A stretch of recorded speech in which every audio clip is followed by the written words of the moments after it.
of a world where people opt to choose dialogue instead of conflict, a world where differences are settled through understanding and not power. The world is changing fast, leadership is also shifting, our economies are uncertain, and we have societies under pressure. But this is also a moment for cooperation and a call to action for everyone, where we lend our voices from every region, especially Africa, to help shape a fair and peaceful global system. At Africa ADR Network, we believe peace building starts with listening. If we can strengthen trust through dialogue today, we can create a more just future for everyone. Thank you.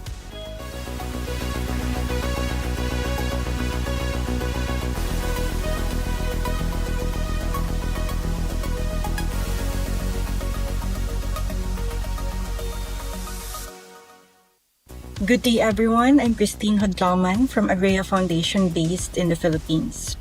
The youth are already the present. We are farmers, fishers, innovators, educators, scientists.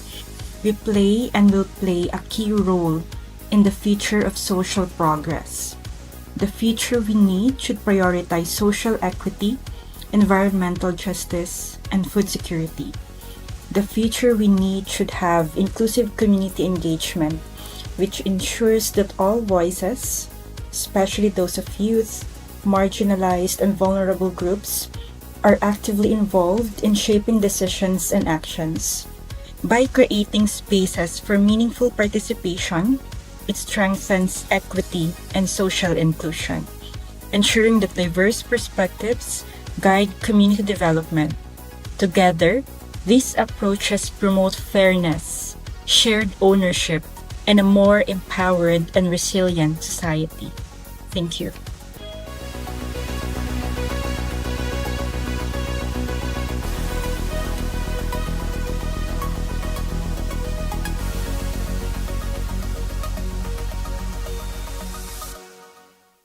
Kami adalah Blue Universe, sebuah media yang berintegrasi dan menginspirasi masyarakat Indonesia dengan platform media yang lengkap. Kami hadir untuk memenuhi kebutuhan pasar yang sangat luas.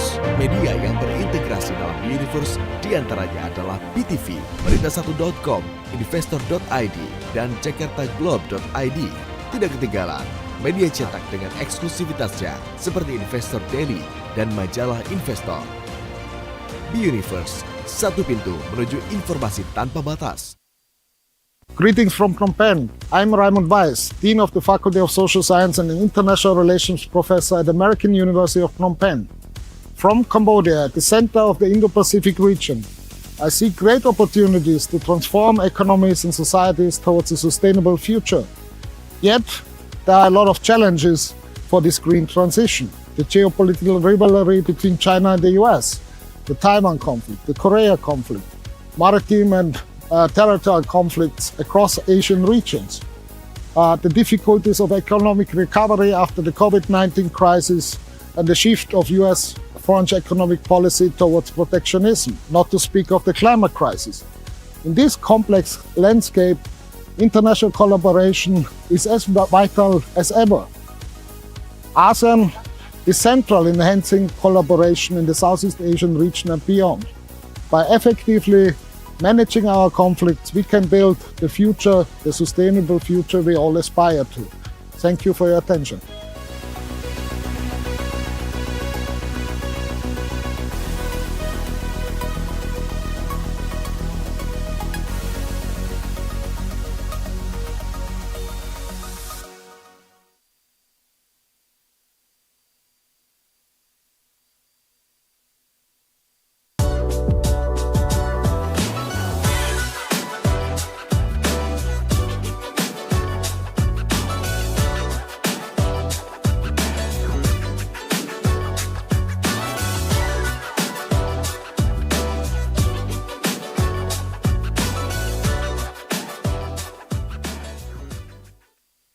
Hello, I'm Oka Muhammad Fajar Iksan from Department of International Relations, Yunus University.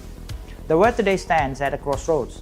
Our global political system is fragile, torn by conflicts, inequalities, and growing sense of uncertainty.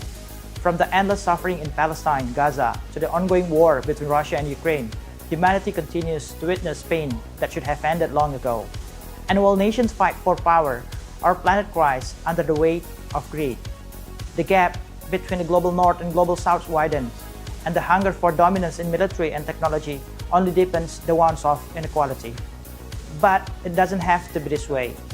What the world needs now is trust, understanding, and unity. We must rebuild a global order grounded in fairness, equality, and compassion.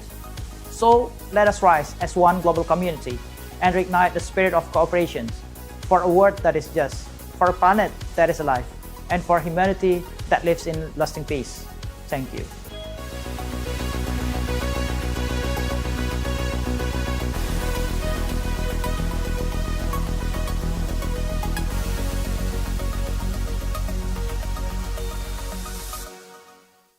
What we need is a world in which there's justice, in which there's an even development, and in which sustainable development is placed on the agenda of global development. We need to confront inequalities across the world. We need to confront the climate change that is wreaking havoc across the different parts of the world. We need to deploy AI in particular to address human challenges and problems. And we need to do it in a way that it provides for transparency, accountability, and provide for access to algorithmic transparency, so that when there is harm, we will be able to fix it. And when there is harm, we know how and who to reach out to, so that those harms can easily be and quickly be addressed. I think that the future has to discuss these very fundamental issues that reduce the world, not just a global village, but the world in which some part of the world are richly endowed, and some part of the world are suffering poverty, hunger, and crisis. I think that inequality is at the heart of this division, and we need to address it.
Experts who have their feet in the field has hosted multiple workshops and participated in global conversations to push for these collaborations that are thought through from diverse and plural perspectives and can work.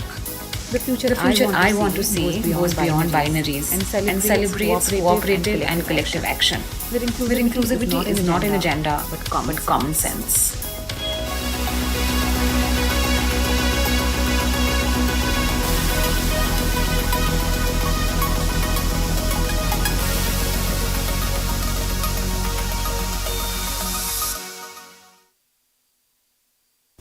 Hello.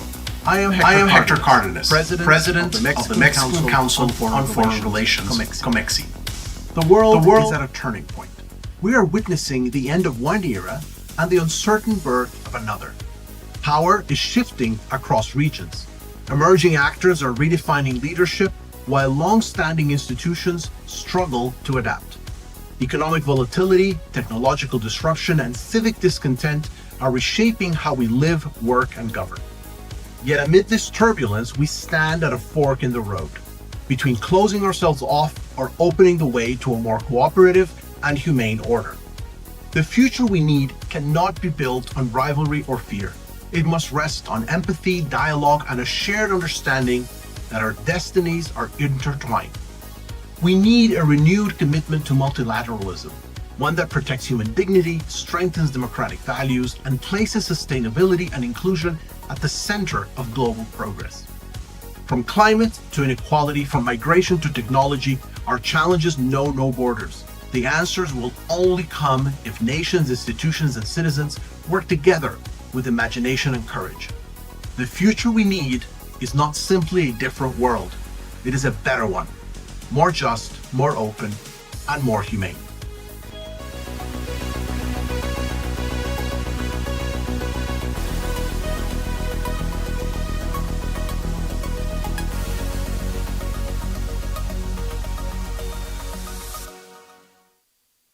Hello, I'm Masato Watanabe, Project Professor of National Graduate Institute for Policy Studies of Japan, known as GRIPS. Our institution is a national graduate school which primarily educates international students, including many bureaucrats from abroad. GRIPS has also fostered intellectual exchange with ASEAN think tanks.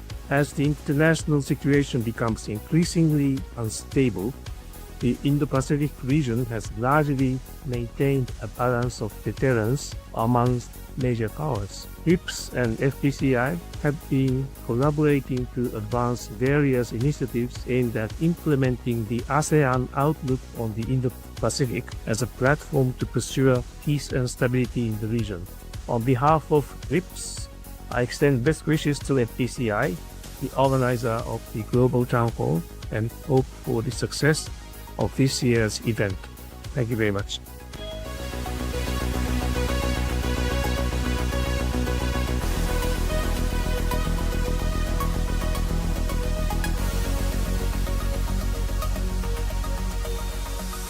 Kami adalah Universe, sebuah media yang berintegrasi dan menginspirasi masyarakat Indonesia. Dengan platform media yang lengkap, kami hadir untuk memenuhi kebutuhan pasar yang sangat luas. Media yang berintegrasi dalam Universe diantaranya adalah BTV, Berita1.com, Investor.id, dan JakartaGlobe.id.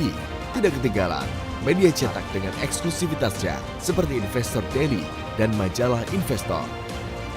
Universe, satu pintu menuju informasi tanpa batas.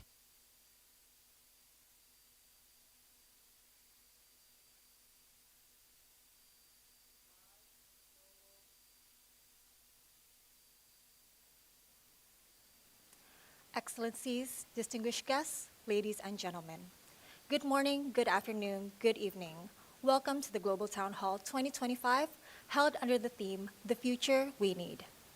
Now in its sixth year, the Global Town Hall is co-hosted by the Foreign Policy Community of Indonesia and Global Citizen. This annual gathering brings together world leaders, policymakers, activists, thought leaders, and civil societies from all corners of the globe, north, south, east, and west. Each town hall discussion is designed to capture perspectives from global civil societies, their views, aspirations, and concerns on today's most pressing challenges. This is a platform where everyone is welcome, where every voice carries weight, and where every contribution matters. Ladies and gentlemen, we are proud to host one of the world's only truly global grassroots conferences, run by a consortium of 226 civil society institutions and joined by over 7,600 participants from 115 countries. We extend our deepest appreciation to the Global Town Hall Consortium, consisting of 89 civil society organizations, 62 schools and universities, and 75 think tanks from around the world. We would also like to thank our media partners this year, Berita Satu, Investor Daily, Jakarta Globe, Text from IR, Harian Rakyat Merdeka Online, katadata.co.id, and Southeast Asia Desk. Ladies and gentlemen, we are joined today by participants from Indonesia, Brazil, USA, Nigeria, Bangladesh, the Philippines, Pakistan, Ukraine, India, Rwanda, UK, China, Cameroon, UAE, New Zealand, Colombia, Madagascar, Azerbaijan, Montenegro, Bahamas, Chile, and many, many more from all regions of the world. To all of you tuning in, welcome and thank you for joining us. Today's program is a full 12-hour marathon discussion featuring 8 sessions that truly make the Global Town Hall around the world, around the clock. Our discussions will cover a wide range of topics spanning from geopolitics, climate change, technology and AI, sustainable development, interfaith dialogue, and many more, featuring 75 speakers and discussants from across the globe. Throughout the day, feel free to share your moments with us from this event by mentioning @FPC Indo, @GLBLCTZN, and @Global Town Hall on your social media updates. To view the complete conference agenda, please visit our website at globaltownhall2025.com. Ladies and gentlemen, in a moment we will invite the founder and chairman of Foreign Policy Community of Indonesia, Dr. Dino Patijalal, to deliver his opening remarks. But before that, let us begin today's conference by taking a look back at the past year so far. Please enjoy the following video. The pillars of peace and progress are buckling under the weight of impunity, inequality, and indifference.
Hello, everyone. Welcome to the Global Town Hall on the Future We Need. On behalf of FPCI and Global Citizen, we send our warmest greetings and respect to all our participants from 114 countries who are joining these conversations.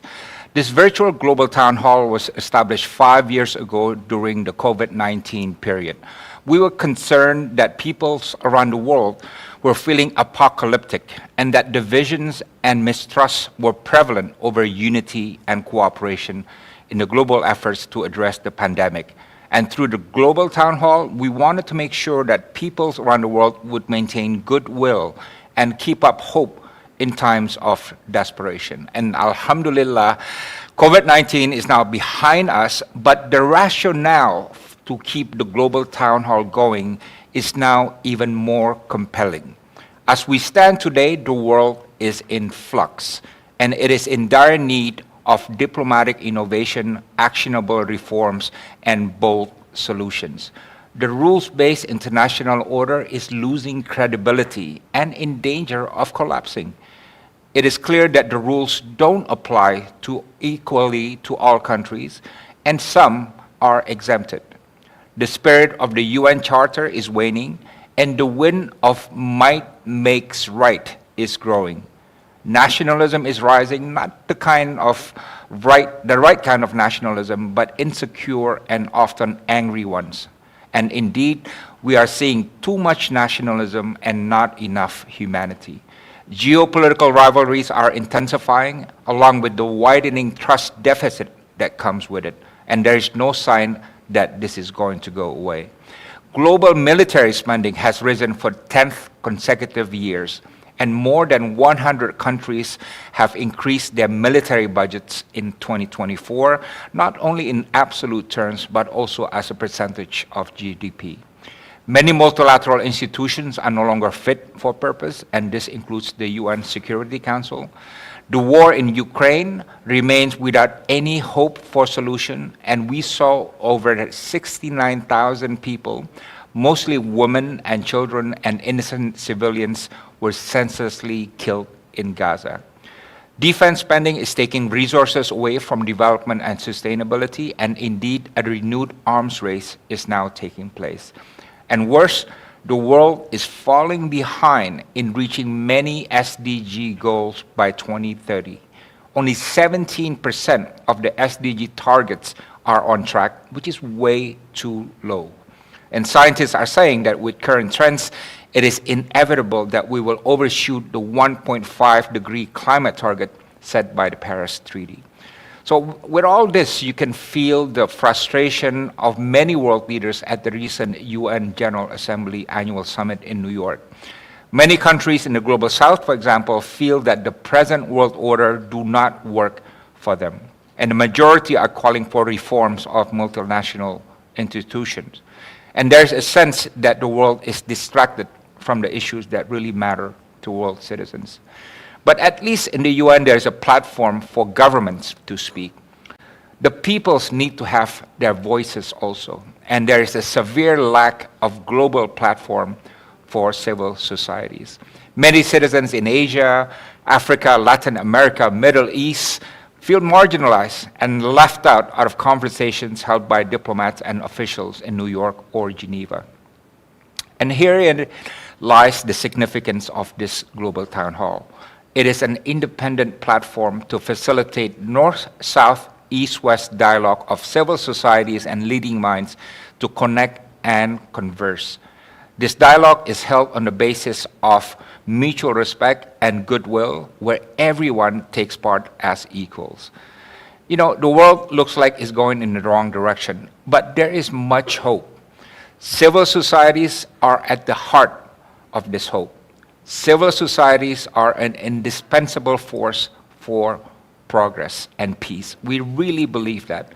And these are civil societies who continue to believe in human dignity, in unity, in outreach, in cooperation. At FPCI, for example, we just held the largest civil society gathering ever seen in Southeast Asia to promote people-centered regionalism. Our partner, Global Citizen, hi Mick Sheldrick, my buddy, recently mobilized $1 billion of funding to protect the Amazon. So the future we need is not out of reach. It is very much within our capacity to achieve. For example, the world military spending in 2024 is $2.7 trillion.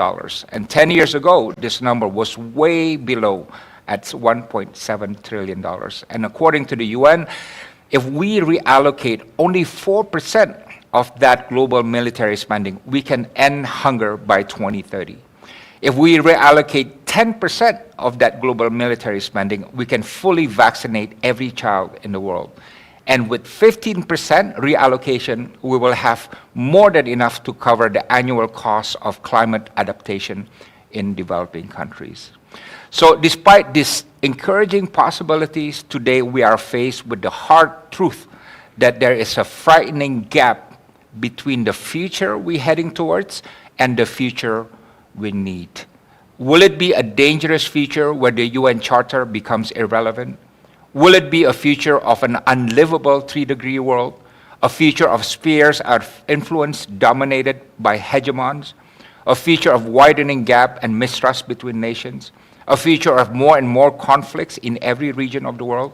A future where we lose sight of our common humanity?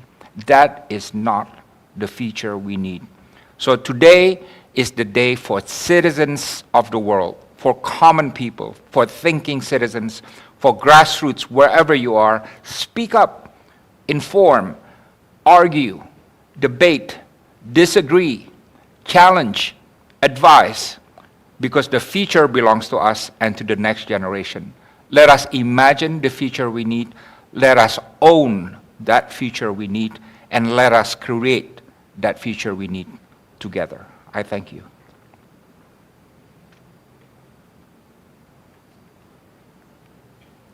Thank you, Dr. Dino, for your opening remarks. Next, we would like to please welcome Michael Sheldrick, co-founder and Chief Policy, Impact, and Government Relations Officer at Global Citizen. Mick, the screen is yours. Good morning, good afternoon, and good evening. Wherever you are, north, south, east, or west, welcome to the 2025 edition of this Global Town Hall. Together with the foreign policy community of Indonesia, my good friend Dino, thank you, Global Citizen is proud to host this extraordinary event for the 4th consecutive year. Thousands of you are currently tuning in from around the world for what will be an incredible action-packed 11 hours. Now, if you haven't already, pull out your phones, share the link, message your friends, and invite them to join, dial in to this town hall. And while you're at it, ask them to download the Global Citizen app too, because this is not a sprint, it's a marathon, and we need you not just for the next 11 hours, but we need you part of this movement taking action. Now, over the course of today's Global Town Hall, you're going to hear from incredible speakers about some of the most important issues that affect us all, from providing people around the world with access to energy, to addressing illegal deforestation, to providing access to education. Importantly, we're going to be providing ways for what all of you can do to take action on these issues. We'll also explore how civil society, how advocates, how campaigners, how activists can work together to drive accountability, to ensure that citizens have a seat at the table, that they have a voice in decision-making on issues that impact them. All of today's conversations share one goal: turning ideas into impact, talk into action. That's what Global Citizen and the Global Town Hall is all about. Now think of the next 11 hours as a playbook for how to navigate this fragmented, divided world in a way that can improve and impact lives for the better. So as you watch, and as you engage, and as you take action on the Global Citizen app, ask questions, share it with your friends, be provocative. You're also going to see plenty of QR codes throughout this broadcast. Scan them, download the Global Citizen app, and start taking action.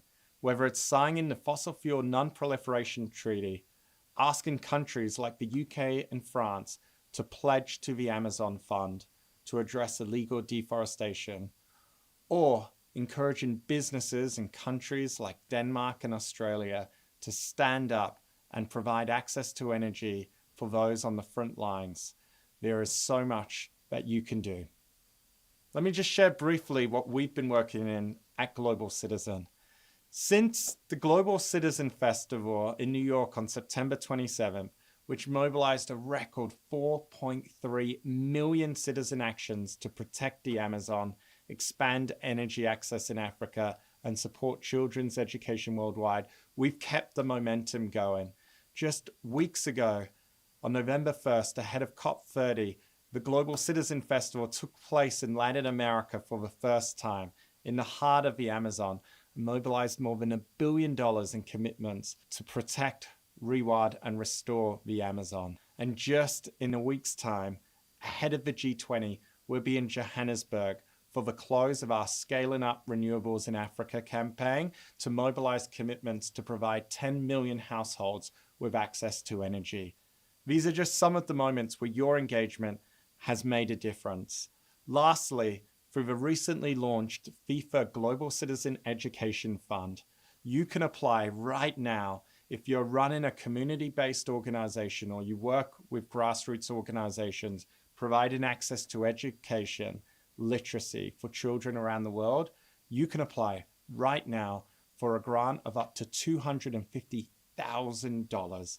Applications close December 31st, 2025, and the first round of grantees being awarded grants will be announced in early 2026. You don't want to miss this opportunity. Head to the Global Citizen website and apply for one of these extraordinary grants. We need you. We need citizens from around the world to keep driving progress. I know right now it can feel like our actions don't make a difference, but trust me, when we wake up every day, we have the opportunity to make a conscious decision whether or not our actions will leave a positive impact on those around us. There is so much we can do. I truly believe we have more ability than any previous generation that ever lived to impact the lives of others. We live at this moment in time where, because of the actions we take, people born 5, 10, 15 years from now will be impacted as a result. So you could say it is a gift to be alive in this moment, to have this opportunity, because if you ever wanted to live a profoundly meaningful life, now's the time to do it. The way to begin is to begin, as Eleanor Roosevelt once wrote. And with that, to kick us off, I want to thank my good friend Park Dingo and his extraordinary team at the Foreign Policy Community of Indonesia. Thank you so much. It's been a privilege to collaborate. I'm so excited to be working with you, especially just after Global Citizen's first ever event in Singapore in the ASEAN region. There's so much more to come. Let's finish the year on a high note, and let's together continue to take action.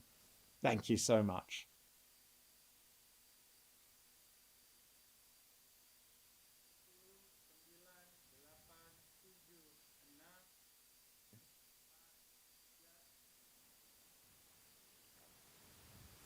Thank you, Mick. And with that, let us begin today's Global Marathon discussion.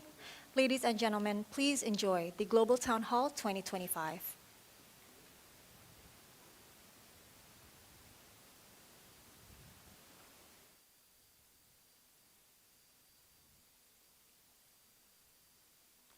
Ladies and gentlemen, the first session of the Global Town Hall is titled Anticipating the Next World Order. What should remain? What should be fixed? What should be replaced?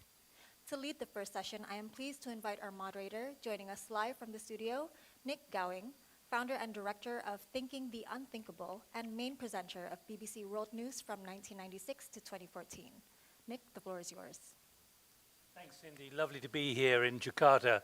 And let me underscore what I've been looking at, thinking the unthinkable. How much of what is happening now is unthinkable? When you listen to what we heard the UN Secretary General say about 20 minutes ago, norms and principles are buckling. We want to explore in the next 70 minutes quite how much they are buckling, but how much can be preserved. The world order is really standing at a moment of profound transition, but in which way is it really going to go?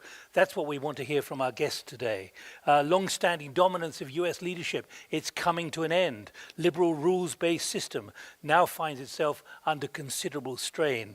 The deepening rivalry between the United States and China is causing new tensions, new uncertainties, Russia's growing assertiveness as well across multiple regions. Europe's recalibration of its global role and the Global South's rising agency, they're all reshaping the way the world navigates power and influence. Increasingly, democracy is under threat, or certainly under question, and autocrats feel increasingly empowered. At the same time, new blocs, such as BRICS, and also the Shanghai Cooperation Organization, are creating new frameworks for global governance, while traditional alliances face mounting pressures to adapt. Multipolarity is no longer a forecast. It's an emerging reality, giving rise to new dynamics of competition and cooperation. So we want to delve into the evolving international order. Is it order, or is it increasingly disorder? It's up to our guests to help define that. Are we being too pessimistic? Should we be more optimistic? What elements of the current system should remain? What requires reform? What ultimately needs to be replaced? And if it needs to be replaced, will there ever be a consensus to get it replaced? We'll explore how major powers, middle powers, all powers, and the Global South are positioning themselves in very different ways. Will there be any rules that are widely respected going forward? Let's hear first of all from the Malaysian Prime Minister Anwar Ibrahim, who late last night recorded the following. Notice what he says. We are at an inflection point. We're struggling with mistrust in multinational institutions. Assalamualaikum warahmatullahi wabarakatuh dan salam sejahtera. Dino and friends, I commend the foreign policy community of Indonesia and global citizens for convening this year's Global Town Hall. The world today stands at an inflection point. The international order that emerged from the last century is struggling to address the crisis of geopolitical conflicts, climate change, widening inequalities, and mistrust in multilateral institutions. These challenges collectively weaken the foundations of global peace and cooperation. Malaysia believes the future we need must begin with fairness, a world order that restores the primacy of international law, the moral authority of justice, and heading the collective voice of the Global South. In the same spirit, we continue to champion a more representative and equitable global system, one that listens to the voices of the smaller and developing nations and that treats all regions with dignity and respect. The notion of dominance and double standards must be rejected. The sovereignty of global interdependence must prevail. This must be anchored on mutual respect, shared responsibility, and genuine multilateralism that empowers rather than divides. In this regard, far from being mere spectators of global change, ASEAN must be an integral part of this transformation, adapting to the realities with courage and conviction. ASEAN 2045, our shared future, will be our compass. The value of our vision lies not in what it promises, but in what it delivers. ASEAN must respond with agility and resolve and actively shape our own destiny. The future we need cannot be written by a few. It must be jointly authored by all. This is why we believe in dialogue over division, cooperation over competition, and humanity over power. In this journey, ASEAN will continue to serve as a bridge between regions, between ideas, and between peoples. Let us together build a world that is not only safer and fairer, but also one that reflects the values we share of compassion, justice, and hope. Terima kasih.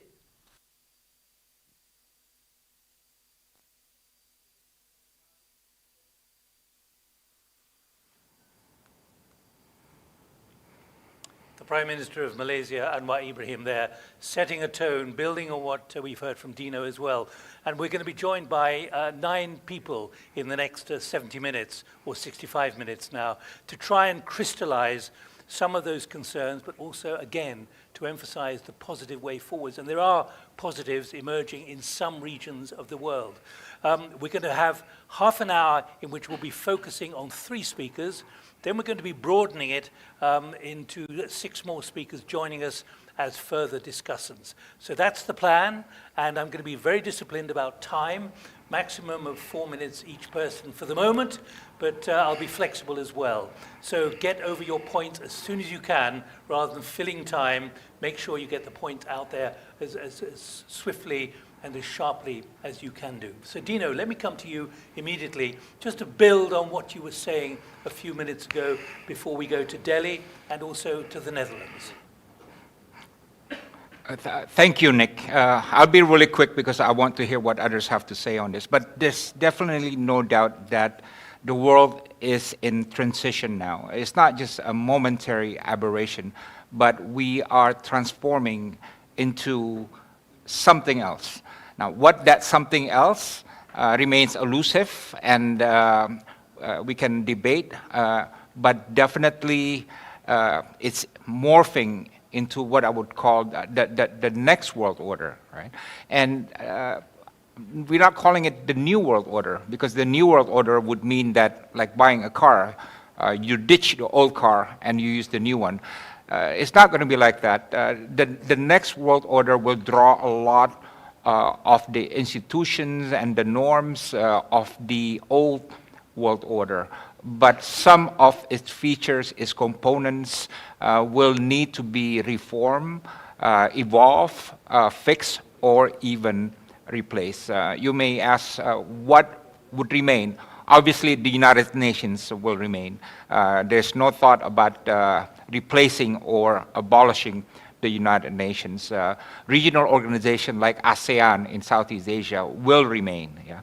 But others will evolve and grow. The G20, Poland is going to be a member of, applying to be a member of the G20. BRICS, there are about 30 countries that are joining BRICS. Malaysia and Thailand from Southeast Asia included. Right? So the distribution of power around the world has changed rapidly, and this by itself will drive the need to create the next world order, however that looks like. Keep in mind that the post-World War II world order was created by around 50 countries who signed the UN Charter. Now there's about 194 countries, yeah, about almost 4 times more.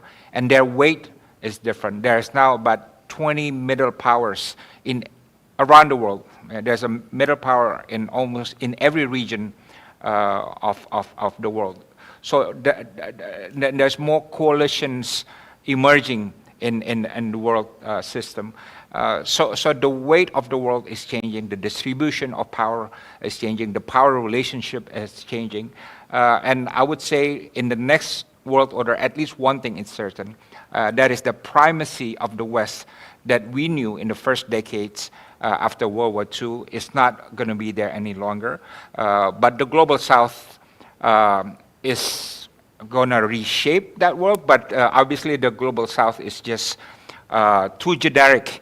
And who in the Global South will step forward and what kind of coalition buildings they will develop, that's going to factor in as we discuss the shape of the next world order.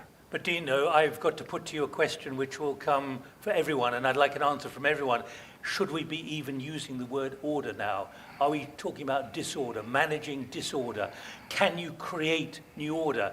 This is not the end of World War II, what happened back in 1945, when there was a peace and a new order emerging. This is something rather different. Quickly from you, Dino, first of all.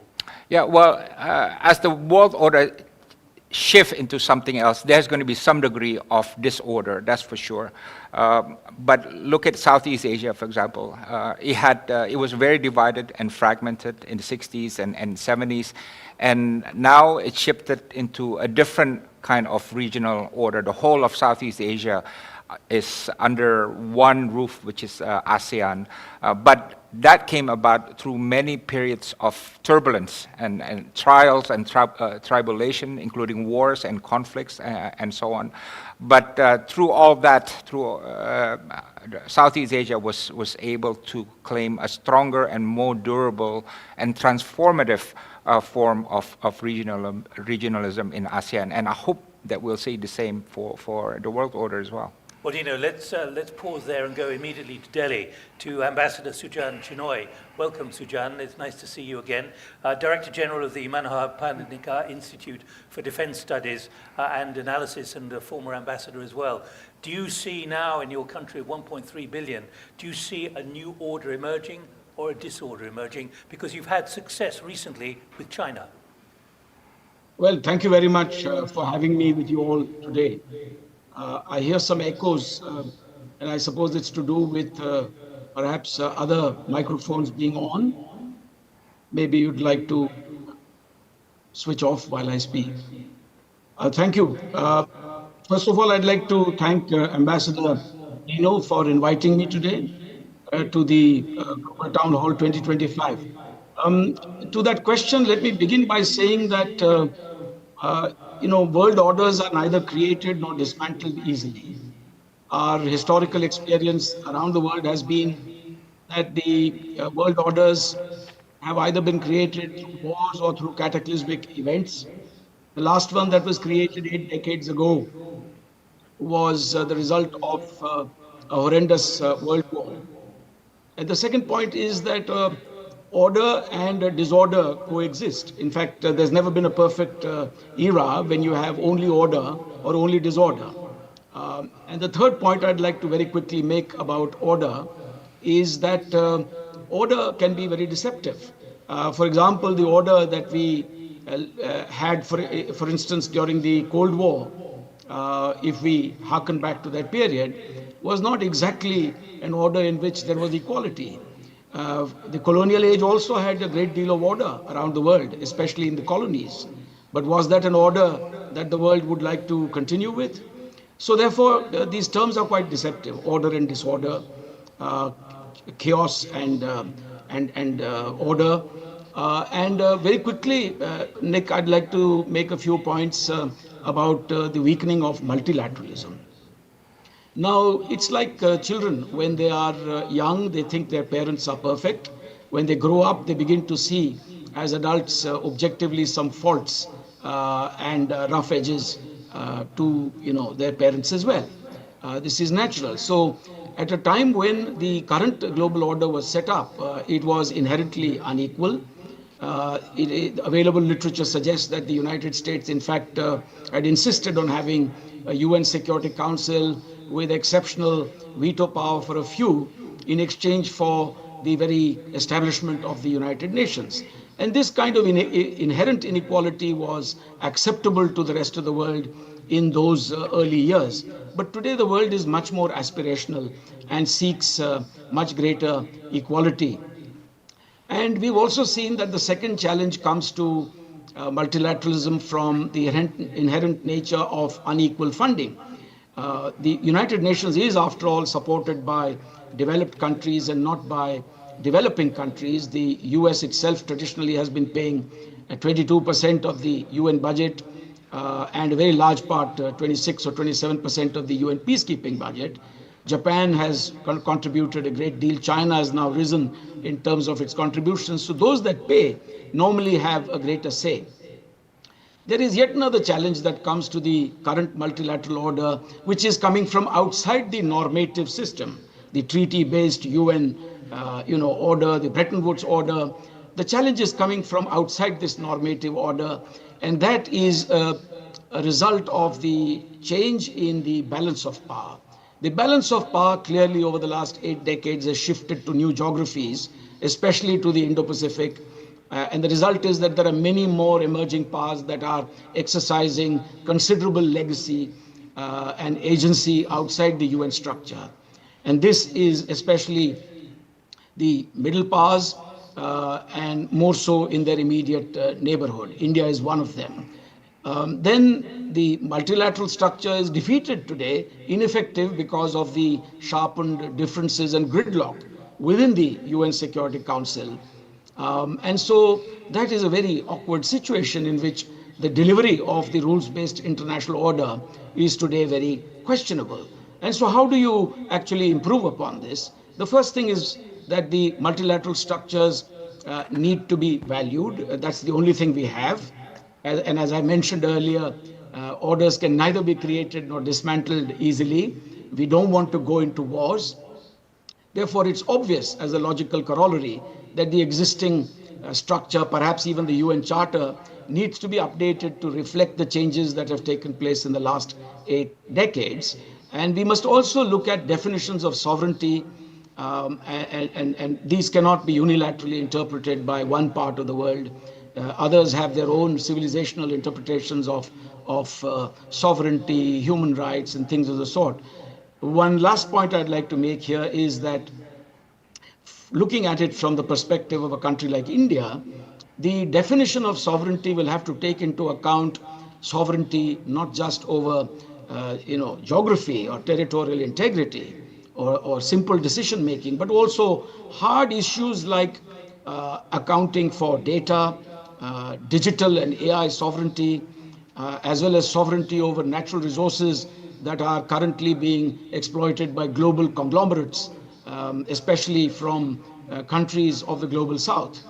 And global trade rules, for example, will have to be reconciled with arbitrary and unilateral imposition of tariffs. So a building block approach for a new order may have to come, in my view, from regional and middle powers, and they must have adequate strategic autonomy on the one hand to be able to do so. They must also enjoy regional credibility on the other hand to be able to actively contribute to this change that we seek in the existing order.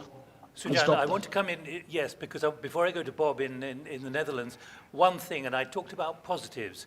You've seen remarkable positives developing between Delhi and Beijing in the last 2 or 3 months, particularly with the meeting between Prime Minister Modi and Xi Jinping in Shanghai, in the Shanghai Regional Cooperation Organization in Tianjin. What does that tell us about the ability to create new order despite the anxieties there are at the moment? Quickly, if you can. Thank you. I have myself contributed a bit because I was the head of the Indian delegation last month to the high-level Track 2 dialogue between India and China to commemorate the 75th anniversary of diplomatic ties. That's the only item on the agenda for commemorating that very important anniversary. So I've been part of this process. Let me tell you one thing, that for a country like India, it's very clear that we greatly value strategic autonomy. It's very important for India to have excellent relations with the United States. But India is not a country that's willing to give up its strategic autonomy in favor of decisions being made in other capitals in regard to what we should do with other countries around the world. And we also attach great importance to better relations with China. So you're right, currently, and particularly after the Prime Minister of India met President Xi Jinping in Kazan in October last year, there's been a thaw.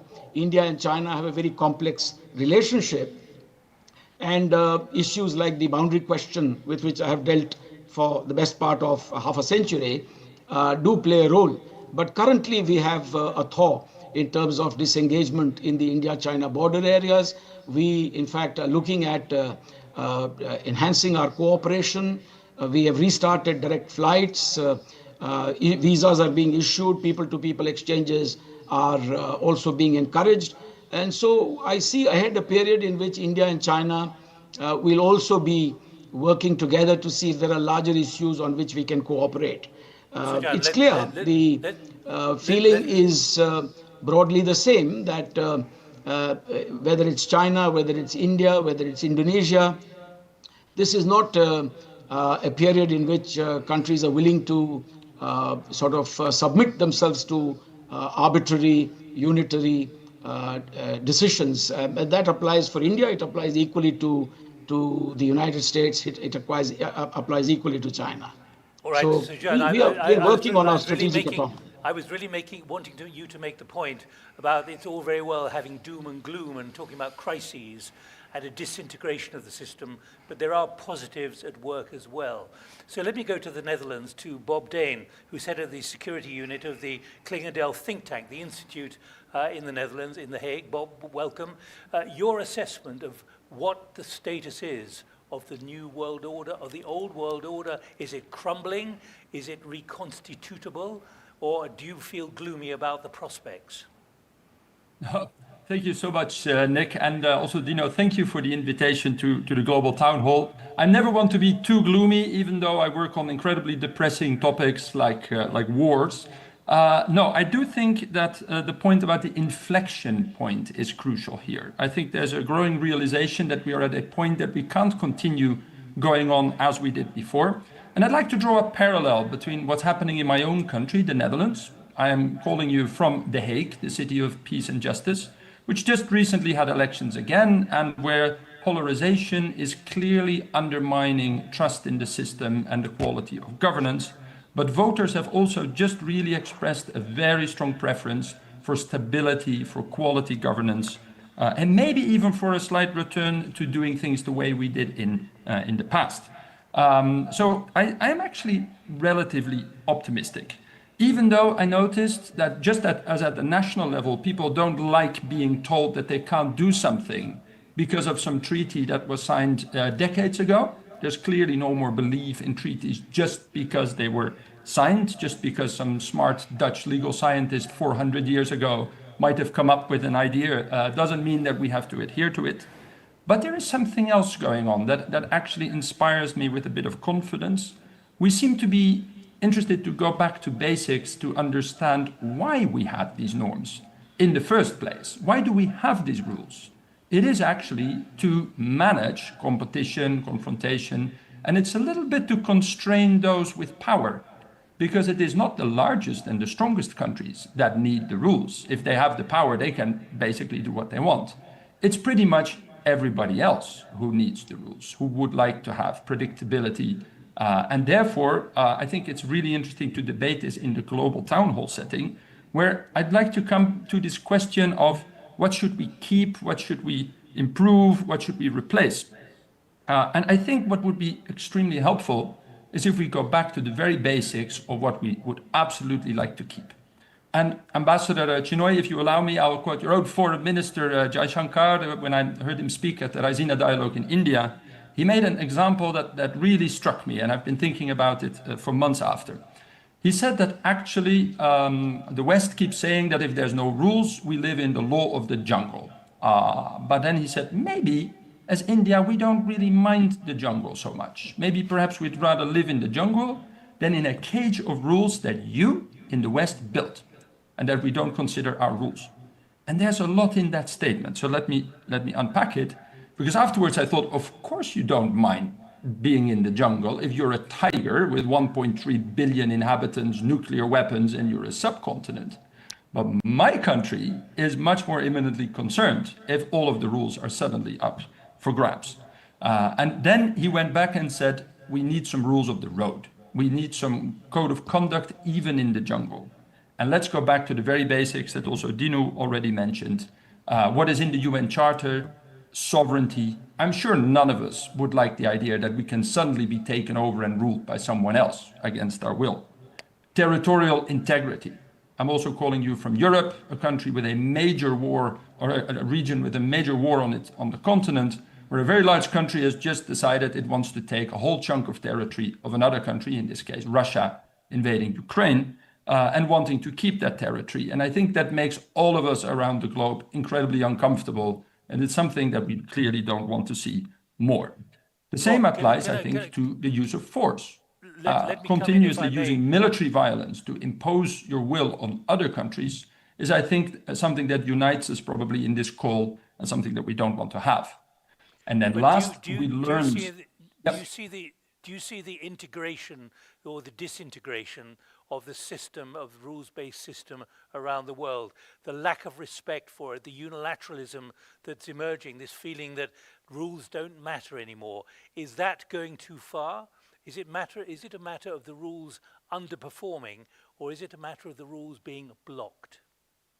No, I think it's a matter of too many rules being imposed on too many countries at the same time without actually going back to why we needed these rules in the first place.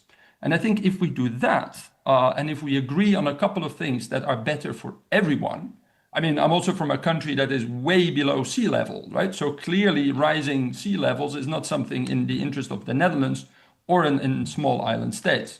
Clearly, there are things that none of us like piracy and terrorism. There are things that we would want to regulate and to prevent.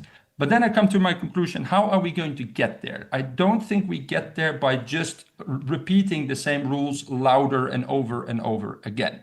I think you get there, as the previous speaker said, by making sure these rules are perceived as fair, as legitimate. And we need to go back to a way of having a dialogue about them and not a monologue. Not just because it was written down 40 years ago, it's immutable and we can't debate it. As a very, very, very junior diplomat, I was, as an intern actually, sent to the Permanent Open-Ended Working Group on Security Council Reform. And after I sat there, I realized that was a permanently open-ended working group. That wasn't going to work to reform the UN Security Council that way. But what we can do is have a debate on what does work, what we need. And I think the example of the regional organizations, ASEAN was already mentioned, Organization of American States, African Union. In Europe, there's a whole lot of regional organizations, some of which I had the pleasure of working for. I think that is one way of getting to a proper conversation on what we really need. And actually, finally, it doesn't matter how many rules we articulate. What citizens want from their governments, and I think what global citizens want from the international system, is a system that delivers, that addresses their concerns, rather than have endless conferences about who violated the rules when. If you start delivering, you also create legitimacy for the very rules that enabled it. Because to end up with this metaphor of the cage, I really regret that international law could be seen as a cage. I would much rather have the rules of the road be seen as a way to create predictability, to create stability, and to create trust. Something that I'd much rather have more of than less. Thank you, Nick. Thanks, Bob. Let me go back to Sujan. Let me just put that point to you as well, particularly with the kind of experience you've detailed a few minutes ago, Sujan. Again, that question to you about whether some parts of the current world order are not outdated, they're simply underperforming or politically blocked. In other words, can they be resurrected given the current environment in international geopolitics? Actually, I entirely agree with you, Nick, that there are many aspects of the current world order that can actually be improved upon and that they can contribute to the larger good. So we really shouldn't be throwing the baby out with the bathwater. This is the only order that we have, and we must try to preserve it, and we must try to improve upon it. So the first thing is that we have to look at early, genuine reforms of the United Nations and the UN Security Council. The aspirational world outside the UN Security Council is no longer willing to accept the inherent inequality that's been built there in perpetuity, the exceptional power, the privileged status that has been arrogated to oneself there. That has to change. Now, the action, therefore, today is more outside the normative structures of the UN. The major powers there are displaying a very high proclivity to interpret rules which are questioned by other members of the UN Security Council. Now, for instance, the United States, when it strikes Iran, for example, it may consider it a legitimate action, perhaps even invocation of Article 51 of the UN Charter, when the US takes action, for example, against alien boats in the maritime space around it, it has a certain view about a certain kind of law enforcement or military action. But Venezuela may differ. The irony in these situations is that there's nowhere to turn to for a second opinion today. The UN is totally incapable of doing this. Outside of that normative order, there are structures today which must be encouraged, such as the G20. I believe the G20 is one of the most representative structures.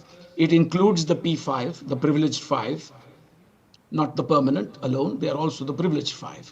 It also includes the original BRICS members before the expansion. It includes IPSA. It includes the G7.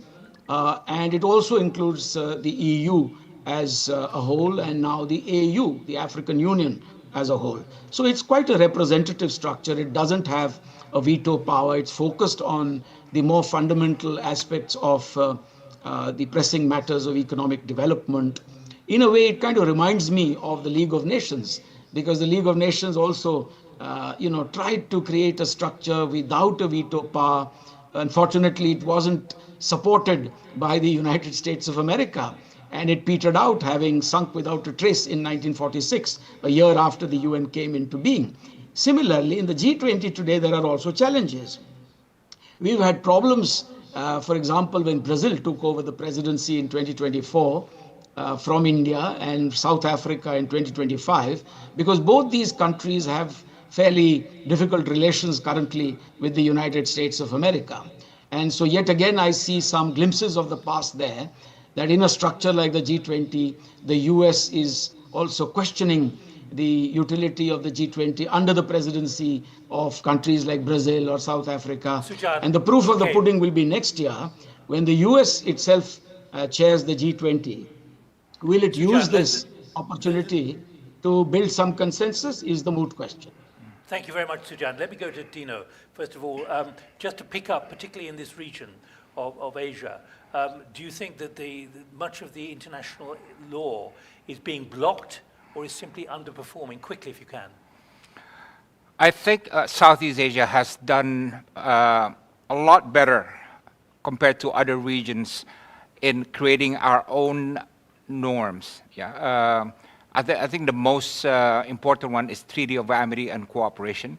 We all support the UN Charter, obviously, but we created in our region the Treaty of Amity and Cooperation, which had local-made norms and which compel extra-regional powers to play by these rules if when they engage the region.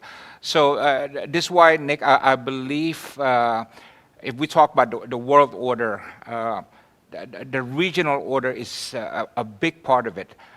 Yes, we can talk about the multilateral system, the UN system, and so on, but our ability, for many countries, their ability to fix the region and create their own norms, that's what will shape and help fix the world order, assuming that the world order is the totality of regional orders. And the other thing also, I mean, relating to previous comments, I think the term rules and norms can be generic and abstract, and what is more specific is international law.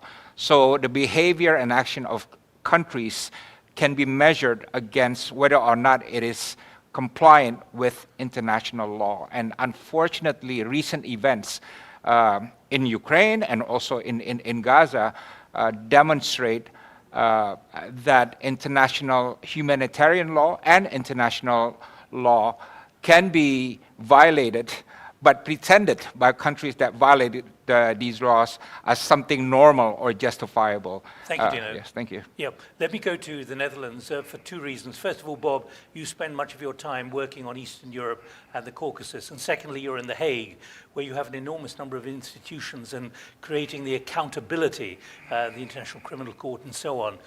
Is there that feeling, both in The Hague and also in the work that you're doing for Klingendel across Ukraine, that arms control treaties, the kind of things which were battled over for year after year, are disintegrating, and the respect for law, particularly when it comes to the issue of genocide, International Criminal Court and so on, that all those are now under real pressure, which means they have less value and less durability? No, I fully agree, Nick, and that is, I think, a regret along many people in this city who work for these institutions that were actually designed to uphold international law, International Court of Justice, but also newer ones like the International Criminal Court. You see a clear backsliding. We have seen an EU member state, Hungary, basically pulling out of the Rome Statute. The International Criminal Court is probably one of the least popular institutions when it, according to the United States and many others. So it really is very difficult to uphold things that we could still agree on in the 90s and that we cannot now. But your point on arms control in Eastern Europe, I very much like to pick up on it. Why did we have all these things? Why did we design painstakingly in the 70s and later in the 90s all these things? Because there was a common agreement among the major powers that we wanted to avoid an arms race and a world war. And I think that is still a common agreement that we have. It is just that all of the treaties are starting to crumble one after another.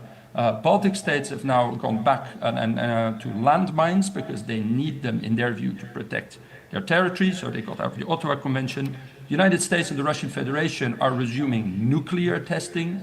I think there's a clear need also for norms to regulate great power competition, including in the nuclear domain. And I think you will see pressure building in the coming years from exactly the middle powers, from countries that say, no, we don't want to go back to unlimited nuclear proliferation. We want to preserve strategic stability. And we have seen some pressure, actually by many countries on the Russian Federation, including from China, that continuously rattling the nuclear saber is not something that is to be done, because that taboo on the use of nuclear weapons is to be upheld. But it doesn't work automatically anymore. Just because the OSCE, which I used to work for, has a wonderful Copenhagen document that could regulate all kinds of things, doesn't mean it's going to be done. We have to work harder to convince the people that are in power that using these mechanisms is also in their own interest. Thank you. Bob, thank you very much indeed. Right, we're half an hour from the end, but that means I'm going to broaden it now out into the other, to involve the other discussants. We've got 6 of you coming in from Turkey, from Kazakhstan, from China, from New York, and also from Poland as well. So we're going to get a broader view now, and I'd like you to input with your own ideas of what you've been hearing, whether you agree or disagree. First of all, let's go to Poland, to Piotr Opalinski, who's head of the Asian Observatory at the Center for International Relations. Dzień dobry, Piotr. What's your view of what you've been hearing, particularly as Poland has reconfigured itself and reorientated itself dramatically in the last year, year and a half because of what's been going on in Ukraine?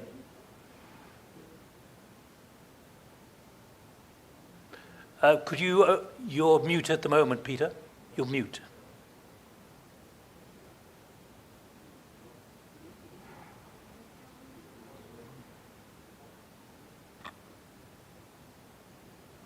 Is it now okay? Am I now? I'm hearing you now. Start again, please.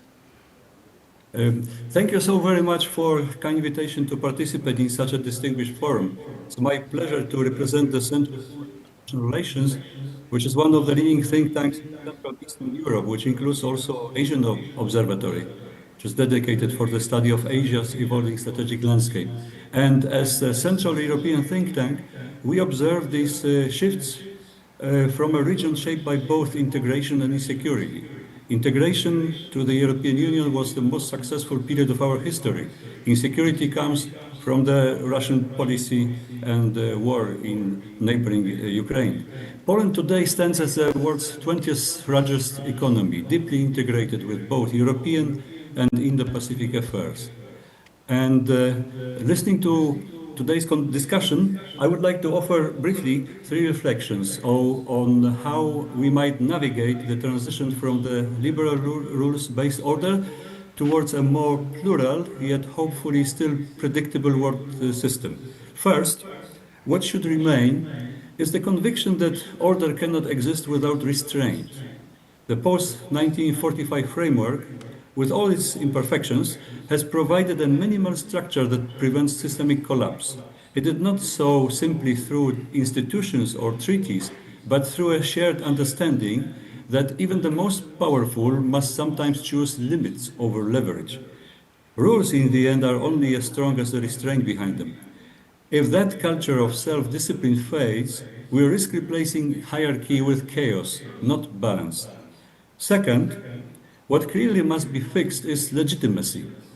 Many of our global institutions, from the UN Security Council to the Bretton Woods system, still reflects the geopolitics of a world that no longer exists. So the global South has moved from being passive audience to an active participant in shaping global norms, yet its growing voice remains underrepresented in decision-making.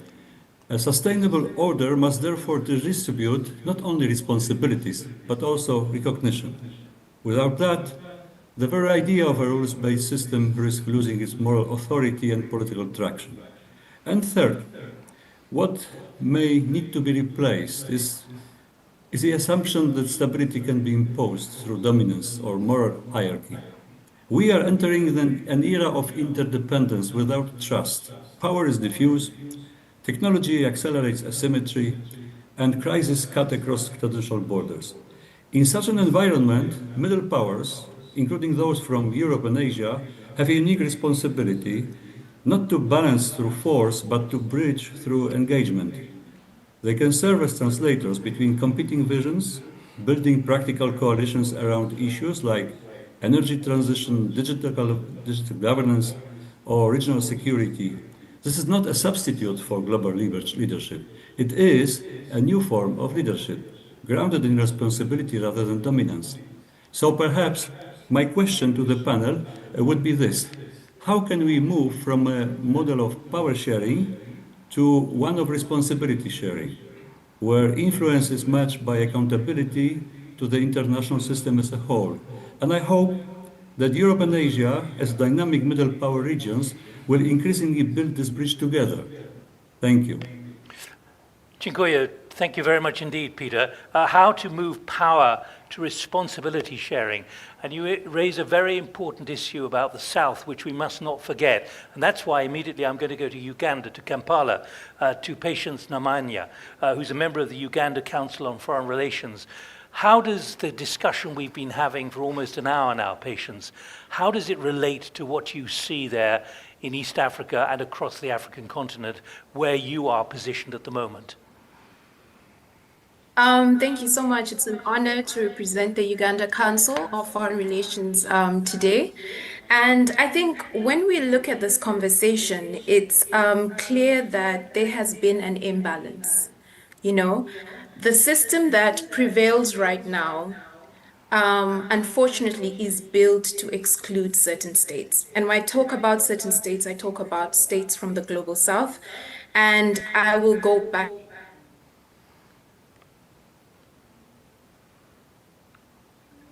We have a frozen image the East we face today is the exclusion of voices from the Global South. It's estimated by 2050, 1 in 4 people in the world will be African. What does that mean? It means our youth are representing a formidable force in global growth. India's vast domestic market and manufacturing base puts it on track to being the second world largest economy. However, we are still left out of major issues like international peace and security. In Africa, we've been pushing for having a seat at the UN Peace, a permanent seat at the UN Security Council. When you look at the UN Charters of Principles of Sovereignty, Equality of States, Peaceful Resolution, they do not apply to all African countries, especially the principles of sovereignty and territorial integrity, which I think if we as countries come back to the commitments of multilateralism, we'll be able to support the security of small and medium-sized states from aggression, which we see globally is being eroded. What should be fixed? I think our multilateral institutions shouldn't be changed, but should be reformed. We have UN agencies and specialized agencies that are supposed to support global cooperation, but currently suffer profound legitimacy deficit. And we see that also in Africa. And what we want to see is that African states that represent close to 1.4 billion people are represented at the UN Security Council. This is going to bring greater stability to the continent, greater representation of our security issues. Another important thing that we need to reform in order to create the balance create the balance we've been talking about is in trade, global trade. Africa is a key player in global trade, but unfortunately we've been looked at as a resource avenue and not a key partner in manufacturing and export. And we need to change that. We have a lot of minerals. We have an innovative youth demographic across so many countries. And if we can change the rules-based system of commerce, then we'll be able to lift so many young Africans out of poverty. I think it's also important to have a unified market and global counterweight, because when we look at the African continental free trade arena, it has the power to reshape global order, because we're looking at a GDP, an estimated GDP of 3.4 trillion. I believe if we look at how Africa as an economic bloc can renegotiate trade, renegotiate manufacturing and exporting of its resources, we can redefine our role in global politics. And I think lastly, we need to look at what is happening in the world right now. The pullout of US aid from Africa now brings the conversation of moving the relationship between countries from donor-recipient relationships to genuine partnership relationships that address critical issues for Africans, which is alternative sources of development finance, mining codes, reforming our intellectual property rules, and digital codes that can enhance our manufacturing, health, and security. Patience, sadly we have to talk in headline terms for this discussion, but in a minute, literally a minute if you can, do you believe the mountain is moving? There's a much greater awareness, not in a patronizing way, but a much greater awareness of much of what you've been saying. In other words, things are changing, maybe not as fast as you'd like, but they're moving in the right direction on the world order. I think they are. I think the conversation right now of giving Africa a seat at the UN Security Council is a clear indicator of that. I think the conversation of seeing many Silicon Valley industries investing in Africa, you have Meta also investing in innovation in Africa, shows you that they believe in the youth demographic of Africa and its ability to shape development globally. I think also you can also look at the changing relations between the EU and the African Union that are going to be celebrated in a couple of weeks. The trade agreements, the migration agreements, they are moving in a positive way, but we need to tie in those loopholes of trust, loopholes of implementation, and most importantly, loopholes of policy frameworks that continue to marginalize our African states. Patience, thank you so much for joining us from Kampala. Let's move swiftly now to another area where there is significant geopolitical challenges all around, and let's go to Turkey now, to Ankara, to Professor Gürol Baba, who's Professor of International Politics at the Department of International Relations at the Social Sciences University of Ankara. And Gürol, I'm coming to you because so much is changing in your area, both internally within Turkey, but also in your neighboring countries of Lebanon, Syria, and Iran, to name just three, plus the Gulf, etc. What do you see as the changing of the New World Order? Because you've had a very positive development since February of this year, where the PKK, Öcalan, the leader from prison, decided the PKK should lay down its arms. In other words, within Turkey, you have a new order which has been created by a decision by what, up to now, for the last 40 years, has been regarded as a terror group. Well, thank you so much for the invitation, and thank you so much for the startup remarks about the changes in Turkey. Well, actually, if you're going to talk about the next world order, let's not call it as we all agreed here, like the new world order. We are not really describing a neatly designed architecture, but like a slowly unraveling the old Western-led order, and the search for what comes next, as we see in this conversation, is looking a little bit messy. Well, when we are talking about this surge, actually we see like three big shifts defining this transition, and including in the Middle East, because there is the first transition is about the power. As the power diffuses, Turkey, like middle powers, are increasingly act as portfolio managers of alignment. Rather than tying themselves to a single power, they hedge and diversify. Secondly, if you look at Turkey as a good, I think not only a general middle power, but also a type of a uh, proactive middle power, you see that in Turkey's official rhetoric, we see there is a crisis of legitimacy emphasis of the Western-led order, which has opened a space for all middle powers almost to become spokesmen and brokers of the global South, and Turkey is one of the pioneers of it. The third one is there is a jam in the classical multilateralism, and in this jam, middle powers like Turkey, they act as architects and users of fragmented issue-specific institutions. If I need to be more specific about the Turkish foreign policy, and also I would like to touch upon a little bit in this domestic policy, Turkey fits in this emerging landscape in a way that it is more like a swing state. So it's formally embedded in the Western order. It's a NATO member. It's in a customs union with the EU, deeply integrated in the Western economies and security arrangements, but politically and strategically. And if you see also in the domestic politics, it says it sees itself inside of the West, but not fully of the West. And this tension, if I may, is the key understanding of Ankara's behavior, both in foreign policy and domestic politics. So Turkey, in that sense, including its domestic, elements of tension, including the PKK, runs a multidimensional and strategically autonomous foreign policy. Rather than aligning fully with one single pole, Ankara tries to convert this systemic fluidity into a room for maneuver.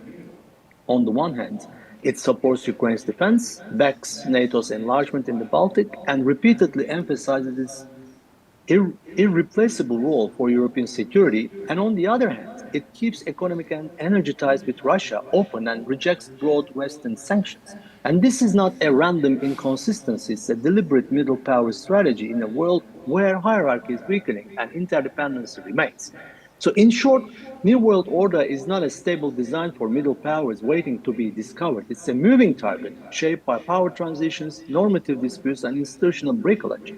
Within this flux, Turkey's foreign policy is an ongoing experiment, actually, it's still an experiment, in turning the crisis of this old order into a leverage and trying to translate that ambiguous... Let me jump in, if I may, in the brief time we have available. When you look at around you in Ankara, whether it be your relations with Israel, whether it be your relations with Greece, whether it be your relations with an extraordinary series of developments in Syria, then the unilateral action against Iran with American support by Israel, and so it goes on. Is it possible to create a predictable order from what you see in your region around Turkey? Nick, for a predictable order, you need two very elements. One, very well functioning rules and very well functioning institutions. And when I look around myself in the Middle East or Western Asia or Eastern Europe, I don't think, especially in this region, we see these two elements are operating hand in hand or single-handedly in a very functional way. We don't really have very well functioning, rules happening in the Middle East and supported by the institutions, which are also very well functioning. So that's the reason why the Turkey's main strategic autonomy relies on this quote-unquote malfunctioning of these two very elements, which are required for an international or regional order. All right, well, Gürel, thank you very much indeed. It's a summary, but obviously it's incredibly complicated from your perspective in Ankara, but thanks for trying to at least give us some kind of sense of the way order could maybe one day happen in your area, although it's hard to see how that's going to happen. Let's move to China now, to the Director of the Center for International Security and Strategy, the CISS, Professor of the School of Social Science at Tsinghua University. Welcome, Professor Dao Wei. What's your reflection on what you've been hearing, given the enormity of the challenges facing not just your region, but geopolitically around the world and China's interests? Yeah, thank you, Nick. And first of all, I want to thank FPCI for inviting me to attend the Global Citizen Town Hall 2025. So I heard a lot of anxieties, nervousness, and frustration in our discussion in past 1 hour.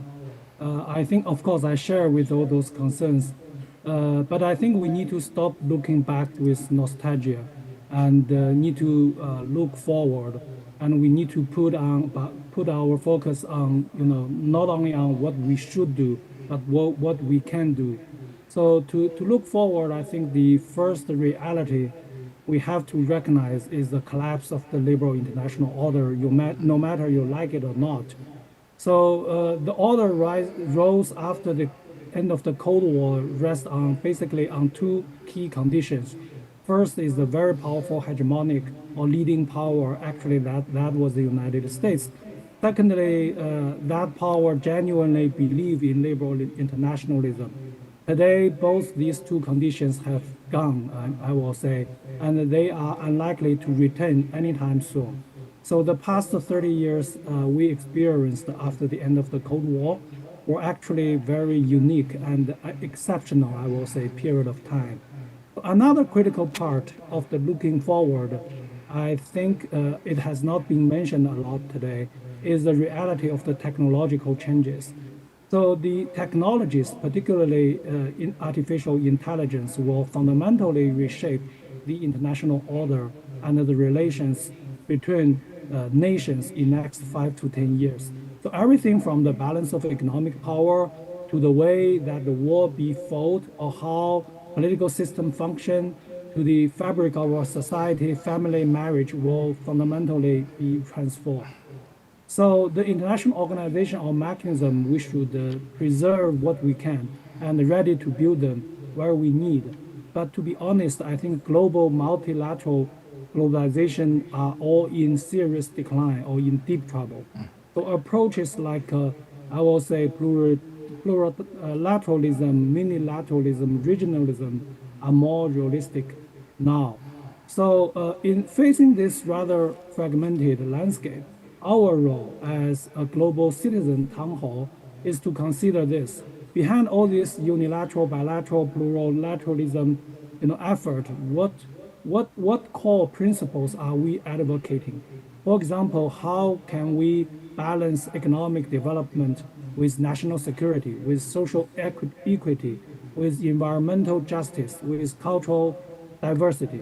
So we need to inject these new principles rather than old neoliberal, values or principles into our future international order building. Then I think we can have a better future. Let me check what you mean by that. What order does the PRC envisage? What is the new order which we should be looking towards? Because I mentioned right at the beginning of this session, new blocs like the BRICS and the Shanghai Cooperation Organization. Are these the basis of a new order which the PRC in Beijing would like to see develop? Of course, we don't want to see those organizations developed into the blocks, confrontational blocks. We think the order is in a fluid, in a changing, evolving stage, so it could change a lot. There are many other,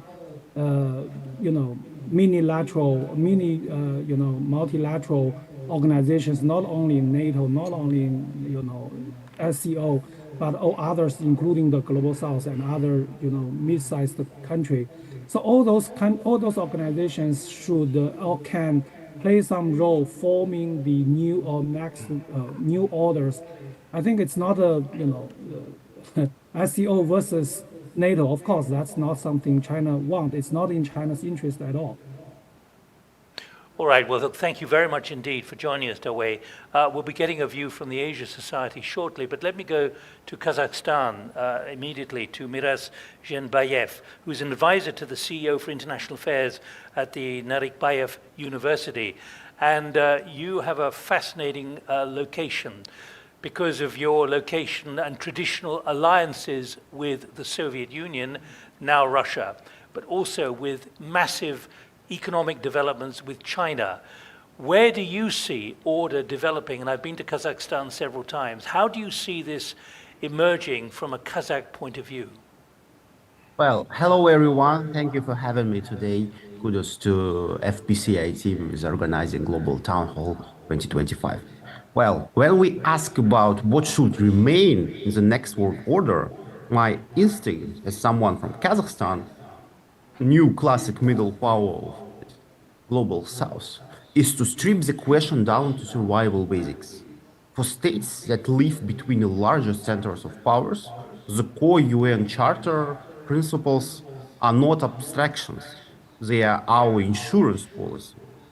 Like, well, sovereign equality, territorial integrity, the non-use of force, and the peaceful settlement of disputes are the only real firewalls small and middle powers have against a slide into spheres of influence and coercive regime change.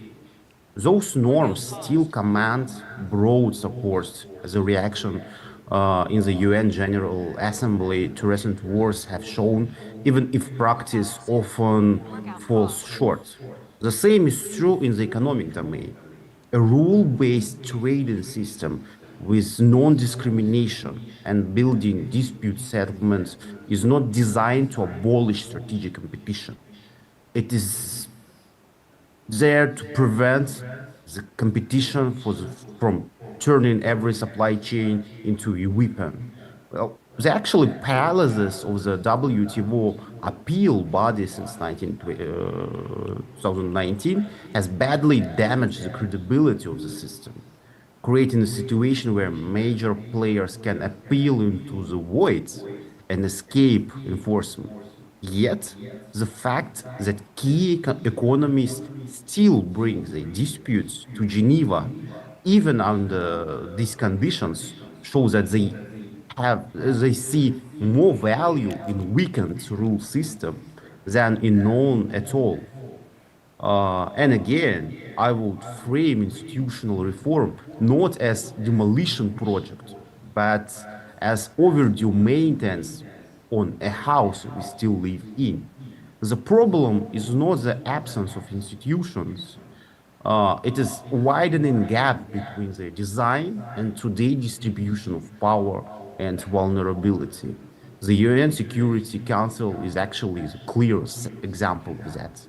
In the economic reality, the Bretton Woods institutions are under pressure to become bigger, better, and more inclusive, with repeated calls for fairer voting shares, more voice for low-income and climate-vulnerable countries, and shift away from pro-cyclical austerity. The WTO faces the challenge of updating rules for a world of digital trade, industrial policy, and security-driven export control, while its own enforcement arm remains partly disabled. So what should we actually try to fix? One answer lies in the Secretary General, our common agenda, which argues for inclusive, networked, and effective multilateralism. That implies at least three concrete moves. First, reigning representation in core bodies in line with today's contribution and risks. Second, creating formal interface between universal institutions and issue-specific so-called minilaterals on AI, health, or climate. And third, built-in mechanisms that reflect the interest of future generations, not just current voters. Reforms, in other words, should not chase the illusion of brand new order, but make the existing one less brittle and more honest about actually seats at the table. So I'm gonna stop All right, Miraz, thank you very much indeed. Miraz Zhenbayev joining us from Astana. Thank you very much indeed in Kazakhstan. Let's get a final voice now from Kevin Zhongji Lee, who until recently was an affiliated researcher at the Asia Society. You're joining us, I think, from New York. What's your view of the discussion you've been hearing, both applied to the United States, to Europe, and to the Far East? Over to you, Kevin. Absolutely. Absolutely. Thank you. It's a privilege to join this distinguished panel. I would like to perhaps talk about a specific region as a great example of how countries are contextualizing the interdependencies in this world order and amongst the great power competition before we zoom back out to the US. Middle powers in Southeast Asia works very intentionally. Countries are mixing and matching partners across various sectors, drawing out whatever technology, financing, market access, or security guarantees from whichever great power they find their capabilities best fit to the priorities. Take Indonesia's nickel and clean energy supply chain strategy, where Jakarta became a global nickel powerhouse, downstreaming processing into the country, where Chinese firms were the ones to be able to move first. They had the money, they had the know-how, as well as the willingness to be able to take risks. Indonesia leaned into China to fulfill both its own industrial and climate goals, but it actually never intended to build a supply chain anchored only on China. As its capacity grew, it opened up space for market access with the US, automotive linkages with Japan and Korea, Europeans about standards, and so on. So each partner plays a different yet distinguished role, and each link widened Indonesia's options. And we see that play out across Southeast Asia. You see versions of the Philippines tightening security cooperation with Washington, even though as China remains its biggest trading partner. Malaysia most recently signed a critical minerals agreement with the US, yet also exploring rare earth projects with Chinese firms. And Singapore, of course, keeps close defense partnerships with the US while working with China on advanced manufacturing and artificial intelligence. So what looks contradictory is simply countries trying to advance their particular goals, and these relationships open doors and ultimately allows countries to negotiate with great powers from a position of strength, but because they really have that real capacity at home. Now, zooming back out to the US, and I would say for all countries that are aiming to practice what was introduced earlier by Ambassador Su Jan as responsibility sharing is one, I would say we need to increase understandings of the US in Asia, of Asia in Europe, and need to invest more deeply in understanding our counterparts. That includes history, culture, religion, and languages. And to get your counterparts' view on sovereignty, on partnerships, and on power. And secondly, what I would offer is that countries and regional blocs should be committed to a stable and long-term strategy that is anchored in what I call reciprocity, committed to long-term economic statecraft, pursue real strategies, for example, for Southeast Asia, real ASEAN strategies, as opposed to a countering China strategy, and the same would likewise work for other great powers, and really practice reciprocity where partnerships between countries and between blocs should feel two ways, not conditional or securitized. Thank you very much. All right, Kevin, thank you so much. And thank you, all 9 of you. We're seeing you on a gallery view here on Zoom. But I want to thank you all enormously. We started out by trying to anticipate the new world order, what should remain, what should be fixed, what should be replaced. I think we've gone down that track pretty effectively from your different perspectives in different parts of the world.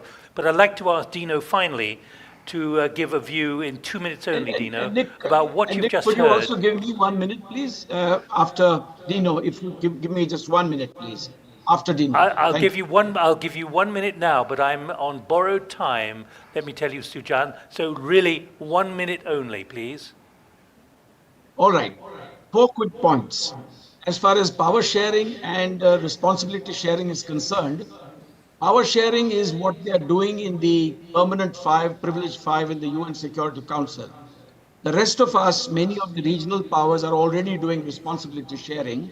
India gave 200 million doses of the vaccine to more than 100 countries, even as it was still vaccinating its own people. The West was hoarding vaccinations at that time. Second point, the problem with middle powers is that they are not a group, they are a spectrum, and they're not necessarily all on the same page. And so they have greater agency in their own extended neighborhoods, but not necessarily as a group.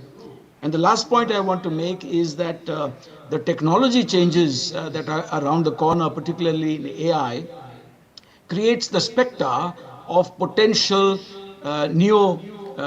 technology colonization, because the have-nots in this case do not have the basic infrastructure even for electricity.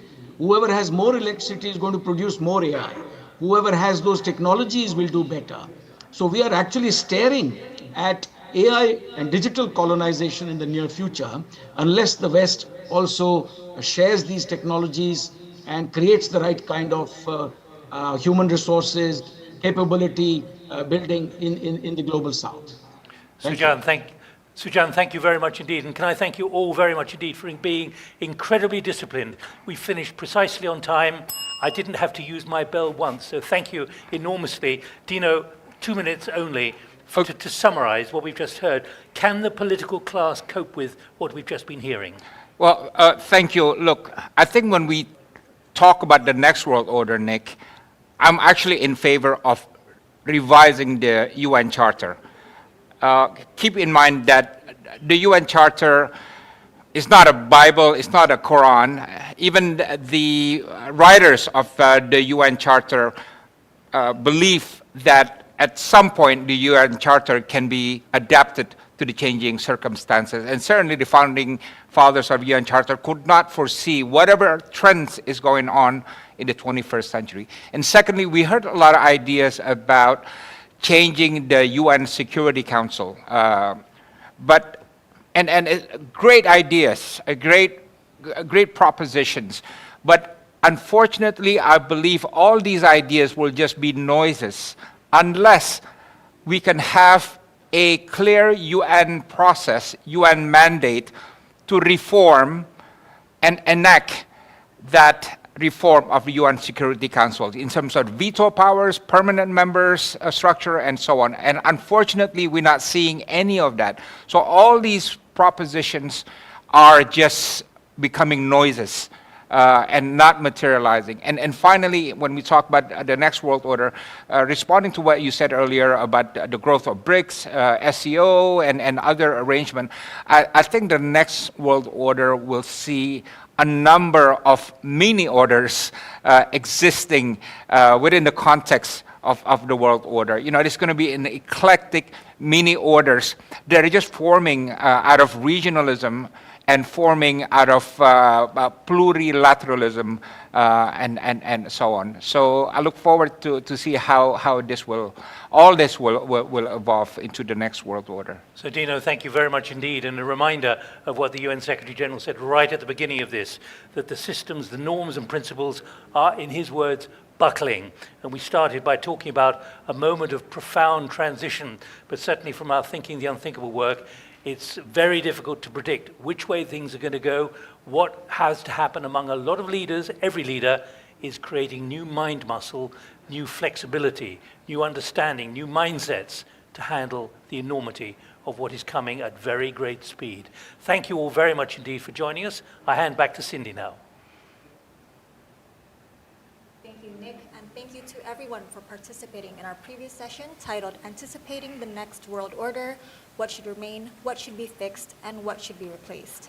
Our next session is titled Civil Societies as a Force for Stability and Progress in an Increasingly Turbulent World. We will begin shortly, so please stay tuned.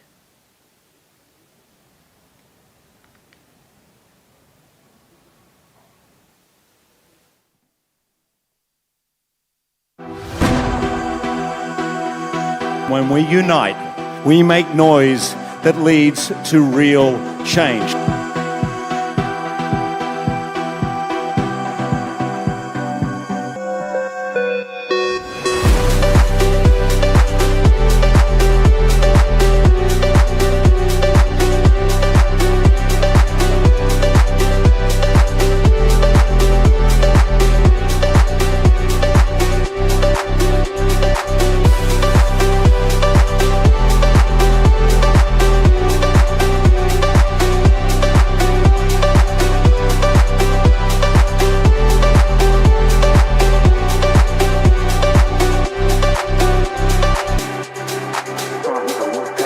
Together, we'll show the world what can happen when we unite as one.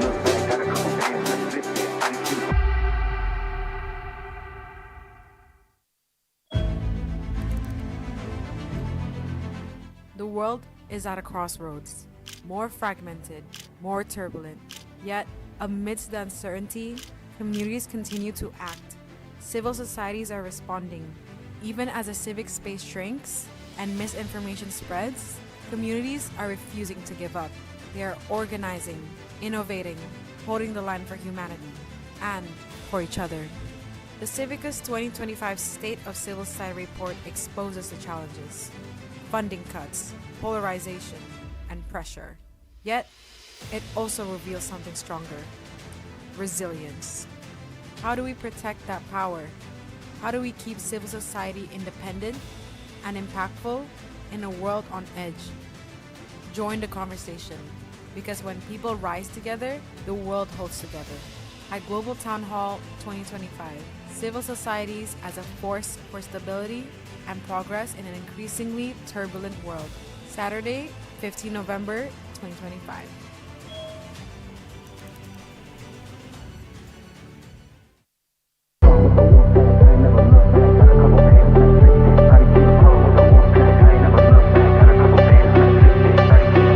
The biggest artists in the world are here to celebrate you. When we unite, we make noise that leads to real change.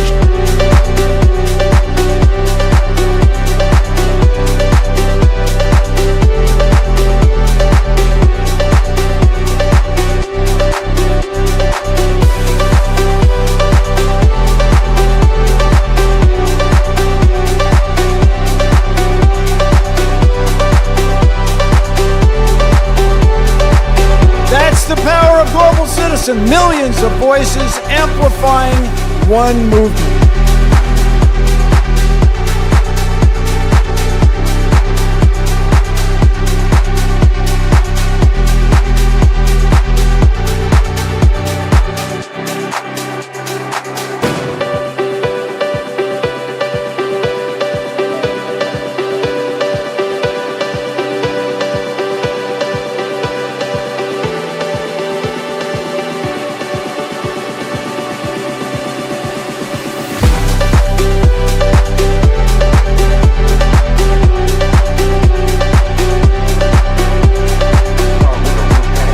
Together, we'll show the world what can happen when we unite as one.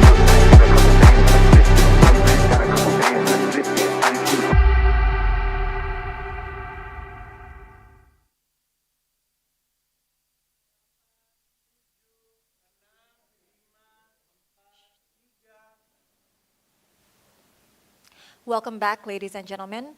Our second session is titled Civil Societies as a Force for Stability and Progress in an Increasingly Turbulent World. This session will be moderated by Step Vasson, Senior International Correspondent for Al Jazeera Network. Without further ado, Step, the screen is yours.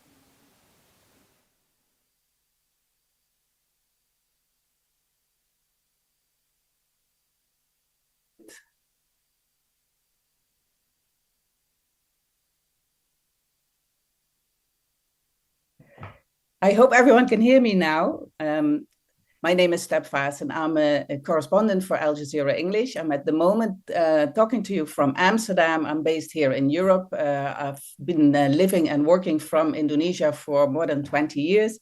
Moved to Russia, worked there as a correspondent for Al Jazeera English, went to Berlin, and now I'm here in Amsterdam. We're talking about a very important topic, the future basically of civil societies and how they are facing the most extreme challenges in a long time.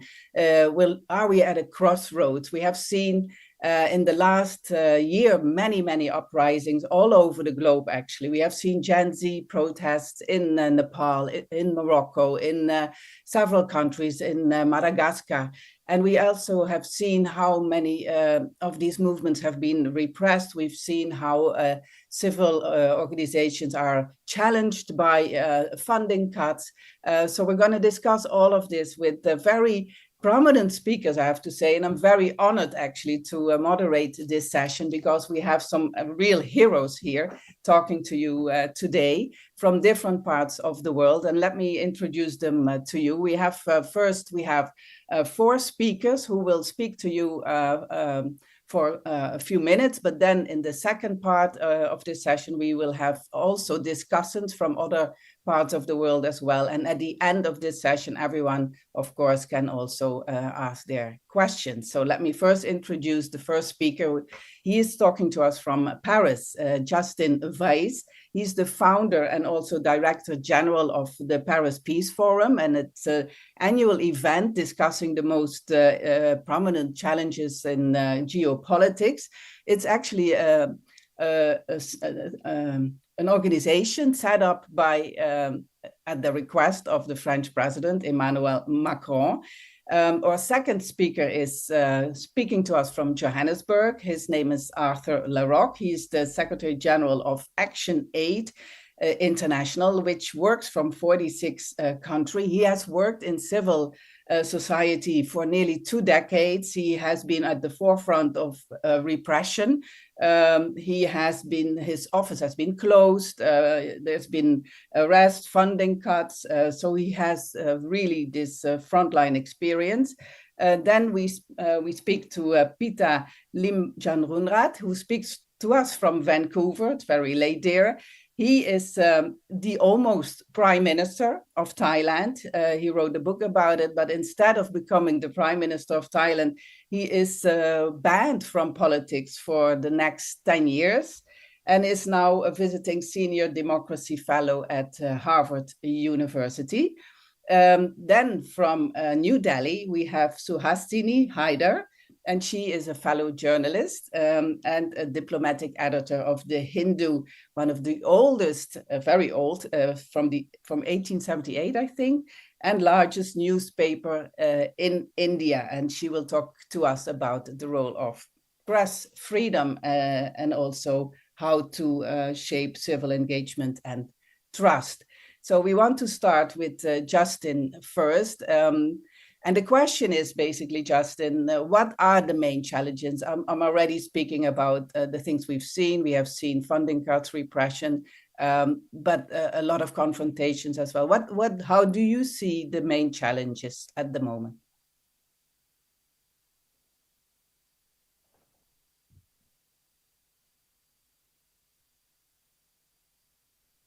Hi, everyone. Really glad to be taking part.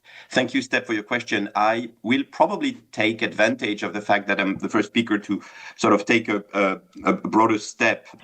There are times in history when democracy is in the rise, when civil societies have more space to express themselves. And there are times in history when authoritarian tendencies win. Think the 1930s, for example, or when you had fascist regimes gaining not just in Germany and Italy and militarist regime in Japan, etc., but also in other democracies, these tendencies were winning. Or think the communist regimes in the 1950s. But then democracy re-expanded, I would say, in the 70s. It's called the third wave. And then during the time of globalization in the 1990s and 2000, you had quite some space for what we know today and which is in danger, which is a large expression of civil society. We've seen a really stark regression, a democratic recession in the past 10, 15 years, with increasing authoritarian tendencies that we've seen in different countries, whether they are in authoritarian regimes themselves or they are in democracies, sometimes sort of captured democracies or illiberal democracies. And so that's the world we live in now. The reasons for that are many. At the recent edition of the Paris Peace Forum 2 weeks ago, that was in late October, we had several sessions on the civic space and civic mobilization. Speakers pointed actually to two discrete variables, we call them in political science, or two discrete reasons for which democracy and the civic space are in danger. One was inequalities and the sort of infrastructure, the social infrastructure, socioeconomic infrastructure of our political societies. And the second one is the digital space and the capture of the digital space, either by a few actors or by government themselves. And so, and I will finish with that. In terms of remedies, in terms of what can be done, we also had at the last edition of the Paris Peace Forum a really important set of sessions around media. That's one of the ways in which the civic space can prosper, is independent media. If you don't know the facts, if a common truth is not established, then it's very, very difficult to argue, to push back on authoritarian tendencies. And so we had a meeting of IFPIM, the International Fund for Public Interest Media, that reconstituted its funding, and it's supporting independent media all around the world. They collected 10 million euros from France and many other promises of funding from other countries. Ghana was the co-sponsor of that meeting, and itself was the first African country to commit to supporting IFPIM. And we had several other sessions, but I don't want to speak for too long. So I think we are in a difficult moment, and that's true worldwide. The evolutions, of course, in the United States are very worrying, both internally and externally. Internally, because they put in question the traditional role of the checks and balances, of the free press, etc. And externally, because they are no longer supporting a number of institutions which used to benefit from that support, and that's probably not a very good news for democracy. I'll stop here, but thank you for the invitation, and I'm looking forward to discussing with my colleagues. Thanks, Justin, for your input. And yeah, we, of course, have seen in Europe the rise of far-right parties, and you have that experience in France as well. And it's maybe something we can discuss later, because there's a lot of undemocratic elements to that, and the situation in France and Germany. It's very interesting to discuss maybe later. But we're going to move now to Johannesburg, to Arthur. I was listening to a podcast you did, and the keywords that were standing out when I was listening to you was courage and conviction. You had really needed both of these characteristics, right? Please go ahead.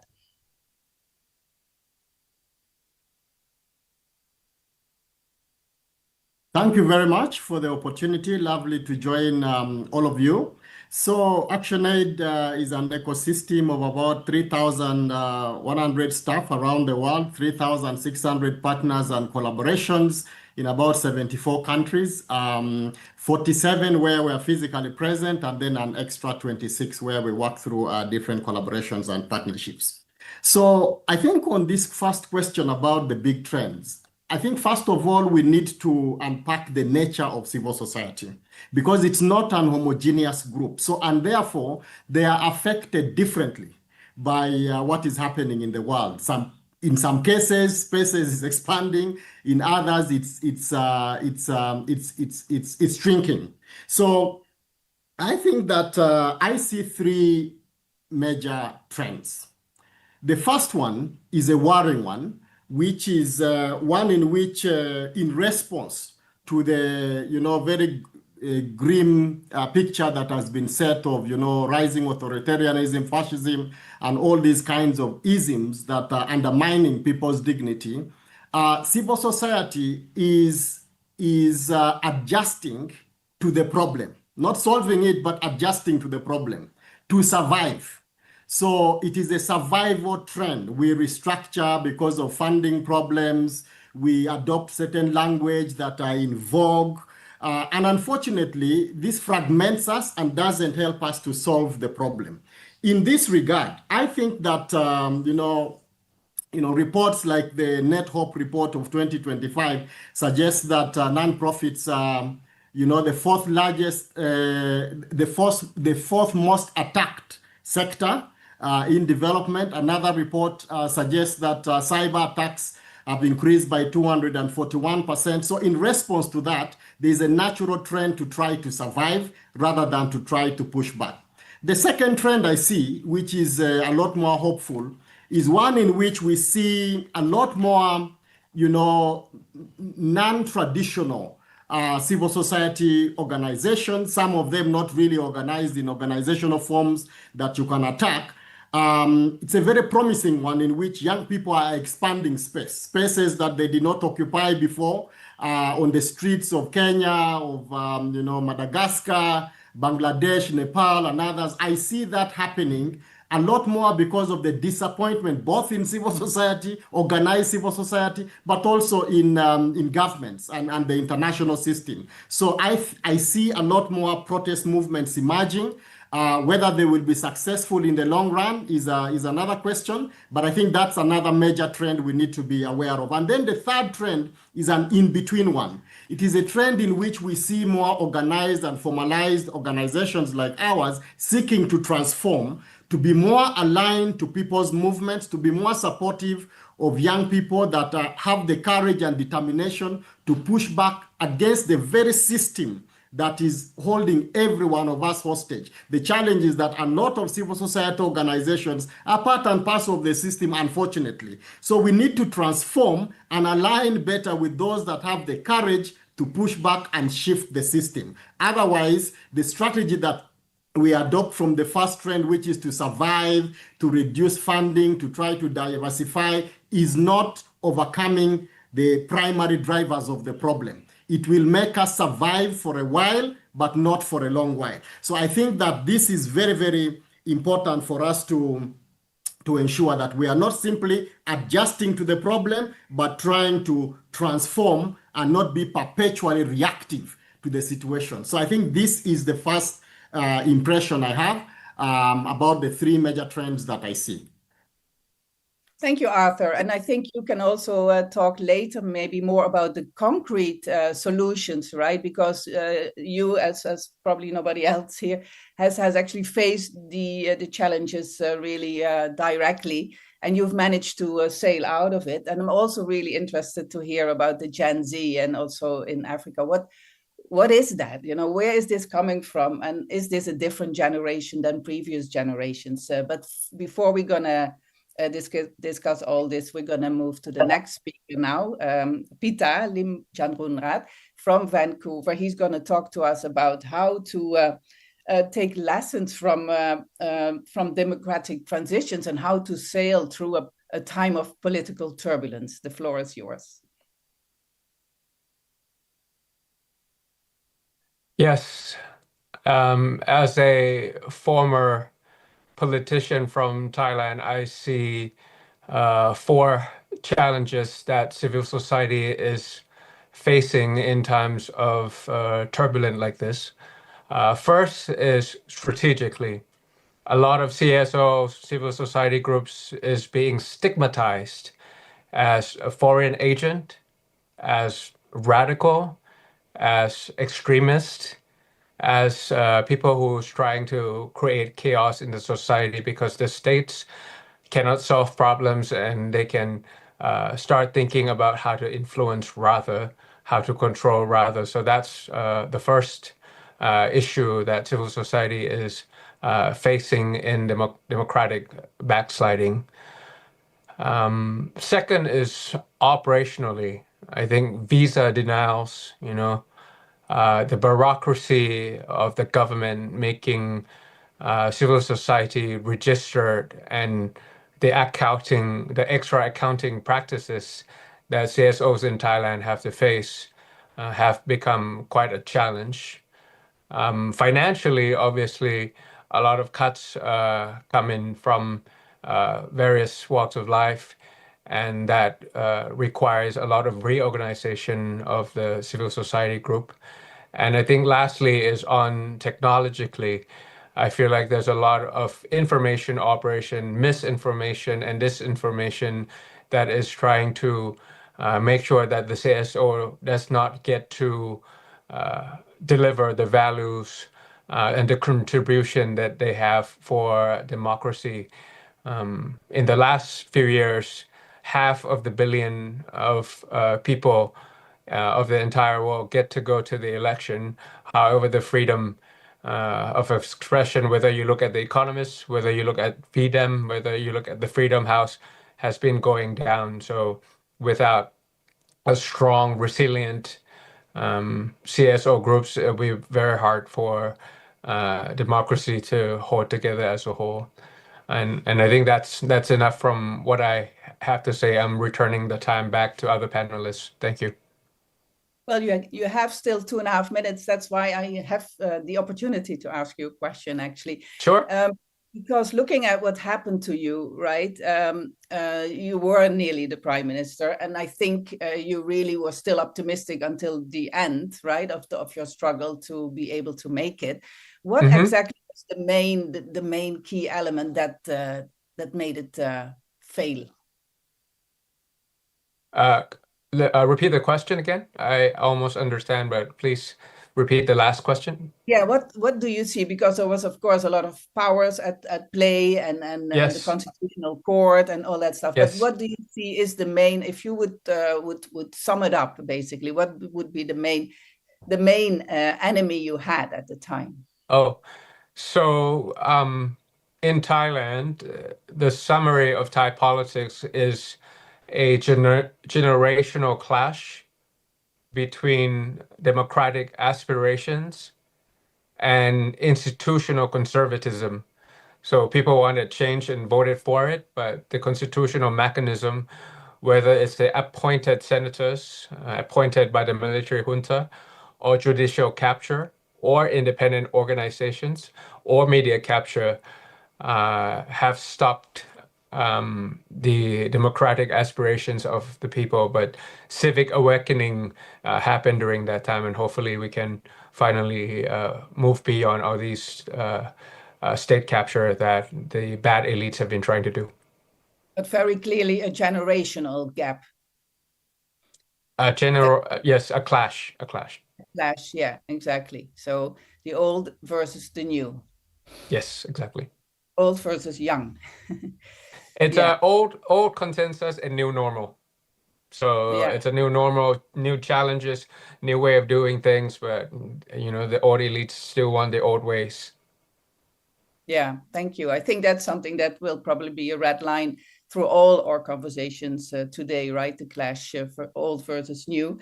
So we're gonna go now to New Delhi, to Suhasini Haidar from the Hindu, and she's gonna talk about the role of the press in this whole debate. Thank you. The floor is yours. Thank you so much, and it's nice to be with all these global citizens today. So I'm going to actually differ a little bit from Arthur when he says you can't find a one size fits all, but because actually what we are all dealing with in different ways around the world, you have to somehow see the common threads that are coming together.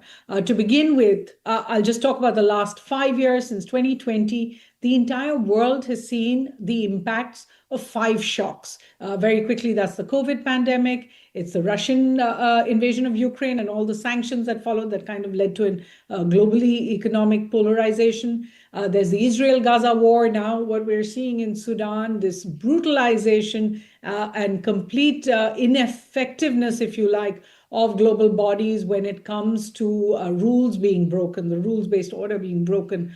The tariff war that the US has now inflicted on the world and what we're seeing as the economic responses of that. And of course, climate shock, which we perhaps don't notice as carefully, but has already led to the first full year of a 1.5 degree rise. Why do I mention all of these? Because they come in a democratic context. So there are all these shocks.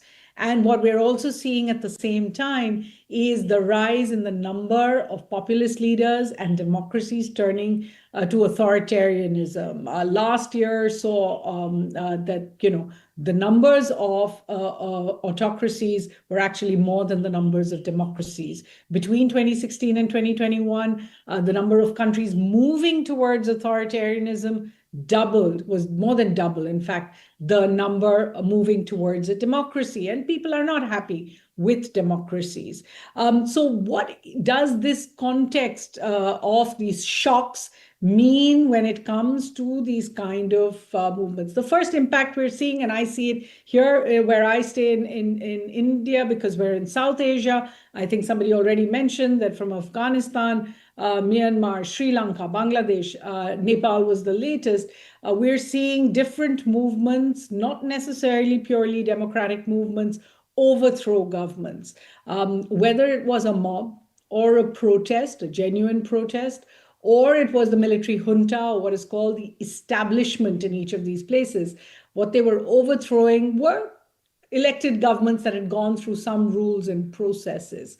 What is the impact for the media? So I'll really come to your question now. I'm very quickly going to speak about 5 impacts, and later we can talk about how we need to address these challenges. But the 5 big challenges for the media as a result of this context I've just drawn for you. One is the authoritarian trends. Even if you're a full democracy, the governments in question who have been elected feel they are empowered to take full control of the narratives. Crackdowns we see on the opposition, on non-governmental organizations, and on the media in particular are not just, we see them in India, we see them in other countries as well. Even though these are popular governments, they do feel the need to stop the narrative that criticizes them. The second is the social media bypass. What we're seeing in technology, in terms of disinformation, in terms of artificial intelligence, what it's essentially saying is now that everybody has the tools to access the internet and information, you don't need the media anymore. You don't need a critical media that holds authority to account, that asks questions, that does research, that works on all these issues seriously. You can just, directly reach your constituents, or put out your message, or put out your disinformation and propaganda. The third are these shocks that I spoke about just now, are allowing people to feel comfortable giving up their own rights in favor of some kind of security, whether it's health security, food security, or strategic security. The fourth is the habits of the government rubbing off on people. People are becoming much more illiberal. Even in the street protests we've seen, dismissal, in a sense, of the media. In the latest protest, we saw the Gen Z protests in Nepal. It was media organizations whose buildings were burnt. And the fifth is the degrading of all institutions, including the media, and a politicization that we see. So there's a polarization within our societies that leads to the idea that there is no one truth. We keep saying we're in that post-truth generation, and it is true because people feel that the truth is just what side of a political divide they're on. So these are the main challenges the media, I would say, here is feeling. But I speak, when I exchange notes with my colleagues around the world, I hear very similar stories. Thank you so much, Sohini. Yeah, that's absolutely right. We have the same experience here now in Europe as well. And as you say, the media is under attack as much as civil societies. I think we are sort of in a tandem together at the moment. If you look at what's happening with the authoritarian tendencies, regimes.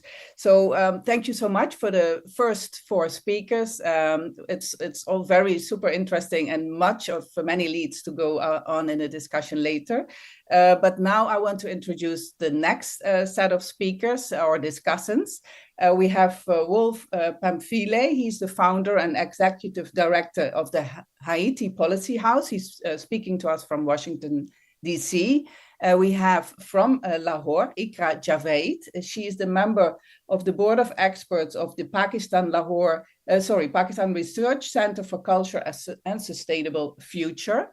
And then from East Timor, Dili, Adelson da Costa Jr., strategy and engagement lead of Oxfam in Timor-Leste. And then we have from Geneva, Sanjay Sethi. He's the co-executive director of the Artistic Freedom Initiative in the US. And then from Jakarta, Tunggal Pawestri, director of Humanis Foundation Indonesia. We'll start with Wolf, and the floor is yours. Thank you. Can you hear me clearly? Yes. Perfect. I think as we're all talking here, even with the first speakers, I could tell that we are all connected in a way that even the country that I cover, Haiti, it's halfway across the world from Indonesia, but I think even Thailand. But I think the same issues with regimes that existed for decades in the country, and also being country being overtaken by corruption and elites, and how it's keeping new and creative and innovative ideas from coming through and growing. Haiti Policy House is a research institute / think tank that focuses primarily on foreign policy that are impacting Haiti specifically.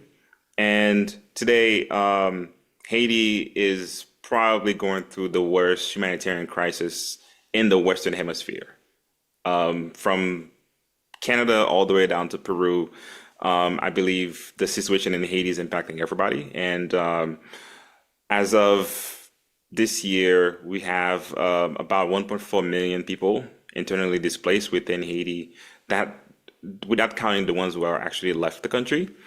And also, we have about 90% of the country's capital being under gang control at the moment. And that's a result of decades of political elites and economic elites providing weapons and drugs to impoverished neighborhoods and using the youth as gangs for various reasons, suppressing votes, intimidation, extortion. And as 2 years ago, the situation erupted, and the gangs essentially took over because now they had too much power.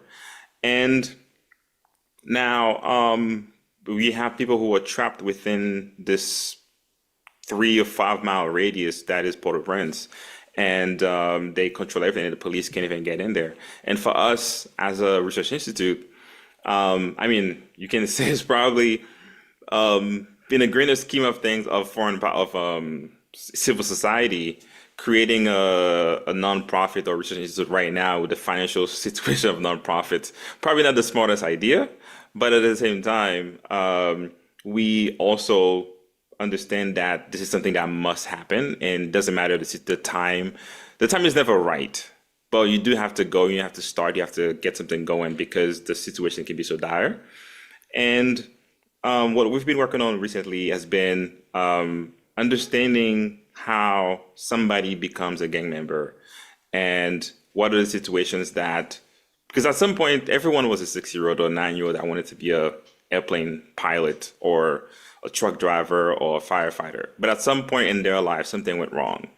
And our work has been recently listening to music that's coming out of those territories, because essentially no one can go in there. No one can go in besides social media and TikTok.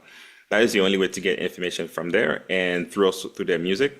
And we've been using that effectively to understand and to kind of like drive our research, and also see how we can come up with design creative policies that can impact those neighborhoods where those kids come from. And so far, we've been seeing some real interest in understanding from people who wouldn't normally listen to these kids, are now paying attention to understand that, hey, this could be my cousin, this could be my brother or my sister. We've gotten some flags from that, from people who are not technically interested in what we're doing, or who don't like that we're trying to find solutions for the current crisis that we're in. But I believe that, across the world, we are seeing similar trends as well. So, thank you so much, Wolf, for this quite sobering contribution. A lot to take in. We're going now to Lahore, to Ikra. Please, the floor is yours. Okay, thank you so much. I'm honored to be the part of this great panelist. I will be adding my point of view. Civil society always give a bridge between the state and the people, as we have seen that the things has been changed over the time, as one of the speakers mentioned about a generational gap and the Gen Z role in this arena, you know. And the things, the more focusing on would be the digital activism, which we have seen through the trends, which is going all over the world. Right. Recently in Pakistan, through the in floods, we have seen the role of civil society and the way young people helped out and came for the real situations, right? So we should focus on to understand that gap which we see now, because somehow the young generation, the demand of they need the demand of the transparency, and they are the ones through which we can connect the civil society, and these young leaders can play the role. And the only thing which we should understand in that scenario, that their narratives, their ideas, and their way of interacting is so different as we compare to the ones who are already doing it. You know, the medium of communication has been changed all over the world. So we should use these important platforms, and we should understand that how can we come up and help to connect these young generation to the real need of the community networks and the NGOs. Even though I just want to add the one example from Pakistan, one of my young student, he owned a society, and he is working and he's collecting funds and all that stuff on his own to just help out the society. So I believe that the things has been changed over the time, and we should be giving more transparency while it's come to media, and we more come up with an idea how can we connect these young leaders through use of AI or TikTok or any other platform, so that we can help them more in a very responsible way as well. Because one of the speaker mentioned disinformation and misinformation as well, because when you have all of information around you, so you would need to be very responsible while using that information. So we should aware more about in these regards. And because of flow of information also gives you that anxiety, and that will if we will focus on the transparency of the information, I think we can create the change. Thank you so much, Ikra. And it's great that you mentioned the word connecting. And that's exactly, of course, what we're doing right now in this global town hall. But it's definitely a very good call for more interaction, more communication, and have more global interconnection. I think it's a great point. I'm going to move now to Delhi, to Adil San, and yeah, the floor is yours. Thank you so much for these great opportunities to be part of these conversations. It was an interesting guest speakers who is actually covering a lot of things from the global shift, which has happened in civic space issues, democracy, civil societies, and also youth engagement. So from my point of view, really want to push something in this conversation because in each country has different contexts and the way how civil society are engaged and contributing, whether into government policy decision-making process or support a society to be part of movement and creating space for them to contribute the ideas and perspective in the country development. So one critical things that I see in change or shift of civic space when we are talking about legal and policy restriction, which is actually moving and reducing public participations to contribute in any development process. So since we see like a lot of change happen in terms of CSO or civil society engagement to contribute and change the narrative, which is basically not giving a potential opportunities for the most vulnerable people to participate and also contributing in the global shift that actually ongoing. I was think that this kind of opportunities and conversation could be bridge and sharing more perspective to see how change happen in each countries, and also bring a new lesson learned where each country can adapt or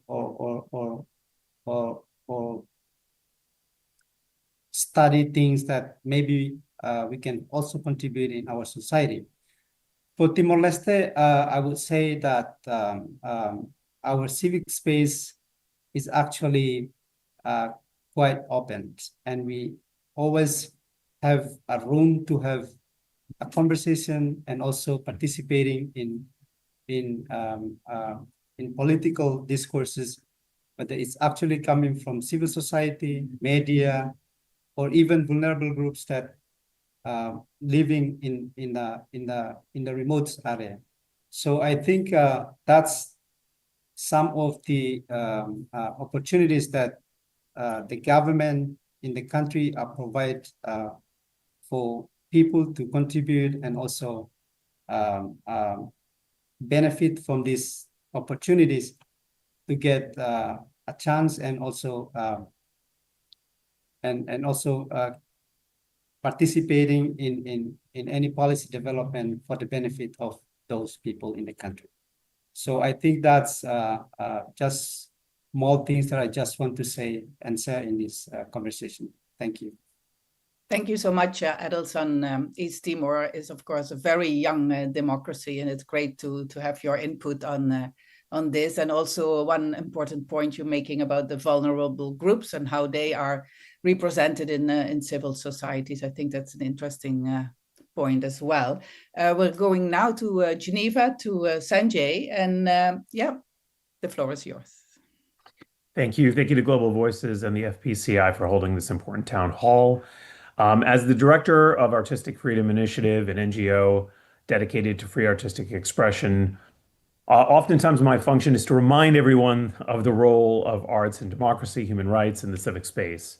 And when we talk about civil society, we often think of NGOs, advocacy networks, community groups, but the arts are one of the most important pillars in that ecosystem.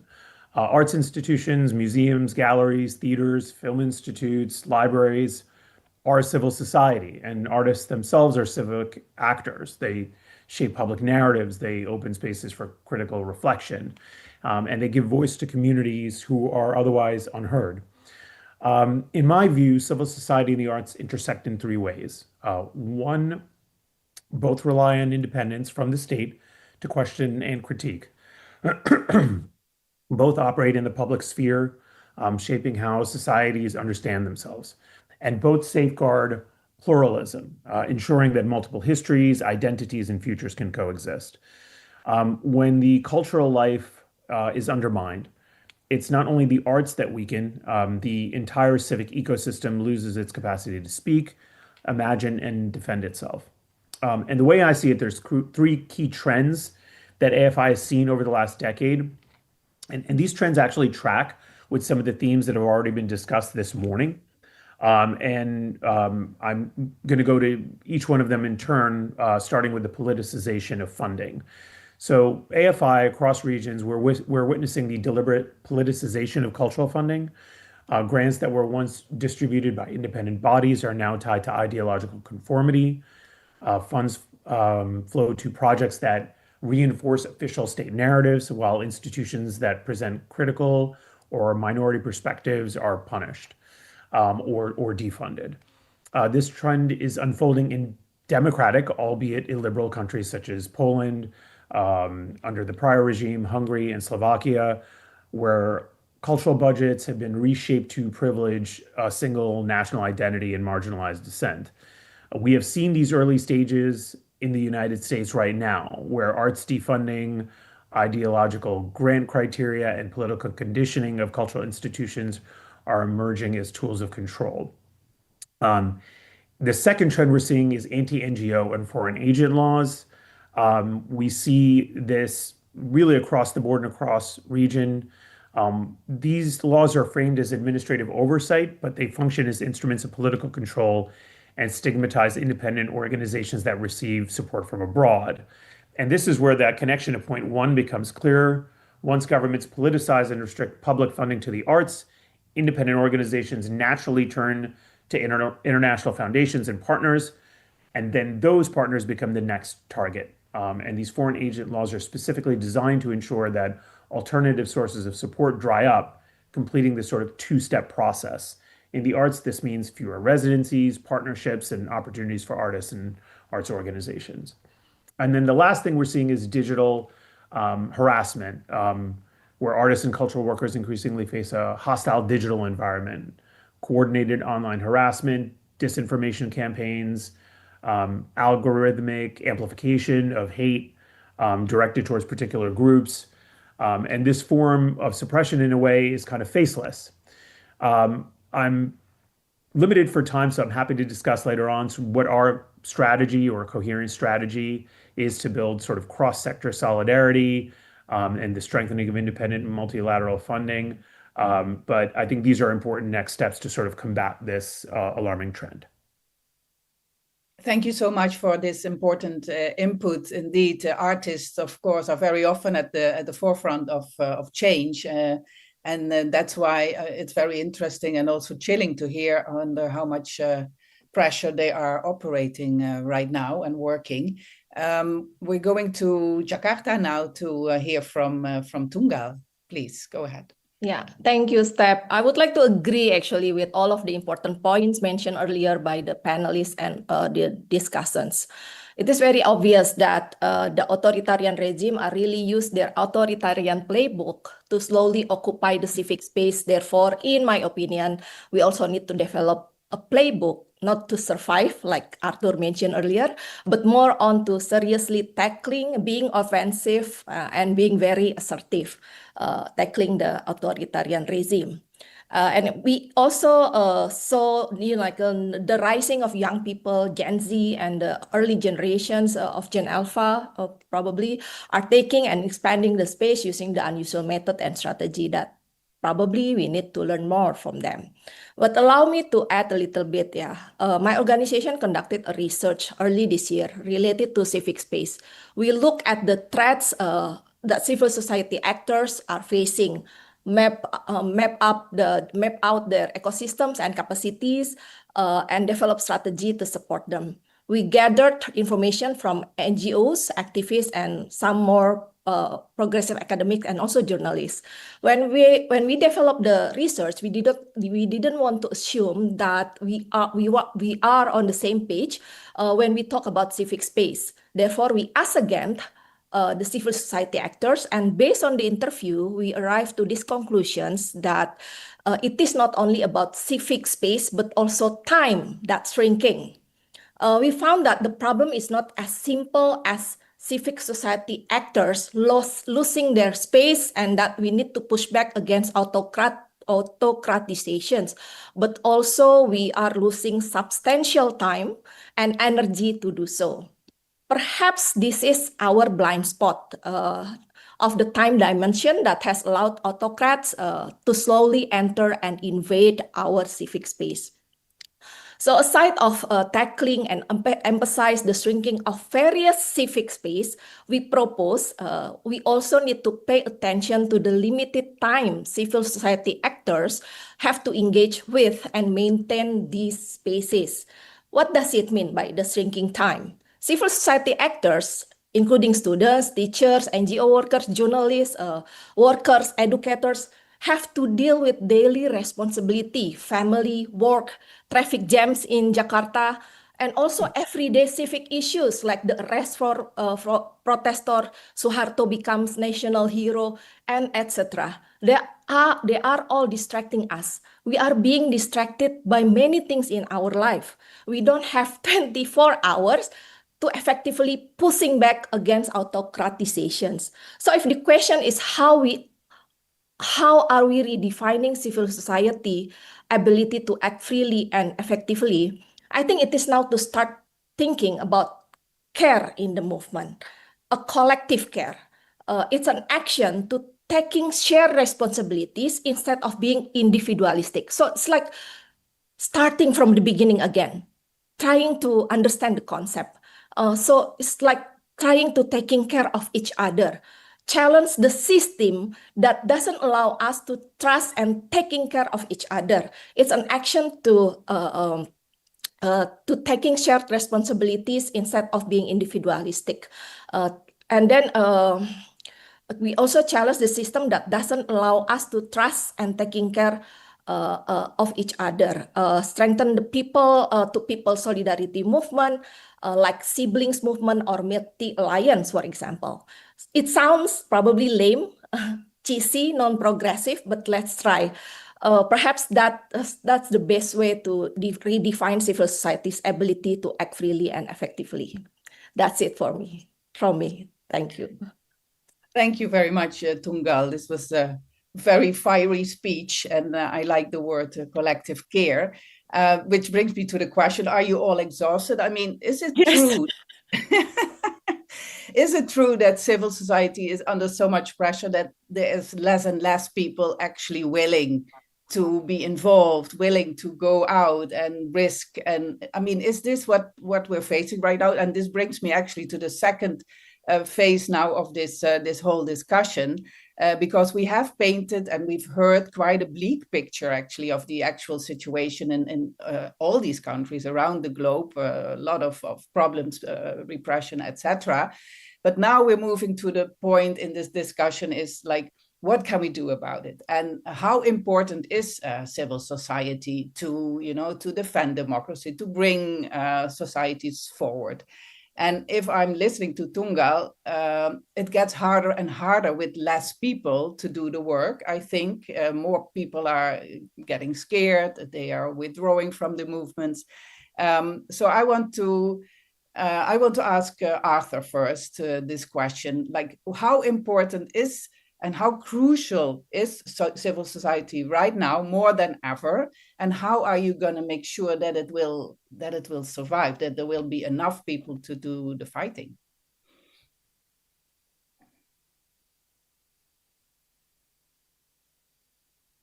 Did you hear me, Arthur? Yes, I heard you, but I was muted. Sorry about that. So Okay. really, on what Tunggal said, I really identify with all that she's mentioned. I think civil society is so important, but we need to understand that it needs to renew itself. It's not the same actors, same individuals having to fight. We are in a lifelong struggle. It's not time bound by projects or anything like that. And therefore, leaders will come, seasons will change, new people will emerge, and we need to identify with all of this evolution that is happening within civil society. So I think that just building on what Tunggal also said about the system, we must not adjust and adapt to the problem, like I said earlier. Otherwise, we be perpetually reactive and somebody else sets the agenda. So we must fight back the system behind the massive shift we are seeing in funding, in funding for security and all of this. We must, join a global movement for peace, for instance. It's just unbelievable that the amount of money that is injected in warmongering, far supersedes efforts towards connecting people, and the like. So we must push back this. Otherwise, we must challenge the fear mongering that drives these investments in military and just realize that people can actually be connected and not be afraid of each other. Therefore, civil society matters most, not just to defend democratic values, but also to reimagine democracy itself. Because for a long time, a lot of the Gen Zs are disappointed with, elections take place, neoliberal democracy is happening and thriving in many places, but it's being used by the same autocrats to justify whatever they are doing. So they are actually popularly elected. So democracy is not delivering food on the table, it's not delivering food for Sudanese. And that's why they are on the street. So therefore, we must reimagine this democracy to start with, if we are to make, a big difference. And when we reimagine democratic values, we must emphasize as much social, cultural, and economic rights as we do political rights. Finally, civil society, especially the organizational forms, NGOs, international organizations, think tanks, and the like, that are also dependent on the same aid system that is responsible for so much problem. We must courageously and humbly rethink our own dependency. A lot of our structures are so aid dependent that we are so expensively run that we must reimagine how we are organized if we are to be effective. So for ourselves, we must reimagine organizational forms. And then for the mission, we must think creatively about the idea of generating resources to advance our mission. We must pay a little bit more attention to social enterprises and just rid ourselves of the endless dependency that we have found ourselves in. So I think these are very, very important shifts that we need to make. So looking ahead, I think one, we must, as civil society, connect our struggles, and we must focus on the underlying system. No single civil society organization can push back on the system, and therefore we must collaborate, like Sanjay said earlier. Secondly, we must support social movements and authentic people's struggles, and not just think about our own survival as civil society because the law is against us, because funding is against us. People's civic space is ultimately about people's struggles, not just survival of organizations. And finally, we must find ways of speaking to the other side. We can't keep saying, oh, these fascists, these people on the must collaborate. Civil society must find ways of speaking to politicians, including those that we don't agree with. Otherwise, we remain in a bubble that cannot regenerate and cannot take us forward. So this is what I would suggest. Thank you, Arthur. And who wants to respond? Otherwise, I'm going to ask Peter. Yes, you can hear me, right? Peter, Yes, Arthur is making a lot of very strong points here. Right. One of the things that he said in the beginning was we need to renew the movement Yes. all the time, right? Yes. That's also something you brought up. How Yes. how can you convince the younger generations to continue despite all the threats and the challenges that are being thrown at them? How do you do that? How do you renew and re-young the movement all the time? I think advocates will have to do some advocacy for themselves to really explain why there's a need for a CSO in a democracy.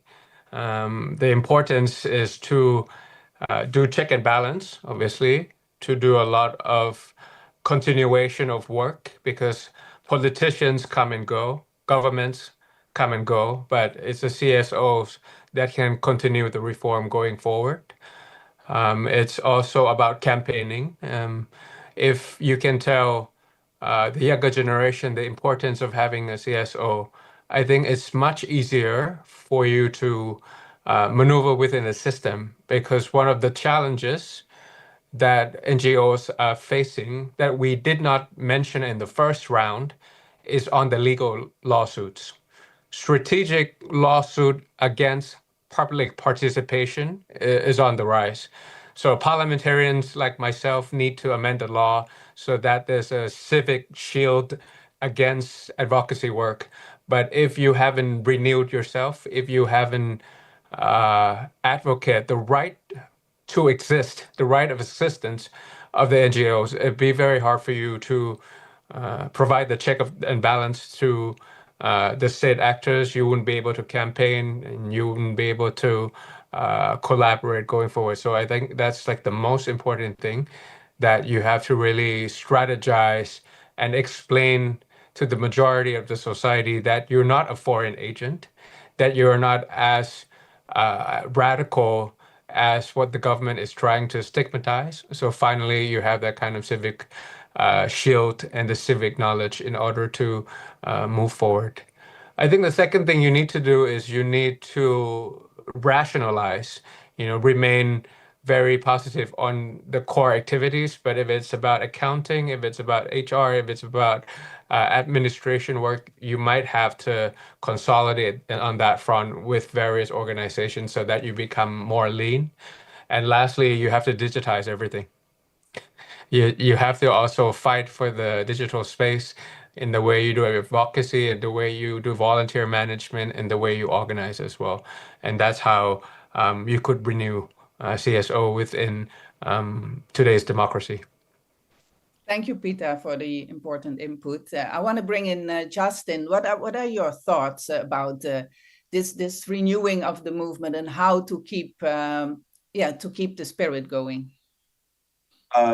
Agree on the main points that were made. The digital space is absolutely key. And obviously with AI, we have a flooding of potentially very offensive chatbots and robots attacking. One point I wanted to bring to the discussion, because it's been said several times that the regression, the democratic regression and the recession in the civic space that we see in many countries is also made up of the apathy and the non-reaction of other people in society. I think polarization has a big role to play here. I mean, I'm sorry, I meant polarization is playing a big role in this story. We've seen, especially in the West, the gradual erasing of the center, of the middle, and society growing apart and not having any overlap. We saw that starting, especially in the US in the 1990s, and it only amplified in the decades since then. And we're seeing it in Europe. And of course, there are many reasons. I mentioned inequalities and the new digital environment or civilization in which we are, in which, as we know, we have bubbles of information in which we tend to stay and that tend to reinforce our beliefs. But I think we shouldn't hide the fact that a big part of the population, because it is polarized, has no patience for these movements. And so one of the big challenges is to try and reconstitute that precious, that vital middle in our polities, and try and sort of reconstitute that the dialogue. Otherwise, the democracy defenders, the ones standing up for freedom and the civic space, etc., will be crushed without the participation of the I would say the other half. And so that's one important thing we should keep in mind. Thank you, Justin. Now, we've just had the elections here in the Netherlands, and you saw in this result that, especially the point you're making about the middle, people in the Netherlands voted now to go back to the middle and try to stay away from polarization. I mean, it's a very tiny step, but how do we achieve that? I want to bring in Suhasini. How do societies can prevent to be polarized? How do you keep the middle sane, basically? I think what it requires, and I completely agree with Justin when he says it's necessary to try and bring back that middle space, that space when we were able to discuss issues, disagree with each other, and yet go away as friends or colleagues or partners. The world over, people are seeing the debilitating effects on society of this kind of polarization. And I think it's only a matter of time before it's seen as a societal issue. Years ago, there was this sense that people on their family groups and other groups were somehow finding themselves losing people they loved. How can we find a way to have these conversations in a way we actually are able to somehow relate to each other at the same time, not reject people, but reject our agreement with their ideas. It has to be done in a way that is conscious of the need to hold that middle ground. In the same way, I think it's necessary for us to have a recommitment to not just that middle ground, not just to civilized discourse amongst civil society. It is also necessary to walk away consciously from the idea of establishment versus anti-establishment, or the idea of a status quo versus the challengers. We have to move towards a place where we look for rules. We look for rules-based societies, societies based on constitutions, societies based on constitutional rights, freedoms, and perhaps also on some duties.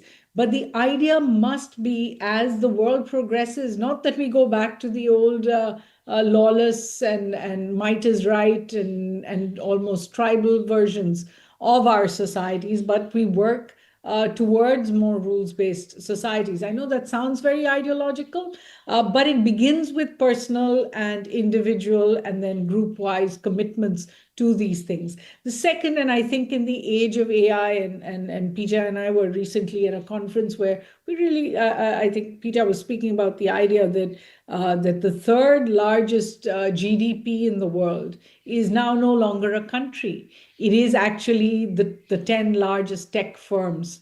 We have, again, made it about them versus the rest. I think it's necessary to bring them on board and necessary to mobilize public opinion, because we know that that does change them. Mobilize public opinion towards a push for authenticity. I'll give you 3 small examples that in the last, I would say, 5 years have incredibly changed the way social media, for example, functions for the positive. When WhatsApp, for example, stopped the unlimited forwarding of messages, because a lot of propaganda units were using these, whereas messages between 2 people are about a conversation, are about essentially a way of reaching out on a personal level. It changed the way that propaganda could be disseminated. I know in India, it made a huge difference. The second was Facebook's partial crackdown on hate speech, and the third was the search for authenticity in Twitter handles, or what became X eventually. Finally, I'll just say, and I heard that bell go off, that we need to understand that global values still matter. It is not possible for us, for example, in our part of the world to say, there is a Taliban regime that does not allow girls to go to school. That is not necessarily, that's not possible to just write off as a cultural difference between us and them. These are hard-fought values, hard-fought universal declarations that the world signed on to 80 years ago. We cannot dismiss them as a thing of the past. If the world committed to a rules-based order, committed to universal declarations of human rights, to child rights, to media freedoms, it is necessary to bring those back front and center without accepting this new version of the world. Yeah, thank you so much. And also some useful, real concrete solutions, things that can be done. And I think that's where we're going to move to the third part. And that's actually, what are we going to do? Do we have any concrete solutions to bring things forward and to make sure that civil society is going to be strong and stay strong? One of the points that everyone can just jump in to the discussion if you want, so don't hesitate if you want to bring up some points. One of my question is, can we actually connect all these civil societies? We've heard from all of you, and some of you said we need to connect. Arthur was talking about a world peace movement, even to counter the whole defense spending that's happening right now. Is it possible to all connect and make that make this global civil society movement stronger? Or are there too many differences? Anyone? Yeah, Steph, I think I will try to answer that. We know that the autocrats, they are consistent and they are connected, right? So they plan for the long term. So it's a long-term battle for them. So I think we also need to do the same. We need to be very consistent and we also need to be connected. So to answer your questions, I think yes, it is doable, it is possible to have connection among the movement. And we already seen that for the past, like 5-10 years, and even from a long time ago. But now on how we can, upscale the movement and making sure that we also invite the unusual suspects to be in the movement as well. And we also need to remember that now, you mentioned about the digital aspect, but when we talk about the big tech, actually they're providing the oligarch with the means. So we also need to be very critical with them. Yeah, I think that, I stop there before I talk quite a lot on that. So you're positive. Yeah, I'm positive. It's possible to connect. Anyone else about this? Maybe from DC. Yeah, I think we have. We talk about technology. I think it's important for us to be clear about what it is that we do, and also I'm a firm believer in not trying to do everything altogether. I think for us in my community, we have a lot. Haiti is called the NGO state, because there are so many NGOs and that are trying to do so many different things that they end up not being effective. And I think if we can be very effective at what it is that we do, and then come together by bringing something very specific to the table that we can all contribute to, and understanding that if you are somebody who focuses on the art like Sanjay is, this is our person that we can rely to talk about specific issues, and not me being a policy and security and then all of a sudden trying to figure out art. And I think that dilutes the message for us. It also weakens us, because on the other side, the folks that are opposing us and actually trying to discredit us use that as a way to say, "Oh, look at them! They're so disorganized. They don't even know what they're talking about." I think being very clear about it is what we do, and also willing to work in solidarity with others and strengthening others where they lack what we have. Yeah, maybe Sanjay, you can add to that, because you said in the art world there have been some real concrete examples of how to move forward, how to counter the issues. I think the key is cross-sector solidarity. I mean, the arts field is not very connected to the human rights field, but I think it's important we don't look at artistic freedom specifically as a human right or as a democratic right. And this illiberal scheme that has been deployed pretty effectively to suppress expression relies on self-censorship. It relies on actors wanting to avoid dialogue to keep their funding, keep their professional livelihood, stay away from online hate. And I think that impulse to self-censor is less when there's a level of cross-sector solidarity, that if an artist creates a work, that they have a community that's supporting them, an artist community and even a legal community. So I know I'm somewhat biased as a human rights lawyer to use legal solutions, but I think it's very important for civic society, civic spaces, whether it's from NGOs to specific artists or actors, to understand what their rights are, that they have actionable rights, and that they're part of an ecosystem that just goes beyond their immediate profession, that will enable them to speak freely and not self-censor. But you said there's not much connection between the art world and the human rights world, for example, right? Should that not all be more connected, all these different sectors? We're certainly trying. I mean, one of the big things that we're doing right now is the EU Act on Artistic Freedom that we're helping to draft, that builds in principles of independence for funding and independence for managerial appointments in cultural institutions. But I think on the larger side, it requires maybe even museum and civic spaces. Like if you think in the United States, the Metropolitan Museum of Art, which is very aligned on artistic freedom issues and non-discrimination, to think of themselves as an actor in the space, not just the arts, but also on the actual underlying right to freedom of expression. I'm curious to see the folks that specialize in journalism, how they feel maybe media organizations maybe can even contribute to this solidarity between the civic actors in this space. Yeah, the problem with the media is, and I speak for me personally, is that it's very difficult to turn from journalists to activists, because then we don't make ourselves very reliable anymore. So we always try to refrain from being part of activism. But if it comes to the media and freedom of expression, of course, this is our field. And then we are allowed to be speaking out, of course. And this is happening right now. We're facing it, all of us. So I think, yeah, that's a very good suggestion.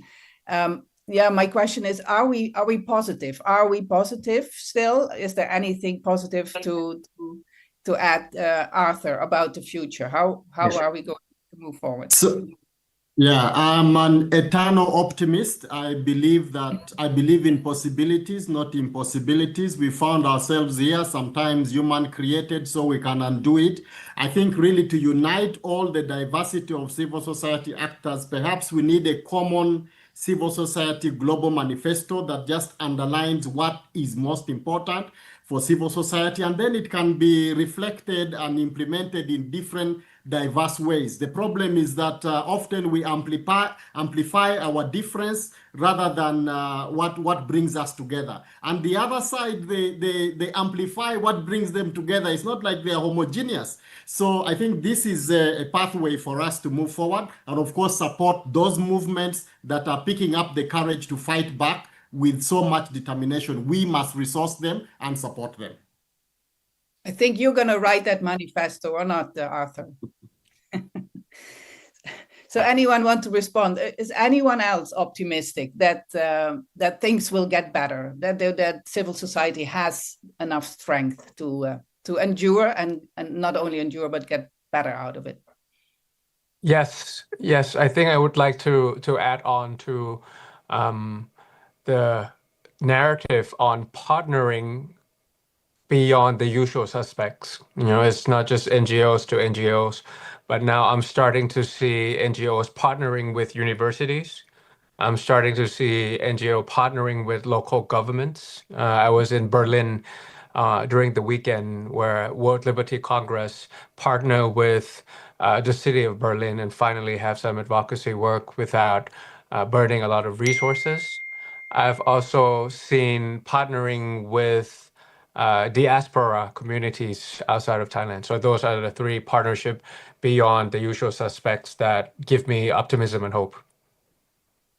Thank you. I just got a message that we need to wrap up. I didn't look at the time at all, I'm afraid, but I'm happy that we are ending on a positive note.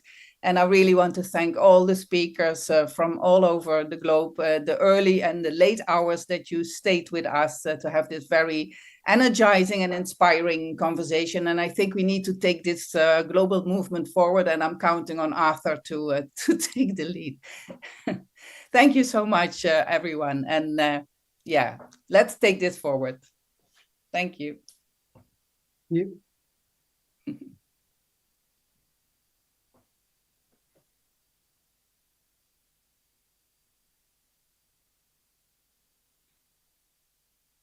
Thanks a lot, Step. Thank you. Thank you. That was fun, yeah.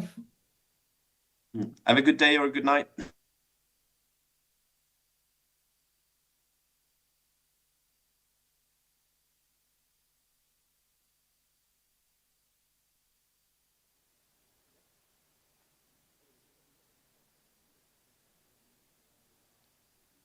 Thank you, Step.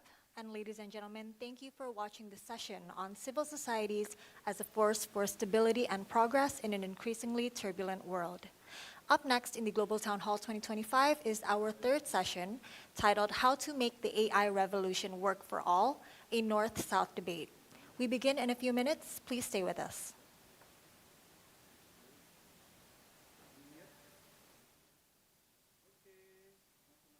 Because technology is ubiquitous. Because technology is what connects us. And humanity is resilient.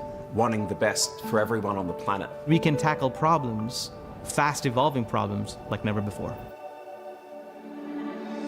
Global Citizen has worked to connect those in the corridors of power and some of the biggest artists and entertainers to everyday citizens, so that when disaster strikes, we could swing into action immediately. And that rapid and coordinated response is what makes our model so impactful. The Nature Conservancy is a global nonprofit focused on conserving lands and water on which all life depends. And the data we collect helps us understand what choices we need to make to save our planet. With a movement of millions of people, we needed technology and systems and infrastructure. That is the means through which we can tell stories that help people see their connection to fellow global citizens all around the world. Protecting biodiversity and combating climate change are systemic problems. And technology, data, cloud, generative AI, machine learning, these are tools to help us really understand what's going on. And Amazon Web Services has been the backbone of the infrastructure that powers our movement. Amazon Web Services brings that power of scale, security, transferability to the teams doing different but similar work. It not only serves as the hosting platform for our website and for our app, it's also Amazon Services that provides insights that we can use to make better campaigns that citizens can then use to take action to drive real change. Technology for conservation is about the people, the places, and the priorities. And we need a technology provider who can be there with us. When you have speed on your side, you realize that we're all in this together. And then we see that the actions that we take, while they might seem small on an individual level, when we add them up, they can quite literally move the world. So leveraging these technologies for good, that is a unifying force.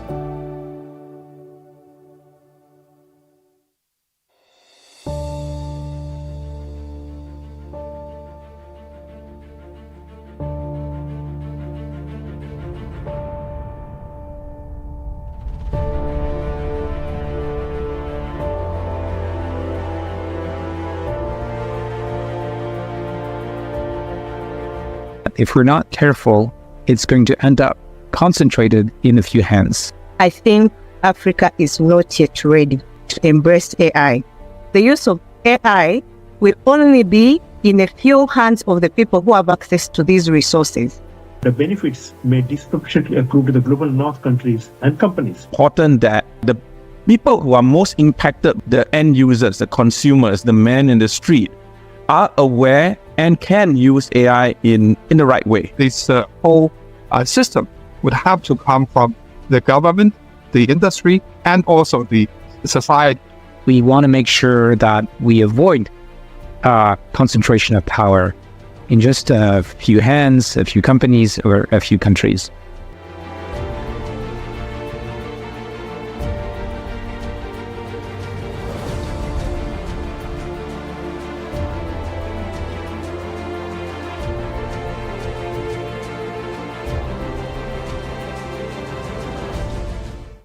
Namaste and warm greetings to everyone at the Global Town Hall. I'm Tanya Gupta from Digital India Foundation, and it's a privilege to join this important conversation on the future we need. The world is in a moment of transition where geopolitics is shifting, economies are evolving, and technology has added another important dimension to this change. With AI, data, and digital infrastructure now at the forefront of this developmental discourse, they are also influencing how societies are growing and how nations engage with one another. Over the last decade, India has shown how digital public infrastructure can empower billions, not as mere consumers, but as equal participants in this modern, trusted, and globally connected digital economy. At Digital India Foundation, we believe that the future we need must be rooted in digital inclusion, so every individual can contribute and benefit from the growth, trusted digital governance with clear user rights and interoperable framework that allow innovation while protecting people, and global cooperation on standards and trust, since digital systems and challenges cross borders and solutions do not lie in silos. The future we need is a future where technology strengthens human dignity, expands innovation and opportunity, and builds trust between people, governments, and markets. Thank you.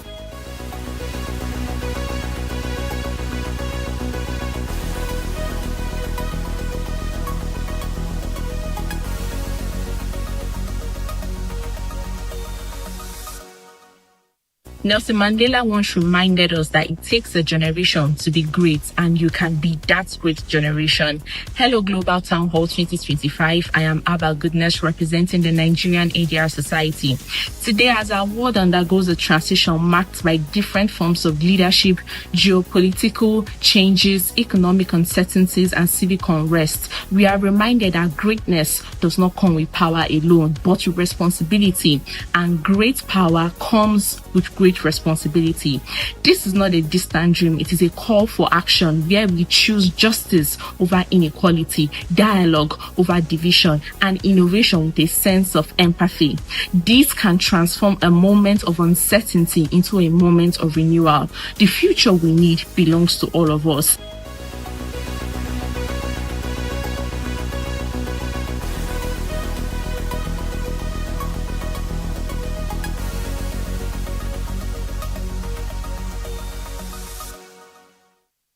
Hi, I'm Kushi, a lead researcher at Warwick Think Tank, and I believe this year's Global Town Hall theme, The Future We Need, is especially resonant amidst today's shifting optics of global power. My report, centered on how governments can institutionalize AI technology into humanitarian contexts, strongly aligns with this theme. As AI seeps into the political sphere, there's been a clear shift in global leadership, with distrust, misinformation, and data privacy becoming growing concerns. The intersection between AI and geopolitics is evident, as political agendas and movements continue to shape the way our international systems are operating. My project focuses on navigating the economic and civic challenges of integrating AI for public good, recognizing how both domestic disputes and international events are reshaping the world order. The Future We Need closely reflects Warwick Think Tank's research ethos, and our teams are keen to closely examine this premise. Thank you.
Welcome back, ladies and gentlemen. The third Global Town Hall session is on how to make the AI revolution work for all, a North-South debate. The session will be moderated by Andrew Teo, founder of Blue Bolt Labs. Andre, the floor is yours. Good morning, good afternoon, and good evening, everybody. Thank you to the FPCI and Global Citizen for organizing this Global Town Hall. Now, today we are going to speak on a topic which is quite close to my heart, which is, in fact, inclusive AI. So in recent years, we've seen AI rapidly transforming almost every single aspect of human life, from healthcare to education, to agriculture, governance, industries, and so on. We've seen the global north, mainly the United States, Western Europe, continue to build an infrastructure, research, and capacity. And on the flip side, we see countries here in the global south that face systemic barriers and are often left out of the discourse of this governance. So it goes from issues such as infrastructure all the way to data protection. And this raises a serious question. Are we really building AI for everyone or only for the few? Ladies and gentlemen, my name is Andre, and I will be your moderator for today. I'm the founder of BlueBoats Labs, where we design inclusive AI solutions for corporates and governments all across the Asia Pacific. Now, on the topic here, we will be addressing 4 main questions. Number 1, who is currently setting the agenda for AI development? And how do you make sure that no one is left behind here? Is it the West? Is it the East? Is it the North or the South? Number 2, how can we really ensure that this AI revolution that we see right now really serve the public good? You've seen the waves of revolution go past. The agricultural revolution, the industrial revolution, the information revolution, and now the AI revolution coming into. Third question that we should be addressing is how we're able to have a more equitable access of AI within the global south. How can we make sure that everyone actually benefits from it? And the fourth one, of course, which I feel could be quite ambiguous in some cases, is that who decides what counts as ethical, fair, responsible AI? Well, global organizations such as the UN currently coordinating this, but are they really? So here we are today to really debate the arguments from speakers from both sides, from the global north and the global south, where they'll explore how this AI revolution can be made to serve all of humanity beyond the few. So ladies and gentlemen, I'd like to introduce our 4 session panelists that we have here. The first one is Dr. Mary Jost, currently Ambassador for Digital Affairs of Estonia, and also team lead of the Knowledge Hub Digital of the European Commission. We'll have our second panelist, which is Professor Dr. Hoda Al-Khuzaimi, who leads strategic economic, technology, and investment, and also national expert on advanced science and future economy from the United Arab Emirates. The third speaker, of course, is that you have Edward Tsoi, who is also the co-founder of AI Safety Asia. And joining us later, of course, we have David Guan, who is also the Senior Vice President and CFO of iFlyTech, which is a publicly listed company listed on the Shenzhen Stock Exchange. So he'll be providing some views about how corporates see AI inclusivity. Now, let me just walk you through the format of today's session. So we'll start off with a rapid Q&A from each of our 3 panelists. We'll go first round mainly on inclusivity and accessibility.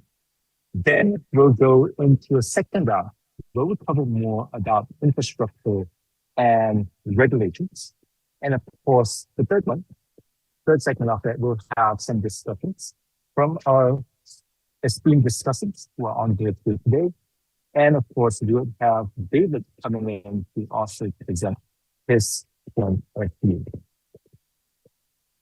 So, ladies and gentlemen, if you could all sit up in your seats upright wherever you are in the evening, at night, in the morning, or in the afternoon, and let us start hearing the differing and sometimes argumentative point of view from our panelists over here. Great. So I'd like to get started. With Dr. Nelgas.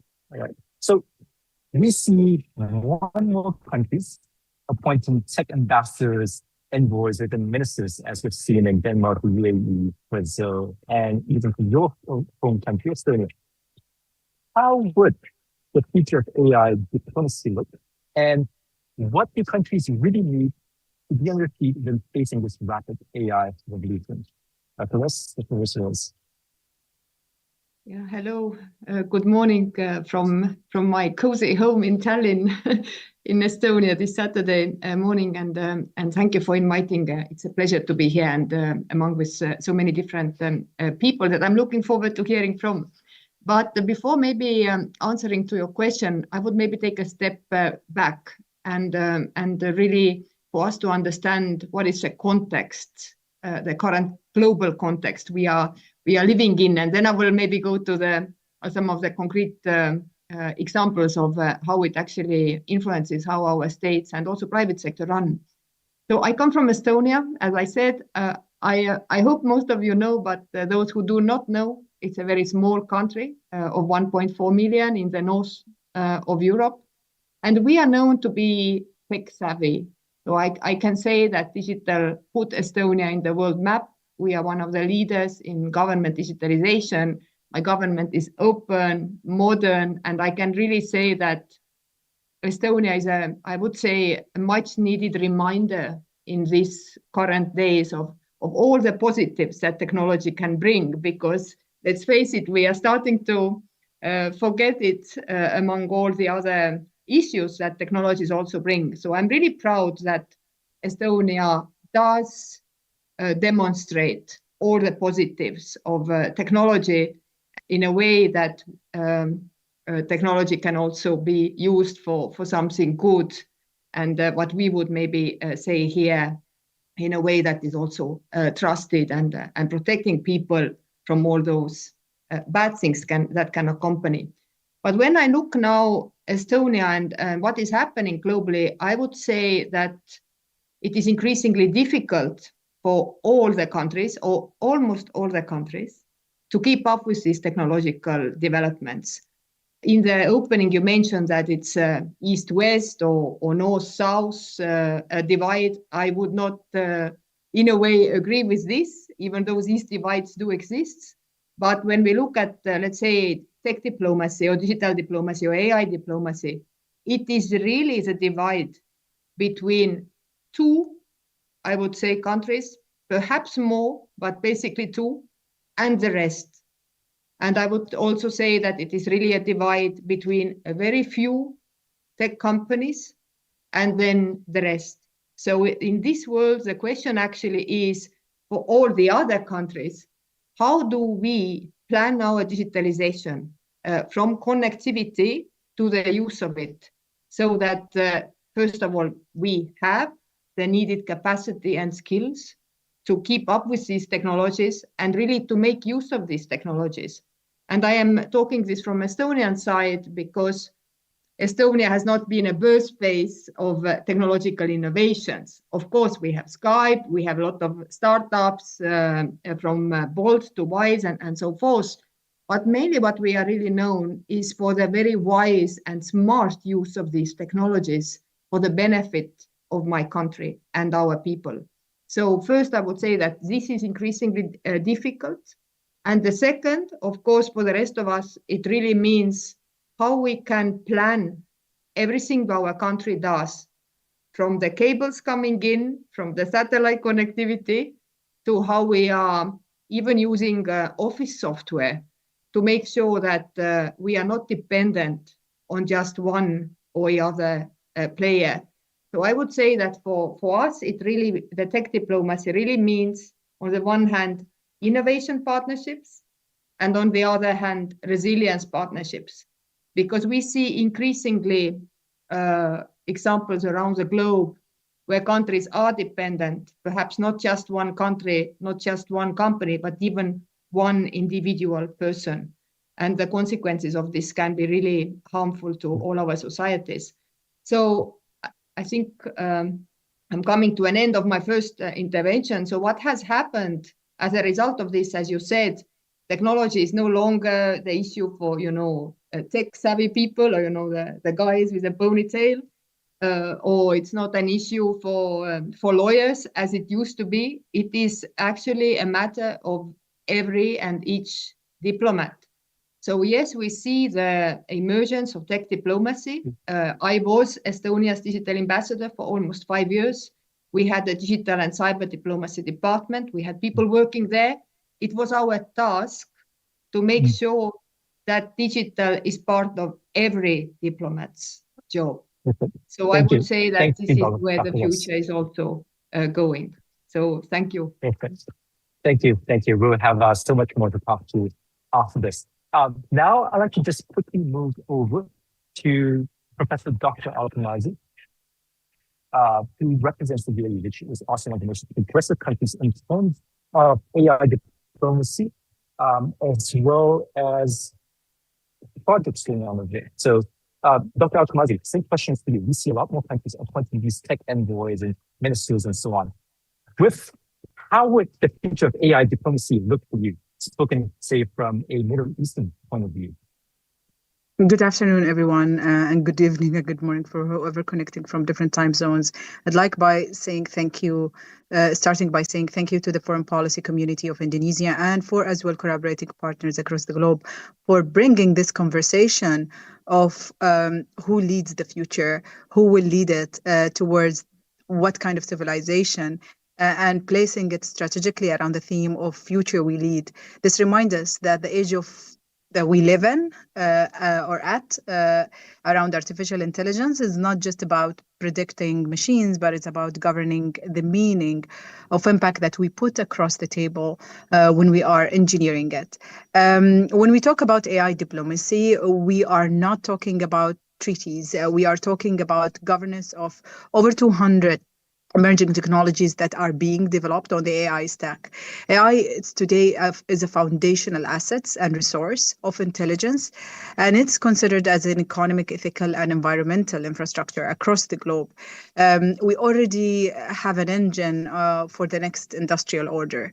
Regardless of what other, conversations that exist around the table, and I agree with Nelly, it's not the conversation around polarizing West and South, but it's a conversation that we should mindfully place it around bringing the whole of society and the whole of governance together on the table. We've heard from the big companies, the big consulting companies, that by 2030 we're standing on a GDP contribution of over 15 to 20 trillions, and it's a bubble that keeps on being expanded and being shrunk around the world. But that doesn't dispute the fact that the numbers we are hearing is a combined economies of India, China today. But the map of wealth is deeply uneven. When we see the compute power around the world, 70% of it is concentrated into 3 blocks of the world, mostly in a global north, while a global south is responsible of training those sets. 60% of global data resides on a global south, and we control less than 10% of the compute infrastructure that is needed to process this. This is not merely a technological gap or innovational gap. It's actually an emergence of a deep, I would say, emerging industries dependencies in a world with data flows from the south to the north. And when it comes to diplomacy, as you asked, Andre, we must evolve from managing borders to managing those bandwidth to being able to build this kind of geo-intelligence and the associated blocks of infrastructure and the stack that exists around it. And I think it would call us to focus on maybe 3 different pathways of analysis when we are talking about AI diplomacy today. AI diplomacy today is about infrastructural sovereignty. The first task is to understand what are the sovereign assets or ecosystem that we need to build beyond federated compute structures, beyond what we're seeing at the moment around energy, minerals, and the new frontiers of technology, as well understanding the deep responsibility that comes with, I think, disrupting the current technological evolution cycle.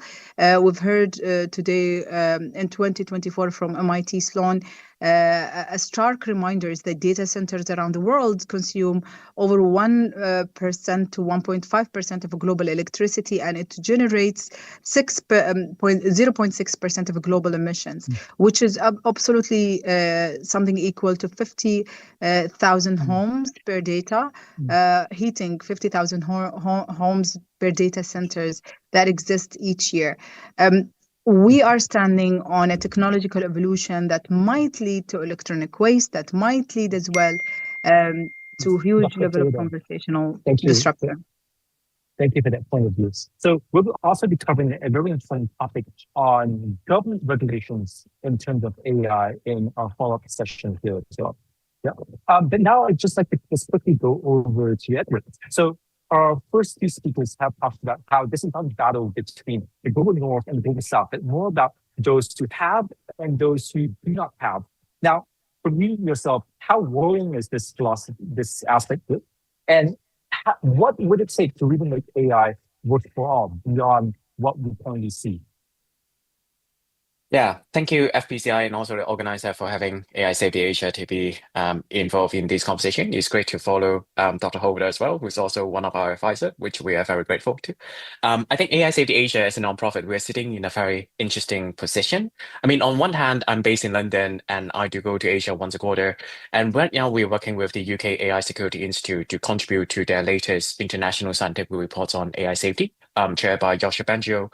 They'll be publishing their next reports during the India AI Impact Summit. The reports will largely focus on frontier risks. So these are some of the concerns that are quite focal about, especially in the global north context. But on the other hand, we just got back from Indonesia 2 months ago as we were supporting the Digital Ministry, ComDigi, on their first ever AI governance capacity building for their senior directors. So right now we're kind of sitting in between these kind of global north and south divide. But I think underneath these questions, there are a few assumptions, if I can take a step back. So I think number one, when we talk about AI revolution, many of the audience here will probably know, but AI has been around for a long time, and we have been using AI in many aspects of our daily life as well. I mean, even if you're using social media or Gmail or any other sort of tools, we have been using AI for a long time. Yes, there are a lot of progress, especially in the Gen AI era and with the large language model. But I think it's also very important to recognize that AI has been around for many years. And then the number two is, I think there's also an urge, no matter for different governments around the world and also for different companies, to try to put chatbots into everything. I think a very important thing for us to think about is, do we actually need to put LLM or AI into every single thing? In many scenarios, the answer might be no. And then the number three is, right now, the market is placing a lot of bets in large language model, especially general purpose large language model. I think the verdict is still pretty much out in terms of whether that's the ultimate solution, whether we actually need large language model for everything. Are we able to use small model for some of the purpose? For example, do we actually need general purpose model for everything? Or we can actually deploy some of the narrow scope fine-tuned model for some of the other purpose. So I think there's a lot of presumption that I don't want to jump to the conclusion too fast. And then also another aspect underlying this question is the whole notion of sovereign AI, right? Which is the buzzword in the market. But that is a very loose definition in terms of that term. If you hear that from Jensen Huang from NVIDIA, basically the pitch is about buying more NVIDIA chips. And if you hear that from Sam Altman from OpenAI, basically they're trying to convince country to put in a lump sum of money to build another Stargate, similar to what they've done in Norway. But then I was in another talk just now offered by the UK CTO for the AI Security Institute, Jade Leung. She's also the new advisor to the Prime Minister, Keir Starmer. I think the interesting thing when the UK look at this question is to focus on the term access. The way that they define whether they have sovereignty into different stack is to decide whether they have access to that different stack. And we're also seeing different countries, for example, Switzerland, trying their efforts to try to come up with some of their open source model, like the Apaches. But that kind of north-south framing, as mentioned by previous speakers, might not be the most accurate. And we also need to think about some of the other alternatives going beyond the US and Chinese tech stack. And then the last thing that I'll add is, in order for us to think about all these very important questions, it's super important, no matter whether you're talking about the government officials or civil society or academic researcher, it's very important to bring everyone up to certain baseline so that we can have a meaningful dialogue, not just to be at the table, to have a seat at the table, but also have that baseline understanding to have a meaningful dialogue about these very important questions. Perfect. Thank you for your point of view, Edward. So just to sum up the first round of questions that we have here, I think what we have discovered that it's not really about North versus South, but it's more about US versus China versus the rest. It's about who has the resource, who doesn't have that resource. People have been using AI for the longest time, but we really need AI to So with this, I'd like to just bring on Edward once again to talk about the big subject of AI safety itself, right? Since you're an expert in this, I'd like to know what are your point of views on the regulatory or governance measures that we need to ensure that these AI technologies are applied ethically and safely? How do we make it work for all? Yeah, just to follow up on my last point in my last answer, it's super important to bring the multi-stakeholder to a certain baseline of understanding. So that's why at AI Safety Asia, we train senior government official at Digital Ministry. We also train the MPs. So we have a training coming up in 2 weeks, training about 100 to 150 MPs in collaboration with the Commonwealth Parliamentarian Association. We also support CSO, no matter whether they're working on different issues, human rights, digital rights, or other issues.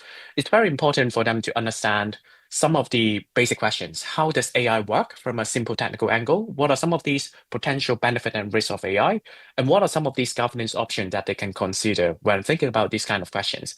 And then the number 2 thing is, instead of jumping in and try to think about, oh, the EU have the AI Act, what should we do? Should we think about an overarching AI regulation for our country? Usually what we'll recommend is maybe you should take a step back to try to review your existing governance structure. For example, in terms of your regulation, are there things within your existing legislation or regulation that you can utilize to try to cover some of these potential loophole or blind spots in terms of these emerging technologies? If in the case of there are actually some blind spot or loophole that are not covered by existing regulation, then you can think about how to come up with new instruments to fill out those holes. But then the conversation should also go beyond just regulation or legislation, right? There are different stacks within that governance structure. So there's things like what academics like Gillian Hatfield from Johns Hopkins mentioned, the normative infrastructure. So how do we also think about things like standard, like the ISO standard, the IEEE standard, ethics framework, industry voluntary commitments, but also things that are able to help private sector and also public sector to better comply with some of these expectations and also regulation as well. So for example, if you look at Singapore, they have something called the AI Welfare Foundation, trying to build the ecosystem around AI assurance, AI auditing, so that if there's a willingness or if there's intention from the private sector, there are commercially available solutions to help them to improve in terms of governance, in terms of safety, and there are measurable ways for them to conduct these kind of auditing to understand the potential impact of these emerging technologies. And that's also why 2 months ago, we worked with Brookings Institution to publish our report looking at Southeast Asia AI governance as well, to try to understand that trend in terms of how different countries, even within Southeast Asia, are thinking about. Perfect. Thank you. Thank you for that, Edward. Now, I want to go over to Dr. Altazani here right now. So the Middle East has not been known to be the first in terms of, say, AI regulations or governance. But what the Middle East does well is that it takes the best part from the US, from China, from the EU, or even Singapore, who are the pioneers of these, to come together, right? So I'd also like to hear from your point of view, Professor Yeo, what sort of regulatory or governance measures do you need to ensure that AI technologies are applied ethically, spoken from the Middle Eastern point of view? I think, Andre, the conversation around ethics has been there for a very, very long time. And in order for today, for us to be able to weave in a solution, we have to start by considering ethical conversations around AI as part of the DNA of building the new technologies of AI. We cannot anymore race to market and present these kind of new AI models into market that are great in solving functional asks, but not really great in addressing biases, privacy concerns, and whatnot. Because regulating AI today for us is a huge necessity. It's not anymore the conversation about governing the consequences, but also about or putting brakes to progress. It's actually the engine of legitimacy.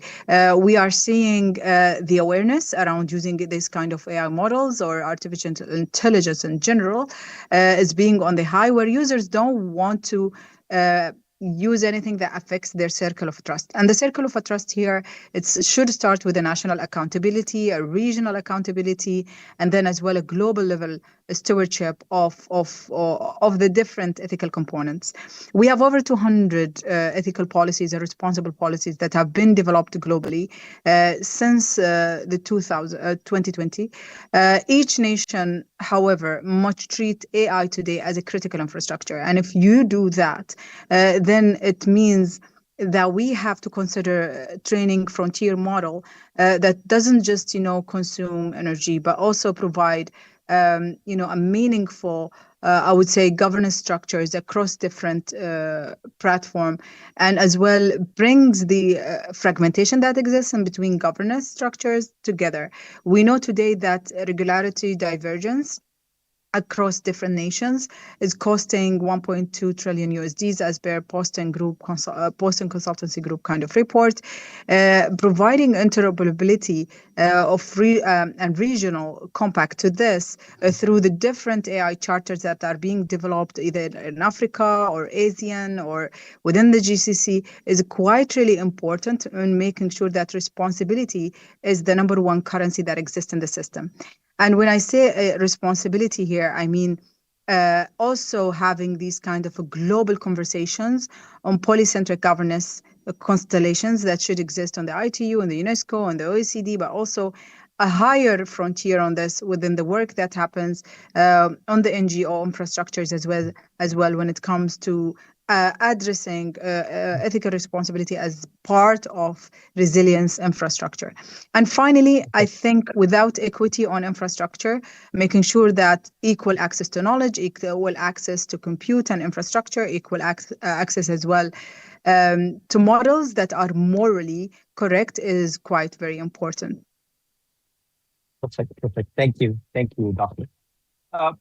Now let's move over to Dr. Les. Right? So we have talked a lot on the policy side on AI safety and so on. But I'd also like to know your point of view in terms of the kind of partnerships that countries could best support developing AI across industries. So it'd be great if you could share some case study examples on that as well.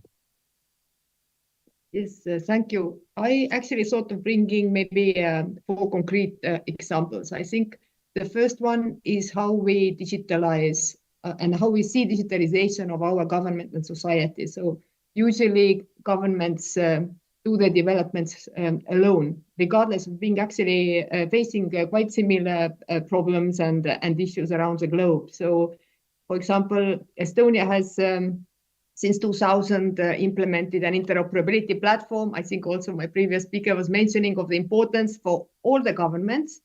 So since 2016, we realized, we actually don't have to develop it alone. We can develop it together with our neighbors and our friends. So since 2016, we share both human resources, but also financial cost together with Finland and Iceland in developing our interoperability platform. That is one of the, I would say, base components for our digitalization. So I would see a more mind shift needed here, not to try to do everything alone, but share, especially the very scarce human resources we have.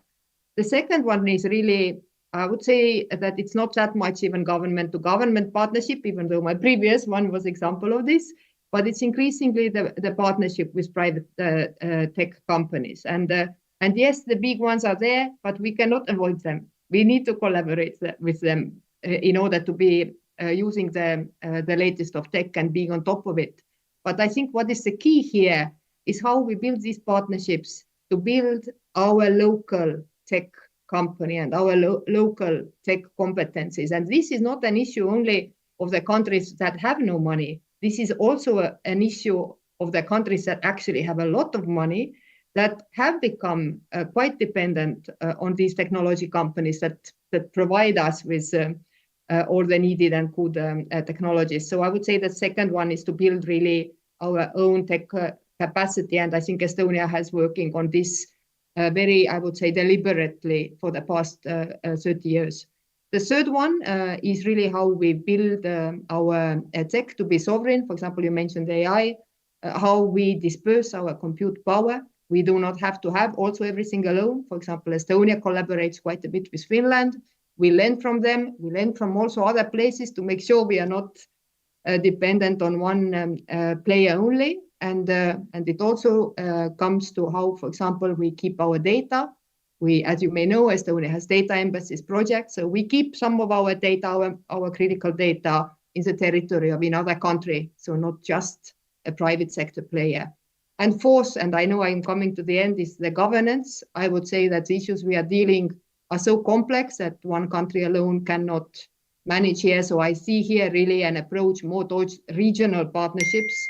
Of course, I come from Europe, so I bring European Union as an example how we tackle some of the issues around big tech and AI and privacy and security. But I see these regional approaches also emerging all over the globe. So from national to regional, I would say. Thank you. All right. Thank you. Thank you, Dr. Ross. So for the second round here, we've heard from the point of view in terms of sovereign AI, we've heard about AI safety. And of course, we've heard about how is it that we're able to have partnerships between countries. But at the end of the day, resources would have to be shared if we want to progress together. Now, going on to the third segment of this session here, we'll be going into the discussions whereby I'll be inviting three discussants at a time to present their point of views or their questions.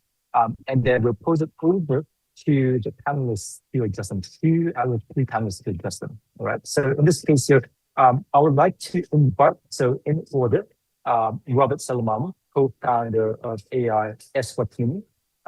Discussion number 2, we have Soledad Magnan, director of Jakarta Initiative. And discussion number 3, Valentin Goddard, executive director of the AI Impact Alliance. All right. So let's start off with Robert. The floor is yours. Thank you so much for having me. So listening to the panelists that spoke earlier, I would like to offer a perspective from Africa, particularly as someone who is an AI practitioner by profession and as someone also engaged in policy. So I am a co-founder for AI Eswatini. So across the continent, we recognize the transformative potential of AI, yet we also see a serious risk emerging because Africa's voice is still largely missing in the formation of global AI standards, ethics, and governance frameworks. Right. So today, most of the rules, infrastructure, and research shaping the global AI come from the global north. And without intentional and inclusion, this imbalance risks deepening dependency, constraining our policy space, and limiting our long-term digital sovereignty as Africa. So this is not because Africa lacks interest or ambition. In fact, Africa is ready. And I mean it, Africa is ready. We are a home to young and innovative population, growing tech ecosystem, and a new wave of private players and civil society organizations, such as Cassava Technologies, that is bringing AI compute to the African continent, such as Zinde Africa, that is developing the AI talent in Africa, and AI Eswatini, that is also bringing and building AI solutions for the Eswatini context, right? So there are many other players who are advancing talent development, supporting research, providing access to technology, and promoting responsible AI practices.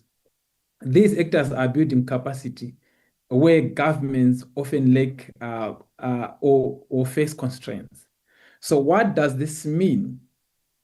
Readiness alone is not enough. What we lack in Africa are the structural enablers that include affordable compute and data infrastructure, interoperable digital systems, sustainable funding, and diplomatic capacity that is required to participate meaningfully in the global negotiations, right? So This capacity gap becomes even more visible when we consider the fragmentation between national AI strategies, as well as the African Union's continental AI strategy. Some member states are developing national frameworks that do not align with the AU's vision. This does not necessarily reflect disagreement, but Robert, rather. thank you. Thank you so much. Yes, we're just gonna stop you right here because we do have other discussion coming on as well. But I do get your point about how African needs structural enablers here, right? So for the second one, I'd like to invite our second discussion on board. Saudade Manga, floor is yours. Hello, thank you. And thank you FPCI and Global Town Hall for this kind invitation to contribute to this timely panel with some food for thought about during these very intense times. And as it has been mentioned, AI is built upon information and natural resources to train machines about humans and the world. And this is currently extensively used to monitor, analyze, predict, and control behaviors. How is AI shaping Latin America? Latin America is the most unequal region in the world. And while we hold some of the richest natural resources, poverty prevails among women, LGBTQI, Afro-Indigenous children, and youth. And because of the invisible hand of the market, these groups have been consistently invisibilized, underpaid, exploited, attacked, and criminalized. And digital technologies are the cause and consequences of these social inequalities. These AI-based thinking machines are ever more exploiting resources, behaving autonomously, and encoding biased information, which steeply affect Latin American realities and possibilities. And how is AI changing global affairs related to global North and global South inequalities? Well, AI depends on these natural resources, on the labor and the knowledge and the data and users from groups traditionally overlooked that represent the global majority. And this is beyond geographical binarisms. And there is a strong division of learning that Shoshana Zuboff has described, which reinforces these global social hierarchies globally. This regards asking ourselves, who knows, who decides in building the digital superhighway. This division has been rooted in defining AI as complex to understand, to regulate, as something that is foreign. This has resulted in delegating and blackboxing decisions in the interest of few rich corporations and governments.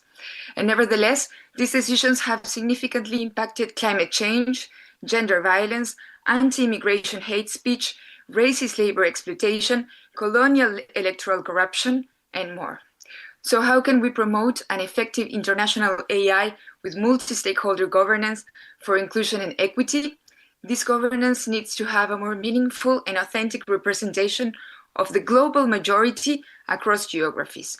Such representation should be fostered through the right to a quality education in the digital age, an education for open and honest dialogue, for academic freedom, to hold accountable and inquire the privilege and the uses of AI, and for participation, building an inclusive AI for diverse standpoints. Where are we learning about AI? What should we be learning about with and about AI? What AI education promotes the dignity and lifelong development of the global majority? We encourage everyone to continuously pursue this quest together. Thank you.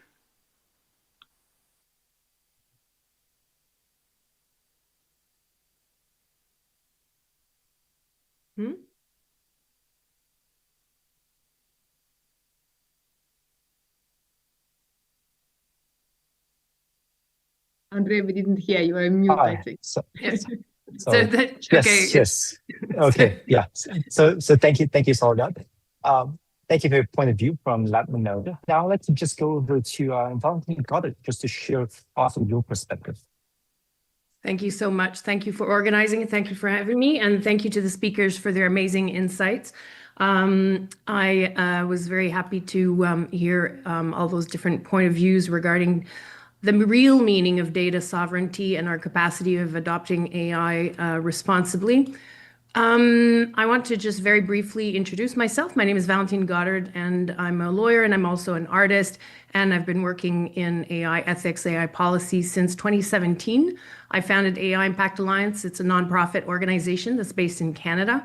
The goal is to study the different implications of AI, ethical, legal, economic, cultural, political, and it has developed over the years an extensive experience in art-based engagement, AI literacy, and AI policy innovation, where art is used to engage civil society organizations. So I've heard that a lot today, that we need more multi-stakeholder, more civil society organization participation.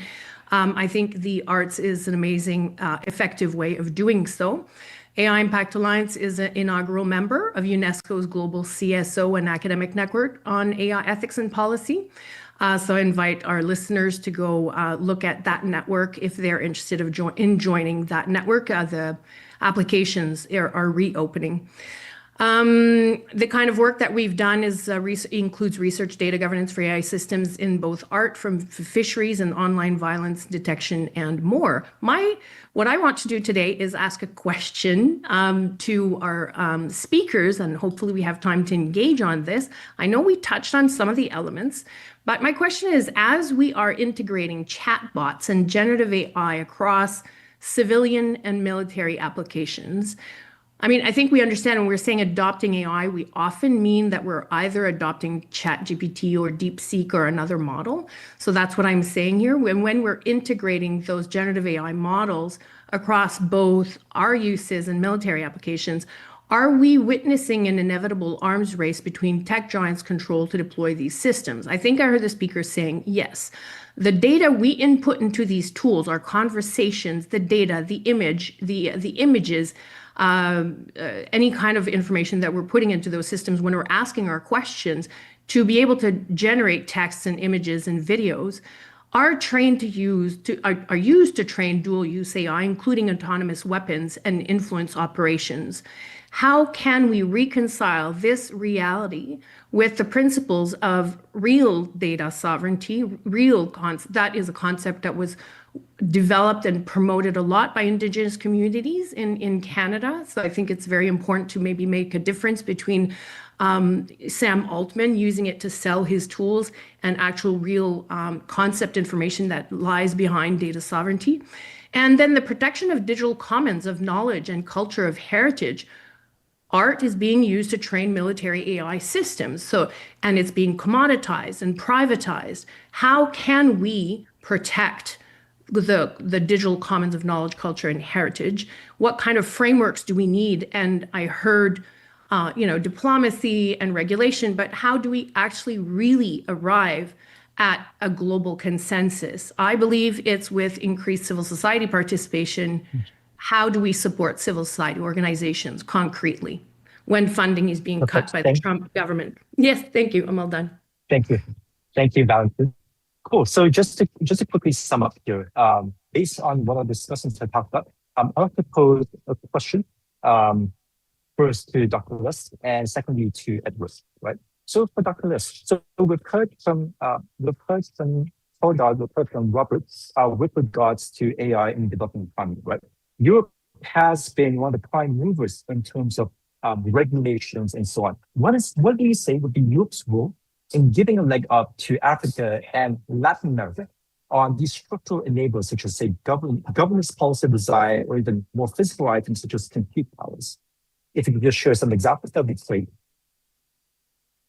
Yes, thank you. Thank you. I think there is quite a bit of talk, Europe being the Silicon Valley of regulation and all these things. And I guess there is also quite a bit of truth to it. But perhaps what I would maybe like to just highlight from my side is that European Union is consisting currently of 27 member states, and they are usually depicted as very similar. I come from Estonia, and I can guarantee you we are not that similar. So I think the value of actually having these regulations is that there have been 27 member states, some more similar, some less, who have really debated over these issues very substantively and have also put these things in place. Of course, there are some things that have been in place for a longer time, for example, interoperability frameworks, identity frameworks, also privacy. We all know the famous GDPR. Some of these are newer. We do not yet know the impacts or implications, such as the AI Act, for example, but not only, because it's really an ecosystem. So I think what is the value here for other countries who are also dealing with similar issues. Like, for example, the previous speakers also highlighted the disinformation, misinformation, all the influencing campaigns. How do we as societies deal with these issues? And yes, we may be different, we may be similar, but we can look at the examples of other countries and other regions, and we may take some of it. We do not absolutely need to copy, and often we cannot copy. But it is, I would say, simply a guidance or one way of doing things. There are big countries, big societies that will always have their way of regulating or not. But there are so many of us who might find it helpful. So maybe I will just end here saying that I come also from a small country, and many of these issues that we have been, let's say, dealing with at the EU level would be very difficult to handle at a national level, simply because we have no information enough about these issues at stake, about these issues that we know we need to regulate, we know we need to step in. I think we can all agree we were quite missing out the social media and the social platforms, and then we suddenly realized, oh, it's polarizing and it's doing so many other bad things. But do we actually know exactly what is behind this surface and how to regulate?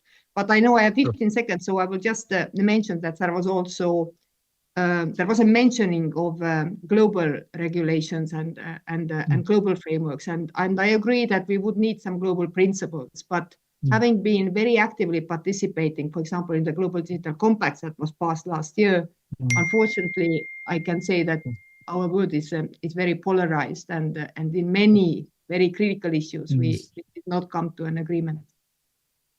All right. So thank you, Douglas. So in other words, for Africa, for Latin America, AI is the great equalizer. Even the more developed markets may not have everything figured out just yet. So in other words, the lesson here is to really have things localized. Use it as a guide. It may not have to be the exact model that you follow. So, the second question that I want to pose would be to Edward, right? So you've been dealing a lot with AI safety. We've had Valentine talking about how chatbots and Gen AI models, how sovereign data, people's data are being used for dual use models, especially in military purpose. What is it that can be done to actually protect the digital commons, and especially how do you ensure that private citizens' data are not being used for purposes which are not meant to be? Edward. Yeah, I think this is a very big question. I mean, data privacy is a part of the concern. And when we engage with different governments, so for example, with the UK government, GCHQ actually see that AI-powered cybersecurity, especially on critical national infrastructure, is a major risk. The hypothesis is being that, I mean, with some of these latest AI too, they can basically lower the barrier in terms of initiating these kind of attack. And also as, for example, as public sector integrate more and more of these kind of AI solution into multiple services, that also enhance or increase the attack surface area for these kind of services as well. When we conducted training in Indonesia, the Ministry of Digital and Communication, they have also shared great concern, especially around this area, given that even last year, Indonesia has suffered a massive cyber attack affecting over, I think, 240 government departments in Indonesia. And then if we go kind of zoom in a little bit, focusing on military, as mentioned some of the speakers previously, we also seeing quite a lot of concerning side. I mean, in the States, you're seeing companies like Palantir or Anduril rushing to deploy AI into their weapon system.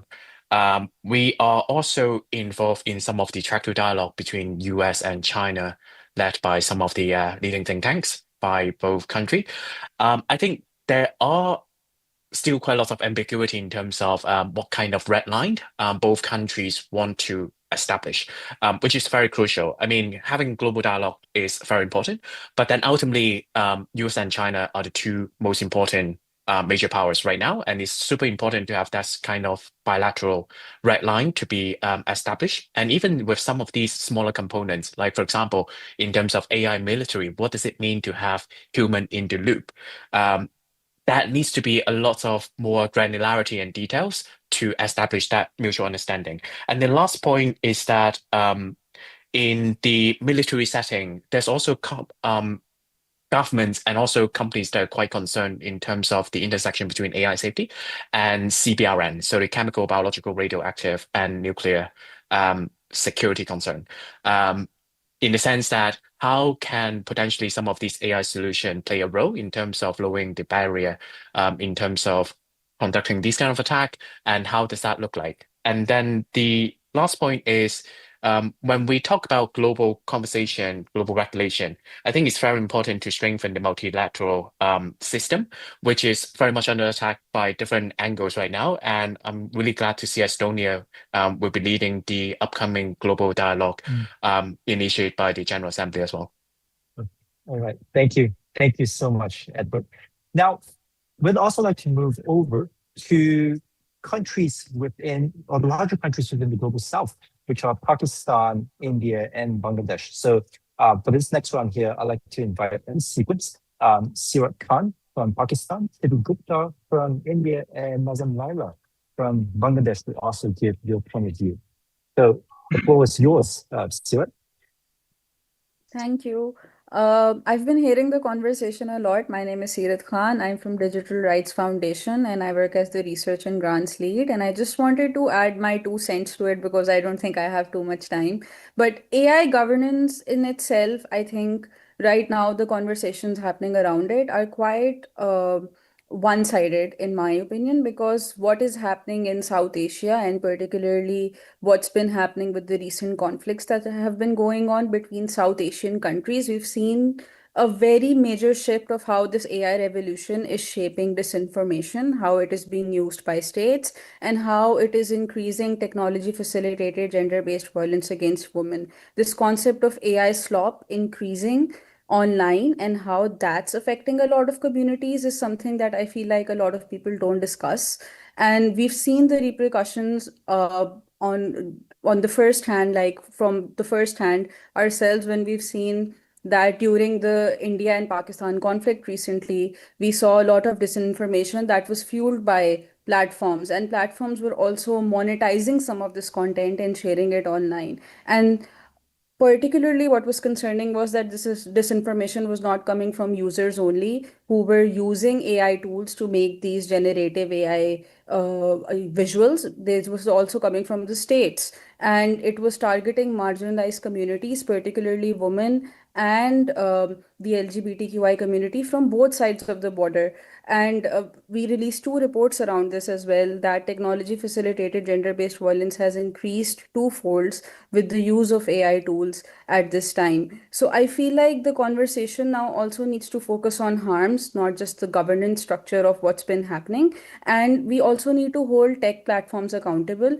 They are in the race of introducing AI tools like bots, like other even making their algorithms and their algorithms in a manner in which AI tools are being used. But how are they actually increasing and exacerbating violence in a country like Pakistan, for instance, is something that we're seeing on the real grounds. And it's getting very scary at the moment, because now we're seeing that these AI harms are not only increasing, and there's no global governance structure that's addressing this, and even local governance structures are inadequate when they're addressing the kind of problems that have been happening. We know what fact-checking, how fact-checking is being used by these organizations, and now there needs to be more conversation around this.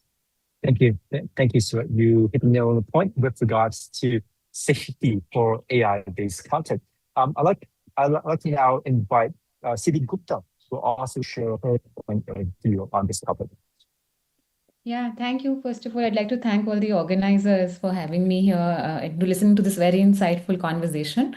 I'm Siddhi and I'm representing the Inclusive AI Lab today, and I'll briefly introduce the lab before I ask my question that I have for all the panelists. At the lab, we are really looking at breaking the binaries. And I think some of our speakers have already mentioned that AI is not just technological, but it's also social. So how do you look at both of these sides? It's not just something owned by the North and then used in the South. I think the granularity and the tension exists between both sides of the world. I think we're also looking at how do you break the academic, civic, and business silo, where all of these partners need to come together and speak to each other. And lastly, we're also looking at not just decision making, but also going into the field, understanding use cases, and then saying what does business feel about this, and then what does the governance feel about this. And I think some of the ways in which we are trying to tackle this is by looking at existing instruments. For instance, Creative Commons. But what does this mean today when we're looking at AI, when we're looking at all of these three sectors, and what does it mean for them? I think secondly, we're also looking at individuals and holding dialogue and summits and workshops so that we can understand holistically what does it mean for a business that's looking at representation. What does it mean for a business that's especially looking at creativity? What does it mean for a business or a government that may be especially looking at a particular use case? So what happens is when you work with individuals, you can understand the whole system, their motivations, their aspirations, and then perhaps understand what is the solution that we need or what is the conversation that we need to have. And lastly, I think we're advocating for diversity. And I'm talking from India, which is possibly one of the most, I think the largest country with the most diversity. And I think that's the question I have for our speakers, is we're looking at governance and we're looking at decision making. And I know Nelly mentioned that even though we may be looking at 23 countries and we may look similar, but we're not that similar. So what are some methodologies? What are some systems? What are some institutions that our participants and speakers are looking at to ensure that they can actually understand what these differences are and how can we respond to it? Because I feel we have realized that it's not an issue. I don't think diversity is a problem. We need to look at it as an opportunity. We need to see what can we do, how can we work with these differences, but we need to acknowledge it first. We need to acknowledge that we are different. These are the ways in which we are different, and then get into a dialogue. So yeah, that's my question for the speakers to respond to, and perhaps share their insights on is that how are they looking at diversity, which is not perhaps only demographical or cultural, but also education level or access or use. So yeah, how are we tackling this? All right. Thank you. Thank you. Thank you so much, Siri. Diversity is indeed an opportunity and not an obstruction here. And we'll very much hear from our speakers later on here as well. So now I'd like to invite over Dr. Laila to also share her point of view for AI, especially in the Bangladesh context. Thank you very much, FPCI and Global Town Hall, for having me here. The conversation has been brilliant. So these are some of the key themes which is constantly coming up whenever we are talking about AI governance, especially from an LDC country perspective. And just to pick on the term itself, like I'm not very fond of the term global north and global south, because what Dr. Leos said at the beginning of the conversation, that we are actually against the big tech companies, but the tech companies are not also working in isolation. Geopolitical factors matter a lot. So for example, I'm currently working as an AI policy advisor for the Bangladesh government, and we are trying to find out a way for regional collaboration when it comes to AI governance. But it has been quite difficult because of the existing geopolitical tension between India and Pakistan. We already have an organization called SARC, but that has been dormant for a while because of this. So my question for the panelists would be, how can we work together despite having regional tensions like this when it comes to AI governance? Because it's impossible for one country to tackle AI, as we have already agreed. And the second thing is, I am also working on a digital platform economy. So gig economy of Bangladesh is one of the key concerns of my research. So I have seen that when the ICT development discourse appears, a lot of tech companies sell this narrative to the world that they are helping these countries, LDC countries, by integrating the workers from these countries to the international labor market through internet connection and all that. But my research shows that most of the time these workers are exploited because they are overworked and underpaid. And this conversation does not come to the place. And whenever we talk about governance and policy, I feel like we're focusing too much on the global elites, like the civil society, academics, and policymakers, a lot of people who are, of course, important. But to make governance really inclusive, how can we also include the people at the bottom? Like, is it really possible to take a bottom-up approach to AI governance when we discuss these topics? So these are my 2 points regarding AI governance. Thank you. Perfect. Thank you so much, Dr. Laila. So in terms of the topics for AI governance, I'd like to actually pose this question over to Dr. Zaini. If you could just address some of Dr. Laila's concern about how workers, especially say with the gig economy, style type of work, get absorbed into this global AI ecosystem that they almost become slaves to AI, if I would use that term. Dr. Alkizadeh? Thank you so much, Andre, for the question and for the discussants. I think you are actually providing a very valuable tension of the conversation here, where we see how dual use structures of all those AI systems are building fractions in the world. But let's hope that it would be positive fraction rather than negative frictions. Because what we see today is like we're living in a world where, you could use AI as a way to maybe enslave a large population, or maybe empower those kind of AI nations. And this is, to me, that's the solution that we're putting on the map here, making sure that the conversation of sovereign AI does not go in silos from the conversation of regional collaboration or the conversation of a global collaboration, because we cannot just build for assimilated system. The one system governance structure that exists around the world cannot be the de facto instrument of applying governance, because then we can ignore the people at the bottom, as the last discussant had just said here. When you're building for governance structures that can withstand regional tensions and build for fair gig communities and societies and economies, and as well protect workers from exploitations by the larger players in the market, then we're talking about collaboration beyond politics and building for this economic interoperability. And to me, the roadmap on the ground for this is to make sure that it's not just a governance conversation. Because if I will build a standard and governance narrative without actually having a tool for building a new gig economy or for building these kind of new structures, or imposing the responsibility of building this kind of infrastructure by the bigger players on the regional kind of hubs, then I will not have a proper verified task-driven roadmap where we will establish inclusive governance across the map. So for us, it means establishing different types of labs and collaboration. And I would tie it to the question that asked around the playbook of how we can build this collaboration, the previous question.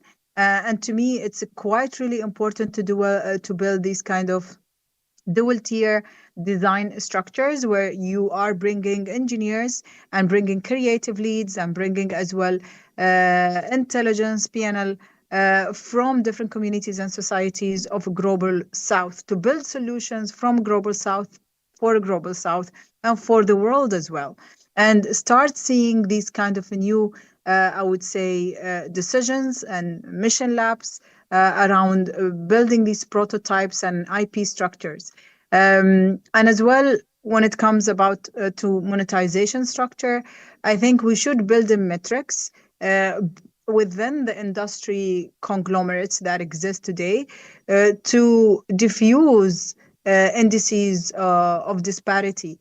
I mean, time to remediate harm is supposed to be part of the intricate kind of currency that exists within those tools. Thank you.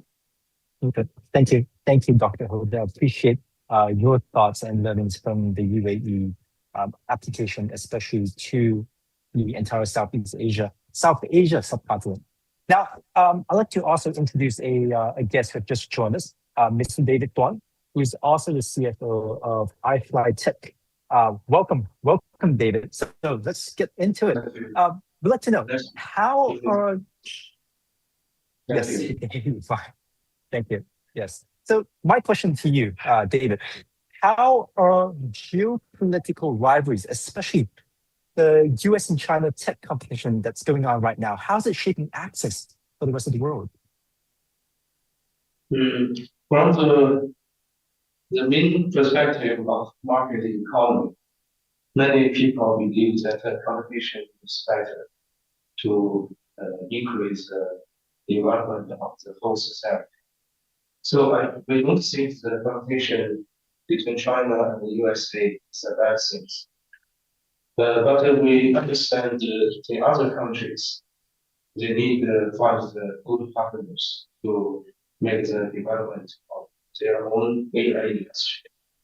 For example, in this July in Shanghai, during the global conference of artificial intelligence, we organized a conference for the discussion for the other multiple language large language model. Nearly 30 countries, the experts from nearly 30 countries joined the discussion. And they have the common, common wish, because those countries are from the diversity of the world, Europe, Asia, Africa. Each country has their own unique language. We know that in current stage for large language model, the Chinese version and the English version is more better than the other language version. But large language model is like infrastructure for the whole society, the whole nation to come into the intelligence time. So we cannot image like the friend online from Pakistan. The people in Pakistan use the English large language model or Chinese large language model to set up the other important applications in different industries. They must need their mother language to set up their own language. So for Chinese players, we like to offer our resources to have the friends from our friendly countries, especially from the global south, to help them to set up their own language. I think it's not it's a good thing to the rest of the world. They can choice. Choice is they have choice is more better than they don't have choice. So we like offer the second choice to the world. Thank you, David. I really like the collaborative approach that China is taking in terms of AI partnerships all across the world right now, especially on the developing countries. Would you be able to share some examples about partnerships that either China or say iFlyTek that has what the sort of collaborations that you have with these other countries? How do you best support AI across different industries there outside of China? Okay, I'd like to make an example. In 2023, we are the donator for AI technology to the World Athletic Championship hosted by Budapest, the capital city of Hungary. We donated the system, the software and the hardwares to support the barrier-free communication among the athletics coming from the different countries, and also help them to make the better understanding for the local culture. We know that Hungary is a very unique country. The population in Hungary is around 10 million, but they have very long history and very unique culture. So we opened this opportunity and invite several companies to join us. Mainly those companies, their technology is focused on certain language technologies. They are from Europe, from Asia, from Africa.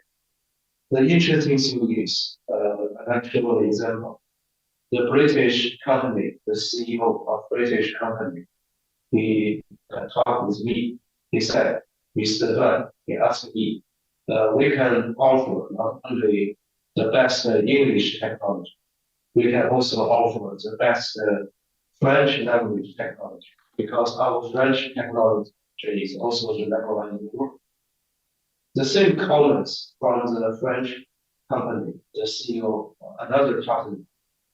He told me, Mr. Duan, we can offer not only the best French language technology, we can also offer the best English language technology.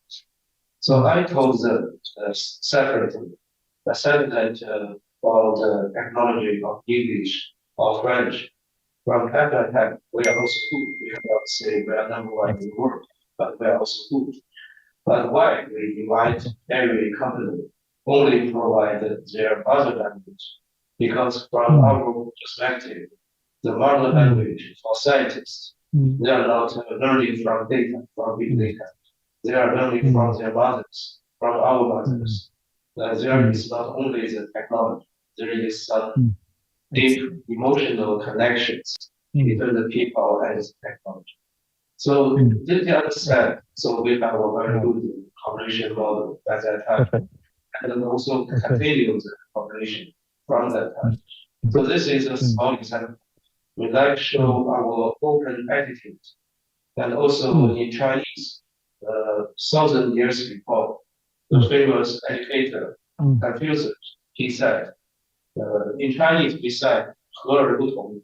If we translate into English, that means friends should be harmonious but different. We like cases in our heart. Thank you. Okay.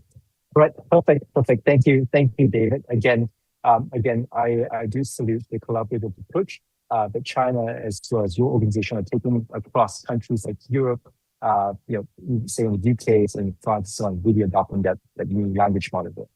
So, ladies and gentlemen, we have come to the end of our panel here today. I'd like to thank again our speakers, Dr. Les, Dr. Hoda, Edward, and David for sharing their views on how is it that we're able to make AI much more inclusive for everyone. It's not a battle of the global north or the global south, but it's more about a battle of those with resources and those who don't, and how is it that both sides are able to collaborate with one another, not just in terms of AI policy design, but also in terms of more of the infrastructural reforms, or even say the technological capabilities that has been shared by David at the end just now.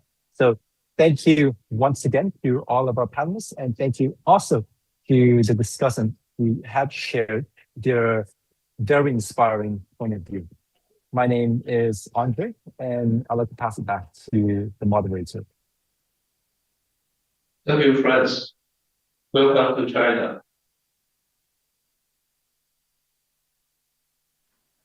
Thank you, Andre, for moderating the session. And ladies and gentlemen, thank you for tuning in to the Global Town Hall session on how to make the AI revolution work for all, a North-South debate.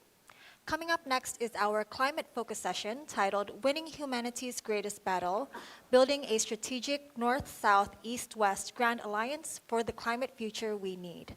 The session will begin in a few short minutes. Please stay tuned.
Kami adalah Blue Universe, sebuah media yang berintegrasi dan menginspirasi masyarakat Indonesia dengan platform media yang lengkap. Kami hadir untuk memenuhi kebutuhan pasar yang sangat luas. Media yang berintegrasi dalam Blue Universe diantaranya adalah BTV, Berita1.com, Investor.id, dan JakartaGlobe.id. Tidak ketinggalan, media cetak dengan eksklusivitasnya seperti Investor Daily dan majalah Investor. B-Universe, satu pintu menuju informasi tanpa batas. Hello, I am Hector Cardenas, President of the Mexican Council on Foreign Relations, COMEXI. The world is at a turning point. We are witnessing the end of one era and the uncertain birth of another. Power is shifting across regions. Emerging actors are redefining leadership while long-standing institutions struggle to adapt. Economic volatility, technological disruption, and civic discontent are reshaping how we live, work, and govern. Yet amid this turbulence, we stand at a fork in the road between closing ourselves off or opening the way to a more cooperative and humane order. The future we need cannot be built on rivalry or fear. It must rest on empathy, dialogue, and a shared understanding that our destinies are intertwined. We need a renewed commitment to multilateralism, one that protects human dignity, strengthens democratic values, and places sustainability and inclusion at the center of global progress. From climate to inequality, from migration to technology, our challenges know no borders. The answers will only come if nations, institutions, and citizens work together with imagination and courage. The future we need is not simply a different world. It is a better one, more just, more open, and more humane.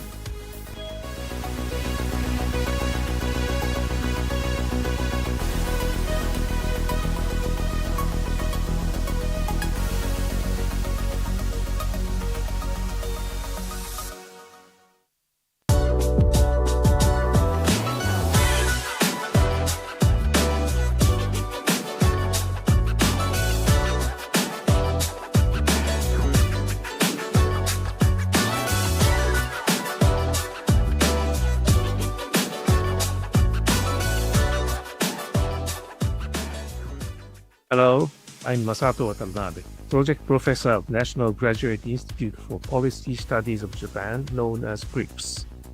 Our institution is a national graduate school which primarily educates international students, including many bureaucrats from abroad. GRIPS has also fostered intellectual exchange with ASEAN think tanks. As the international situation becomes increasingly unstable, the Indo-Pacific region has largely maintained a balance of deterrence amongst major powers. GRIPS and FPCI have been collaborating to advance various initiatives aimed at implementing the ASEAN outlook on the Indo-Pacific as a platform to pursue peace and stability in the region. On behalf of GRIPS, I extend best wishes to FPCI, the organizer of the Global Town Hall, and hope for the success of this year's event. Thank you very much.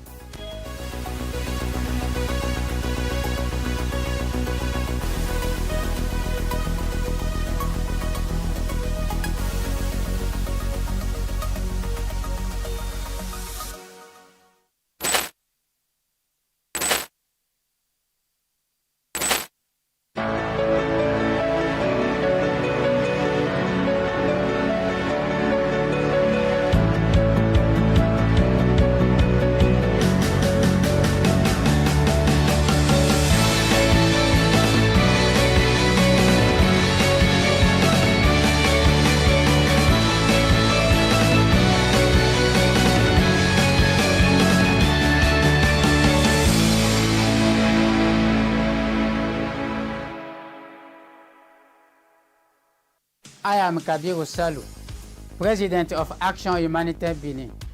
I would like to thank the Foreign Policy Community of Indonesia for this great opportunity to contribute to the Global Town Hall 2025. We are living a moment of transition shaped by global uncertainty, shifting geopolitics and social challenges. Yet, this moment also carries hope.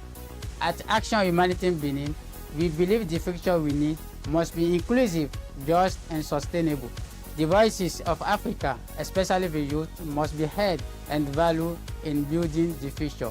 We need stronger cooperation between nations, civil society, and community to ensure no one is left behind. We are honored to join this global conversation, and we remain to working together for the future we all need.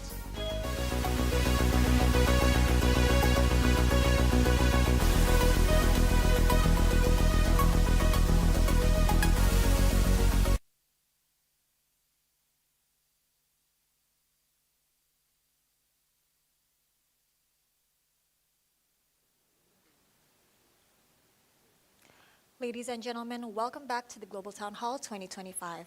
Our fourth session is titled Winning Humanity's Greatest Battle, Building a Strategic North-South, East-West Grand Alliance for the Climate Future We Need. Before we begin, we will hear a keynote speech from the Executive Secretary of COP30, Ms. Anna Toni. You may have the screen.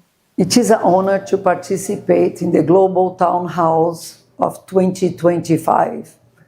There is no doubt that we are passing through a moment of many conflicts, many geopolitical tensions at all different levels. First, we have geopolitical conflicts that have nothing to do with climate. They are the military conflicts, there are tariff conflicts, trade and others. But there are also climate geopolitical tensions that we've seen in terms of competitiveness for new technologies in which countries may benefit or not benefit from the transition.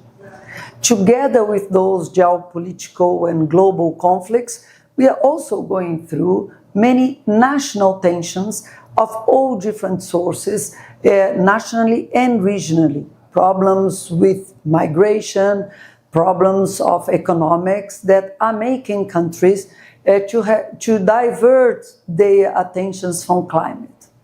At the same time, because of the consequences of climate change and the need to having more ambitious, national tensions related to what are the best pathways to deal with climate change are also very alive in our societies. There is no doubt that this moment has been probably one of the hardest we are having in terms of both the geopolitics, international ones, as well as the national tensions, and putting at dispute and the resilience of the climate regime that we all have helped to create. Those are the moments where the institutions are put to be proven that they are resilient. And I'm happy to say that throughout this year, the COP30 presidency are discussing how resilient is the climate regime, and we have seen that our climate regime, the Paris Agreement, as well as the Climate Convention, have been proven to be very resilient. Let us think, why is that so? First, only one country have decided to leave the Paris Agreement. Many of us have been concerned that other countries will follow suit. This has not happened. We have seen how countries are dedicated to the Paris Agreement. We are going to host a COP30 now in 2 weeks' time, and we have more than 185 countries already registered to come to COP30. We have now 67 countries that have communicated their NDCs, and more than 100 countries that have promised to deliver and communicate the NDCs prior to COP30. We have seen so many countries delivering their NAPs, their adaptation plans, and more than 140 countries have already communicated the transparency biannual report. So the instruments, the full cycle of the Paris Agreement is working. We have no doubt about that, and that shows the resilience of the climate regime. But as with any other regimes at those moments, we also need to now stop and think, what else can the climate regime do and how can we improve? And most importantly is how the outside world, the outside institutions, the global institutions should and can use the instruments of the climate regime. Let me give some examples. We all do in our NDCs and our NAPs, very important instruments of the climate regime. But if those instruments are not used by the outside institutions, such as the multilateral development banks, such as the private sector, all those instruments that we are developing together under the climate regime, we will not achieve the goals of the climate regime. That's why, from our perspective, the COP30 presidency has created a whole agenda item based on the Globe Stocktake, because we wanted the Globe Stocktake is not just an instrument of the climate regime, but to be appropriated by everyone. The Globe Stocktake has given us the direction in terms of what is needed to be done to achieve 1.5. But that instrument of the climate regime needs to be embraced by the private sector, by the multilateral banks, by the subnational governments, by civil society, and all of us. So yes, I think the COP30, as we have closed the rule book of the Paris Agreement, we are going to start inaugurating together a new era of the climate regime. That co-construction, what this new era is going to look like, what needs to happen to improve the climate regime, and what needs to happen outside the climate regime by other global institutions to support the climate regime, is this new era that we are inaugurate at COP30 with the collaboration of everyone and all the other institutions. So it's a pivotal moment for all of us to celebrate the climate regime that we have, the resilience of the climate regime, to show that even under a very difficult circumstances, this climate regime is working well, but we need to accelerate action because we're still very far from our goal, which is to be under 1.5 degrees, and that is the mission. And we can only achieve that bringing the climate regime and making this bridge of the climate regime instruments with the outside world. So I look forward very much to hear the outcome of your deliberation in this very important meeting so that we can continue this discussion in Belém at COP30. And I hope to see all of you there in Belém in the next 2 or 3 weeks. Thank you. Thank you, Your Excellency, Ms. Anatoni. Ladies and gentlemen, the next session, Winning Humanity's Greatest Battle, Building a Strategic North-South, East-West Grand Alliance for the Climate Future We Need, will begin in just a few minutes. Please stay with us.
Kami adalah Universe, sebuah media yang berintegrasi dan menginspirasi masyarakat Indonesia dengan platform media yang lengkap. Kami hadir untuk memenuhi kebutuhan pasar yang sangat luas. Media yang berintegrasi dalam Universe diantaranya adalah BTV, Berita1.com, Investor.id, dan JakartaGlobe.id. Tidak ketinggalan, media cetak dengan eksklusivitasnya seperti Investor Daily dan majalah Investor. Universe, satu pintu menuju informasi tanpa batas. Hello, I am Hector Cardenas, President of the Mexican Council on Foreign Relations, COMEXI. The world is at a turning point. We are witnessing the end of one era and the uncertain birth of another. Power is shifting across regions. Emerging actors are redefining leadership while long-standing institutions struggle to adapt. Economic volatility, technological disruption, and civic discontent are reshaping how we live, work, and govern. Yet amid this turbulence, we stand at a fork in the road between closing ourselves off or opening the way to a more cooperative and humane order. The future we need cannot be built on rivalry or fear. It must rest on empathy, dialogue, and a shared understanding that our destinies are intertwined. We need a renewed commitment to multilateralism, one that protects human dignity, strengthens democratic values, and places sustainability and inclusion at the center of global progress. From climate to inequality, from migration to technology, our challenges know no borders. The answers will only come if nations, institutions, and citizens work together with imagination and courage. The future we need is not simply a different world. It is a better one, more just, more open, and more humane.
Hi, my name is Valentine Goddard. I'm the founder and executive director of AI Impact Alliance, a nonprofit organization based in Canada.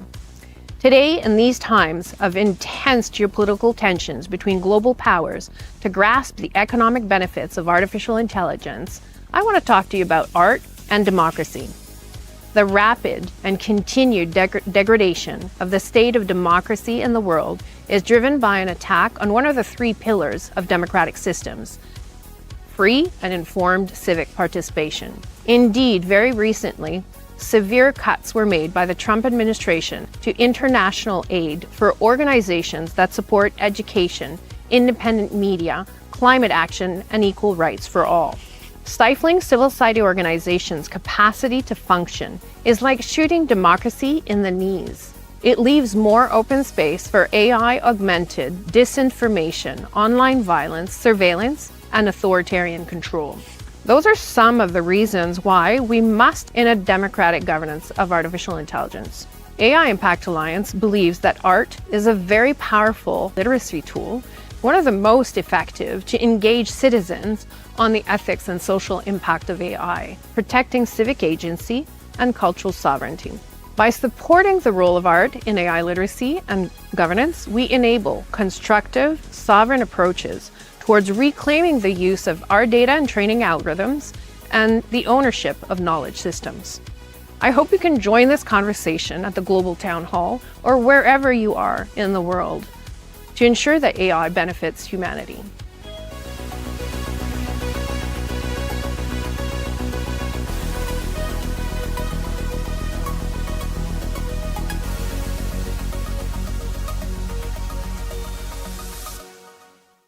Salam, I'm Muhammad Ali Brawi, professor at the University of Indonesia and chairperson of the Indonesian Lecturers Association.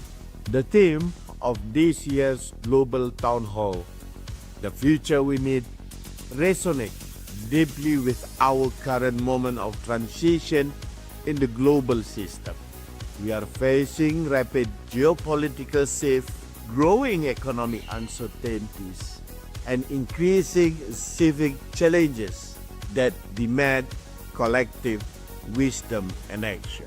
The future we need is one where global leadership is rooted in inclusivity, where innovation and sustainability derive progress, and where dialogue across regions build trust and resilience.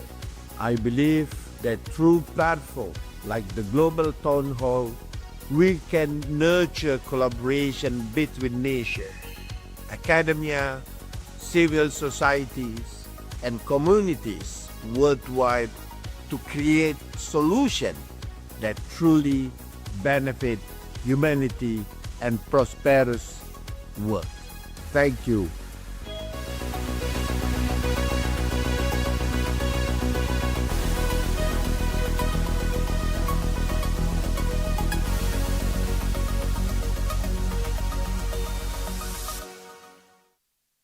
Hi, I'm Mosila Mustafa Mukti, currently working as a research associate at Bangladesh Institute of Peace and Security Studies.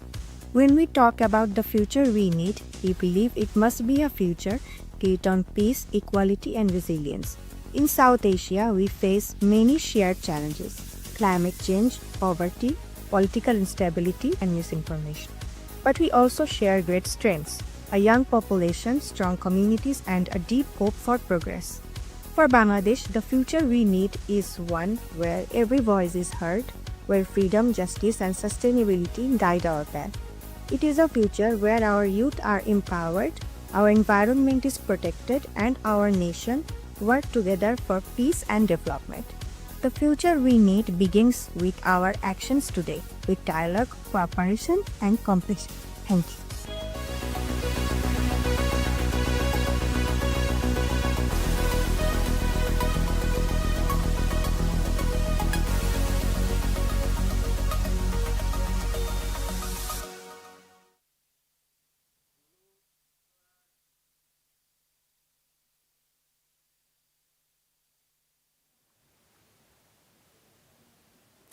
Thank you for staying with us and welcome back to the Global Town Hall 2025. Without further ado, to lead today's climate-focused session, please welcome Distinguished Professor of Practice at Georgetown University and the London School of Economics, Sir Andrew Steer. The floor is yours. Hello, everybody. It's a great pleasure to be here. My camera's not working, I regret, but that doesn't mean I'm not here. I'm here enthusiastically.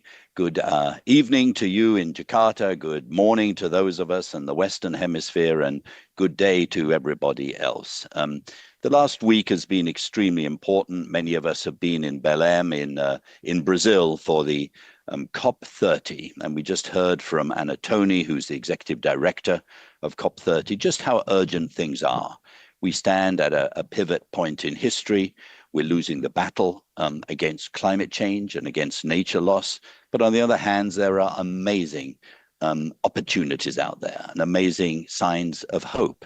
So we live in a world where we have to embrace both deep concern about the future, but also hope that things could be done differently. This session is going to focus on how can we work together? How can we have that east-west, north-south kind of relationship?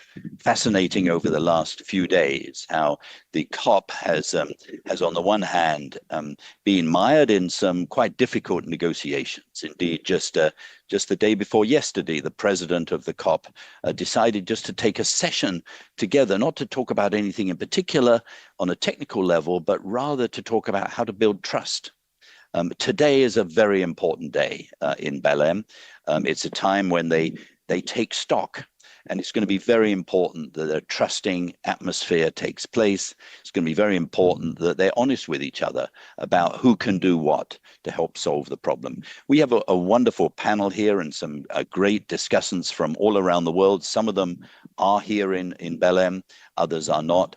I want to start off with turning to South Asia, although I know that our speaker is actually in Belém for the COP30, Anuradha Ghosh, who's president of the Council on Energy, Environment and Water, and special envoy for South Asia for COP30.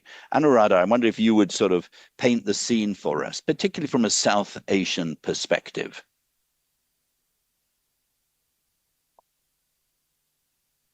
Thank you, Andrew. Good morning. Bon dia from Belém. Namaskar from South Asia. I'm Anuradha Ghosh. I'm the CEO of the Council on Energy, Environment and Water. It's an independent think tank headquartered in New Delhi. We work across India and in some other parts of the world as well. And this year I'm serving as special envoy for South Asia. I want to just pick up on where Andrew left off on the issue of trust. I think the question before all of us is what will inject trust in the system? And for me, and I guess for the COP president as well, at least in the way he's articulated it over many months, it is going to be action and implementation. I think at the core of our concerns around climate is not so much about whether we need to act, but how we act and how we act together. I was reflecting on this yesterday, thinking about, how has the world changed between 2015 and 2025? Most significantly, of course, it has changed meteorologically. I remember just a few weeks before COP, the COP in Paris, we had but just weeks leading up to and days leading up to COP 30 here in Belen. We see devastating hurricanes that have destroyed economies in the Caribbean, not too far from here. The climate crisis is a lived reality now. It is no longer an anticipated reality. And it's become a lived reality much sooner than had been anticipated. Now, it has changed meteorologically, but the world has also changed politically. And it has changed politically of course, in obvious ways, where the largest historical polluter has exited the Paris Agreement. But it has also changed politically because there are many other countries that have taken climate action and undertaken climate action at scale, including my country, India, where between 2015 and now, when we had less than 2 gigawatts of solar at that time, we have over 120 gigawatts of solar, over 250 gigawatts of non-fossil electricity capacity, the fourth largest renewables market in the world already. We hope to, I think, if we deployed all the capacity that we intend to, we hope to then generate well over 40% of electricity from clean sources by 2030 alone. But we see that change happening in other parts of the world as well, whether it's in Southeast Asia, whether it's in Sub-Saharan Africa, whether it's in South America, various large numbers of developing countries that now have larger shares of clean energy in their mix than for many advanced economies. So that is another shift. I guess the biggest shift is the sociological shift. The climate crisis is now a macroeconomic crisis, but it's also a social crisis. And it's a social crisis because it is exacerbating the inequalities that we've been grappling with in any case in our societies. It is exacerbating the feeling of both helplessness and yet enabling communities to take charge. So the question before us, from the point of view of trust, is how do we inject trust in a system that is getting buffeted by meteorological changes, having to handle or come to terms with political shifts, and yet being able to respond in a just manner to the social shifts. And in those regards, I want to maybe put forward just a few ideas. I think we need to get very serious, number one, about the overshoot and what that would mean, especially for developing countries and emerging markets. If we have reached 1.5, if we are not close to 2, of course, we made progress over the last 10 years from shifting the trajectory from well over 3 to now between 2.3 to 2.5. But what does that overshoot mean? It can't be, as I said a couple of days earlier, a number just stated with stoic insensitivity. That lived reality is going to shift fundamentally, and I think it's extremely important that emerging markets and developing economies take charge of considering the hyperlocal impacts on their countries, on their provinces, on their cities, in their neighborhoods of what an overshoot would mean. The second thing we need to do is actually, and as was being mentioned by Anatoni in her opening remarks, see what is it that we can do to accelerate the energy transition that is already underway. And this, I believe, is not just a finance story. Of course, it's a finance story, but it is not just a finance story. It is a policy design story. It is an institutional design story. It is a market design story. It is a governance story. And I really hope we learn from each other a little bit on those fronts. And finally, I realize my time is up. On the social side, I think it will be extremely patronizing on our part to think we can treat the communities on behalf of whom we seek to speak as the objects of our good intentions. We have to create the conditions where communities become the subjects and the enablers of their own destinies. And that requires a very different shift in how we govern, not just climate action, but our economies overall. Let me pause there. Happy to come back. Great. Thank you so much, Anurabha. That was a terrific opening. We're really grateful to you. Let me say each of the speakers, we're going to ask to speak for just 3 minutes, and then hopefully we're going to have some discussants and hopefully a little bit of conversation. Again, my apologies that my camera seems to be broken, so I will try and talk little so you'll see people with beautiful faces whilst you can't see me. Let's turn now to Kumi Naidoo, who has been a great fighter for justice over many years and is well known internationally. He's currently a president of the Fossil Fuel Non-Proliferation Treaty. Kumi, as you look at this, are you hopeful? Are you discouraged? What should we do? Thank you, Andrew. I think it's important to start with this point, that in the moment of history that we find ourselves in, pessimism is a luxury we simply cannot afford. And the pessimism that justifiably emerges from our analysis, our observations, and our lived experiences can, must, and should be responded to by the optimism of our thought, our action, our creativity, our courage, our innovation, and our sense of humanity. Friends, having said that, when we talk about the climate crisis, we often get lost in the language of parts per million and gigawatts.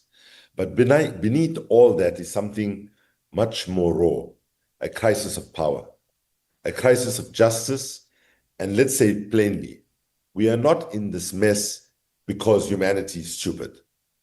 We are in it because a small number of powerful interests have treated our planet like a casino, and our people are collateral damage.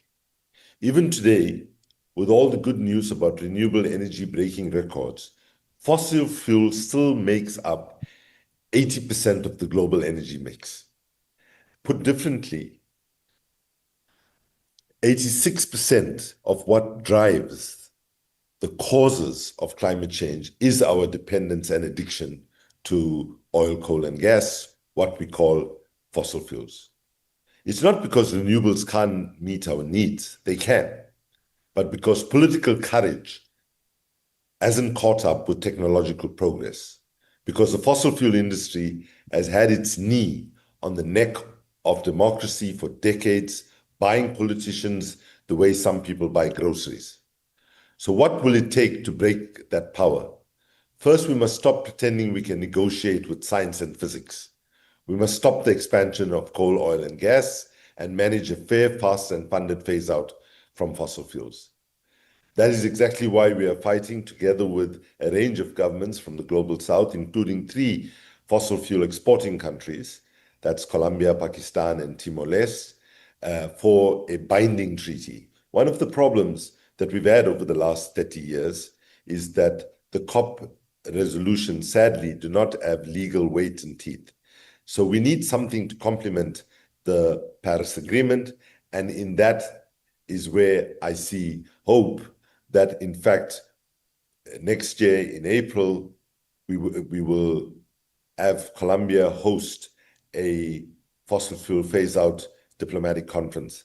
So we welcome President Lula's statement that we need a fossil fuel phase-out plan. Let's hope that we have to turn off the tap on climate change. We cannot continue just mopping up the floor. If we do not turn off the tap on what is 86% of the problem, we're kidding ourselves that we are actually making change. And therefore, much as we need to be hopeful, it needs to be informed hope. It needs to be a hope that's rooted in the fact that we have not done what we need to do. Where we are now is that we are not aligned with the science, but hope and optimism is what we need for us to move forward. Thank you so much. Thank you very much indeed, Kumi, and we are deeply grateful for the work you've done over many decades. And certainly in Belém this week, there were a lot of protests, a lot of recognition that actually the fossil fuel industry was there in some force to lobby against the kind of thing you're arguing for. And indeed, some protests that were joyful but strong, trying to make sure that the kind of justice you're talking about prevails. Let's turn to Kevin now, Kevin Jianjun, Managing Director. To you, Kevin. Thank you very much, Andrew, for this opportunity. Given the high temperature in the conference room in Belém, please excuse my intentional choice to wear a t-shirt instead of a business suit. I am speaking to you as a Chinese energy and climate expert, and I'd like to offer a perspective structured around 3 themes: China at a crossroads, the power of innovation, and China's role as a hybrid superpower in bridging global divides. Let's start with China at a crossroads. For decades, China's economic prosperity was driven by 3 key dividends, but it is now reaching its limit. First, the demographic dividend, a once young, growing workforce that is now aging and shrinking. Second is the confidence dividend, the widespread expectation of a better tomorrow that fueled Chinese investment and economic growth. Optimism now tempered by slower growth and new uncertainty. Third is the globalization dividend, China's deep integration with the world economy, which is powered export-led growth. Today, geopolitical rivalry and shifting supply chain mean the country cannot rely on unfettered globalization as before. In short, China stands at a crossroads. The old growth engine are losing steam, and the choice the country may take will determine whether it will follow a more sustainable development path. Then let's examine AI and deep tech, new drivers for a sustainable future. One promising path forward is through innovation, especially leveraging artificial intelligence and advanced technology to transform the energy and economic system. We are witnessing how AI, digitalization, and deep technological breakthrough are reshaping what is possible in climate strategy. In China, AI is beginning to optimize energy use in real time, but meanwhile, how to minimize negative consequences of AI is still an open question. Critically, the technologies pioneered by China should continue to be shared globally in a transparent, open source manner, benefiting both the climate and economies worldwide. Third, China as a hybrid superpower, a bridge between the North and South.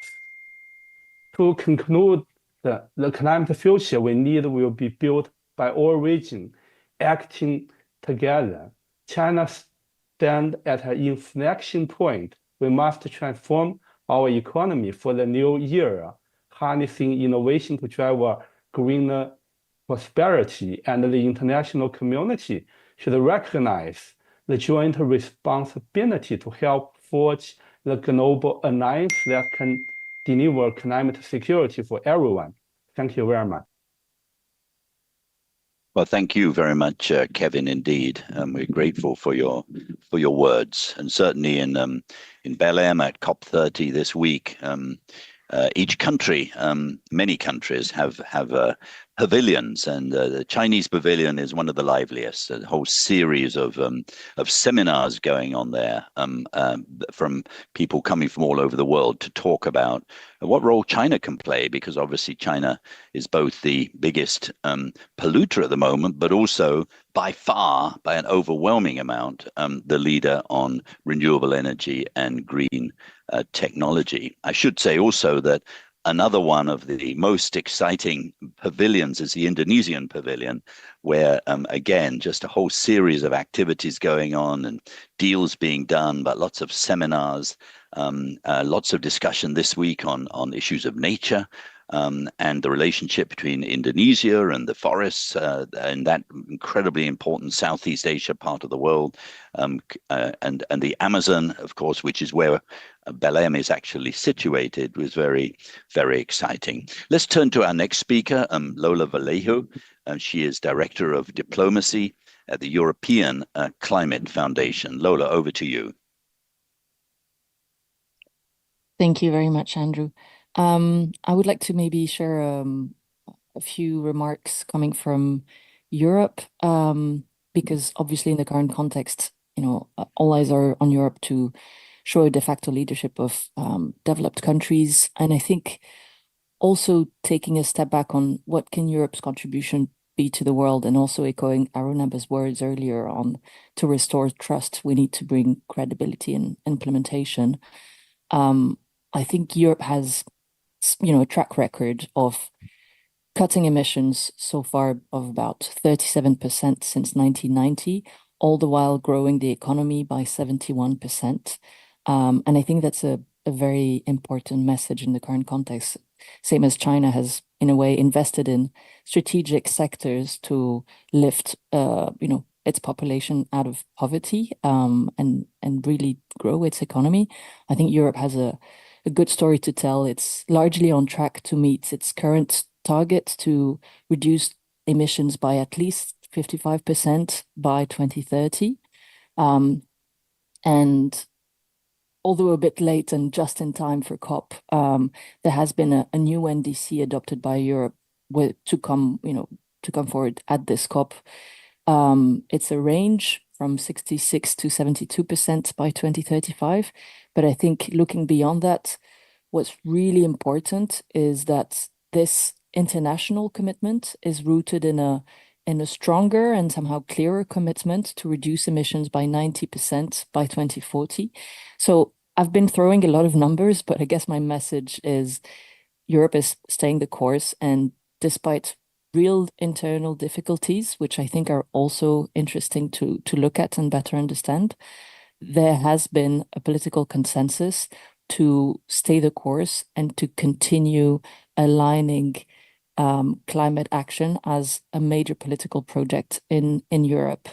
Because climate action, especially now for Europe, is not about just environmental issues, and it's mostly, I would add, about an industrial project. And that's why the new Green Deal is called a Clean Industrial Deal, because it's about competitiveness, and it's about staying in the race, where China has a huge lead right now on clean technologies. So it's becoming about energy security, industrial competitiveness, just as much, if not more, than just environmental issues, all the while being also affected by the climate impacts that, again, Arunaba insisted on. And Europe is one of the hardest hit continents, just in terms of absolute emission increases. Temperature increase. The thing that I think Europe can bring is not just, looking back, but also looking at the policies implemented. And it's been 20 years that Europe has had an emission trading scheme in place. And I guess carbon pricing is a key part of Europe's soft power in terms of moving on with policy implementation. So we hope that maybe this can also form the basis of some interesting discussions. And I know that China, Brazil, and Europe have started already these discussions and thinking of a broader coalition on these issues. Thank you very much, indeed, Lola. I mean, what a fascinating time for Europe it is, and just in the last week, we've seen both the best of Europe, where you came out with an NDC, which actually was deeply impressive. And then just 2 or 3 days ago, the European Parliament voted down a piece of legislation that was a really important one. And there was a massive disappointment, a terrible effect actually on the mood in Belém that, is Europe succumbing to the same kind of populism that has taken over in the United States. And of course, many of us who have been in this space before, we've seen very exciting coalitions, both in Paris and then again in the Glasgow COP. We saw relationship between the United States and China at the last moment, really helping to bring a deal. And the question is, what are the kinds of partnerships now? And obviously, India and China, Europe, Brazil, wonderful to see the leadership of Brazil right now. Let's turn to our discussants to share some thoughts on these issues. Let's turn first to Joanna Kay, Director of the Superpower Institute. Over to you, Joanna.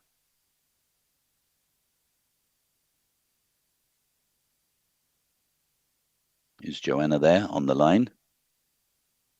Maybe then. Let's turn to Mulima Nyambe Mubonga.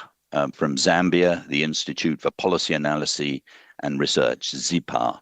Over to you. Thank you, and thank you to the speakers. You provided a good context for us to discuss how we should rebuild trust and global solidarity. So I'll start by saying, the legacy issues of the historical injustices and broken promises around climate finance and technology transfer continue to erode the trust between the North, South, East, and West cooperation. Coupled with these are the geopolitical tensions and economic rivalries that often undermine these cooperative efforts that we are trying to make. Now, we must begin by firstly recognizing and respecting the diverse climate realities, as one of the speakers mentioned. In resolving some of these climate actions, there's no one size that fits all. For the developing countries, I'll give an example of Zambia. Sometimes we have the North trying to advise us in a good way to say, you can use this model. But it's important to ensure that we contextualize as much as possible. But then how do we do this? The climate financing, technical assistance, and technology transfer are critical to help us in this regard. We have little or no capacities to address some of these climatic events. And indeed, the cooperation at scale will be critical to ensure that we are on the same page and we build a global solidarity or alliance rather. So we also think that it's good to ensure transparent climate governance and coordination, not just at the global, but also at regional and national levels. I always say that it's important to integrate some of these governance issues and coordination around climate change to the national domain planning processes. And if we take the COP, some of the things that are agreed need to be domesticated. And I think one of the speakers said it's important to have legislation around these aspects. So it's important to ensure that we rebuild the trust globally by visibility and early wins from partnership delivery through predictable finance flows, visible community impact, and clear regional coordination. without these, the rhetoric of a grand alliance will remain hollow. Thank you. Thank you very much, Mulima, for that those important thoughts. Let's turn to Christine Jodleman now, Executive Director of the Agria Foundation. Over to you, Christine. Thank you very much, Andrew, and to our speakers. A few weeks ago, the Philippines was stormed by two sequential and devastating typhoons, Typhoon Kalmegi and Typhoon Fungwong, a super typhoon.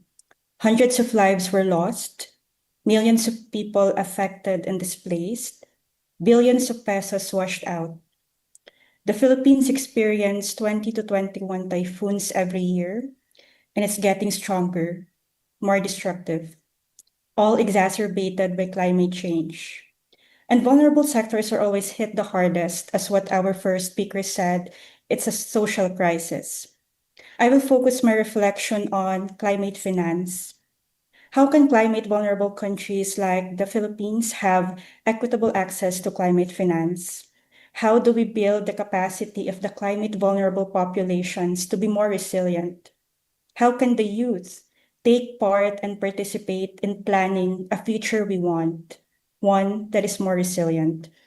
It is essential to prioritize climate and disaster risk finance and insurance to ensure that climate finance becomes accessible to vulnerable groups, especially the vulnerable workforce like farmers and fisher folks.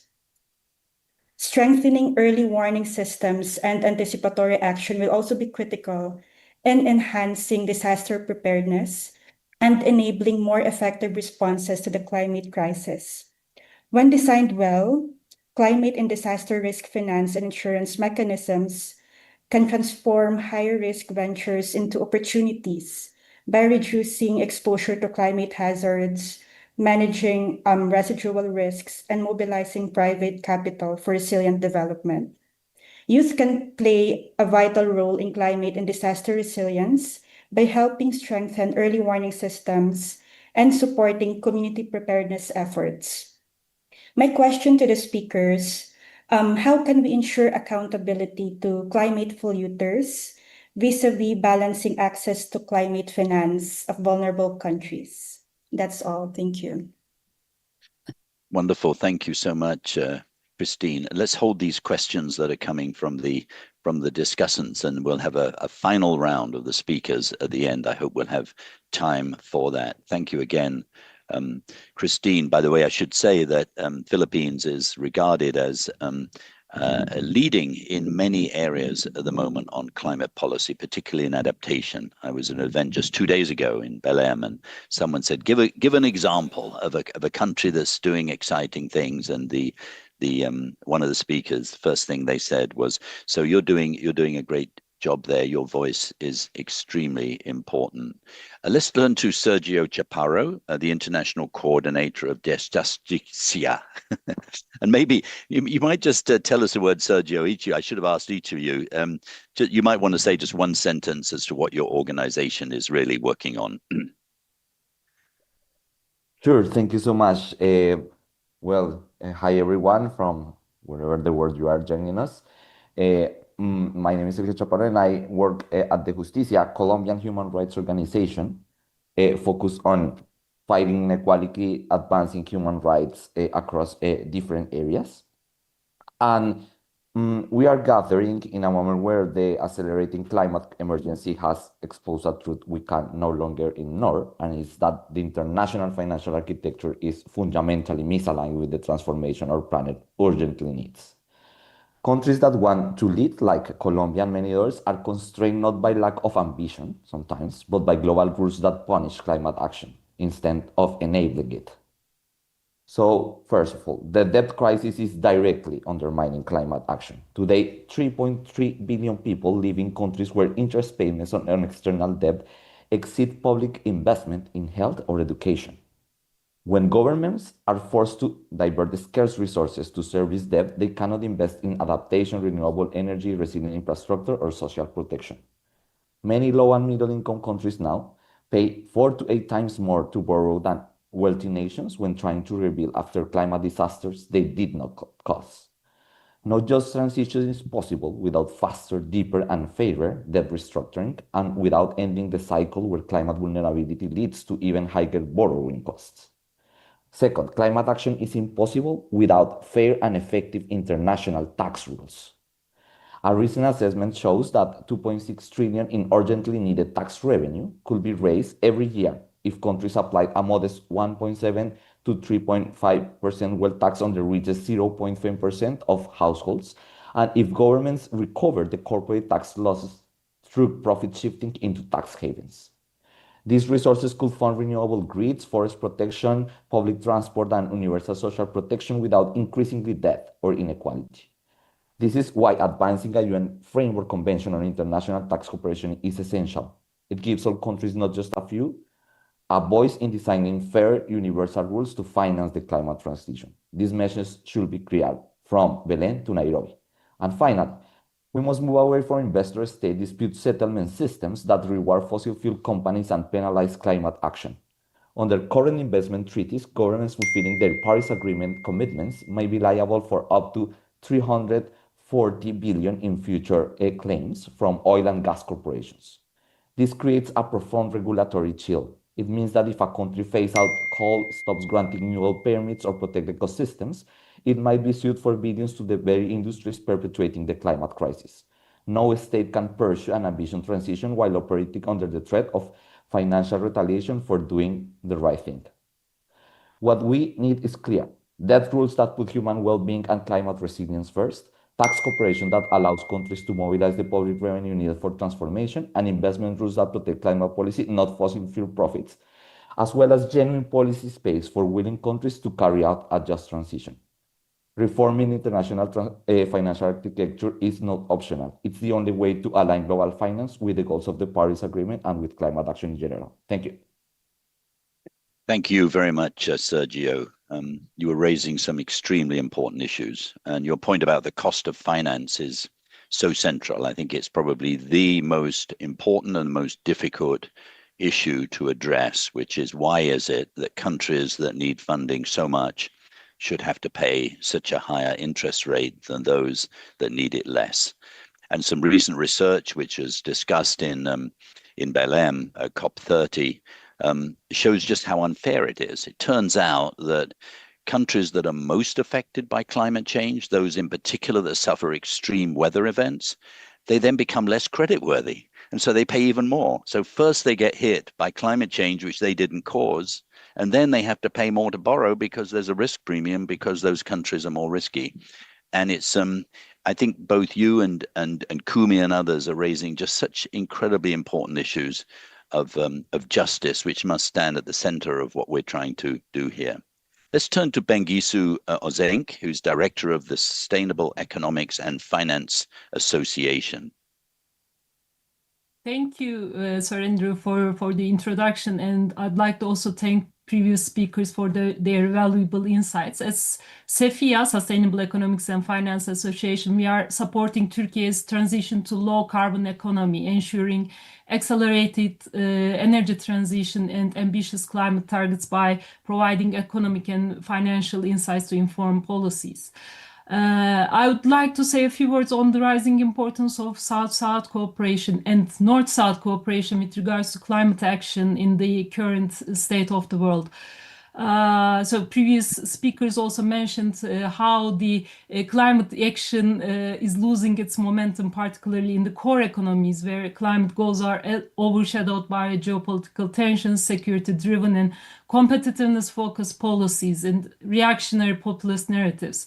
So in this period, the role of global South countries becomes even more critical in keeping ambition and targets alive. And maintaining the determination, the ambition in this geography is possible by remembering once again how climate and development policies reinforce each other, and by embedding this relationship more firmly within the mainstream policy framework. In fact, we should recall the notion of co-benefits, which was our starting point in mainstreaming efforts in Turkey.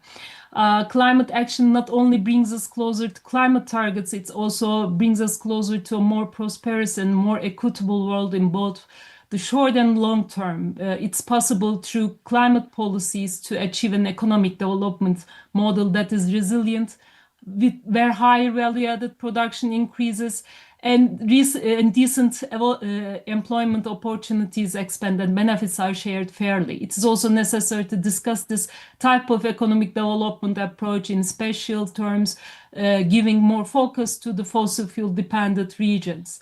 Ensuring a sincere and long-term support from the global north for such transformation in global south reveals another kind of co-benefit, actually.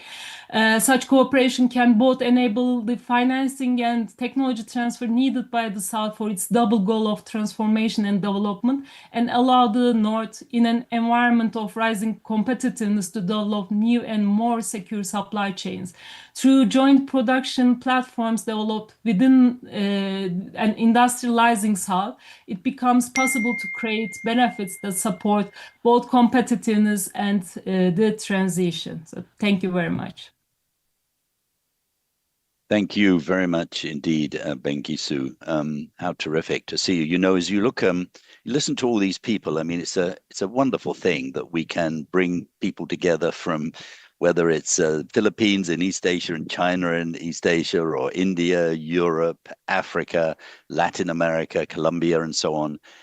How blessed we are. And I would want to say thank you to the foreign policy community in Indonesia, the PCI, to Global Citizen, for this amazing global town hall. We have a little bit of time left, and what I'd like to do, and again, my apologies that you can't see me. There's something wrong with my my camera, but actually it's very early in the morning now, and you probably wouldn't want to see me anyway.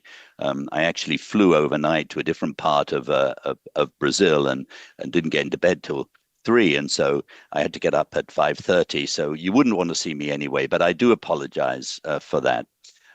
Let's just take one final round. I'd like to go back to the speakers to see if there's anything that you have heard that you'd like to comment on, and maybe we'll go in reverse order here. Lola, anything from you you'd like to say?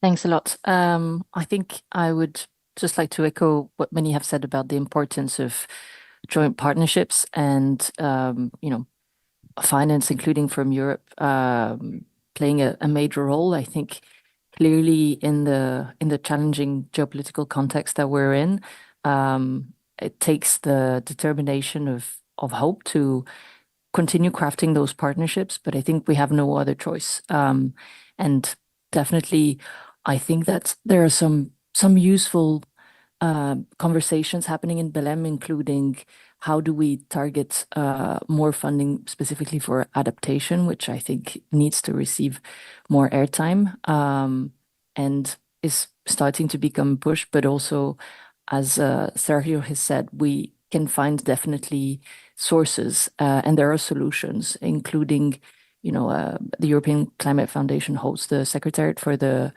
Solidarity Levies Task Force, and it's one of the options that is basically around taxing polluting activities in a way that generates concessional finance that is debt-free.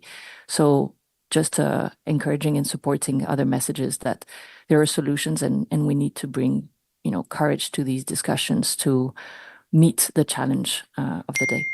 Thank you. Thank you very much, Lola. Kevin, anything from you? I would add a little bit further detail about the third bonus I just mentioned. China as a hybrid superpower, a bridge between North and South. The third theme is China's unique global role. China could be categorized as the world's first hybrid superpower, a major country that is both a global leader and in some aspects still developing. China has the economic heft and the technological capacity of an advanced nation, yet we also remember the journey of development and the challenges still facing the Chinese people. This dual identity gives China a foot in both the global North and the global South. It means China is uniquely positioned to act as a bridge in the Grand Climate Alliance we need to build. China understands the development aspiration and energy needs of emerging economies because the country has the capacity to share them. At the same time, China has collaborated with industry countries. Going forward, China can help connect this world.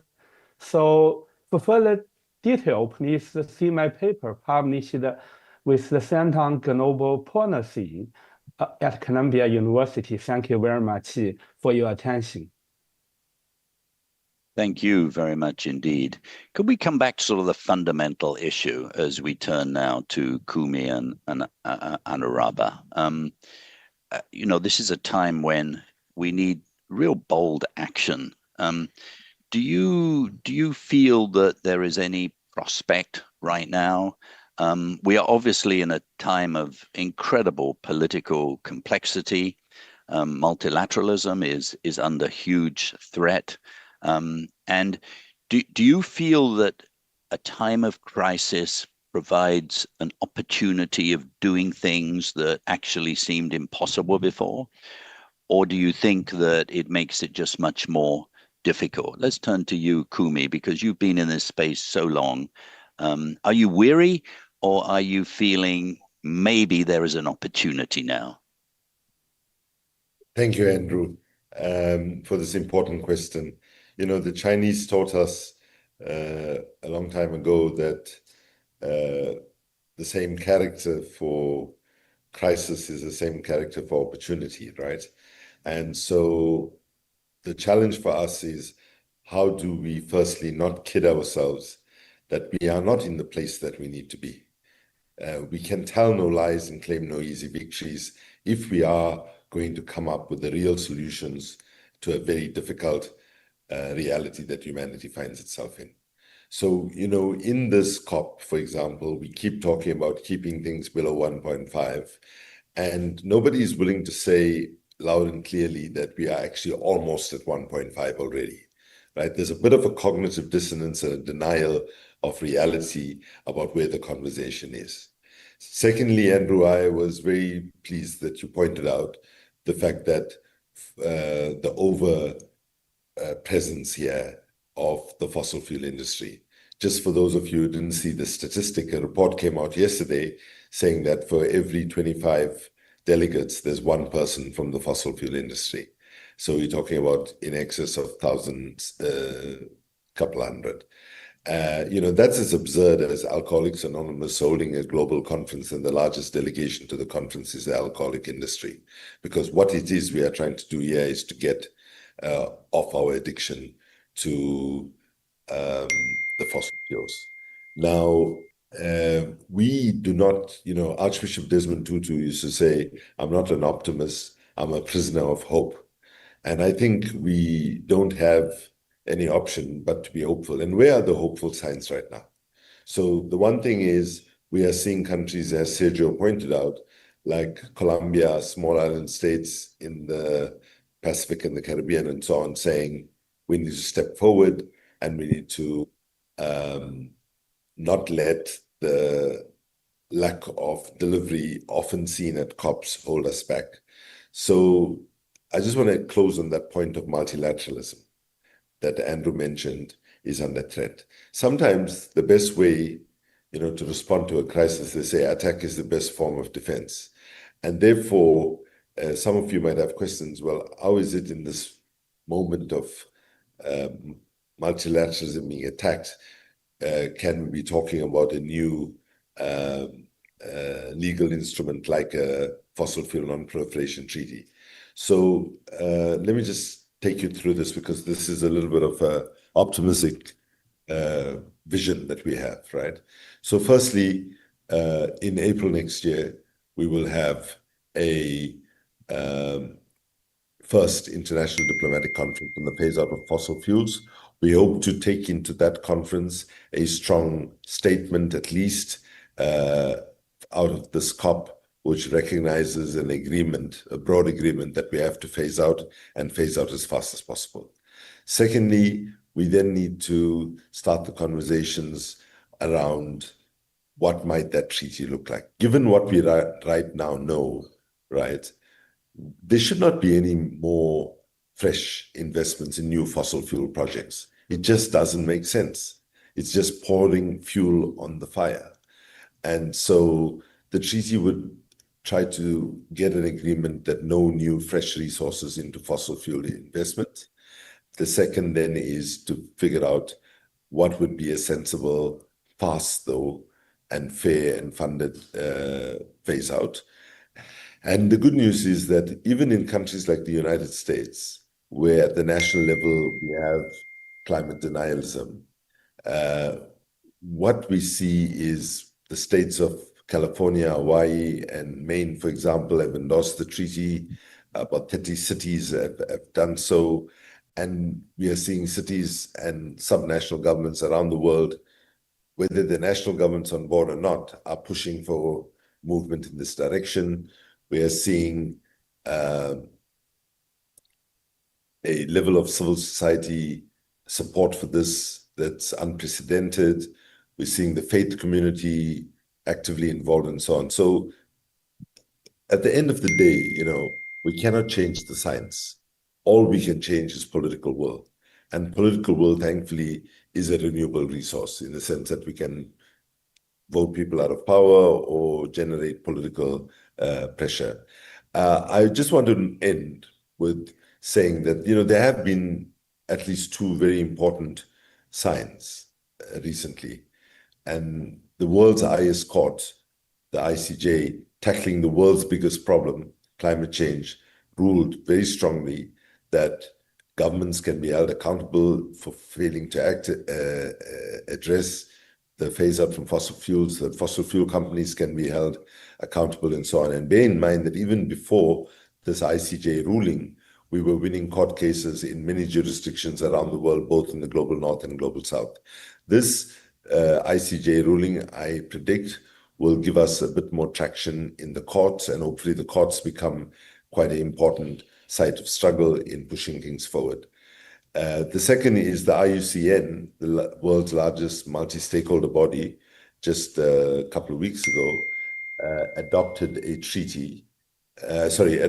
resolutions, both supporting the idea of ecocide, as well as supporting the idea for a fossil fuel phase out, and 80% of governments at that forum voted in favor of the fossil fuel treaty and a fossil fuel phase out. So while there is momentum, I think we have to be telling ourselves people are losing their lives now on a massive scale. We are seeing infrastructure being lost now on a massive scale. So this is not a time for slapping ourselves on the back and saying how great we are doing. Starting point has to be, we are not where we need to be, but human ingenuity, creativity, innovation, and so on can turn things around. And we need to create much, much more space for non-state actors, civil society, faith institutions, trade unions, and so on, to also be part of working with governments who do not yet have the political will to act with the urgency that the situation calls for in partnership. Otherwise, if pressure from below and also pressure that's now needs to be turbocharged with intersectionality, we should not present climate change as something that is about the environment. Climate change is a cross-cutting issue. It's about our economy, it's about our energy system, our food system, our transport system, and so on. And we need to ensure that we're framing climate change in a more people-centric way if we are to move things forward. The last thing I would say is another reason that we have been failing, which we need to address, is that we have been aiming all our discourses to the brain, and we've ignored the heart, the body, and the soul. We cannot move people. We cannot move people on the scale that we need to move them if we try to bring them on board simply by explaining the science or policy prescriptions and so on. We have for far too long relied on a lot of jargon, which most people cannot understand. Even 1.5 people don't understand what we're talking about. And therefore, we need to harness the power of arts and culture, what some of us call artivism, to help us reach ordinary people on the scale that we need to. Thank you very much. Thank you very much, Kumi. And a wonderful point to sort of think about as we approach the end of this is, yes, we need our heads, don't we? But if we don't have our hearts, people respond based upon what they believe. They respond based upon the extent to which they love each other and they love nature, that we love each other and we love nature. And I think that's incredibly important. And it's actually a wonderful thing I've been to now, I'm embarrassed to say, I think 17 COPs in climate. It's really wonderful to see how actually these issues of emotion and heart are increasingly coming in there. And at times like these need big ideas, and you certainly have one, Kumi. Just one point worth mentioning, I think you talked about the United States, and obviously that to some extent is the missing elephant from the room in Belém. There is no US delegation officially there. But it's worth pointing out, actually, that the US is still very active. Why? Because the Constitution of the United States actually gives a lot of delegated authority to states and cities. And there are 23 states out of 50 in the United States that are totally committed to climate action. And if you add those states together, they account for 55% of the population of America and 65% of the GDP of America. And many of those governors were present and their staff were present. So we shouldn't give up yet on the United States. But what we should really do is look for sort of new partnerships. And maybe you could end things, Anuraba. I heard you say 3 days ago in a speech you were giving at a dinner, you said, I believe, that if you go back 300 years and you added the economy of China and India, it would account for roughly half the world's total GDP. And you were predicting that as we move forward, that may happen again. And so we got different power alliances in terms of the economy in the new world. Do you think that sort of deals, partnerships, coalitions between the India's, the China, Indonesia, Brazil, South Africa, etc. Do you feel there's an opportunity, then inviting in Europe? Do you feel there's any prospect for a sort of unexpected set of political coalitions now? And maybe then you could please just take if you could just take 3 minutes maximum.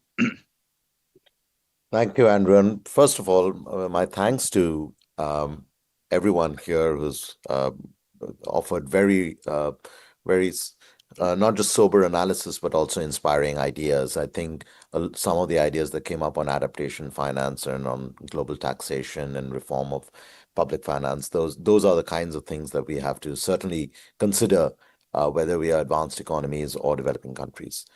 But I wanted to make just 2 points, one in response to what you said, Andrew, and one in response to what Kumi was saying. I think there is no question that this is a matter of the head and the heart and the spirit.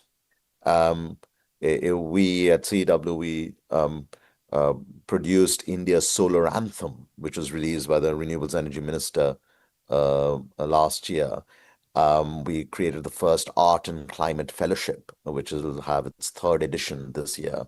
I think it's incredibly important that we reach out to people and communities in many different ways. But to your point, Andrew, and to many of the other questions that have come up over what kind of partnerships, I think they already exist in some ways. I was intimately involved in creating and designing and creating the International Solar Alliance, which was a North-South bridge. It was 10 years ago. India and France kicked it off. There's well over 100 member countries now. There is a Biofuels Alliance. There's a Coalition for Disaster Resilient Infrastructure. There's a huge swathe of new initiatives, which we can call the coalitions of the doing, that are underway. And increasingly, I would urge that we look at South-South not as a feel-good point, but as something that is driven by our own lived realities and our interests in thinking about the overshoot, in thinking about response to near-term risks to our infrastructure and to our economic prospects. to thinking about reforms in international organizations or creating entirely new organizations that are more inclusive and representative. All that is possible. Creating new sectoral coalitions, say around steel or on aviation fuels or around adaptation. But I want to close by saying that we need to look beyond the climate story to draw inspiration. The entire Green Revolution was driven by South-South and North-South technological collaboration, but also by partnerships that cut across our boundaries, laboratories situated across our countries, etc., that enabled us to do these things at scale.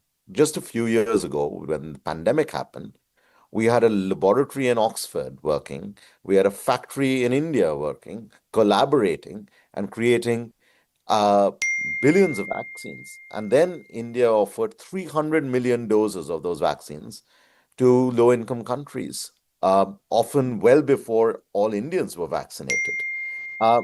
Solidarity is a noun in the dictionary, but solidarity has to be a verb in climate action. Wonderful. And that is, I hope we can draw on that to build new partnerships. Thank you. Look, that's a wonderful way to end. Like to thank this incredible panel. I mean, it's just so great to see all your faces on the screen from literally all over the world. And again, I'm sorry you can't see my face, but that's my problem. I would like to thank the organizers of this remarkable event. The Global Town Hall has become a sort of almost a symbol of how you pull people together from around the world, and it's led from this wonderful group in Indonesia. And I should say some of the very happiest times of my life was the 2 times I lived in Indonesia, and what an incredible leadership role you are playing. And I'd like to thank my good friend Dino Jalal, who is sort of the leader of this entire enterprise. I knew him well when he was deputy foreign minister, and then he became the most influential foreign ambassador in Washington, D.C., where he led the Indonesian delegation. So to all my friends in Indonesia, thank you for all you're doing, pulling us together. So we have to end promptly. We now have 30 seconds left of our allotted time. I thought that was a truly brilliant conversation. So grateful to all of you. And as they would say in Indonesia, terima kasih banyak and sampai jumpa lagi. Thank you. Terima kasih banyak, and thank you, Sir Andrew Steer, for moderating. And ladies and gentlemen, thank you for tuning in to the session on Winning Humanity's Greatest Battle, Building a Strategic North-South, East-West Grand Alliance for the Climate Future We Need. Up next is the session titled SOS World Leaders. Can we refocus, realign, and reprioritize world affairs for sustainable development? Please stay tuned as it will begin in just a few minutes.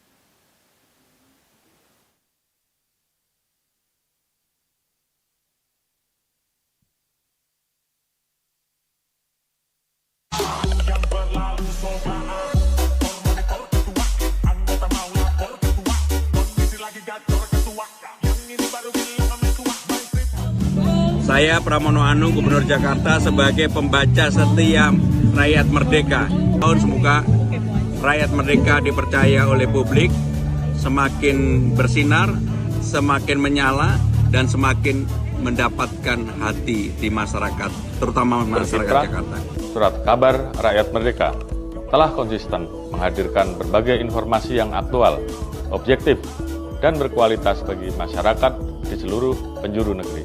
Rakyat Merdeka sebagai salah satu media nasional di Indonesia, saya berharap Rakyat Merdeka terus menjadi referensi berita yang akurat dan imbang dan memberikan edukasi bagi masyarakat Indonesia.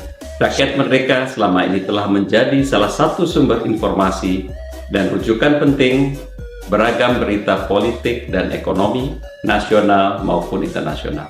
Rakyat Merdeka telah ikut berperan dalam memajukan demokrasi Indonesia dalam kaitan peran media sebagai salah satu pilar demokrasi.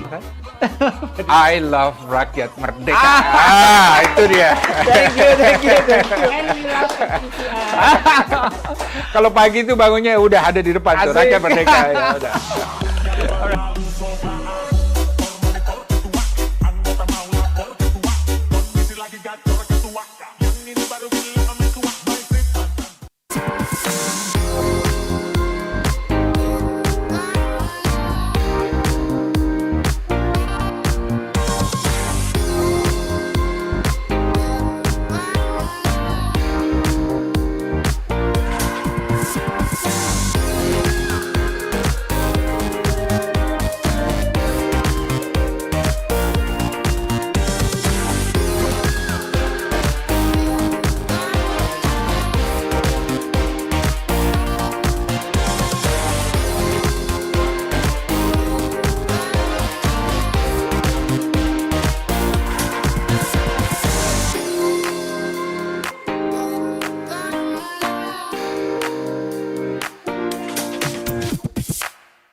Greetings from the Philippines.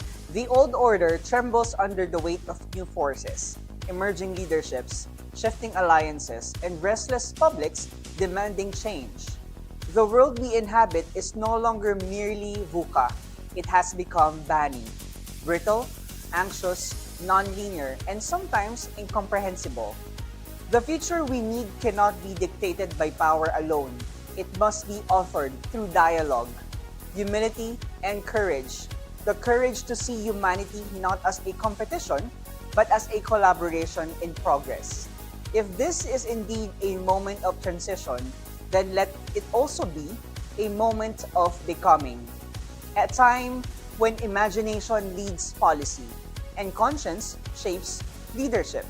For the future we need begins not in grand declarations, but in the quiet resolve to act with wisdom and empathy today.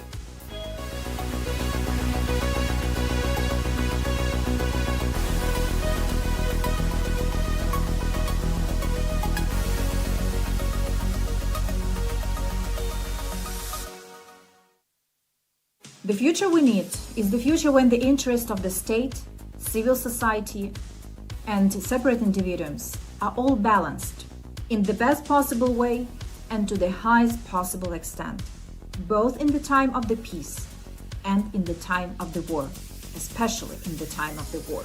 Like Ukraine, struggling for its nationhood and independence under the Russian external aggression, still a democracy, with people responsible for their community and for their nation's survival. Be responsible, be demanding, be active.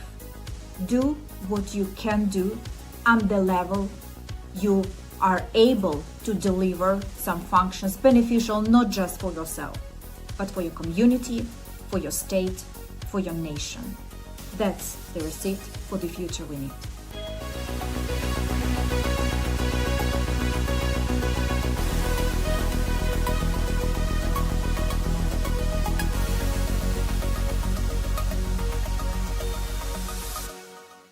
From Atlas, the research group on international relations at EAFIT University in Colombia, we believe that the future we need begins with understanding the transformation shaping today's global system. We are living through a turning point, marked by new global leaderships, geopolitical tensions, and economic challenges that test international cooperation. Strengthening multilateralism and promoting sustainable solutions are essential to face uncertainty and rebuild trust among nations and societies. As your researchers, we recognize that our voices matter too. We must create spaces where empathy, knowledge, and dialogue guide global decision-making. The future we need requires not only more conscious leaders, but also informed citizens able to think critically and also act collectively for a fairer world. From Colombia, we share our vision through Atlas, believing that real change begins with reflection, collaboration, and global responsibility.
Kami adalah Blue Universe, sebuah media yang berintegrasi dan menginspirasi masyarakat Indonesia. Dengan platform media yang lengkap, kami hadir untuk memenuhi kebutuhan pasar yang sangat luas. Media yang berintegrasi dalam Blue Universe diantaranya adalah BTV, Berita1.com, Investor.id, dan JakartaGlobe.id. Tidak ketinggalan, media cetak dengan eksklusivitasnya seperti Investor Daily dan majalah Investor. Blue Universe, satu pintu menuju informasi tanpa batas.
Hello everyone, we are Ana Maria Sáenz and Mario Mejia is reading from Colombia at Belfield University. Today we find ourselves at a global turning point, and Colombia is right in the middle of it. We see how the strategic contest between the US and China affects our trade, diplomacy, and infrastructure. Also, we can point out the suspension of cooperation mechanisms with Israel due to internal diplomatic relations. in the country we see how the political fragmentation between left and right is weakening clear decision-making, delaying reforms that the country needs. Meanwhile, insecurity continues to grow. Armed groups are expanding to new territories and thousands of Colombians are facing violence and displacement. The future we need must be built on stronger institutions, inclusive policies, and partnerships that give Colombia a real voice.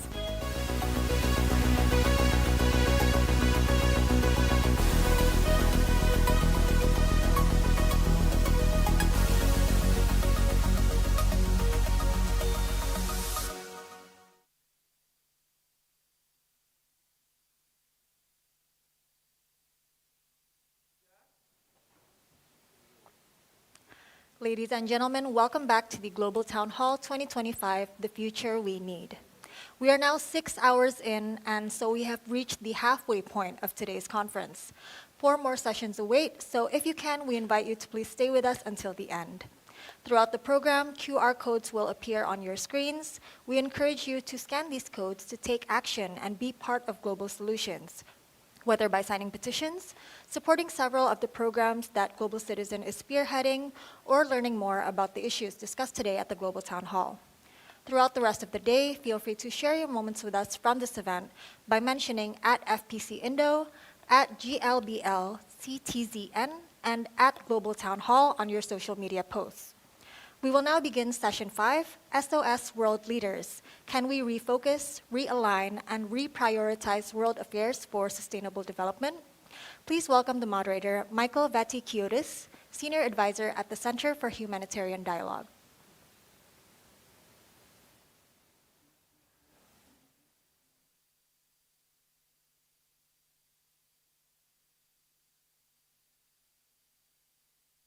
Selamat pagi, good morning and good afternoon in London.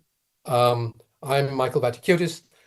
I'm the moderator of this session. As was mentioned, I'm a senior advisor at the Center for Humanitarian Dialogue. In this session today, we'll look at how a decade ago, world leaders gathered at the United Nations and made a historic pledge.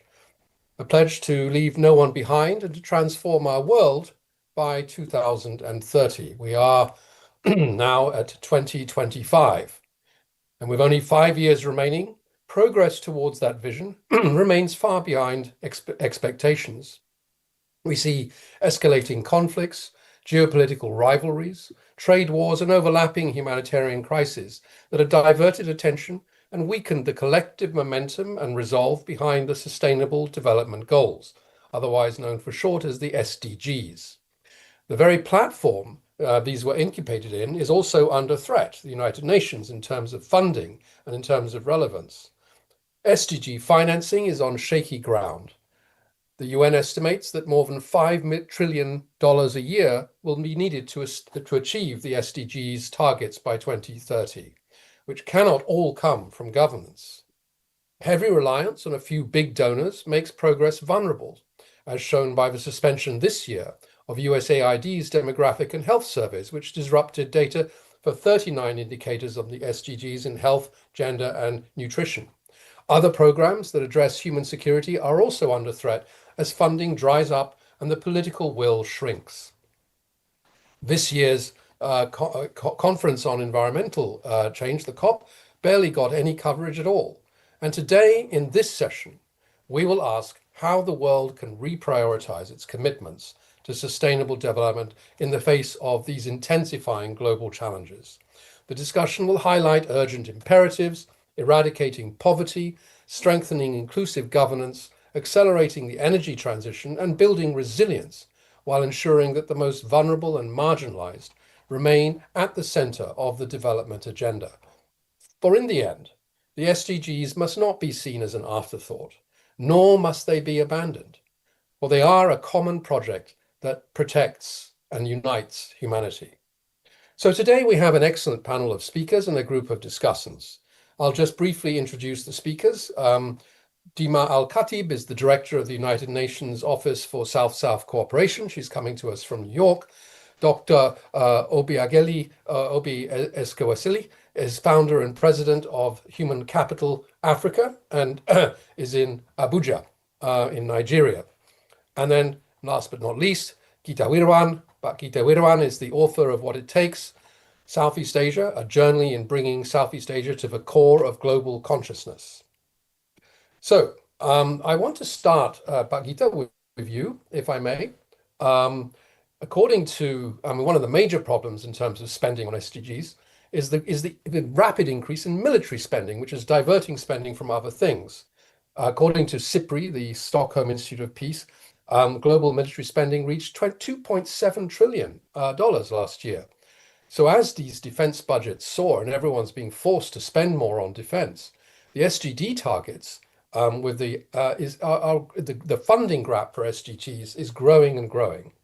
What do you think has triggered this, if you like, misplacement of priorities, this higher spending on defense, which outweighs now the spending on sustainable development? Gita, over to you.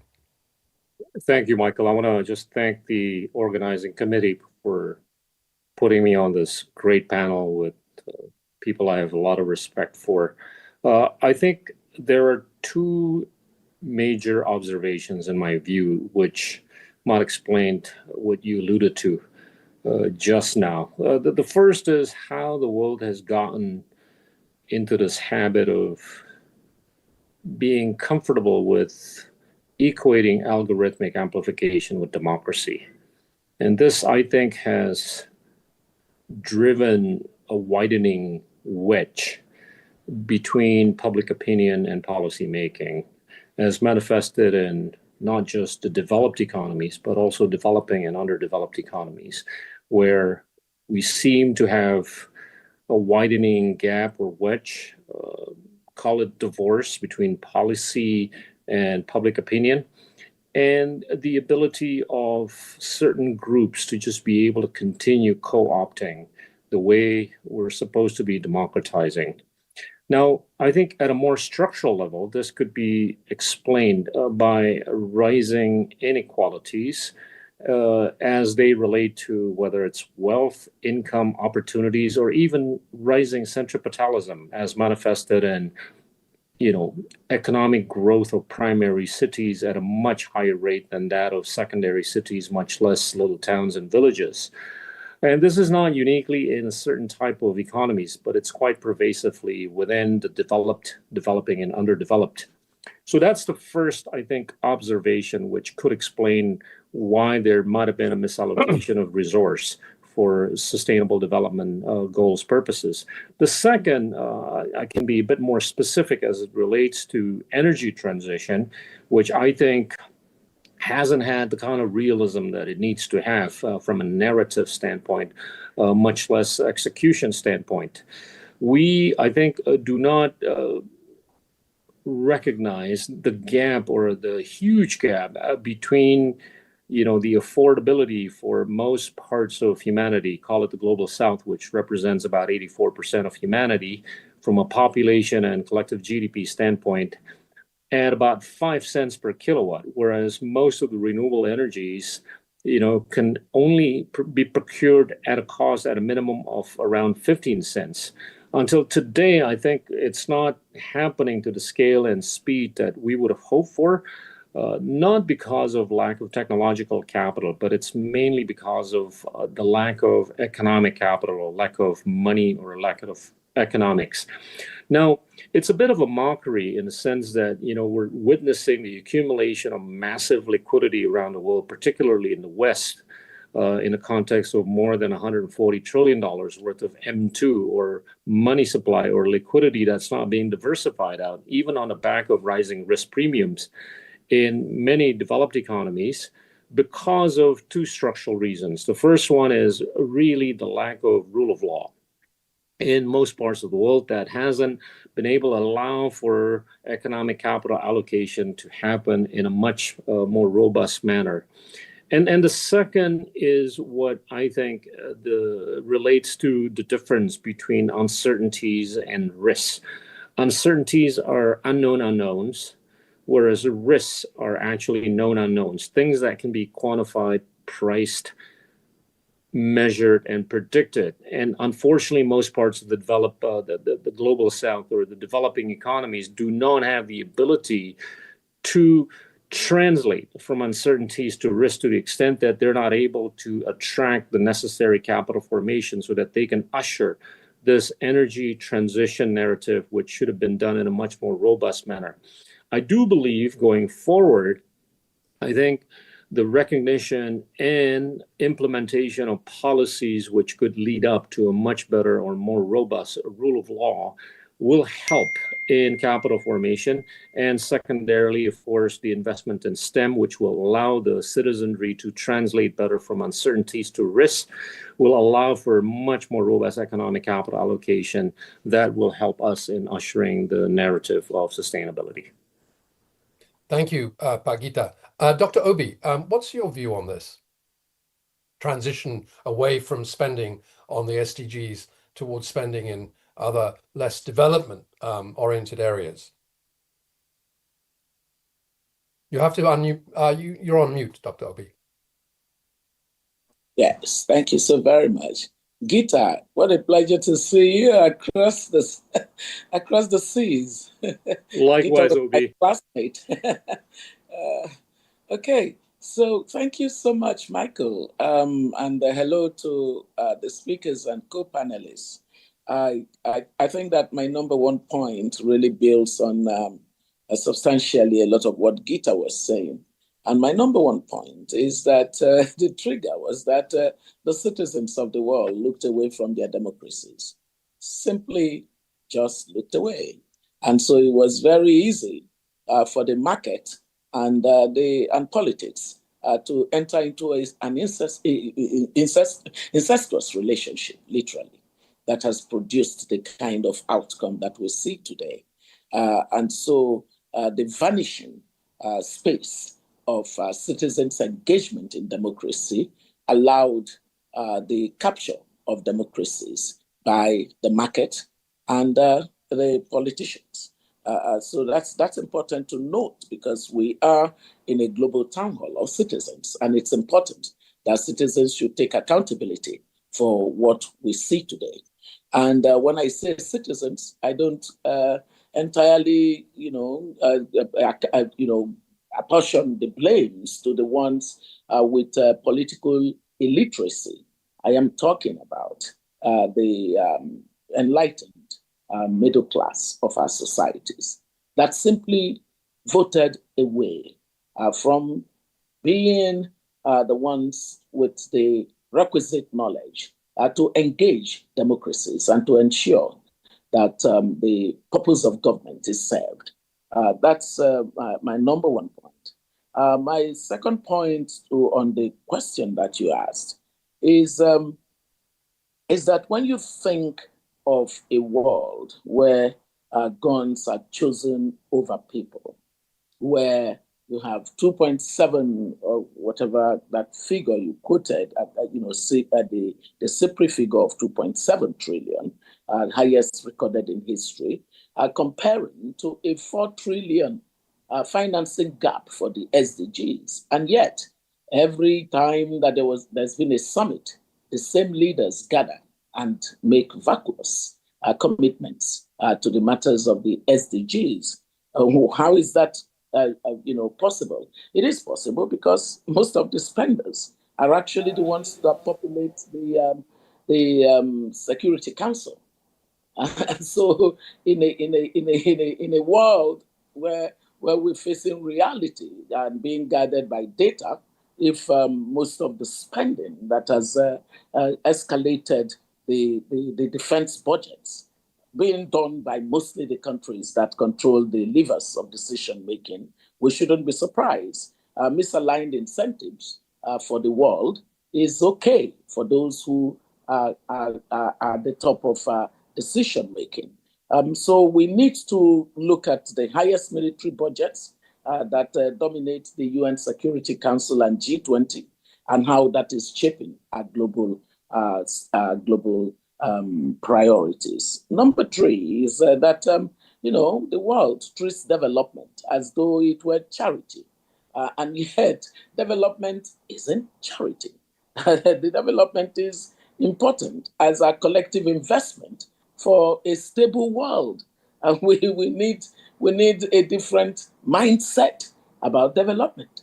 What you say, data bears evidence that the more that we got growth, spreading across the world, the more stable the world became. And yet, we're going in the other direction now, simply because. Dr. Obi, can I just come in with another question there? Because on that question of development spending, I feel it very much in the region that I live in Southeast Asia.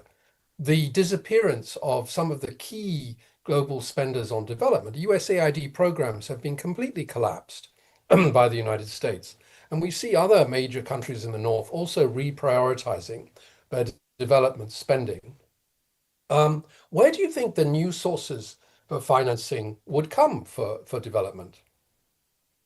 It's a very important question that you've asked, and we've been thinking about this very much on the continent. One of the issues that matter to me is the build-up of human development. There's no pathway to lifting people out of poverty other than what we know. We have to invest in the people. And that means that health and education and associated or ancillary investments are important. And so one of the areas that I've focused on is on addressing this problem of learning poverty, the learning crisis, where 9 out of every 10 children on my continent are not achieving basic literacy and numeracy skills, not to talk of socio-emotional ones. Across the world, it is 7 out of every 10. Now, that's a disaster because foundational learning is a predictor of what would happen in terms of future learning and building up the skills to engage economy. What we first identified is that don't cry about this because it's the reality. Because it is the reality, what must we immediately think of? We need to think innovatively of how to begin to take ownership of development. So number one answer is better ownership of development. All development is local. We cannot abdicate responsibility at country level for development. And so the first thing was get the governments to take another look at what they are prioritizing.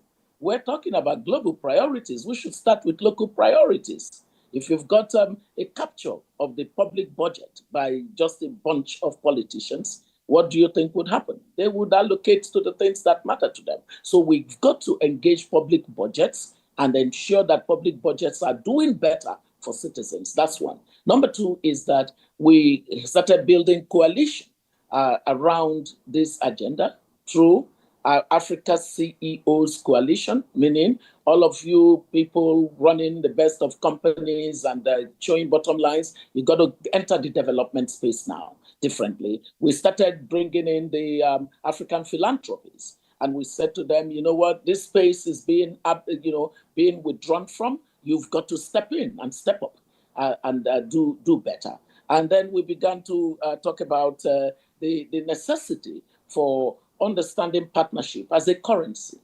Partnership becomes a currency that is much more critical for development than we used to say it as. So that concept of leverage of what each sector can do better squeezes out much more results for us. And number four is the matter of knowledge. The fact is that we are in a world where we're even much more knowledgeable about how to solve problems. But then, if we're not asking the right questions of problems, it's more difficult to solve them. And I think it was Plato or was it Einstein that said, if you give me a problem and you tell me that I have 60 minutes to solve it, I've got to use 55 of those minutes, asking the right questions. We're not probing sufficiently in terms of solving problems. And so we're basically saying that even with all the tools that we have, the things that technology gives us, the algorithmic opportunities that we have, we are not engaging the citizens at the center of the development quagmire in the way that enables them to have the agency to solve part of their problems. And my final point is that we know the markets can work for the poor. We just don't need markets that are rigged by those with power. Thank you. Thank you, Dr. Obi. And this question then turns us to the question of frameworks. We've talked about spending priorities. We've talked about the role of the private sector to sort of fill some of the gaps. But in terms of managing all this, of course, there's the multilateral institutions, which currently in today's world are considered to be remarkably weak and losing influence. So I'd like to put this question to Dima at the United Nations. Given the shifting power dynamics and shifting spending priorities, how can the multilateral institutions adapt and better coordinate these global efforts to ensure that the SDGs remain a firm commitment and no countries left behind? Dima. Thank you very much, Michael. Very pleased to join this esteemed panel and this very important and timely discussion. Let me start where Dr. Obi has left, because she has mentioned extremely important points. Before I talk about the multilateral system, she talked about the importance of understanding partnerships as a currency, building coalitions, inclusion, and addressing aspects of poverty like the learning poverty. Extremely important messages from her, and these are at the heart of the should be at the heart of the new way of looking at the multilateral system. And talking about that as a framework of reform, as you know, the Secretary General has recently, earlier this year, launched the UN 80 initiative with the objective that now the UN has turned 80 years old, that this is a reform effort to make the United Nations system more fit for purpose in a world of complex crisis, of widening inequalities, as was mentioned by the eminent speakers, but also the eroding trust. And this reform initiative is also, an initiative that will restore confidence in the multilateral system as a force for inclusion, solidarity, but also impactful results. This initiative, of course, has 3 work streams which address efficiencies, which address also reviewing mandates, but also the structural reforms and the programmatic realignment to suit also the needs and the complexities of our current world. And at the heart of all of this, and going back to also what Dr. Obi was mentioning, lies what we call South-South and Triangle cooperation, which I have the privilege of leading the office that is mandated by the UN General Assembly to advocate, to promote, and to support South-South cooperations. And I think these modalities, they do, embody the very principles of what this UN 80 seeks to institutionalize. So efficiency through collaboration, but also accountability through ownership. And also, there is a need also, as Dr. Obi was saying, there is a need for better ownership of development. And of course, effectiveness through innovation. This is a modality that can move us to a much more networked multilateralism, but also where developing countries can exchange knowledge, can design policies, and can deliver solutions that go beyond the geographic boundaries. We are, as we speak, Belém, the COP30 is happening. We all know the climate crisis is a crisis that go beyond geographic boundaries and require a lot of cooperation among countries to be able to address adaptation, to be able to address mitigation, to be able to also move into sustainable energy transitions. Equally also important to this discussion is the financial architecture reform and the inclusion. As we move forward, the inclusion of all countries is important in this reform. We, from our side, are believers that digital transformation is a key leapfrogging mechanism for all of this. And with South-South and cooperation at the heart of this reform, I think it is definitely a promising avenue to bridge and accelerate the SDGs.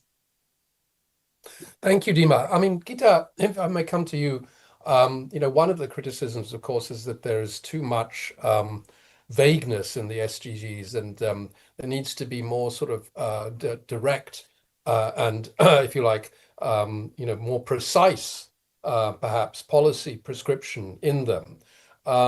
Building on what Dima said, in terms of how the multilateral institutions could better pick up facing all the challenges that they do. What's your view on this issue of how they can play a better and more effective role? Gita. I don't think it's going to be easy under the current circumstances. I mean, when I was still in the government quite a while ago, we were still at the tail end of the heydays of multilateralism, right? And ever since then, as I alluded to earlier, the inequalities have not helped in bringing people together within a country, much less amongst countries. Now, for a multilateral organization to work, and I can speak for Southeast Asia, which is where I'm from, I think it's important to understand the limits or the structural limitations of Southeast Asia. If you skip over Singapore, 80 to 90% of the households are headed up by somebody without a university education. Case in point, Indonesia, 88%, and then 93% of the electorate, they do not have a university education. So we have to go with the presumption that most people in Southeast Asia, expand that to the global South, do not have a proper understanding of the challenges that we're facing today as they relate to not just climate change, but geopolitics, economics, and technology, right? Now, I think the best way for countries in Southeast Asia to deal with the current global challenges and how they can actually help in multilateralizing in a much more robust manner so that the multilateral institutions can be much more effective is to actually try to remedy those percentages from 88 to 0 as quickly as possible, and then 93% to 0 as quickly as possible. Without that, I think the narrative of sustainability as being ushered by the multilateral institution is not going to have the kind of realism that it needs. It has been a little too aspirational, if not ideological. It doesn't have the necessary dosage of realism. And I talked a little bit about the realism that's needed within the narrative of sustainable or sustainability in the context of where the renewable energy can be procured and where the purchasing power of most of the developing world is, which is, from electrification standpoint, we're looking at about 5 cents, which is where most people in the developing world can afford on a kilowatt basis. Whereas if you take a look at all these available, alternative energies, they're there technologically, but they're procured only at a cost of 15 cents or more. Now, the multilateral institutions, I think, can help figure out, bridge between these 2 points that are not reconcilable as of today. Somebody's got to take a view in terms of when the two are likely to intersect and how they're going to intersect even faster. Without the help of a multilateral institution and taking that view, I think it's going to get very difficult at the rate that we're not moving that needle from 88% down to 0 as quickly as possible, 93% to 0 as quickly as possible. So at the rate that we're not educating people so that there is a better intersection between power and talent, you lose sight of the necessary governance, you lose sight of the necessary quality of leadership. At the rate that we're not educating enough of the masses as to learn how to translate uncertainties to risk better, we're not going to be able to get the kind of capital allocation the way we want to. And that, unfortunately, is just going to be unfortunate to the role of multilateral institutions going forward. Thank you, Gita.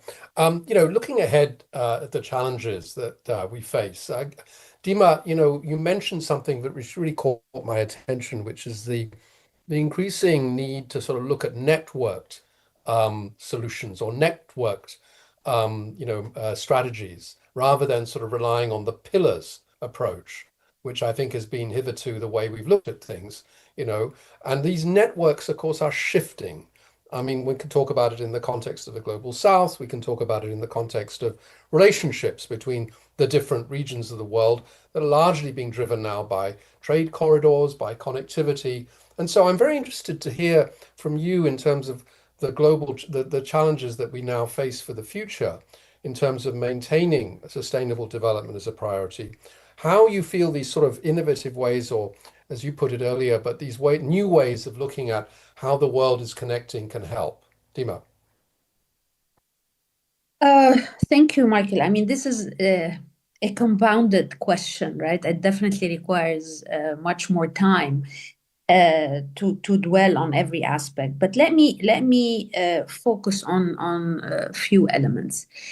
First, I mean, this is a proven approach. I mean, we have seen how when countries coalesce together or come together around certain issues, the impact is much better and much higher and well invested.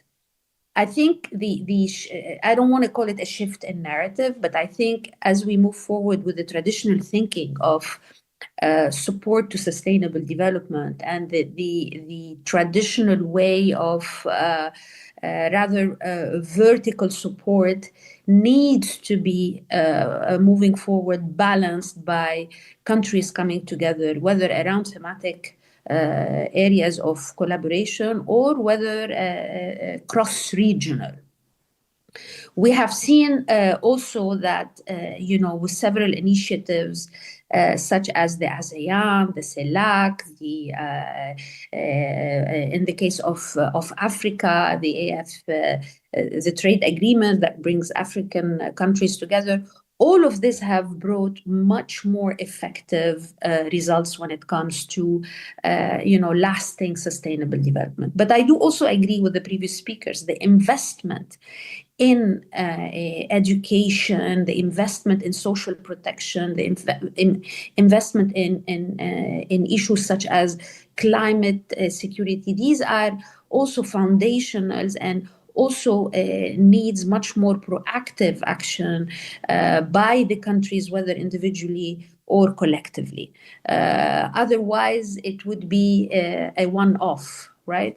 And this is why frameworks such as the Buenos Aires Action Plan for South-South Cooperation, or such as the Pact of the Future, and I think also all the global agendas for the past 2 years have been calling for countries to come together around these thematics, whether it's the least developed countries agenda, whether it's the landlocked countries agenda, whether it's the small islands developing states agenda, whether it's the middle income countries agenda, not to mention also the recent Sevilla framework that was recently approved at the Financing for Development. So all of these frameworks, they do call for that now the challenge is to put this into action. And to put this into action, there is a big role for the multilateral system, because it provides also neutral grounds and equal grounds to bring countries on common footing together, and hence the centrality of South-South and Triangle cooperation and all of that. Now, on the specifics, and when it comes to the SDGs, we also need to think about the measurements of the SDGs and the flows of support, not only in terms of north to south, but also south to south cooperation, and how can we enhance new development partners to be part of this overall equation, whether it's the private sector or the philanthropies, or even the multilateral development banks. There is a huge role that they can play. We need to provide the space. We need to bring them on. But also we need to think about the key powerhouse in the countries of the South, which are the youth, in terms of investing in youth, giving them the space to be engaged, and giving them the space to also be part of this overall new development era moving forward. Thank you, Dima. And Dr. Obi, how do you see how to address the challenges ahead? Dima, thank you so very much for the points that you just articulated. We're very much in sync on a number of them. How do I see the road ahead? Michael, what are you doing? Giving me the power of clairvoyancy or something like that. I think, I will answer. It can be a short road, I know. I would answer this question by telling you that if we framed the mood that we should be in by virtue of what has happened in our world in the past, we should know that we are in a moment of opportunity to move ourselves to a new order, a new level. And it's usually a very painful period, but it is the period of birthing. It is a period of birthing, a birthing of new ideas, a birthing of new solutions, a birthing of new ways of getting things done. And so I would say that the road ahead is one where asking questions and asking the right kinds of questions would lead us in a direction that is good. And asking questions from the perspective of what evidence tells us. I think that a lot of what is going on in our world today is also because we're not being faithful to what evidence tells us about the things that we want to do or the things that we want to embrace as new ideas. So evidence-based kind of approach, especially on the part of citizens. Citizens need to pay more attention to what worked in the past. Why did it work? Or what did not work? Why did it not work? And what would the future that we want to see look like? And so that's my number one. My number two is that at the heart of the near collapse of ways of getting things done in our world is actually the erosion of values. If you look at all the democracies, what's ailing the democracies is the erosion of values. What are the values that we all share today? What values are our institutions anchored on? What values drive our political class in our respective countries? This erosion of what could be our universal values is a very big dent on where we're going in the future. So we do need to sort of, as citizens, begin to frame a set of values on the basis of which any multilateral order that would work for all could stand. Do we have it as people who are not private sector, not government, but citizens? Citizens just wanting a more decent world. What values do you, from across the various regions that are represented in the global town hall meeting, what values bring all of us together? If we framed it, then it can be a guardrail for the formal systems and the conversations necessary. And Thank you. Two more minutes, and I'll just... One minute, please, Dr. Okay, Yeah. Okay, Michael, I know you're pressed for time. I think that, we have to understand that in the case of my continent, my optimism lies in three game changers: the young people, the women, and technology. The young people, women, and technology. These three game changers will propel the continent. And that propelling will come from the sense that there are no alternatives other than to take full responsibility for what the world looks like and to design it from the kind of ideals that excellent point, Dr. Obi, on women and youth. And Gita, just to round out this session among the speakers, how do you see the challenges ahead? And very quickly, please, because we are a bit short of time. Well, I'm one of many in Southeast Asia who think that for Southeast Asia, China is increasingly becoming a technological capital allocator. And we are seeing the West increasingly as a natural economic capital allocator.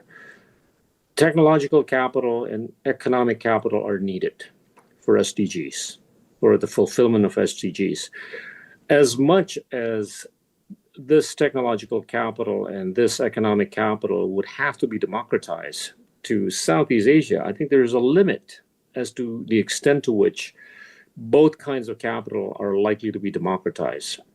And the limits are driven by the lack of tertiary and non-tertiary education of the populace, with the exception of Singapore.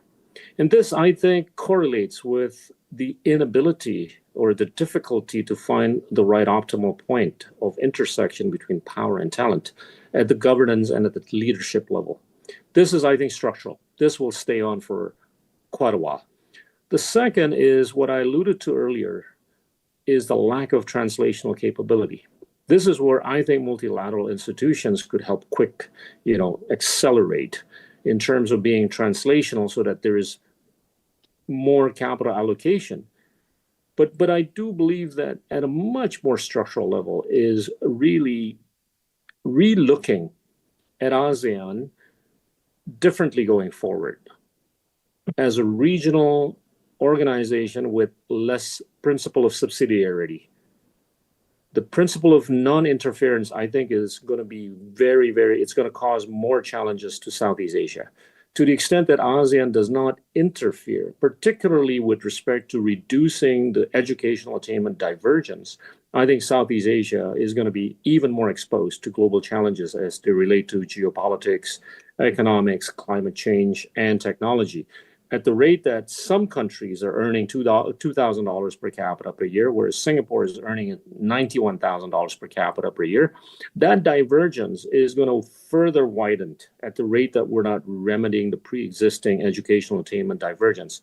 So I think some degree of supranationalism within ASEAN to copycat the pre-existing best practice of education in Singapore for all the other members will help accelerate in our dealing with the pre-existing challenges.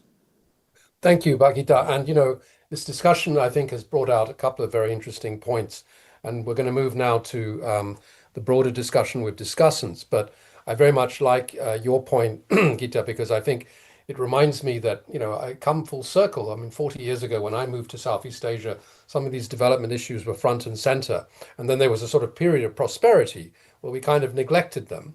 And now, of course, it's come back front and center. And I think you're right to point out the role of supranationalism. And Dr. Obi, your point about youth and citizen involvement is very, very important. And Dima, thank you so much for that sort of clear presentation on the role of the multilateral system. As we move now to the discussants, we have about half an hour, maybe a bit less. So I would like to just go in the order it's been presented to me.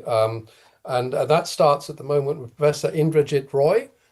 Would you like to comment on the discussion we've just had? You've got 3 minutes. Thank you. Sure. Thank you, Michael. And thank you to everyone for their excellent presentations. As somebody who's looked at the changing architecture of development, it's quite fascinating to be here and to listen to everyone talk about the issues that face us. I think all of you've touched on an issue that's very close to my own research, which has to do with the connected politics of sustainable development. How can connections be built across the North and the South? And also to evaluate the troubles that development finance from the global North is in.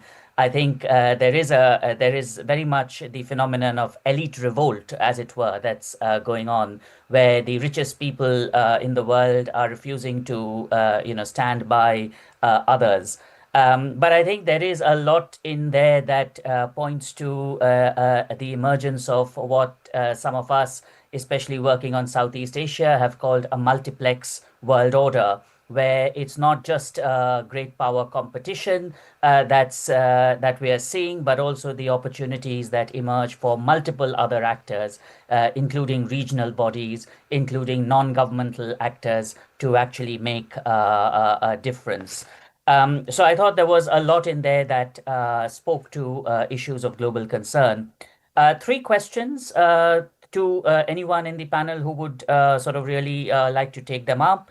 One is there is the question of reorganizing of global governance that all of you touched on. And I wondered if there is any thinking around how the very heart of the United Nations, that is the Security Council, may in some ways be demilitarized. I think the point was made how the biggest spenders of military aid are sort of, in positions of power. Is there a way in which those who prioritize sustainable development might actually be, incorporated within the seat of power, and the power itself is redefined and reorganized in terms of sustainable development rather than military might? So that's one. The second is, I was really fascinated with the discussion around the role of regional bodies, as well as the new multilateral groupings. And I think when we talk about the Global South, we've come to recognize that there is no one global South anymore. There is you could think about a power South and a poor South within the broader framing of the global South. So in terms of roles and responsibilities, is there something that do you see the power South, the BRICS, the expanded BRICS, etc., taking on the sort of responsibility that used to be assumed for the richer countries of the global North? And thirdly, I think some of you pointed to the fact of inequalities, and I think that's absolutely right. Inequalities between countries, but also inequalities within countries. Is there something that can be done to reach out to publics in the global North, those who've suffered from inequality in the global North, in order to renew bonds of solidarity between publics in the global North and others in the global South, so that we can really have a cross-border solidarity between the North and the South in the truest sense of the term? I think I'll stop there, but thank you again for this excellent set of presentations. Thank you, Indrajit. I actually want to know and now hear from Dima on this specific question on I know it's a very big topic in itself, the reform, if you like, of the UN structure to better reflect, what's actually happening in the world. But Dima, just very quickly, do you want to respond to Indrajit's point there about reform of the Security Council and also how to make it more focused on development issues? Thank you very much, Indrajit. These are also very important questions. I mean, the Security Council is definitely, there's a call for the reform of the Security Council. This is something that has to be led by the member states. And we all know that it is also a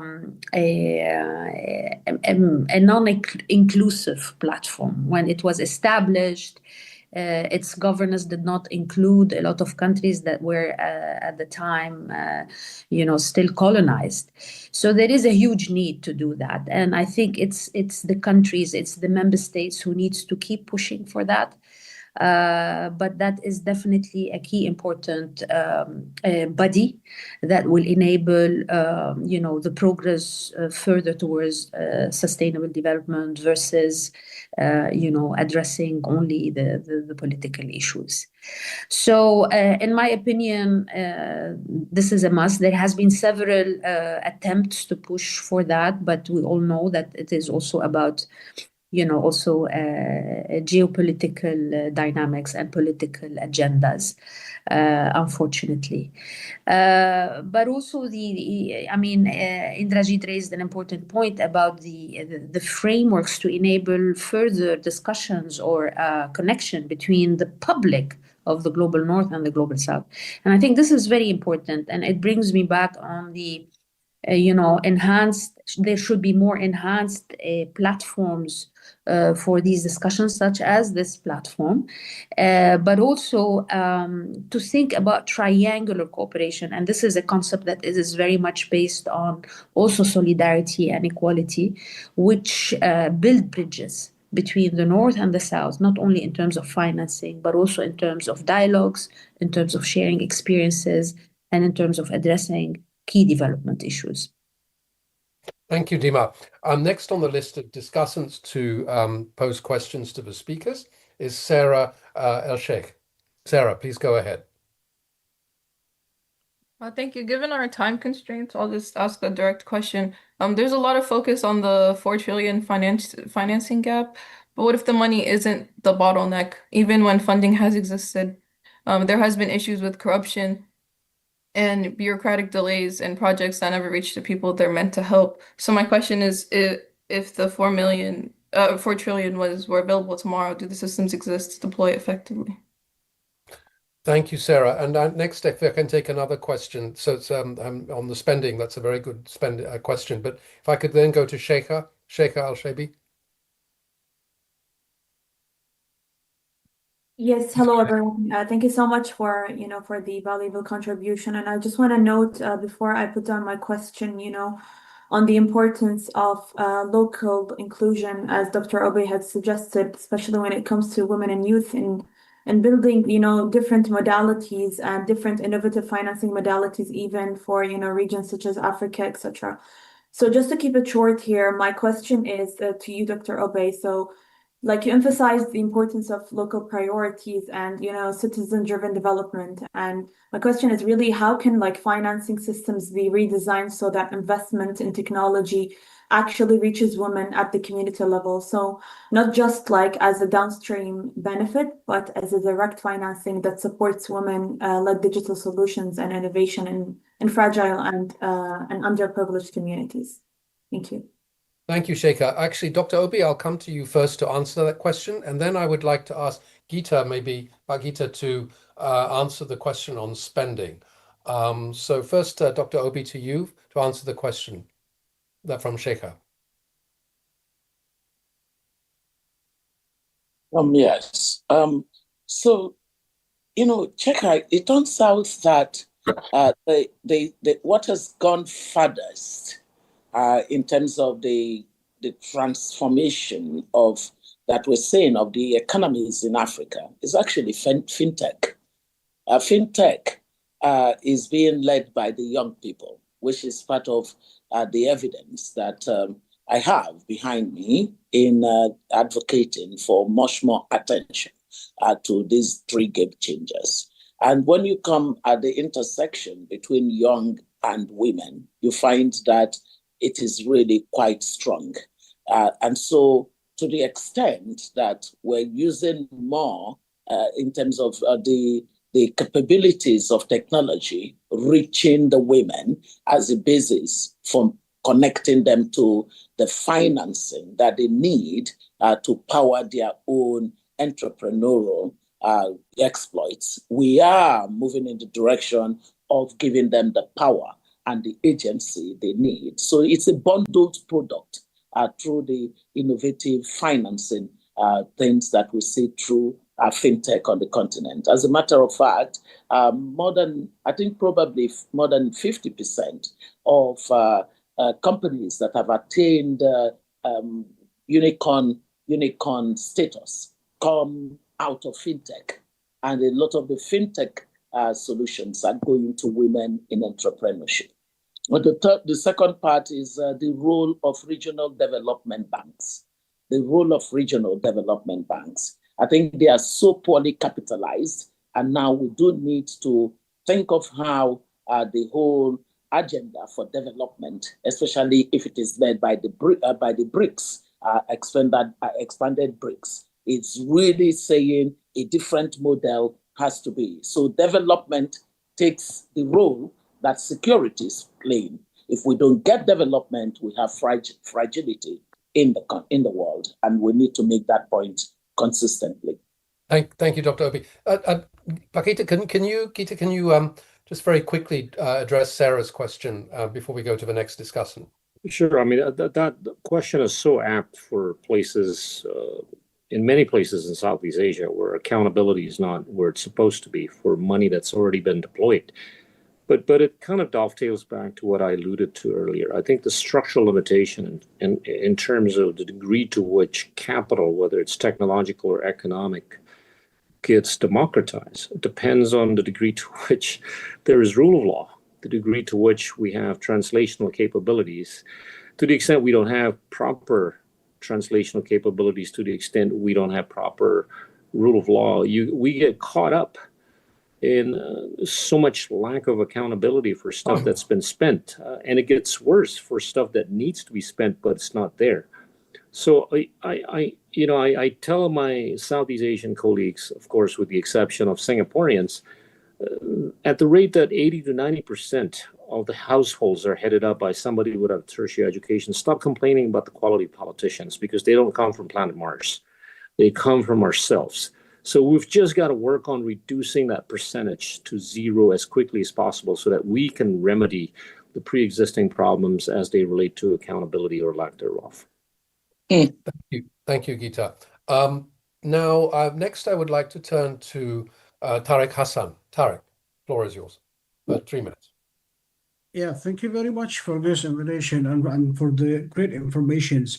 Well, I actually agree with all of you with all of your points, and actually I have specific questions regarding the conflicted areas. They are facing a huge of issues, and they are really behind in terms of the progress of achieving the Sustainable Development Goals, and also how can the governments and the private sectors and civil society can collaborate to secure like a predictable financing so that a single donor decision does not derail interest sectors, and how can we protect the data systems, because without data we cannot track progress, target interventions, or hold ourselves accountable, and also how do we ensure that SDGs is actually remain central to global corporations and not to the afterthought, despite raising geopolitical tensions among some of the countries. I think these certain of questions need to be understood to not leave no one behind on this sense. Thank you. Thank you, Tariq. And next, Vishnavi Charlotte. Hello, Selamat Sejahtera from Malaysia. I would like to thank the organizers for this opportunity. Let me go straight into my question. Several ASEAN countries continue to face governance fragility, internal conflict, or political transition that make SDGs implementation extremely difficult.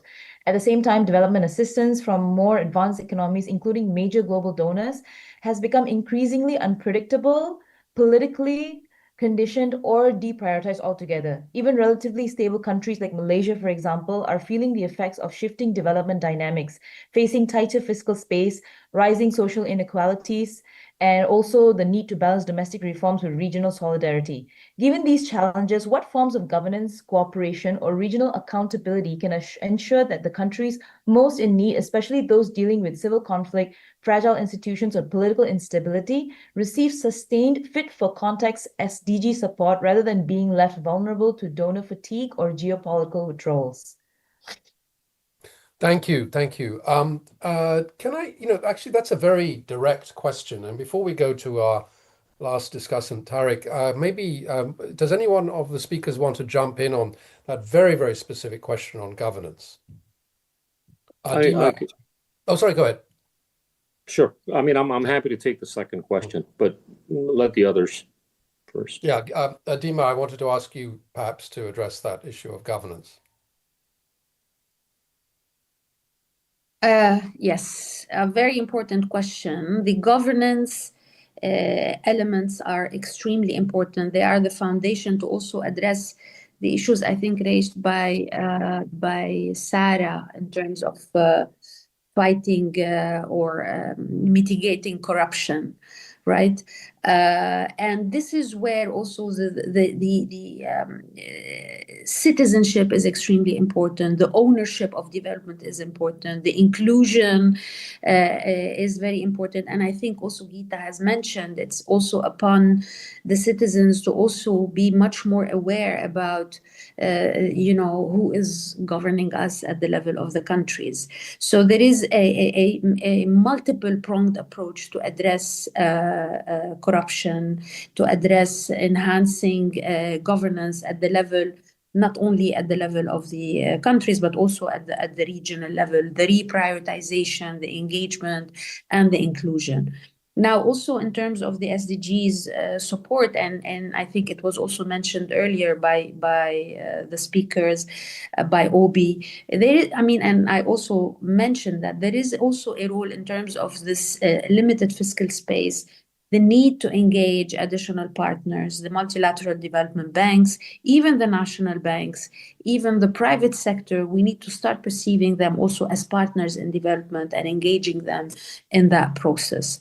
So inclusion, giving space for addressing the voice of the citizens, targeting the most needy population groups, engagement of youth, targeting women, but also systems of accountability, which needs to be implemented at every level. A question that was raised earlier, which I found really interesting, was this idea of, linking up the voices of citizens in the global north and the global south. We often tend to see these things in terms of separate groups of issues and separate cultures, if you like, of citizen participation and awareness. And yet it's a fair point that if things don't link up globally, then the citizens themselves are going to find that their voices are compartmentalized and put into the context of where they're from, rather than addressing global challenges. Dr. Obi, you've talked a lot about citizen involvement, but how do you see that question of how to link, if you like, the continent and its voices with those in other parts of the world? So, Michael, it turns out that the citizens are actually already finding themselves. Can you hear me? Yes. Yes, the citizens are already actually finding themselves. I recently, was at the Euroforum IPAC in Austria, I think some 3 or 2 years ago. And one thing that was very clear is that there are project teams involving young people from out of Africa, women from out of Africa and European countries. But what is holding back things from being achieved at scale is the absolute lack of readiness of formal systems to realign into the ways that young people solve their problems today. So one thing that I found works in getting people to rethink is when I give them the average age of the world's population. India is the closest to Africa at 28.4. But Latin America is 31.3. Asia is 32.2. US is 38.5. China is 39.6. Europe is 44.5. Africa is 18.8. If you're going to think of how you even self-preserve into the future in the countries of the North, you cannot be thinking of your domestic issues and building walls to closing yourself. So there is a sense in which when we use data, we're able to get people to think about the future slightly differently. I've seen that happen with policymakers. And so it's important that the kind of the global town hall that we're having would be one that brings in coalition of the willing amongst citizens and policy think tanks across the different geopolitical zones, because then we can think of the world that we share from an entirely different perspective of the global public goods and the global public bads that no one single nation can solve on its own. Thank you, Dr. Obi. Thank you for reminding me of my age. The last discussant to pose questions will be Tarek Kapazoglu. Tarek, go ahead. Thanks. First of all, I would like to thank the Foreign Policy Committee of Indonesia for organizing. In relation to all these topics, the key point I would like to underline is this. Today, our world faces problems that cannot be solved by a single country alone, but rather require many countries to come together solve. So main question, if international politics and organizations such as the United Nations are unable to resolve global instabilities, how can it realistically achieve the sustainable development goals? We are facing 3 major problems, I think, in the international system. First, since 2024, the state of Israel has been carrying out a genocide in Palestine before the eyes of all humanity. International organizations have failed to impose any practical deterrent sanctions on Israel. And second, according to the United Nations Refugee Agency's 2025 data, there are currently 42 million refugees in the world. The situation is making extreme nationalist movements increasingly popular in many countries, and this is a problem. And third, security threats in international energy corridors and political developments that restrict global foreign trade, impose a serious problem on countries' production volume and supply chain. There is no international organizations that produces a final solution in this regard either. So I think we must recognize that the United Nations and other international organizations have become an institution that can no longer adequately respond to the needs of our time. It's not realistic to expect an organization that fails to address such fundamental problems to reliably lead the world towards achieving its own development goals. So that's enough, I think. Thank you, Tariq. Right at the end here, you've raised the, or you've pointed at the huge elephant in the room with regards to what we've been talking about, which is the prevalence of much more serious crises with all their dimensions of humanitarian, of humanitarian needs, of violence, and of impunity that actually does really show up, as you say, the shortcomings and the flaws in the current multilateral system. So I'm afraid, Dima, I'm going to have to put this question to you. And it's a very difficult one, I know, because we've been talking about development. But in fact, I mean, the prevalence of these very serious global crises, as pointed out by Tariq, does, I think, in the eyes of many people, undermine, if those things can't be resolved, if international law has no currency in those situations, how on earth can we be talking about addressing global issues of development?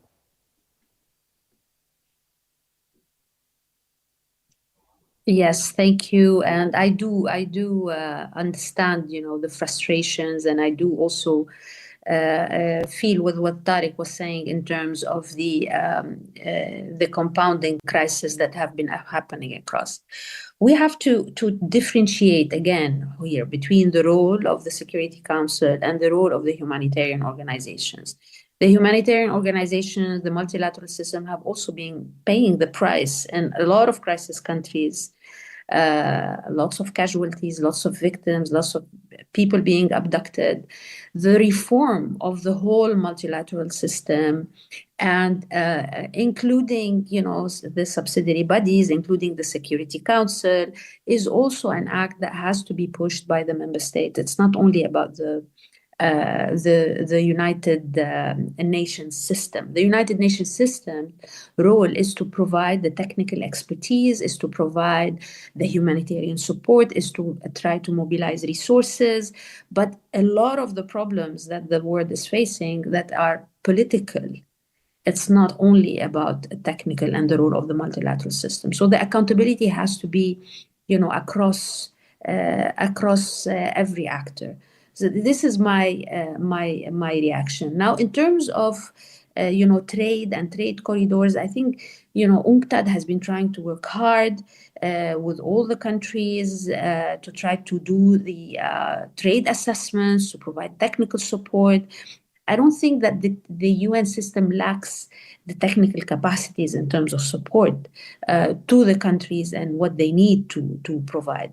I think also with this UN reform, it's trying to bring the UN system more together for a better fit for purpose with limitation of the overlapping mandate, but the purpose is to provide a better service for the countries. And I think we need to keep reminding ourselves about the importance of the presence of the multilateral system in order to support countries.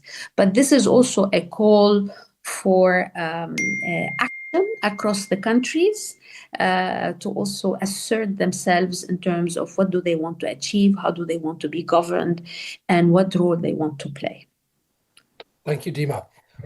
Dr. Obi, I mean, I think Tariq's question really does require us to answer that point about what is the use of everything, all these frameworks and networks for development if we can't address the huge stress in the humanitarian system and stop these the impunity with these conflicts. Dr. Obi, just very quickly, we've got about 2 minutes or so, please, and then I'll finally come to Gita to wrap us up and then end the session. I think that, that question takes us to the point that Gita was making, which is the frustration that we sort of are hemmed in by a larger majority of citizens who, frankly, do not have the kind of knowledge of the situation that we face. And yet we have, on the other hand, a bunch of people who have the levers of power, but are not exercising them rightly. So what do you do to close that to address this incongruity? I think it falls back to the necessity for global town halls like this to now really realize that leadership has to be taken, and responsibility would be taken only by citizens, because the other sectors, whether it's the private sector, it's the political sector, as in the governance systems, have no incentive to change the current status quo, as we've seen. And so even for us that are interested in matters like this, we do need to be more sophisticated in the way that we're finding the tools to unlock the citizens' agency. I think that when we think of citizens, we should not allocate and actually endorse this feeling of learned helplessness. Even the uneducated should be able to know when issues are contrary to their own good, and we haven't engaged. We will run the risk ourselves on this panel, or ourselves in these rooms, run the risk of repeating the behavior of the private sector and the public sector by being a select elite that are talking about these matters. We do need to unlock the power of citizens. Thank you very much. Very quickly, a couple of words, Gita, before I close. Well, I think the impunity that you're alluding to is manifested in how certain countries are showing this great degree of conviction as if they can write or rewrite history. And that doesn't resonate well to a lot of people, right? Lastly, I just want to say that I think if there's one point to be recognized from this session is that the multilateral institutions don't have the kind of money needed for SDGs, but they can certainly be translational, right? Now, the money is in the private sector, but the private sector will only deploy money if it attains profitability. At the moment, the narrative of sustainability is not a profitable one. So somebody's got to take a view. So it requires one or two regional or multilateral organizations to be the translators. ASEAN, I think, could be the translator as, in the context of helping de-risk and translating from uncertainties to risks.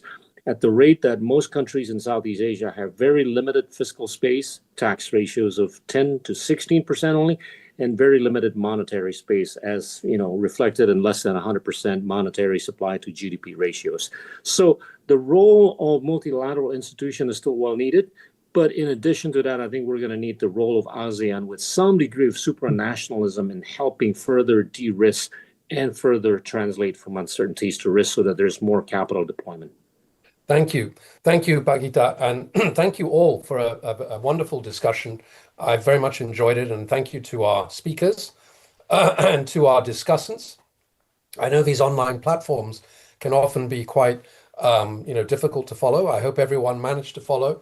And I think we've had a very interesting discussion. And now I will hand back to the organizers. And I just want to say thank you to everyone. And I wish you a very good evening, good afternoon. Thank you, Michael. Thank you. Thank you. Okay. Thank you very Bye-bye. much. Thank you, Michael, and thank you to everyone who participated in the session titled SOS World Leaders, Can We Refocus, Realign, and Reprioritize World Affairs for Sustainable Development? Coming up next, we have the first special session featuring discussants from our CSO partners worldwide titled Listen to Us, Messages for G20 Leaders from Civil Societies Around the World. The special session will begin in just a few minutes. Please stay tuned.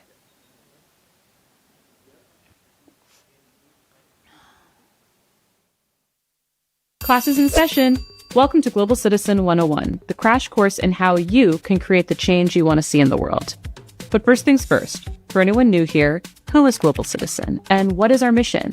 You may know us for our annual Global Citizen Festival, which takes place in Central Park every year.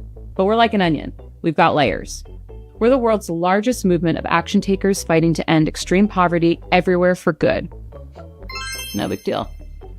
We've mobilized millions of people across the entire world to take action in their micro and macro communities to make real change. Signing petitions, sending emails, tweeting at world leaders, learning about the important issues. These are all things you could be doing from your phone to make the world a better place. And the Global Citizen app makes that easy. And did we mention you could earn points every time you take action? All those points can add up to some big rewards. We're talking concert tickets, VIP experiences, merch, and more, all for making the world better. No catch. So, your homework today? Download the Global Citizen app today and start taking action to end extreme poverty. That's all for Lesson 1. We'll see you back here for our next session of Global Citizen 101. Class dismissed.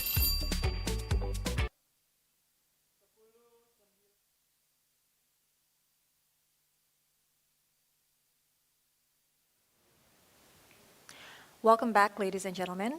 We are now entering the first special session of today's town hall titled Listen to Us, Messages for G20 Leaders from Civil Societies Around the World. Please welcome our moderator, Nick Gowing, founder and director of Thinking the Unthinkable and main presenter of BBC World News from 1996 to 2014. Nick, the floor is yours. Thank you, Cindy. Welcome to this. And really, the title is Listen to Us or Watch Us, because this is about hearing from voices which are not really going to be heard at the G20 meeting. The G20, for those not familiar with it, is the group of 20 countries, the world's strongest and emerging economies. 19 countries plus the European Union, and a couple of years ago, the African Union also joined. President Trump is boycotting the G20, which will be meeting in South Africa just literally a week from now. But the Listen to Us is about hearing from people and organizations who feel their voices are simply not going to be heard in South Africa. G20 members account for 85% of global GDP, 75% of international trade.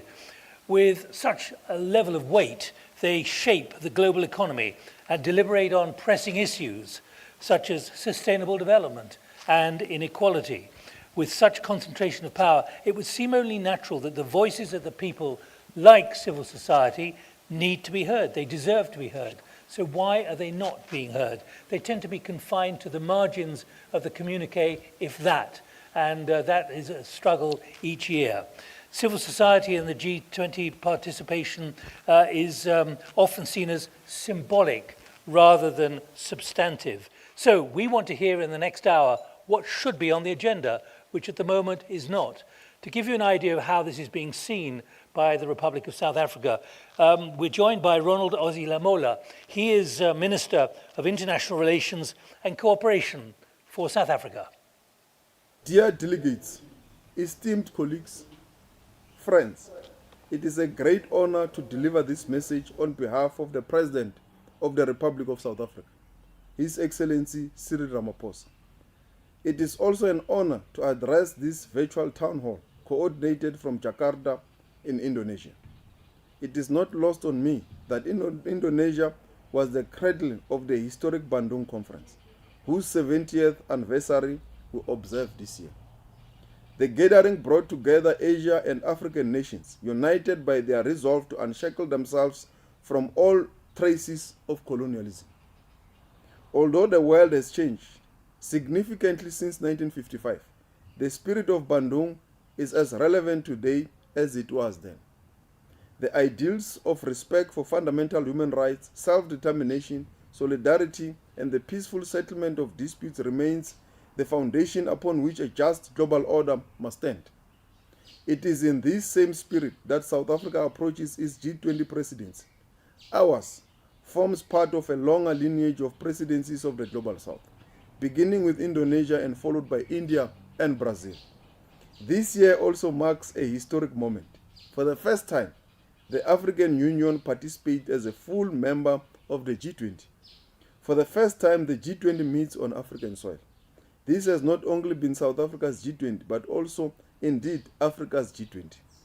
When we took the mantle from Brazil in December 2024, we were clear that our presidency will sharpen the focus on a more just and inclusive global order. This continuity finds expression in our motto of solidarity, equality, and sustainability. These are not just abstract ideals. They echo the aspirations of people across the world who seek dignity, opportunity, and a better future for their children.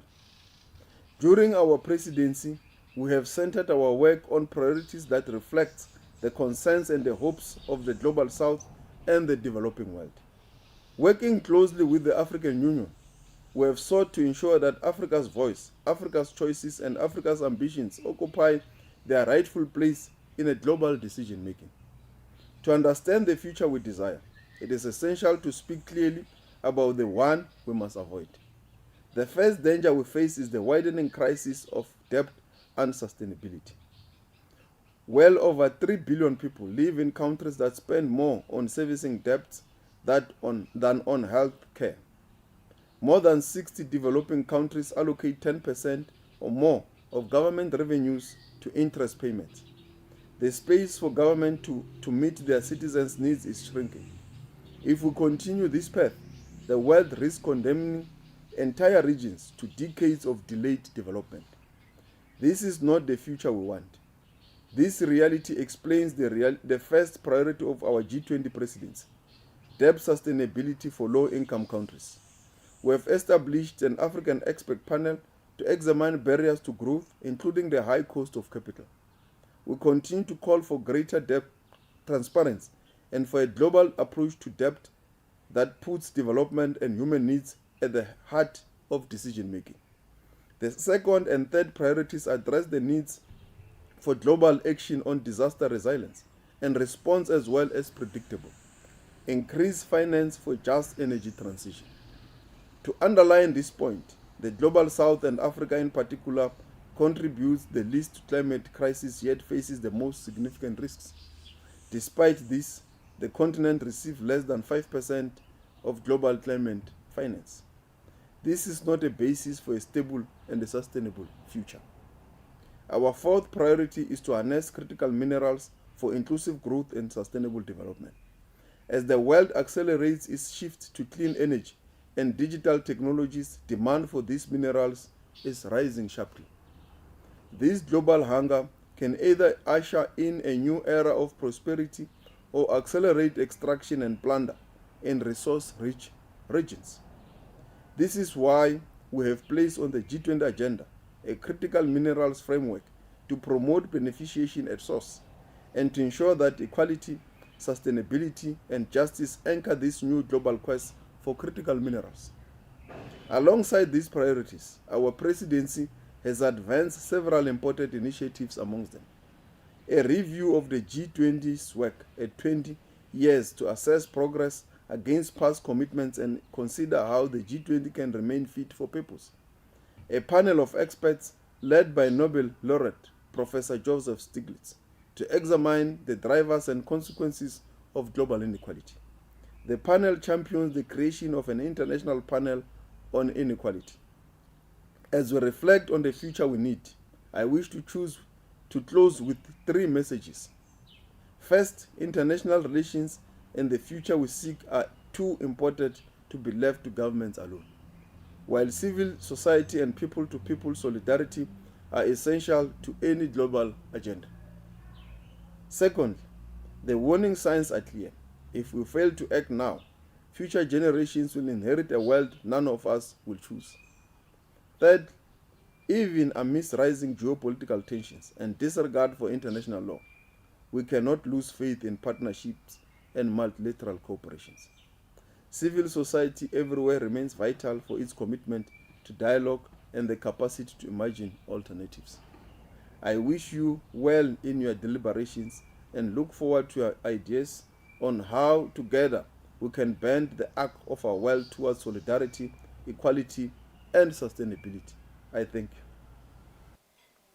The Minister for International Relations and Cooperation for South Africa, emphasizing two things which I just want to pick up. First of all, aiming for a more just and inclusive global order, but emphasizing the role of civil society, and it can't be left to government alone. You can see there the six discussants who will be joining me over the next 50 minutes, and each of them will have a particular view that they want to push forward about what should be being discussed in South Africa a week from today. But first, let me go to Raquel Armandiz Secunda, who is a lobbyist and who works very hard on a number of critical issues. Particularly, Raquel, you are worried about the lack of representation of the next generation. You've been writing recently, youth can no longer be sidelined. Do you think anyone's listening to your appeal? Thank you so much for the question. Thank you to the team for inviting me. On whether they are listening to our appeal, I will say they are not. They are trying, but they are not doing enough. And the question is very fitting on how we integrate youth engagement and youth participation into these international politic processes. We already have seen progress, especially since last year with the Pact of the Future, where youth and the future generations were one of the 5 key topics. We already saw it this year at the UNGA with the World Program Action for Youth, but this is still so much more that we have to do. Why we are not incorporating youth voices, I do not have the answer, but I think it's a very bad mistake. And let me first recognize and acknowledge that the G20 does have a youth engagement process or a participatory mechanism. It's called the Y20, Youth 20. But this process, it's only as just a consultation, if we can tell it. It's a dialogue, first of all, between young people. It's not with other stakeholders. And this perpetuates the lack of meaningful youth engagement. And secondly, it's a process that has already happened. It happened over the summer, and the G20 is in a couple of weeks. And how is it possible that we want to incorporate youth into these processes, but we are hosting a meeting for them, just for them, in a time where the conference of the G20 is not even happening? So I think these are our biggest concerns as young people. And this is still so much more that we have to do, because we do have the power to influence international politics, and we have to remember that we cannot operate in silos. Instead, we must ensure that our participation is institutionalized, it's accountable, and it's impactful. And I know that this seems very ideal, but there's ways to really put this into practice. It's all about creating permanent channels where young people can integrate their voices and can be co-developers and co-designers of this politics. It does, of course, involve a big change, but that big change that we can do, it's just a matter of when we're going to do it. And it should be soon, because as the minister said, he was talking about the future that we desire. And the current future is not the one we want. Well, if you ask my generation, I can assure you that this is definitely not the future we want. And we are not very happy on how the people who are deciding on our future are not even integrating us, when we are the ones that are going to suffer the consequences the most.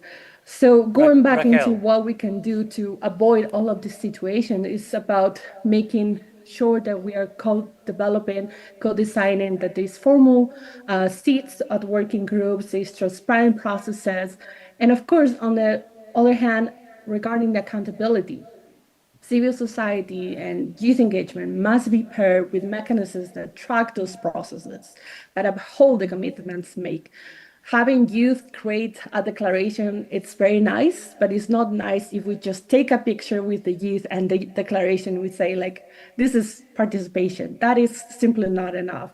We need to make sure that those perspectives and those recommendations are acted upon, they are monitored, and they are publicly reported so that participation can translate into real influence and tangible outcomes. Now, because Raquel, let's not Raquel, forget can that I come in here there, because yes, because sorry. we're almost out of time for this first intervention, but the theme of the G20 is solidarity, equality, sustainability. Do you ask yourself, how is it possible they don't really want to listen to the voice of civil society? Do you think they're blocking you? Are they indifferent to you? Are they just unable to embrace the needs, particularly of the expectations of the next generation? I think there's a lack of trust on youth perspectives, and I think that is how they are blocking us from that. There's a lack of trust because they think that we are inexperienced and we don't have the skills or the resources. But I fortunately see young people changing the world every day. It's part of my job, and I think that the solutions are there. It's just a matter of ensuring that we are taking their expertise and we are investing in their expertise to make sure that whatever these young people are creating, it's incorporated into these processes. Raquel, for the moment, thank you very much indeed. Let's actually go now to South Africa, to Rose Williams, who is Director of BioWatch in South Africa, because Rose, you've got a particular experience recently where you fought a legal case against the state and you won. Why was that so important, and why was it indicative of the role and the importance of civil society in the process? Thanks, Nick. And it's actually feeling like quite a long time ago now, but it was, I think it's a very good example of civil society holding both government and business to account. And the issue very briefly was around the proposed planting of genetically modified maize in South Africa. And it was the first time that maize had been grown for commercial consumption in South Africa and on the continent. And the type of maize that was being grown was one which had an insecticide within it. And the safety tests hadn't been done or weren't available to BioWatch. And so, acting in the public interest, we approached the state for that information. It wasn't only sort of a very light response was received, and the organization then took the state to court. Monsanto, which has now been taken over by Bayer, then joined the department against BioWatch, and we went through a long legal process at the High Court, the Supreme Court, and at each case it was said that we were acting in the public interest, but we had forced Monsanto to come to court and therefore needed to pay Monsanto's legal costs, which as a small non-profit, we weren't in a position at all to do. And even if we were, we wouldn't pay it. And fortunately for BioWatch, the post-apartheid legal system, legal structure changed, and we had Constitutional Court, and we took the matter to the Constitutional Court, and the judgment was then in BioWatch's favor. It was a unanimous judgment. So I think there were sort of two big issues there. Actually, the access to information, not being awarded costs if you're acting in the public interest. So what does that tell us about the point? That's it in a nutshell. What does that tell us about the point of principle and why it's so important to have civil society, a voice heard at something like the G20? Yeah, I think it is the role of civil society speaking, being able to speak, to hold power to account. And I think in the G20, there's been a very clear, it's clear that civil society voices are welcomed and are there, and that sessions like this are really are important.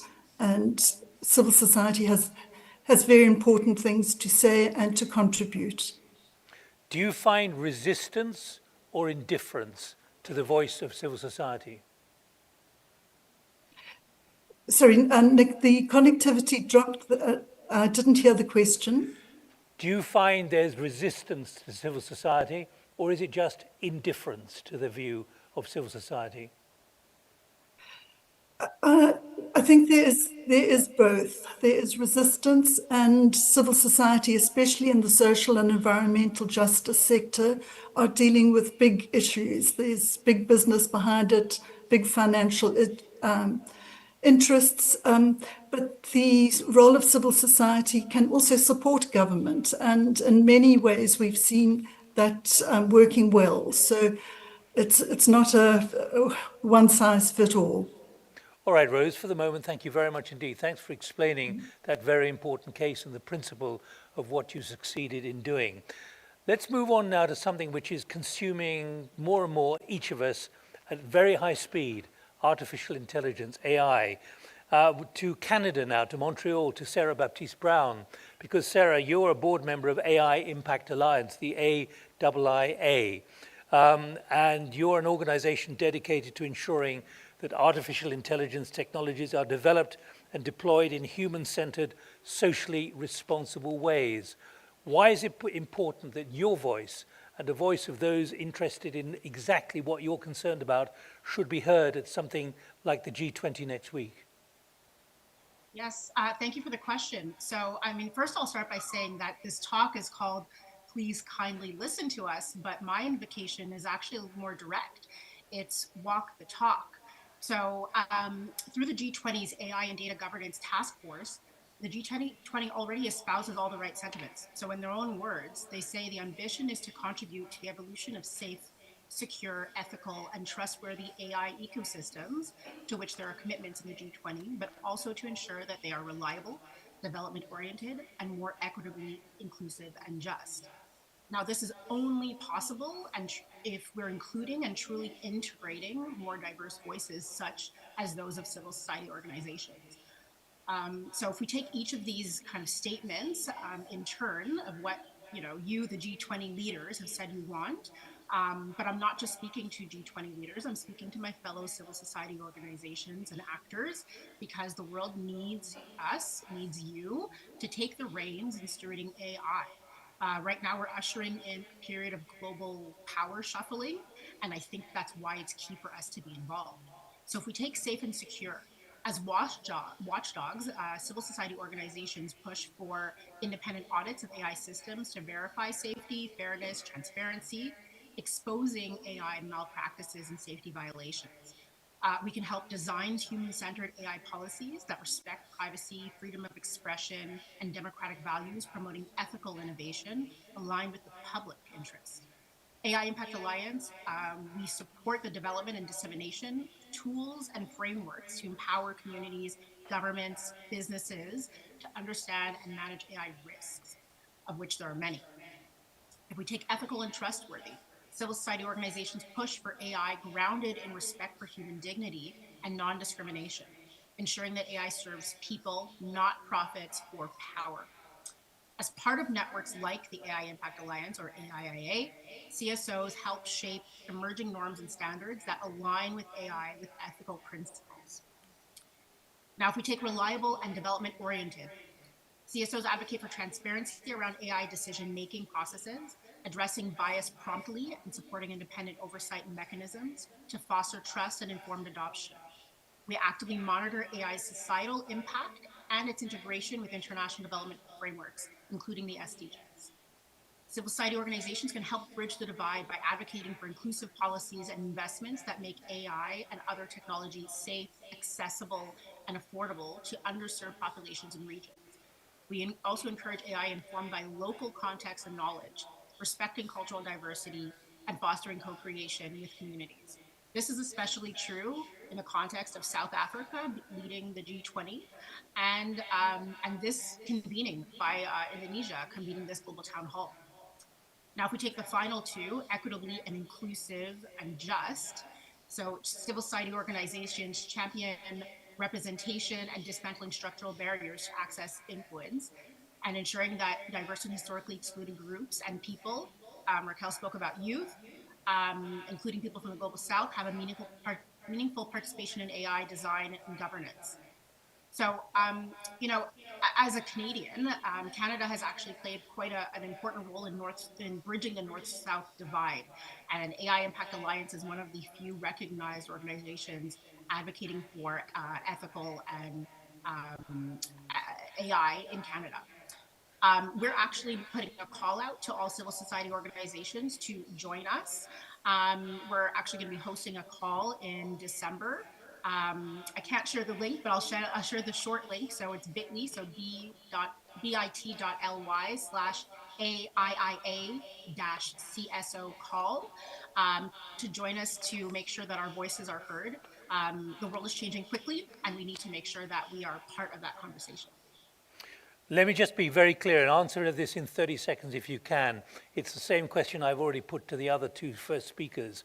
Do you believe there's resistance to hearing this kind of intervention? Is it active resistance, or is it indifference, not feeling that this is something which should be raised at the G20? I think that it's being spoken of in name only, but I think there is absolutely resistance. I think who holds true power right now comes with money, and I think the organizations that we have allowed to steer AI at the moment have the money and have the power, and so they influence governments quite a bit right now. So I think although we're talking about it, we are not heard in the way that we need to be. All right, Sarah, for the moment, thank you very much indeed. Let's now move to Nairobi, to someone who's normally in Uganda, to Aggie Asimwe-Konde. Welcome, Aggie. You're Director of Communications for CIEA. You can explain more about what that is, AGRA, in a moment. But you are particularly concerned about what the focus is on agriculture or the focus is not on in agriculture. Why are you concerned? Excellent. No, thanks a lot, Nick, for this. And why I'm concerned is that, we've got over 200 million households right now that are falling into poverty and unable to have food. We also have the shocks of climate that are continuing to exacerbate the issues of smallholder farmers. We've got poverty on the rise, and therefore we as AGRA are concerned that while there's no resistance, there's actually no full commitment to ensuring that we put the money where our mouths are. So as an organization that is Africa-led, working across 16 countries to catalyze transformation of agri-food systems, we work very closely with smallholder farmers to empower them to thrive. And we know that smallholder farmers cannot thrive now unless they've got access to nutritious food, they're able to overcome the climate shocks, have access to markets, have access to innovations. That's the only way smallholder farmers can be able to participate. And that's why our focus is particularly to women, youth, and smallholder farmers. So speaking to you today, I would like to bring the reality of a smallholder farmer in Uganda, northern Uganda, called Atim. Every day Atim wakes up, she is faced with the challenge of lack of advisory services on whether to plant now or plant later. If she dares to plant and the rain does not come as predicted, she loses all her investment in her field. She also faces on a daily inability to afford a nutritious meal for her 4 children and requires to travel over 10 kilometers to access markets that in many cases are dominated by middlemen. So productivity is really a conversation that needs to be addressed by making sure that farmers can be able to access quality inputs, affordable financing, basic advisory knowledge, and basic weather or climate updates. And for this to happen for a team, she needs to be able to afford these services. And this is where governments and private sector have got to de-risk the smallholder farmer as the backbone that feeds not only Uganda, but feeds most of sub-Saharan Africa. So the question is really not whether global commitments are important, but for me, it is how they become meaningful and reach the smallholder farmers like a team on time. So at AGRA, we believe that the bridge between the ambition of G20 and local impact is really built through these innovations plus policy implementation, all working side by side with governments, private sector, civil society, and farmers themselves. So this is really why we are extremely passionate. Now, let me try and illustrate this a little bit more because within my time, productivity right now for a team is under 30% of her potential. If only she could triple her yield, just tripling her yield, which is a function of accessing these technologies on time, She would be able to put a nutritious meal on the table for her children. She would be able to afford basic services like, education, health, and all of that. And the confidence that farming becomes a business now becomes a reality. And this is how G20 commitments on food security become real and measurable for change. I could give you another example also on nutrition. Digital advisory tools that can guide a team on crop diversification, household nutrition, are in many cases not affordable, neither are they reachable. And if these could be made available through innovation, once again, we would have healthier children, diversified diets, and fewer health-related shocks as we are seeing. And I could go on and on with climate shocks as well as markets. So really, for me, the conversations around G20 shouldn't just be boardroom conversations. They need to be grounded in the reality that our citizens are facing, which is unpredictable markets, which is food losses, which is unstable prices, and all of these can come together with ourselves like AGRA working through continental frameworks like CAADP, like the soil health and fertilizer commitments, like the most recent climate commitments that were signed in Addis. We need to see these commitments coming down to national investment plans, and these are then delivered through delivery mechanisms that are enabled by innovations and facilitated by policy reforms. So Aggie, this is where we see... Let me come in, if I may, because I want clarification on one thing. You deal with smallholder farmers, as you just explained. Are you saying that something as massive as 21 world leaders coming together simply cannot work for people who need their help? In other words, the smallholder farmer is simply too small in terms of influence to be able to be impacted at all by anything that the G20 might consider. Yes, for sure. Smallholder farmers are very far away from the conversations happening at G20, right? So the only bridge that we can bring is making sure we represent their voices, because they are telling us that we need access to these facilities, to these services for us to be able to thrive. And therefore, the conversations must be had. We cannot speak about G20 commitments in isolation of the population of the continent. All right, for the moment, Aggie, thank you very much indeed. Now let's move on to the next pillar that we need to look at, which is disaster relief. And we're in a region, I'm in Jakarta as well, where in the Philippines there have been 2 typhoons in recent days, desperate impact, but predictable. 21 in a year tends to be the case. But living with disaster, living with the problem of resilience. And I'm joined by Alifa Wicaksono, who is a representative of an organization which is really rather important, Disaster and Climate Resilience, DCR, for the Resilience Development Initiative. Now, Alifa, what is the point you want to make? Because we did hear from the minister in South Africa a few minutes ago that disaster is central now to what the G20 is going to be looking at, particularly on resilience and ways of mitigating and adapting and keeping under control the economic impact, the social impact of disasters across much of Africa. Okay, thank you, Nick. Well, for me, when I hear about the disaster resilience, I think it's also come to our mind that there's an issue of climate change. So, well, when I think about the climate justice, I don't really see it as a framework first. But I think of the people that I've met and also the community that I've worked with through my work at the Resilient Development Initiative. In the organization, we try to ensure that community voices and also civil society perspective are not only documented but carried into the rooms where the decisions are actually made.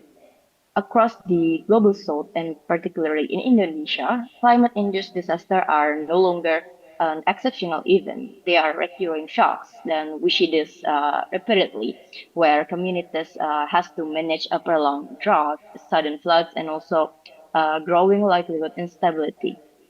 And yet, even in this condition, they continue to innovate and support one another, often through a local solidarity and early or anticipatory action long before the actually institutional system response.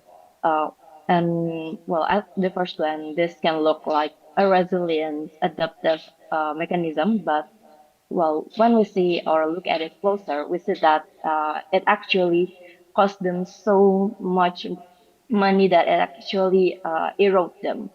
We see that the people has to start selling livestock to buy water, even over extracting groundwater, and even withdrawing their children from school just to save money. And those are not resilient strategies, but those are just coping mechanisms that are born from exclusion. And so this is where the climate finance and also climate risk becomes a deeper issue. Um, so what can we, as civil organization, do to promote an inclusive resilience and also adaptation strategies? As Ms. Rose has said before, there are actually many intricate problems behind why our voice is not being heard or why the leaders actually are being indifferent to our voices. And so for me, as civil society organization sit at a unique intersection, which is we are actually close enough to the communities to actually understand their realities, but also connected enough to the policy system to actually influence change. And through that effort, we turn global communities into local meaning and also local evidence into global force. From my experience, we civil society can strengthen climate and also disaster resilience in some ways. Well, the first one is that we try to translate risk into action, where we help communities and also civil to understand climate and disaster risk, and then we can also try to connect with communities on the emerging climate issues uh, and also the climate financing tools such as resilient funds, anticipatory financing, social protection, and even nature-based solution. Because we, civil society, plays a vital role in making those mechanisms accessible and also community informed. And we Now, can also Alifa, try to.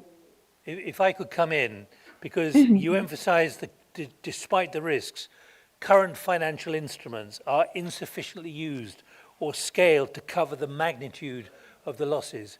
We heard from Minister Lamola from South Africa, and I'm quoting from my notes here, that climate finance going from 5% to 10% is a goal of the G20.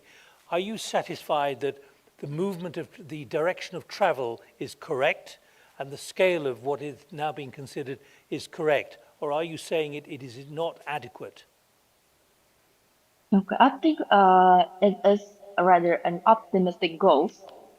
But from what I've seen in the field and as I work from my experience, I think that we have tried to do and through try to our best to actually maximize the effort where we see in the Southeast Asia itself, there's has been an initiation on building a more innovative and also accessible finance where it's not just the big actor that can actually play and um, play the system, but we try to actually connect and try to hurt and also give to the people what we can actually give and what we can support. There's an initiative such as we try to more innovative financing, such as in Indonesia, there's a system that the government has tried to raise that is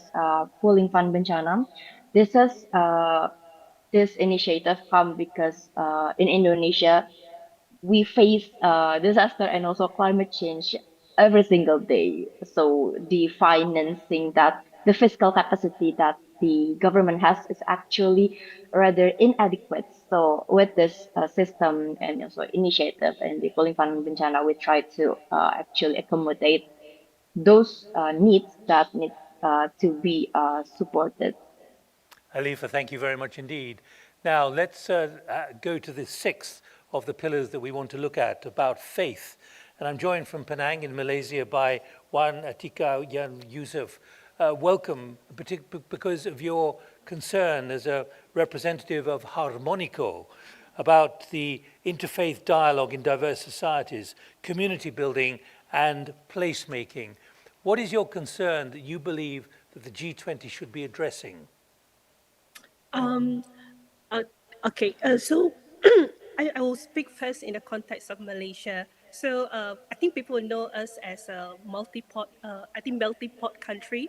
We're made up of diverse culture and religion. However, I think we've been living alongside people of diverse religion for years now, but we have to move on from just tolerating the differences between us, but try to understand uh, and understanding each other better, and also move beyond tolerance. Because what I observe is during elections, racial issue, the theme about diversity is easily used to sway votes and stuff like that.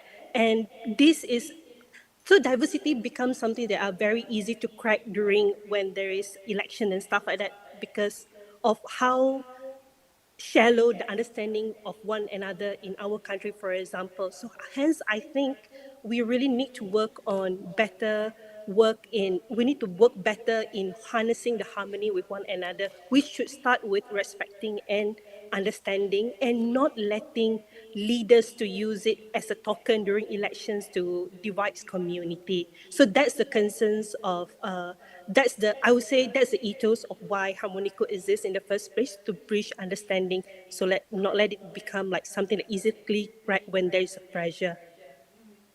Do you believe that faith is in any way being considered at a summit like what is going to happen in South Africa next week? Do you believe faith is central to any consideration being given? Sorry, again, there was a crack in your line just now. I couldn't catch your question. Do you believe that faith figures at all in any of the considerations next week at the G20? Yes, I believe so. So faith leaders is because people still look at, religion is playing a very vital role in most of humanity's life, and they always look at, in time of doubt, they always look at their faith leaders for directions. And the work toward harmony has to be spearheaded by our religious leader. They are the one who have to show that we are in this together. They are our exemplary example on how we can live together, and how we do it. That's why during the meeting next week, it's very crucial for our leader, faith leader, to show how actually people, regardless of our different faith, we can come together. And also, I'm sorry, I lost my train of thought. It was slightly different than what I was prepared for. But yeah, I think what's important, what's the most important message that I really want to send forward to global leaders is how important for the work towards harmony is to be institutionalized. And we often talk about, we thought because racial identity, faith is individual, we thought is a role of the civil society to take it on. But I think government should play an active role in this, work with the religious leader, work with the houses of worship, work with the religious teachers as well, on how we can actually bridge understanding from one another, and use, because so often decisions at government level is made in general rather than to address the needs of community. So I think we need more decentralization in terms of policy making, so that it can fit better community. Thank you very much indeed. Now, we're almost out of time, but I want each of you to come back, because I'm going to quote to you the principles of the meeting next week. Solidarity, equality, and sustainability. Do you reckon they're ambitious enough, given the level of disruption and uncertainty that there is around the world in all your areas and many more as well? Let me go to Raquel first. I don't think they're ambitious enough. I'm also missing some other words such as inclusivity, because we are talking, for instance, about equality, but equality for who? That is a really good question that world leaders should be asking themselves. And then sustainability, again, we're talking about our future. Where is young people in all of these conversations? We are talking about the future of my generation, the future generations, where they will be taking the seats at the G20 maybe in 20 years or 40 years. So I think that those words are not enough, and also how those words translate into action. That is the real question, because we can put in paper or we can put in our mission and our values what we want this conference to be, what we want the international politics to be. But how that translates into practice is much more important. So I think like they're not ambitious enough, and I will personally would like to see different perspectives coming into place. Rose, what about you? Again, let me repeat them. Solidarity, equality, sustainability. Is that enough for you, or do you think there needs to be much more?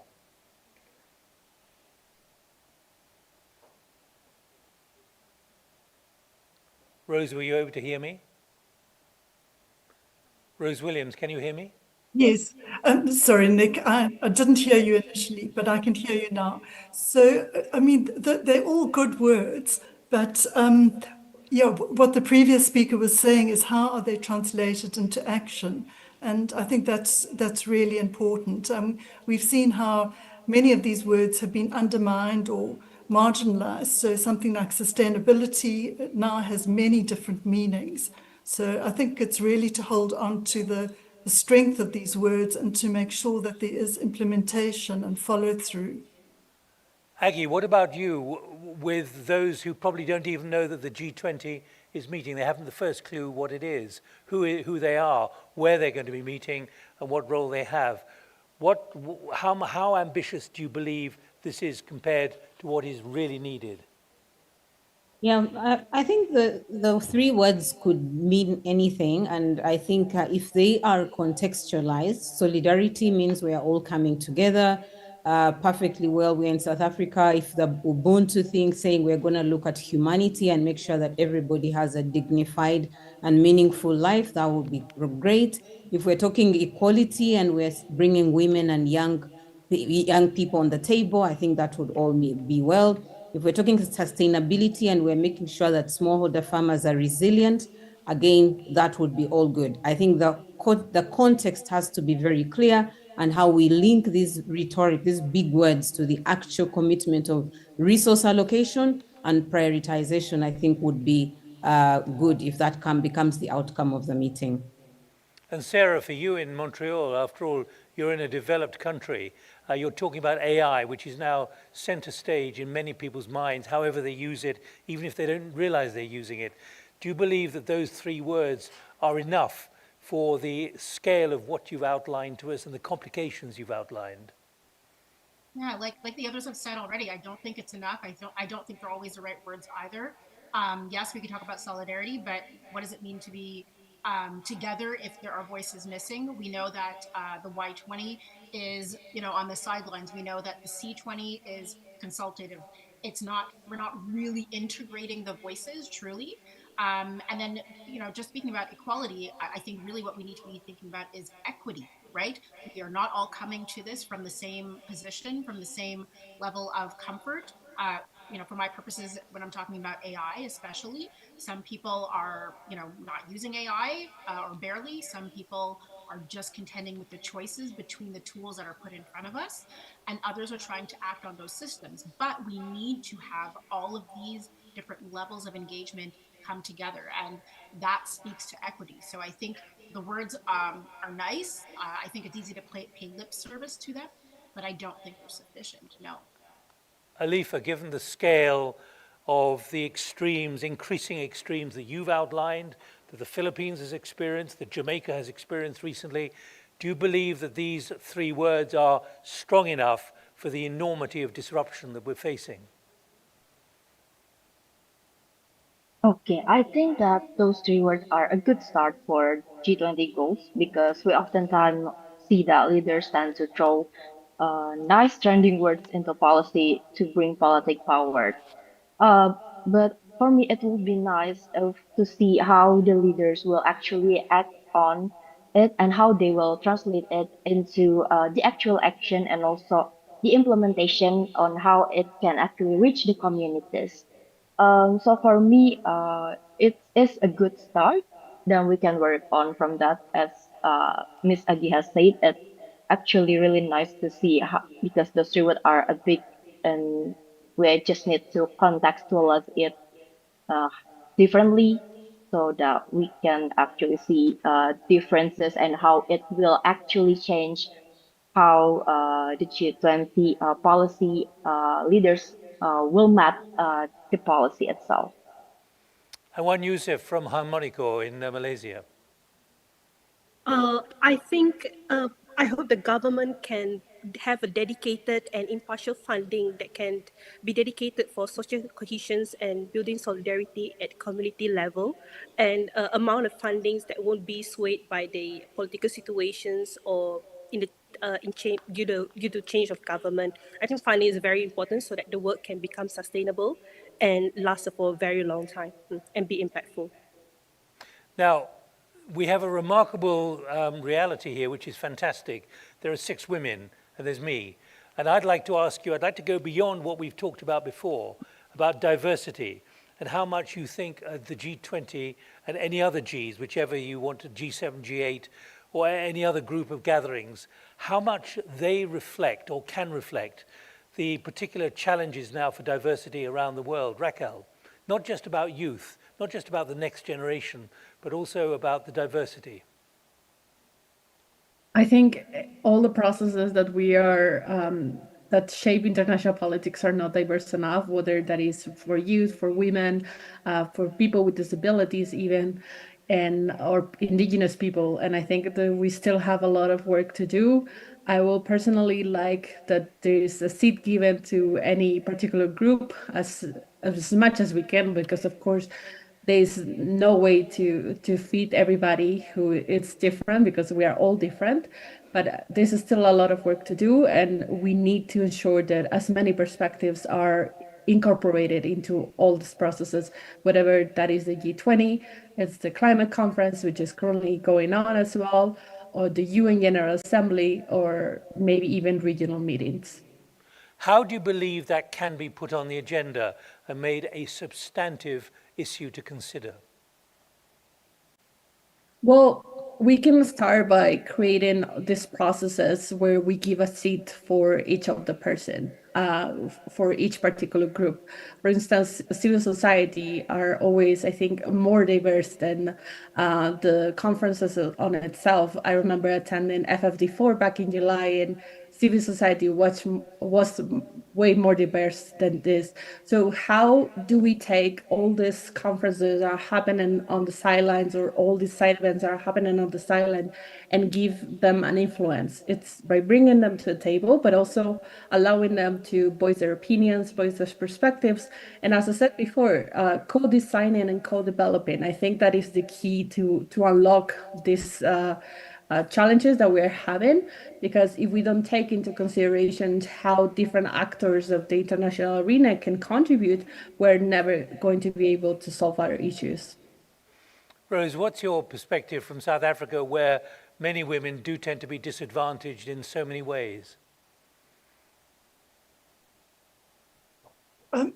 Yes, it's true. And it's not only for South Africa that women are disadvantaged, but what I actually was thinking of something else, and that's the World Committee on Food Security, and how they have, it's a UN process, and how in that they have a civil society mechanism. So there is something about civil society having a stronger role and bringing in diversity in that way. But it really is, bringing in diversity is a critical issue. And it's in the sort of complexity that we find ourselves in at the moment, I think that's really what's going to bring new imagination and thoughts to a way forward, to our future. Thank you. Aggie, what about you? Because many of those farmers and those in the rural communities you represent, and you've talked about particularly women, are disadvantaged in so many ways. How do you get some kind of greater equality of perception and action from something like the G20? Well, I think for starters, let's look at the representation of G20 itself. How many, even if we're looking at women, how many women leaders will be in the G20? Hardly any. So I think I do agree with my colleagues that we need representation. Civil society, like we said, is quite a diverse group, but I think the voices and the ideas that are brought forward need to be incorporated. I think we need to move away from asking to be heard to seeing our leaders incorporate the feedback that comes in, and then the policies and the investments need to resonate. It is one thing to be heard, but it's also another thing to commit resources to actually resolve for the opportunities that are being presented. And I think that's the missing gap, and that's the role that inclusion brings to these conversations, and holding leaders to account. But let's be practical. How can that be achieved? Holding leaders to account? Well, yeah, I think one of the things the platforms like media needs to up their game in holding leaders to account. It's, why would we be talking about saying we're going to commit to sustainability for farmers to be able to be resilient against climate shocks, and then we don't see investments happening in government budgets around those solutions, or we don't see private sector being enabled to bring those innovations to play? If that doesn't happen, the leaders need to be held accountable. And of course, there is one thing called, we have a power to vote peoples in and power to vote leaders out. Civil society needs to come in, and our civic duty as leaders also needs to up our game. Sarah, what about you? What's your view from Montreal? Yeah, I mean, obviously, I'm in Canada, and so I think there's certainly a role for countries that do have more power, oftentimes, and the economic backing as well to kind of make space for the voices that are not heard from the global South as well. I also think about, I said at the beginning of my intervention, but we're undergoing a shift in global powers. We have been undergoing a shift in the last 5-10 years, but I think that is continuing, and I think we're going to start to see that truly happening in the coming years. And so if we are not being represented by our governments in the ways that we want to be represented, then I think we need to step up. I think civil society organizations are next in line to be able to speak on behalf of the populations that we represent, whether it's different segments of the population, whether it's youth or women or the global South or what may have you. I think if our governments are not representative of our interests, then there's an open space for us, and I think it's time for us to take that space. I think that the G20 wasn't always the heads of state that were present at the G20. And so maybe also thinking about, it's good to have them because they bring power, but is it effective, right? Are we achieving anything other than nice statements and the right words being said, but are we achieving anything? And if it's not through heads of state, then perhaps we do need to make space for the voices that are looking to act. Sarah, help us understand, how is AI changing perceptions, if at all, on all of this? Is it moving things very fast in directions that many people are not yet embracing fully? Yeah, so AI is changing things absolutely because, again, I spoke about who holds the power in terms of AI, right? We know the 3-4 major organizations that hold the power of AI. They've not demonstrated an interest in the greater good, in the public good. And so it is absolutely affecting people's perceptions, affecting people's understanding. A lot of people are getting their information through AI. If they rely on that, if they're not checking sources, then they're getting information that is not verified and is oftentimes not truthful, not true. And so I think it's very important to act on that as civil society organizations, to be able to say, we have to intervene here. We have to be the watchdogs. We have to hold these organizations and the governments that are swayed by them. We have to hold them to account to make sure that technologies, whether it's AI or related technologies, are not continuing to harm us. You know, we're still in the nascent stage of AI being widely adopted. And so we still have time actually to steer us in the right direction, but that time is now. And so I'm not seeing the leadership that I want to see on this from heads of state. And so again, my call is for civil society organizations. Again, whether you think that you're involved in AI or should be involved in AI or not, you're involved in humanity, and this is affecting humanity. So my call is to come together and act on that collectively. One private thought, if I may, having covered many meetings, many summits over many, many years, I sometimes wonder what would happen if actually the AI took over around the table of the G20 or the G7, G8, and whether there would be greater clarity and whether the summit would last as long. I'm not asking you to speculate on that, but on the other hand, it does make me wonder, would AI produce greater consensus much quicker and get rid of all the disagreements? I leave that thought floating for the moment. Alifa, what about you? And particularly when it comes to resilience, and after all, typhoons, hurricanes, earthquakes make no discrimination between men and women, but women do tend to be very, very badly hit as those who are meant to keep a house going throughout the horrors of the unfolding disruption. Yeah, thank you, Nick. You're really right, because oftentimes we women and we really need the inclusion to be included in the co-design of the system and the policy that is actually being made to support us. So for me, inclusion is a must, especially when we talk about climate and disaster issues.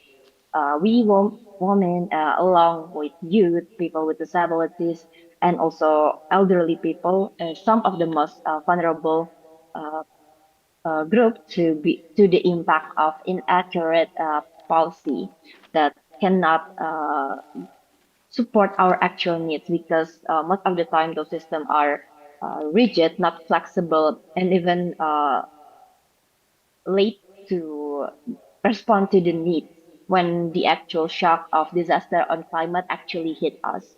So for me, forums such as the G20 can help open the eyes of the leaders and also inspire them to actually listen to us and also act with us along the way in making the policy and also implementing them. Because when the policy are made and not with us, the people in mind, it can become really inaccurate and not suitable and just make the whole system broke down. Now, just before I go finally to Juan Yusuf, let me give you each warning that I'd like, we have 6 minutes left. That means 6 of you, 1 minute each. What would be your message to the G20 next week? In other words, let's have a message from Jakarta. After all, the G20 met in Indonesia 3 years ago. So there's a continuity here. It was followed by Delhi and Brazil last year. So what can be the message from Jakarta and from this gathering of the Global Town Hall?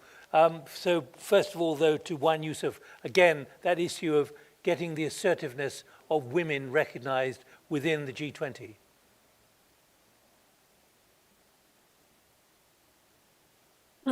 I think it's women's voice in terms of when it comes to faith. I think most of faith that we have around us right now are rather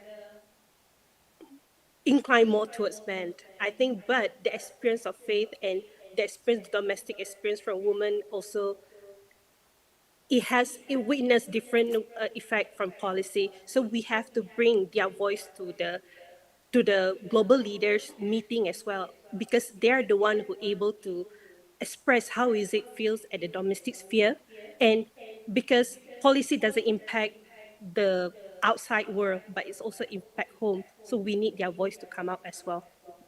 Thank you. Right, a minute each. First, Raquel, what's your view, particularly when it comes to the expression of assertiveness for the next generation and what is loosely called youth?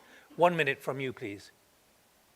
Yes, thank you. I will ask the G20 leaders to invest in young people, invest in young women particularly, to ensure that we secure a resilient and equitable tomorrow, because we cannot shape the future if we don't have the actors that are going to live it at the core and at the center of it. Thank you. Rose, what about you? Yes, so the role of women, the question really I had to look at was food systems, jobs and agriculture, how to make it more equitable. And quite a bit of the thinking is really around food as a human right, not a commodity. So that's a big message to the G20 leaders. And as we know, the central role of women in provision of food. There's also really what we need is a radical and just transition of the food system. It's a human rights-based food governance, and it's over the corporate capture. It's really important that there are no false solutions, that we dispel false narratives. And for that, I suggest people follow the M20, the Johannesburg Declaration. And lastly, promoting agroecology as a transformative framework. Yeah, thank you. Aggie, as well, you must be reflecting and wanting to reflect what you've just heard from Rose. But what's your minute of ideas for the G20? Yeah, I would add that food is equally a security issue, and that smallholder farmers like Amina will never sit at the G20, but they trust in their leaders that they will represent their interest, and the only interest they have is to be able to feed their children with a nutritious meal and be able to survive and thrive through the climate shocks. So commitment to a food and secure continent is and should be a priority of the G20 leaders.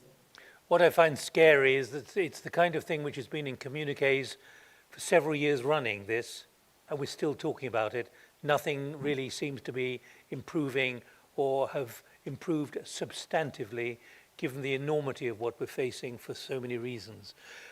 Sarah, again, your view, your minute, please, of what should be being considered in South Africa next week. Your message. Yeah, my message is what I started with in my intervention is walk the talk. It's also what I alluded to when asked about the kind of the themes around solidarity, equality, and sustainability, right? It's we're saying the right words. We have all the right words. We know them, but what's the action behind it? What's the impact, right?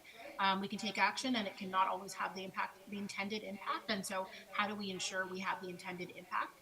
And again, I think to do that, civil society organizations are crucial in terms of AI and other related technologies. Part of what I'm thinking right now is maybe we need to have an AI company led by a woman. maybe that will change a little bit about how a system is developed and how algorithms are thought of. But that's not going to be my role. But you know, to think about how can we shift our perspective on how we act on global issues, you know?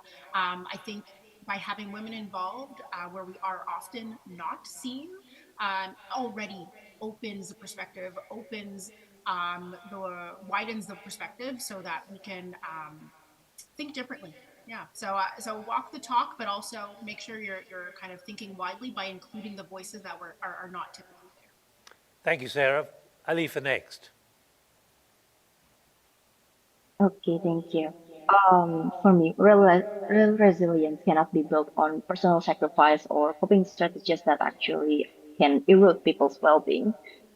So my message for the G20 leader is that resilience must be built on fair access to resources, justice in decision-making process, and also a financial system that can actually recognize and also respond to the local realities and also local needs of the people, especially when we are being hit by issues such as disaster and also climate change that just keep on happening, and we have to keep on facing them every single day. We always try every other different effort built from our own initiative, but not being supported directly by the system. So for me, it's really important that the leaders, especially in the G20 forums, so can actually listen to us, to the civil society voices, and also try to incorporate our voices and also act with us in defining the policies that are going to be made in the future. Thank you. And finally to Wan Yusuf, in the final minute of our discussion here, your minute contribution, and I would put it to you that actually in many ways faith can overcome the level of concern, anxiety, doom that is surrounding much of what is happening at the moment. I would like to echo my point earlier, which is for the government to institutionalize the effort toward building social cohesion and cement that effort with impartial funding, dedicate impartial fundings towards building social cohesion, and work with the civil society, religious leaders in providing both infrastructure and soft programming to create lasting impact and more sustainable work that lead to our better solidarity among the community. Well, we started off by saying, listen to us. Will the politicians listen from the group of 20 plus the African Union? Listen to us. The messages for G20 leaders. We've sent some very clear messages with very clear statements from the 6 participants today. Thank you all very much indeed. There's a clarity. I hope they're listening. I hope South Africa will be listening. But I much appreciate the frankness with which you've expressed your concerns, particularly about what is not being heard from civil society leaders. Cindy. Thank you, Nick. And thank you to everyone for watching the Global Town Hall special session on Listen to Us, messages for G20 leaders from civil societies around the world. Next up, we have the second special session titled, My Nationalism is Humanity. We Are One is Better Than We're Number One. Please stay tuned.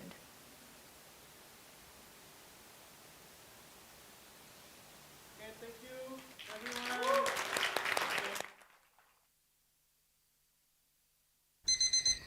Do you know what keeps me up at night? The fact that in 1984, there were more women in tech leadership positions than there are right now. Oh, and don't get me started on the gender pay gap. We're in the kitchen where all women belong, cooking up a snack and doing what women do best, diving into the economics of gender inequality. Now, today's recipe is really easy to get into, unlike tech leadership positions if you're a woman. In fact, white men occupy 90% of all managerial and executive positions in the industry. They also take home a much larger income. The good news? There's some progress. In high-income countries, more and more women are beginning to take up space in the industry. The bad news? The number of women leading hasn't changed. And half leave by 35 due to sexism. Plus, it's not like they could just jump into their own startups. There's barely any funding for you if you're not a man who's as white as these melted marshmallows. This isn't just a financial inequality issue. This is a serious problem that affects everyone, including you. Technology services the entire world. And with AI on the rise, we need it to represent the people that it serves. Half of those people are women, and half of those women are people of color. So, how do we change things? Hold on, there might be something on the TV that could tell us exactly how. Innovation requires full spectrum diversity. I think it's largely also just about political will. Everything is so connected, and again, it's such a vital opportunity for us as women not to be left behind. The answer is simple. Let women lead and pay them what they're worth.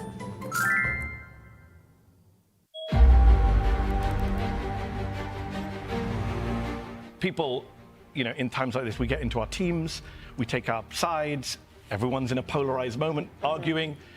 At a time like this, the number one bias we should have is not political or religious, it should be humanitarian. It should be human. Let us first be biased as human beings before we are biased as Israelis, Palestinians, Muslims, Jews, Christians, Americans. Nationalism is running high in both areas. Tens of thousands of civilians on both sides of the border have been displaced. At least 33 people have been killed. I want them to think more about this. The war is good for no one. It says that nearly 54,000 Palestinians have been killed by the fighting. Critically, these lists are only of those reported as killed by traumatic injuries. They exclude deaths from disease, malnutrition, and lack of medical care. Those would push any death toll higher still. They should both talk to each other peacefully.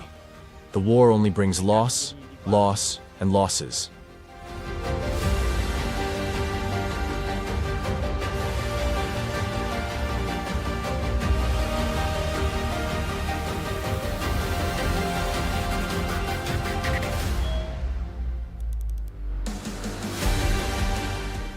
Kami adalah Universe, sebuah media yang berintegrasi dan menginspirasi masyarakat Indonesia dengan platform media yang lengkap.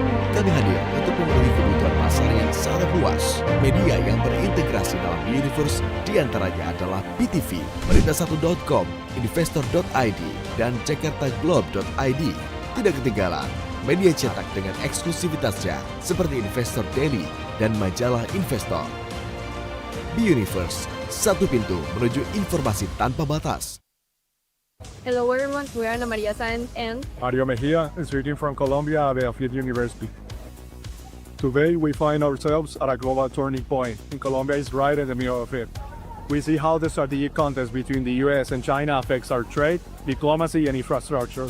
Also, we can point out the suspension of cooperation mechanisms with Israel due to internal diplomatic relations. in the country we see how the political fragmentation between left and right is weakening clear decision making, delaying reforms that the country needs. Meanwhile, insecurity continues to grow. Armed groups are expanding to new territories and thousands of Colombians are facing violence and displacement. The future we need must be built on stronger institutions, inclusive policies, and partnerships that give Colombia a real voice.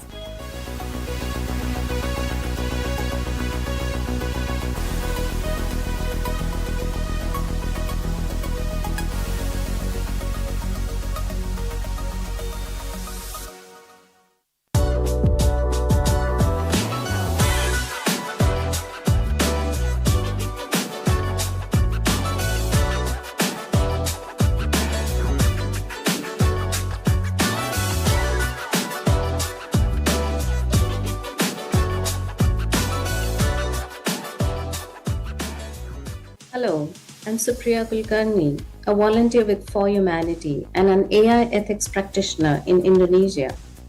So our world is changing rapidly. Emerging technologies, particularly AI, are not only shaping how we live and work, but also changing global power structures. They're defining who controls information, who benefits from innovation, and who influences policy. As we come together to reflect on what needs to change, I think the future we need is one where technology powers progress, considers diverse perspectives, and is equitable for everyone. At For Humanity, our mission is to create an infrastructure of trust through independent audits, global education, and accountability systems that ensure AI and automation are transparent, fair, and aligned with human values. With 3,000 people from over 100 countries, we are trying to create a future through collaboration. So join us and let's build a world that is truly for humanity.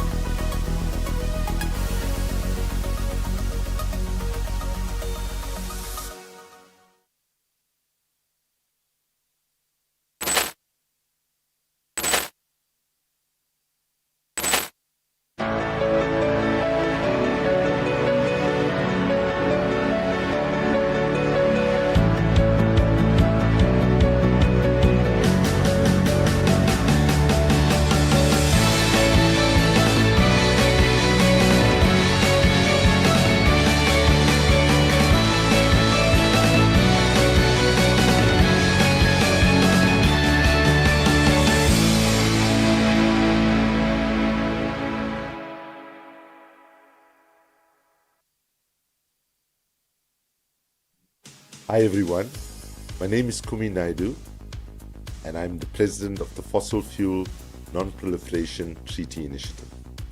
I am speaking to you in the lead up to COP30 in Belém in Brazil, in which our international community find ourselves at a crucial turning point in creating the future we desperately need. For decades, we have witnessed climate catastrophe disproportionately impact the most vulnerable members of our society.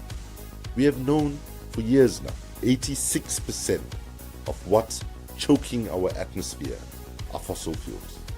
Some governments and corporations are selling solutions that are acting as super absorbent mops. In this day and age of misinformation and other civic challenges, the obvious needs to be said. Time is running out and we need to transition away from fossil fuels as soon as possible. The climate crisis is behind rising food and energy prices, deaths from abnormal rainfall, severe droughts, rising sea levels, and uncontrollable wildfires. The moment of history we find ourselves in is crucial in trying to create our children's and their children's futures. A fair, fast, and funded phase-out of coal, oil, and gas can bring us to an equitable, just transition. That is why we need a fossil fuel treaty, to call on governments to act on what we all know must be done. Stop digging, stop drilling, and stop burning fossil fuels. A fossil fuel treaty can and will close that gap and provide a framework to phase out fossil fuels fairly while supporting workers and communities in building a renewable future. This is the future we need, one where climate justice calls on us to unite, South and North, cities and nation, hearts and hands around a single goal, and to promote a better, safer, and healthier life for all. Thank you so much for your very kind attention.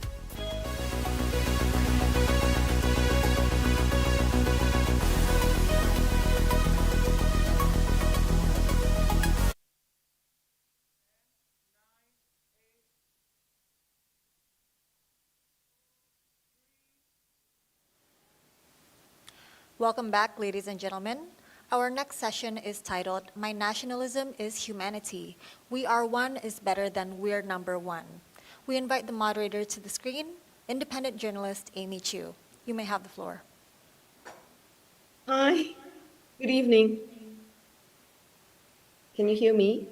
Okay, we have 8 very distinguished speakers here, so I'm not going to speak a lot so that all of them can have their time to speak.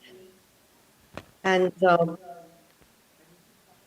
okay, welcome everyone, and thank you all who have agreed to participate in tonight's session.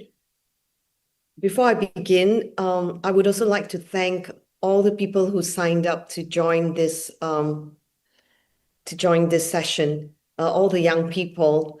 I want to thank you for taking an interest in this event, and hopefully we leave some food for thought that perhaps could guide and shape some of the values. And we hope we, the grown-ups, can contribute something to help you make the world a better place. So without much ado, the first speaker I'm going to invite is from Singapore, Dr. Leong Chan Hong, and he is with the RSIS based in Singapore. And my question to him is, with the intense US-China rivalry, where China is deemed as a huge competitor and sometimes also as a threat, does this have an effect of dehumanizing ordinary Chinese citizens in China who lead ordinary, hardworking lives just like anyone else? Does this create less sympathy for mainland Chinese in times of crisis and disasters?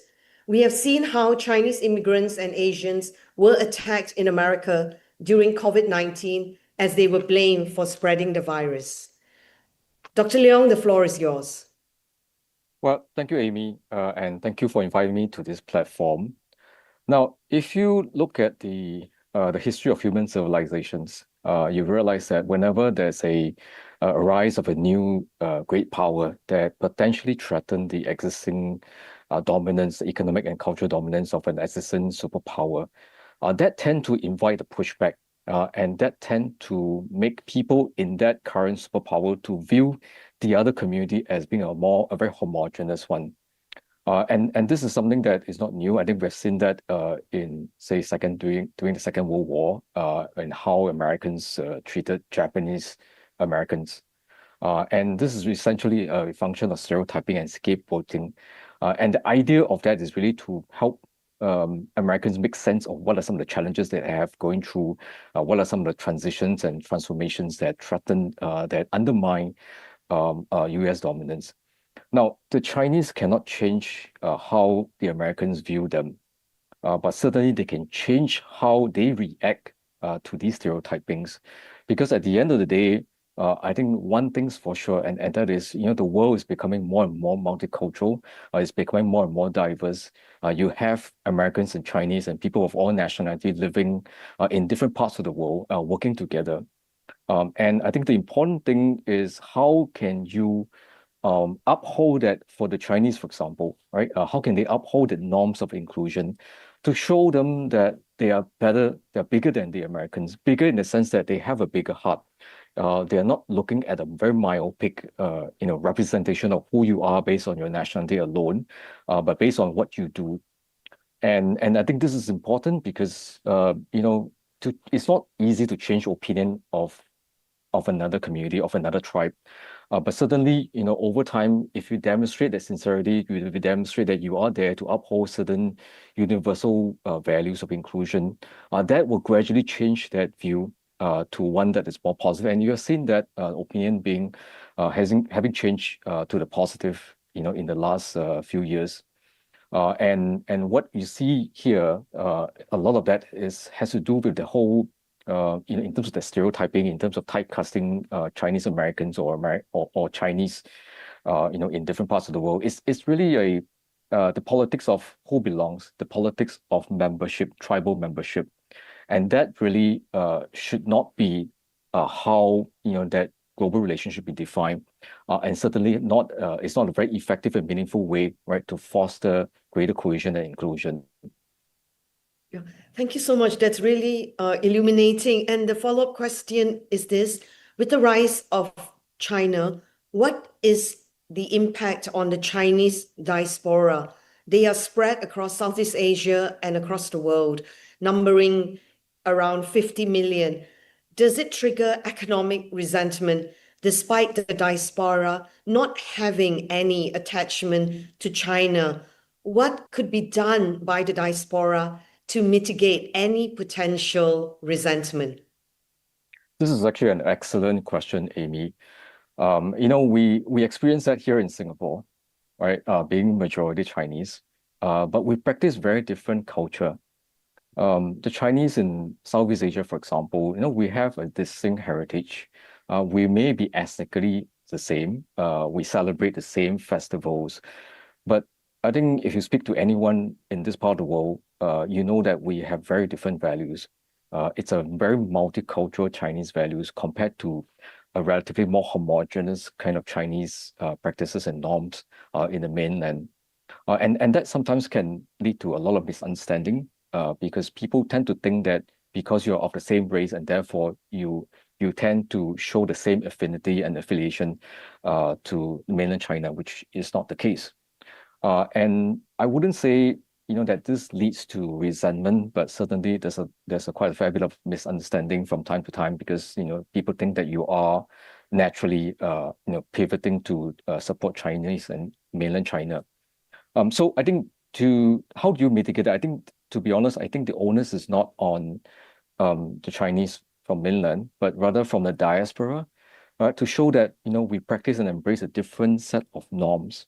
And in the case of Singapore, for instance, we have the Singapore Chinese Culture Center, one of the institutions that was established about 10 years ago. And the goal is really to demonstrate to Singaporeans and as well as visitors to Singapore that we practice a very different set of norms and values, and how to continue to share the very distinct characteristics, even if we share of the ethnic same heritage, but we have very different cultural norms and practices.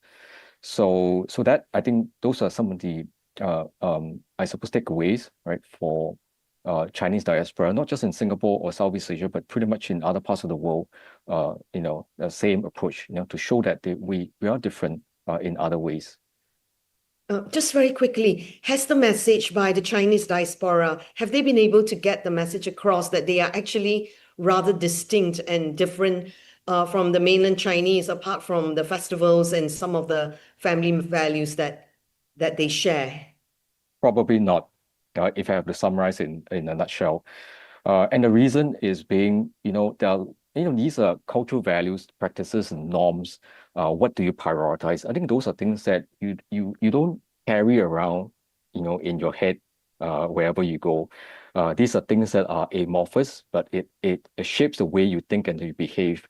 Festival celebrations, those are things that you can see, you can visually identify, and people tend to assume, that because these are Chinese and therefore you practice the same norms and values like the one in mainland. And I think those are probably areas where the Chinese diaspora can do more in other parts of the world to demonstrate that even though we share the same heritage as ethnic Chinese, but the deep down, the values and the norms that we embrace may be different. And those are the areas that I think the Chinese diaspora, probably outside beyond Southeast Asia, probably can do more, right, to highlight that they are different. Thank you so much, Dr. Leong. That was really insightful. Next, we have Nurul Izzah, Executive Chairman of Polity, a think tank based in Kuala Lumpur. She is a former MP who has served 3 terms. Unfortunately, Nurul can't be with us, but she has sent us a video in response to my question. So on Sunday, there was a boat carrying some 70 people, mostly Rohingyas, and the boat sank. I think there were only 30 to 31 bodies that was recovered. There was another boat carrying even more passengers, 230, but the fate of the passengers are unknown. The UN has called the Rohingyas the most persecuted people in the world, and Malaysia houses some 670 of them, according to the UN. Their plight has never been resolved and is worsening amid the current civil war in Myanmar, which was triggered following the 2021 military coup. So my question to Nurul is, what can Malaysia and the rest of ASEAN countries do to prevent refugee fatigue from setting in and to continue providing humanitarian assistance to them to keep the collective ASEAN humanity alive? And this is a response on video. Assalamualaikum warahmatullahi wabarakatuh. Salam hormat, selamat malam Pak Dino and the FPCI as well as global citizen community. Thank you for organizing this conference. Thank you for the question and thank you for having me. I'm sorry I can't join live with all of you, and I hope that we can consider clear, concrete follow-ups to ensure that at this juncture where all of us have been witnesses to a live stream genocide in Gaza, we are able to articulate a comprehensive, not just a national but regional response, especially when it comes nearer our shores. And you are talking about 70 people, 70 deaths, tragically, and another 230 souls, their fates yet unknown. And this tragedy, I think, really is something that we should be speaking about as a mainstream issue to handle collectively in ASEAN. The plight of the Rohingyas, people bearing the brutal title of the world's most persecuted. And of course, when you talk about Malaysia's response, I think first and foremost, we talk about how do you secure an official government statistic on the numbers of how many Rohingya refugees that Malaysia is hosting. The ones I'm quoting estimated ranging from about 100,000 by the UN to as high as 200,000 by groups like Doctors Without Borders as of March 2025. And to put this in perspective, it's more than how many Indonesia and Thailand combined are hosting. And it is a massive unspoken reality. And this leads to the core of the approach taken, which is informality. Malaysia, like all the neighbors in ASEAN, were not signatories to the UN Refugee Convention. So there's no law that recognizes what a refugee is. Instead, we've, I think, seen to outsource the problem where UNHCR is, of course, seen to and have been doing the work of determining the status of refugee, providing documentation, and it's really very contradictory. In Malaysia's law, they are not able or not allowed to work, but this is, of course, since they do continue, they have to survive, it falls under informality. And I think what's important is when the defunding of the UN took place, and this perhaps began in the first Trump presidency, so the stateless in Malaysia, Rohingyas, have been working informally without rights, without protection, in such precarious situation, and this is replicated across the region. And of course, without being recognized, you have essentially created a permanent underclass. And it has become a policy which is largely built on ambiguity.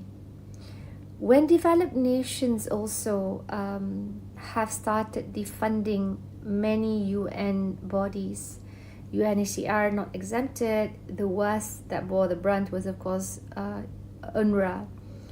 This began from the first presidency and has extended forward, worsening. So the issue of shifting financial burdens, the fact that who's going to have to carry this moving forward when you have such a huge number of refugees or stateless, becomes the primary concern of nations.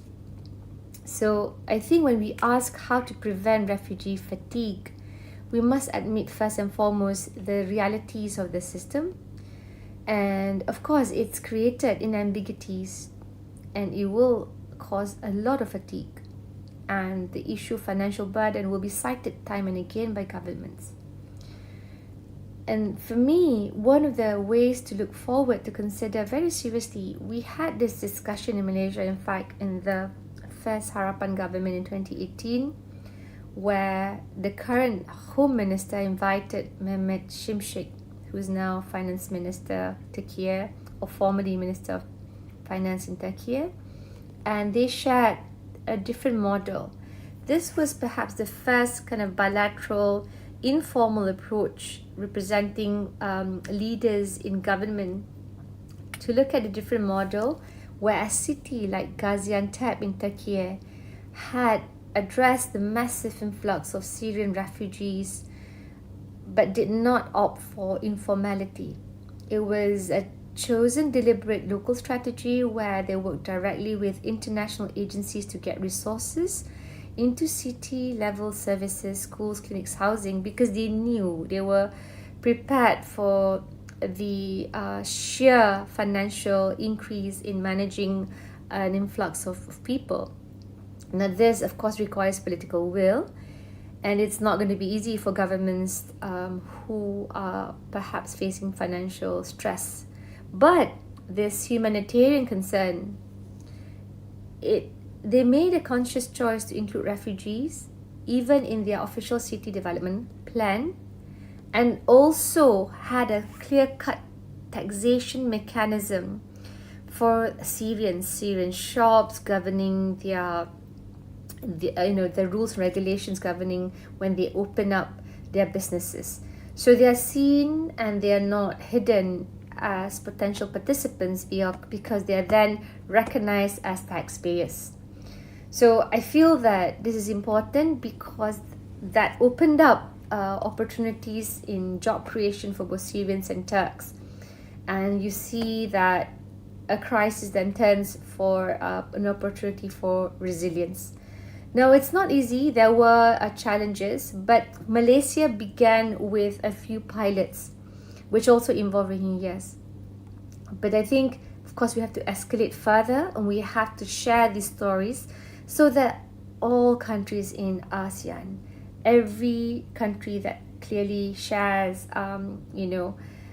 this intention and the concern for humanitarian values, have this opportunity or take this opportunity to enact it into action.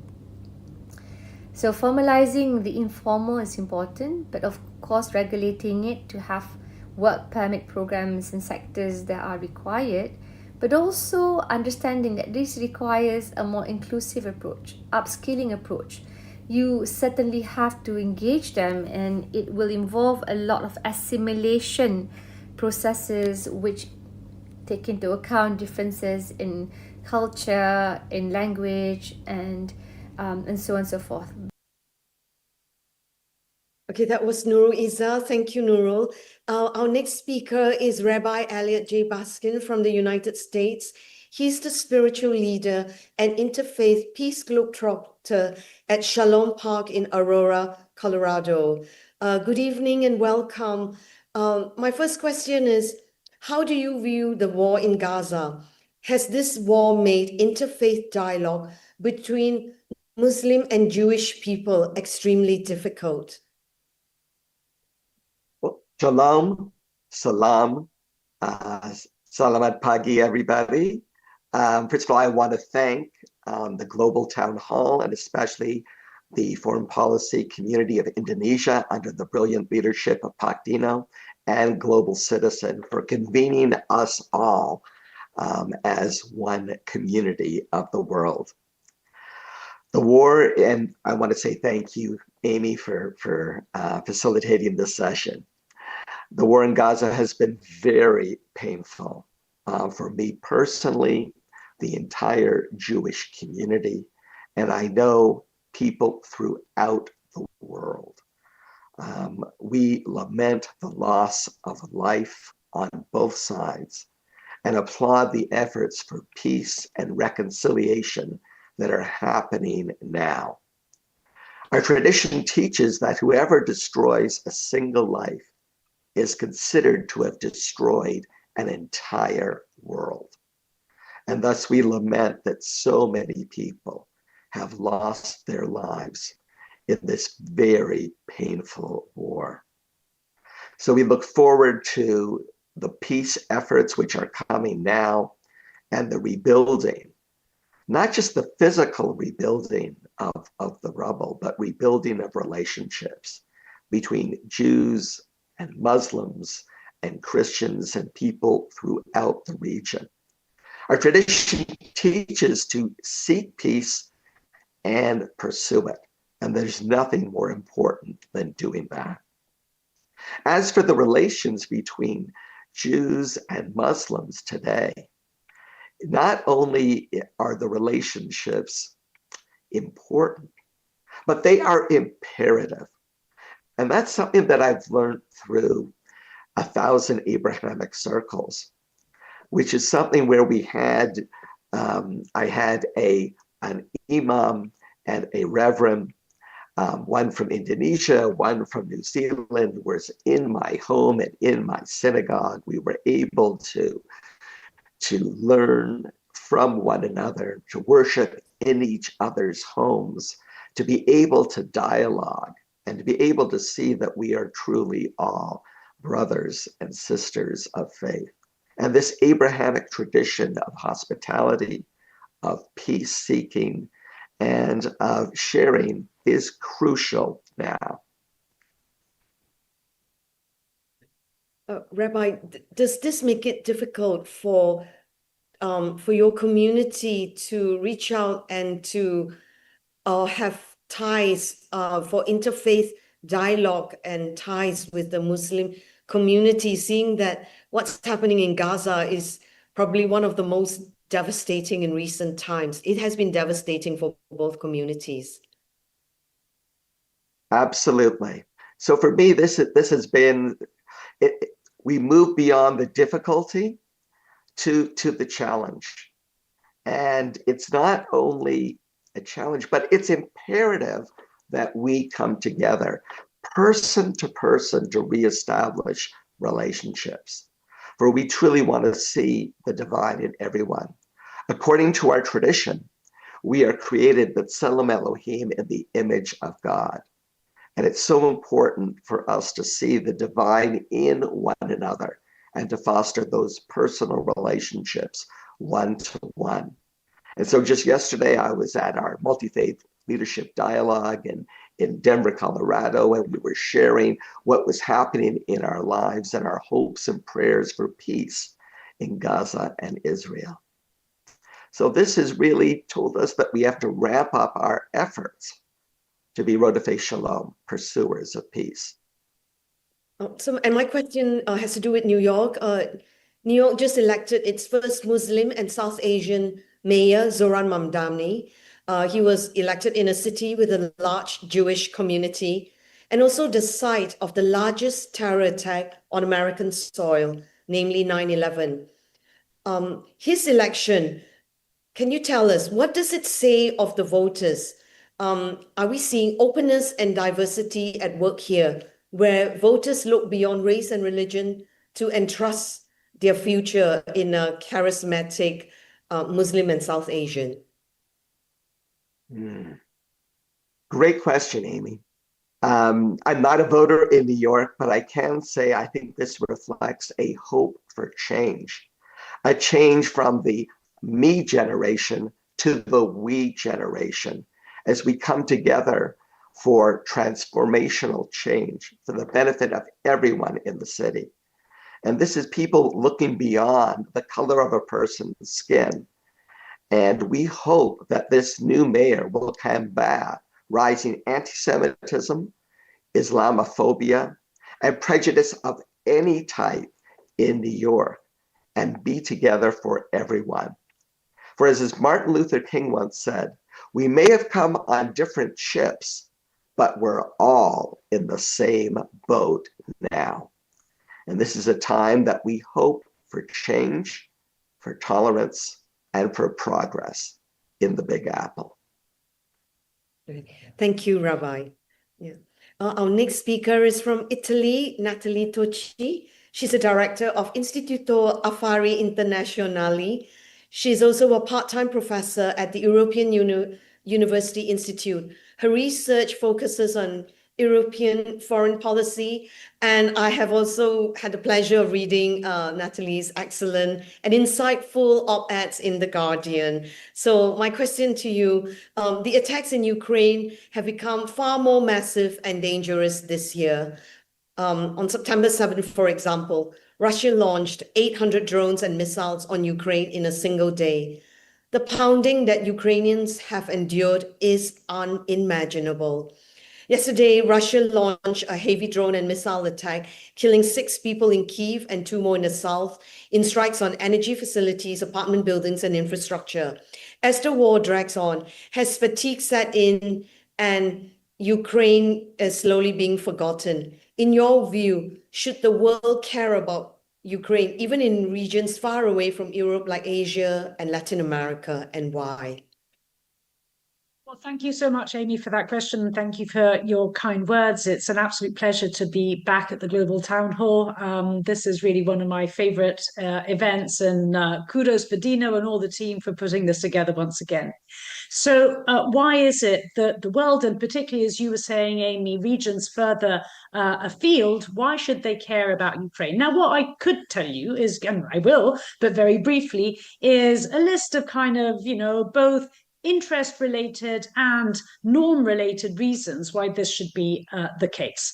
It is clear that this is a war that has profoundly affected all sorts of domains, from energy to food security to, of course, nuclear proliferation. The sort of, threatening nuclear fast and loose has really generated, I think, a dreadful spiral of proliferation, not just in Europe or in the Middle East, but indeed further beyond as well. So there are clearly, as I said, energy, food, nuclear-related reasons why this should be the case. On top of this, there are very clearly normative reasons why we should care. This is very clearly a war in which the core principles of international law have been violated: territorial integrity, sovereignty. This is a war that has seen war crimes and crimes against humanity being perpetrated by Russia. So there are, again, also principled reasons why we should care. Now, I think, in a sense, the more interesting question is, given that this is the case, why is it that we don't care enough? And why is it that particularly countries further afield, countries in the global south, don't actually feel the war in Ukraine, for example, in the way in which they feel the war in Gaza? And I think this has probably two sets of reasons that are worth focusing on. On the one hand, we could say that the war in Ukraine can, at the global level, really be understood as a war between the global East and the global West. And this is basically a war where the global South kind of feels it doesn't really have skin in the game, right? So I think there's a question of responsibility, or rather lack of a feeling of responsibility, which really has a lot to do with the explanation. On top of this, I think there's another malady. And by the way, this is a malady which is not just in the global South, but as much in the global North. And that is, I think, the terrible difficulty that we have in actually having a coherent and consistent foreign policy.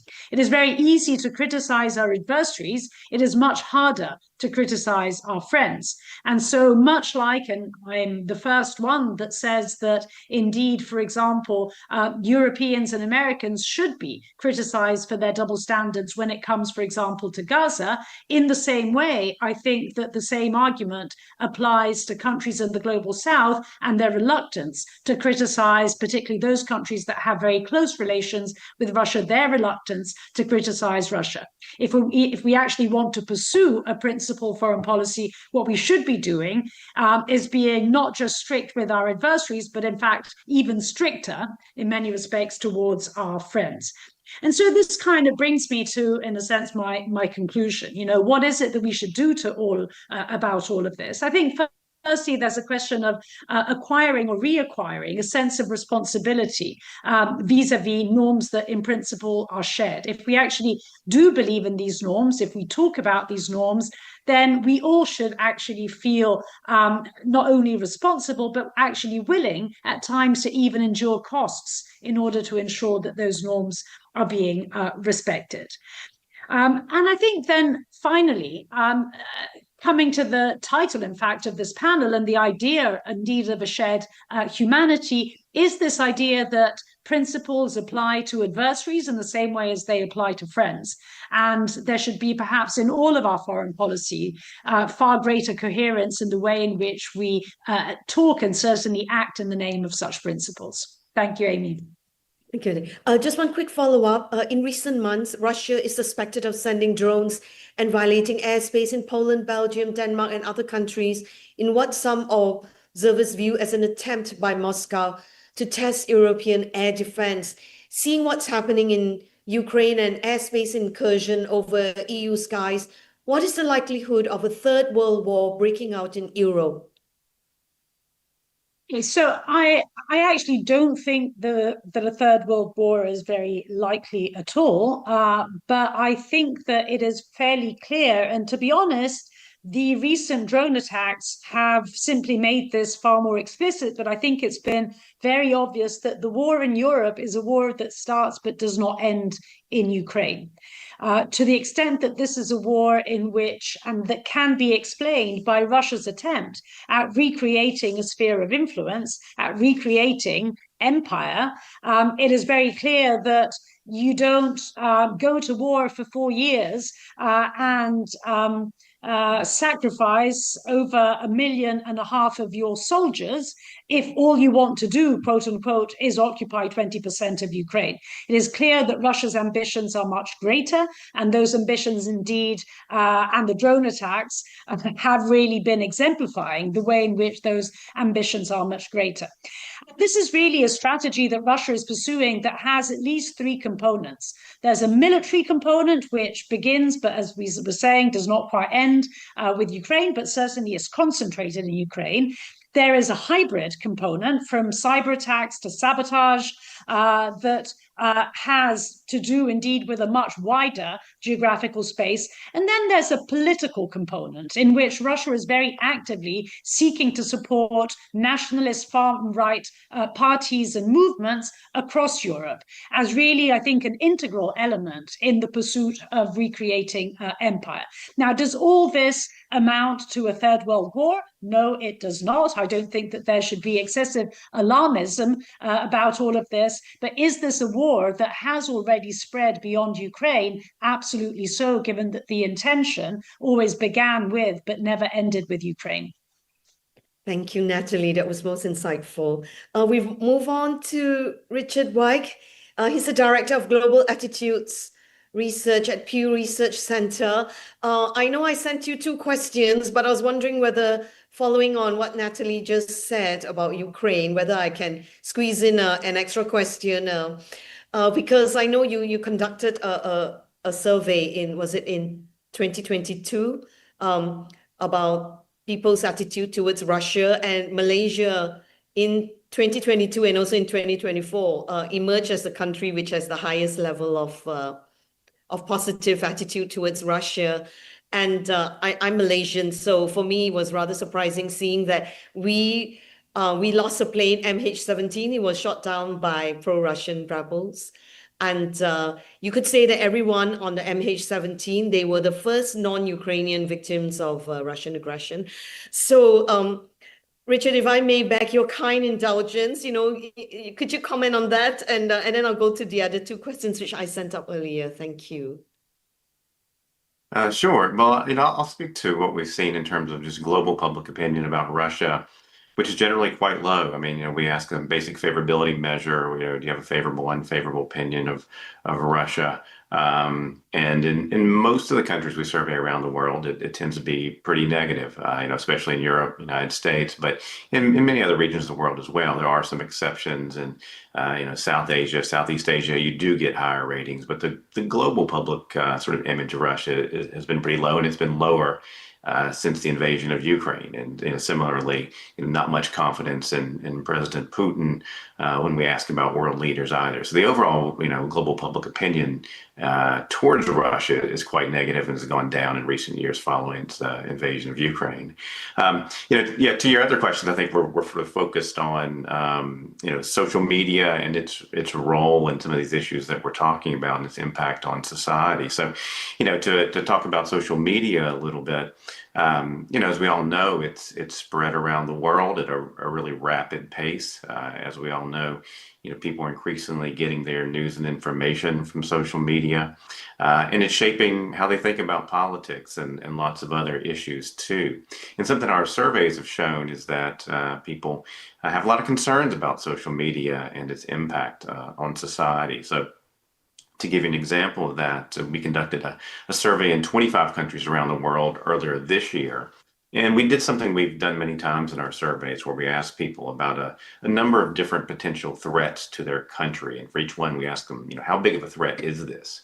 And when we did that battery of questions this year, false information online rose to the top of the list for the first time. So, even compared with things like climate change, global economic problems, which of course people are very concerned about, they were even more concerned about the spread of false information online. So, it really shows how much people see this as a threat to their country.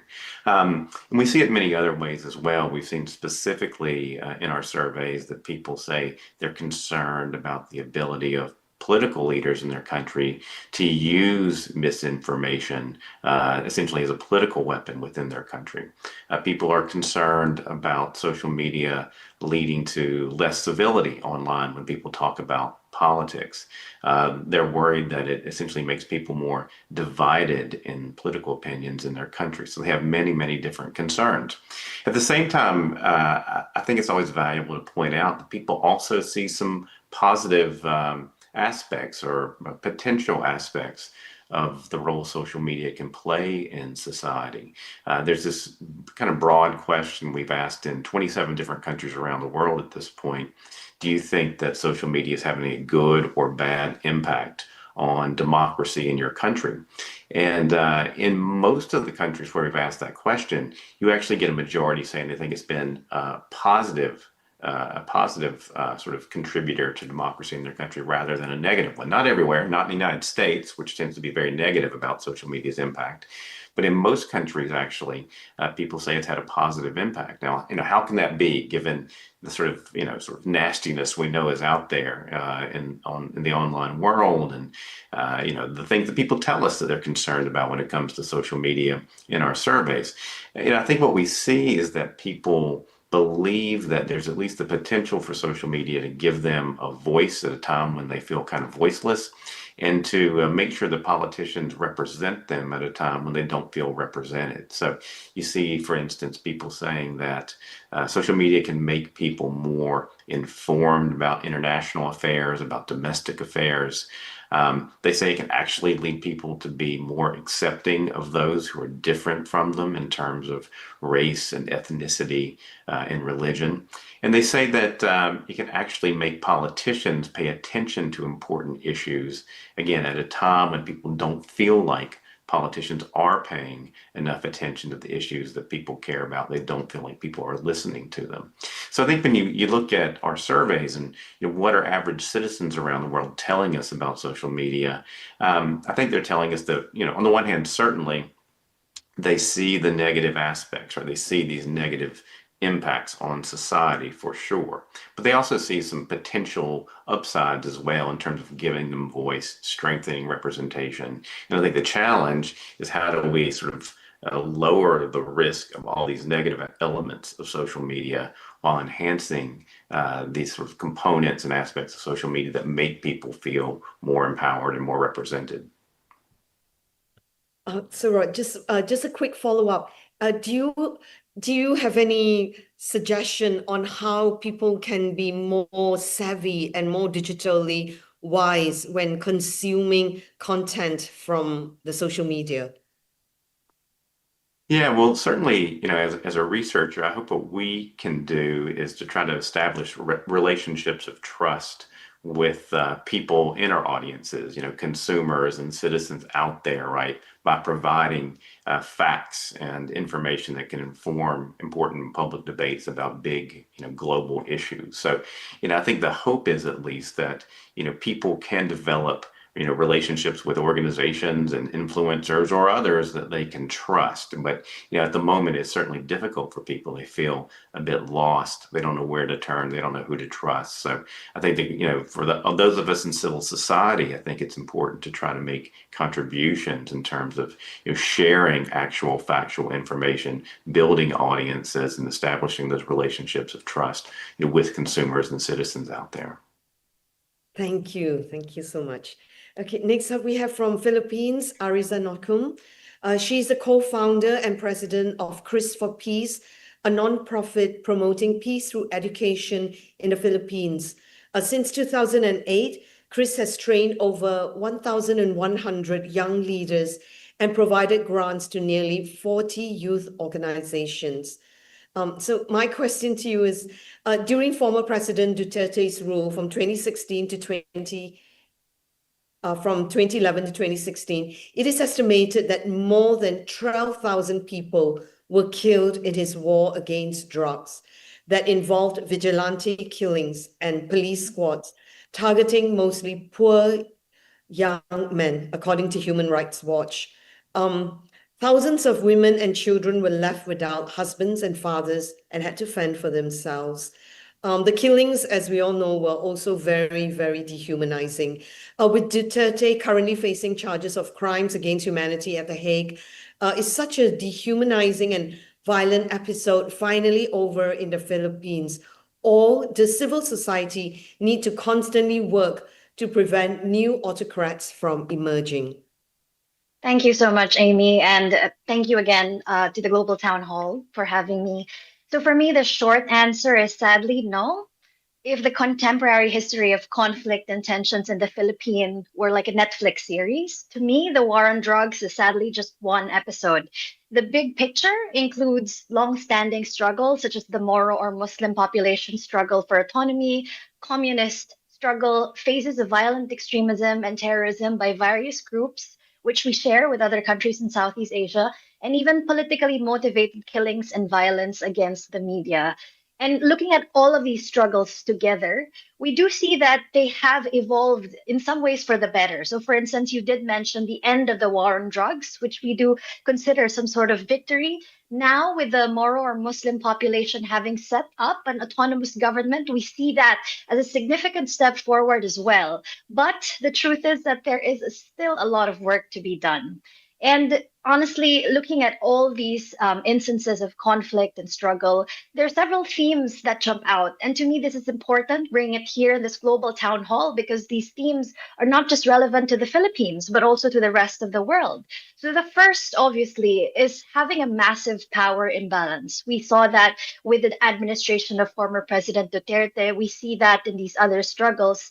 We call ourselves a democracy, but to be honest, power continues to be concentrated with many elite groups, both in politics and business. And these power imbalances can be traced way back to the period of colonization. It seems to be like a ghost of slavery or colonialism that continues to haunt us today. The second theme that we see is the lack of representation of key groups such as women, young people, minority religions, and indigenous groups. One interesting thing I've heard from Mary Robinson is that she sees that the vacuum in moral and good leadership today is not gender neutral. She means to say that we need more women, we need more diverse people in power if we want to address this vacuum of moral leadership. And in the same way that, for instance, earlier, Dr. Leong talked about multiculturalism and how Singapore really invests its time and resources in making sure that there is this celebrated diversity in society. We don't see that in a lot of places. We don't see that yet, a lot of it in the Philippines. And obviously, we want to take a page more from Singapore. Another theme that comes out is more personal. We all have our prejudices and biases. And when you're talking about dehumanization, looking at people as less than human, these biases obviously play a big role. And lately, these biases have been sort of turbocharged because of social media. So obviously, we're talking about polarization. And during the war on drugs, this polarization played a really big role. A lot of content on social media seemed to have the intention of depicting drug addicts as not deserving of healing, not deserving of mercy, not deserving of dignity. And again, in these themes, we see obviously that it's not just little reforms that we need. We need sweeping transformations in education, media literacy, political participation, and even religion plays a big role in helping us to develop values that spur empathy and not hatred.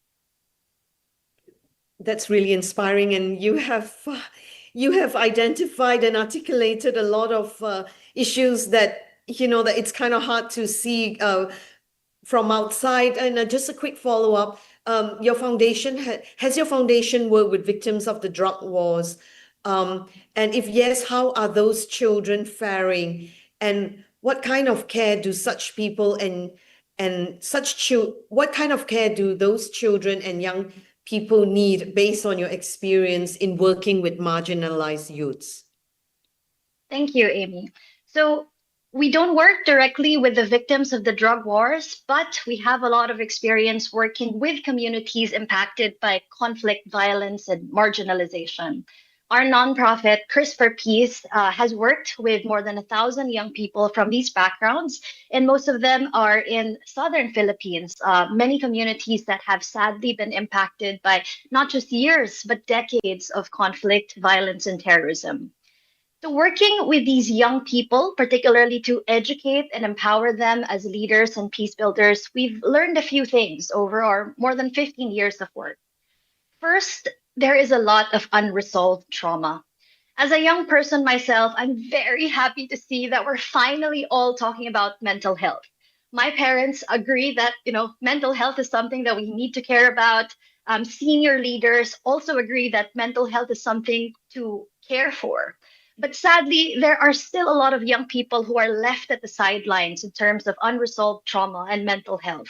Many of the youth we've worked with have gone through war, have lost loved ones, have been orphaned even, or continue to experience violence, and yet they don't have enough access to mental health support, things like therapy, things like medication if needed. And this needs to be a responsive approach because obviously at the heart of our mental health is our ability to function, our ability to think, our ability to feel. And without those things working in good order, how can we function as human beings? How can we maximize our potential? So that's one call to action I'm bringing out there.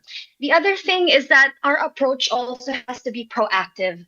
Over a quarter of the world's population is composed of young people between 10 to 24 years old and higher, and yet they're often underrepresented in leadership and decision making. And sometimes their insights and decisions are even actively discounted or cast aside. And this is where we do our work. We support young people to gain access to education, learn skills to be leaders and peace builders, gain funding to gain access to funding and a network, and be able to grab a seat at the table and make space for discussions that are truly intergenerational.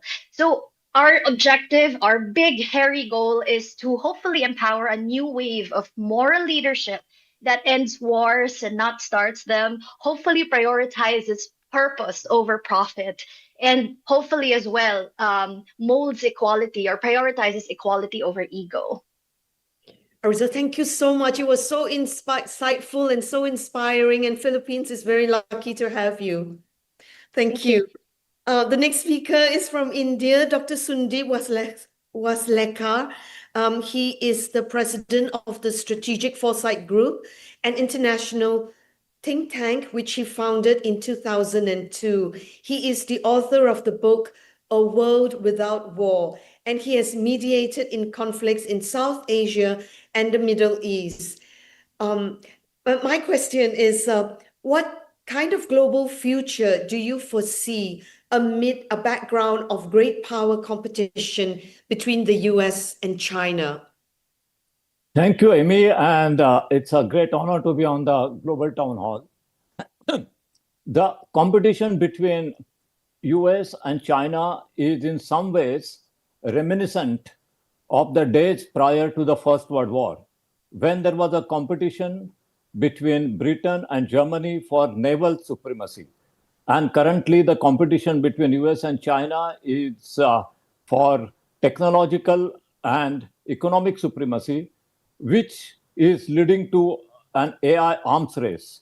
And this AI arms race can go out of hand, and they might develop AI models which are out of human control, which could make it extremely difficult for human society to thrive and to be in control of its own species. But at the second level, what we have to see is that at any given time, there is a competition between big powers. Currently, it's US and China. Earlier, it was US and Soviet Union. Last century, it was Britain and Germany. So what we have to think is, how do we shape a global future in a positive way when competition between big powers is inevitable? And the answer to that is that it is necessary to form an alliance of neutral countries that can mediate between the big powers. UN Security Council is not in a position to do it because the permanent membership of the Security Council is made of the 5 big powers. So what we need is a neutrality council or a Congress of neutral states. And there are at the moment 27 states which are either demilitarized or constitutionally neutral.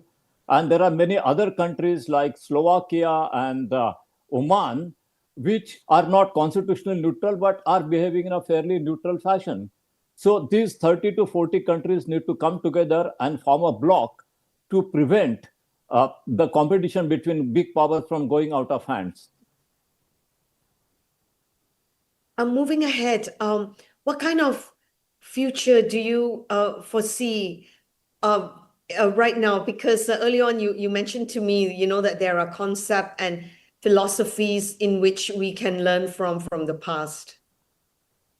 Yes, currently we are in an era where nationalism seems to be a dominant philosophy in many countries.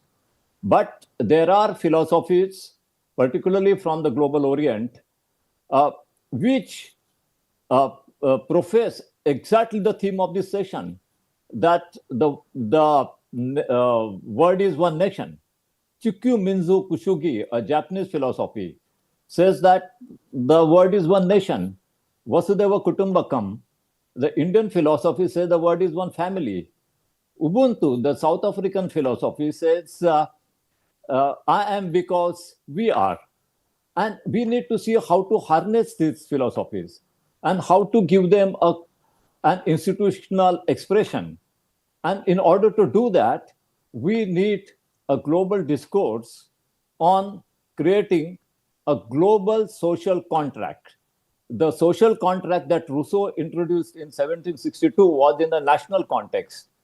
But now many problems cross the national boundaries: COVID, arms race, carbon dioxide, climate change. They don't recognize national boundaries. So when we are facing many global problems, we need a new approach, a new philosophy, and a new way of thinking to create the world as one nation or one family. Thank you so much, Doctor. We still have some time. I'd like to move on to the next speaker because we ran over some time with some session with some speaker. So the next speaker is Miroslav Lachowski. I hope I pronounced it correctly. He's a Slovak diplomat who served as the Minister of Foreign and European Affairs of the Slovak Republic in 2023.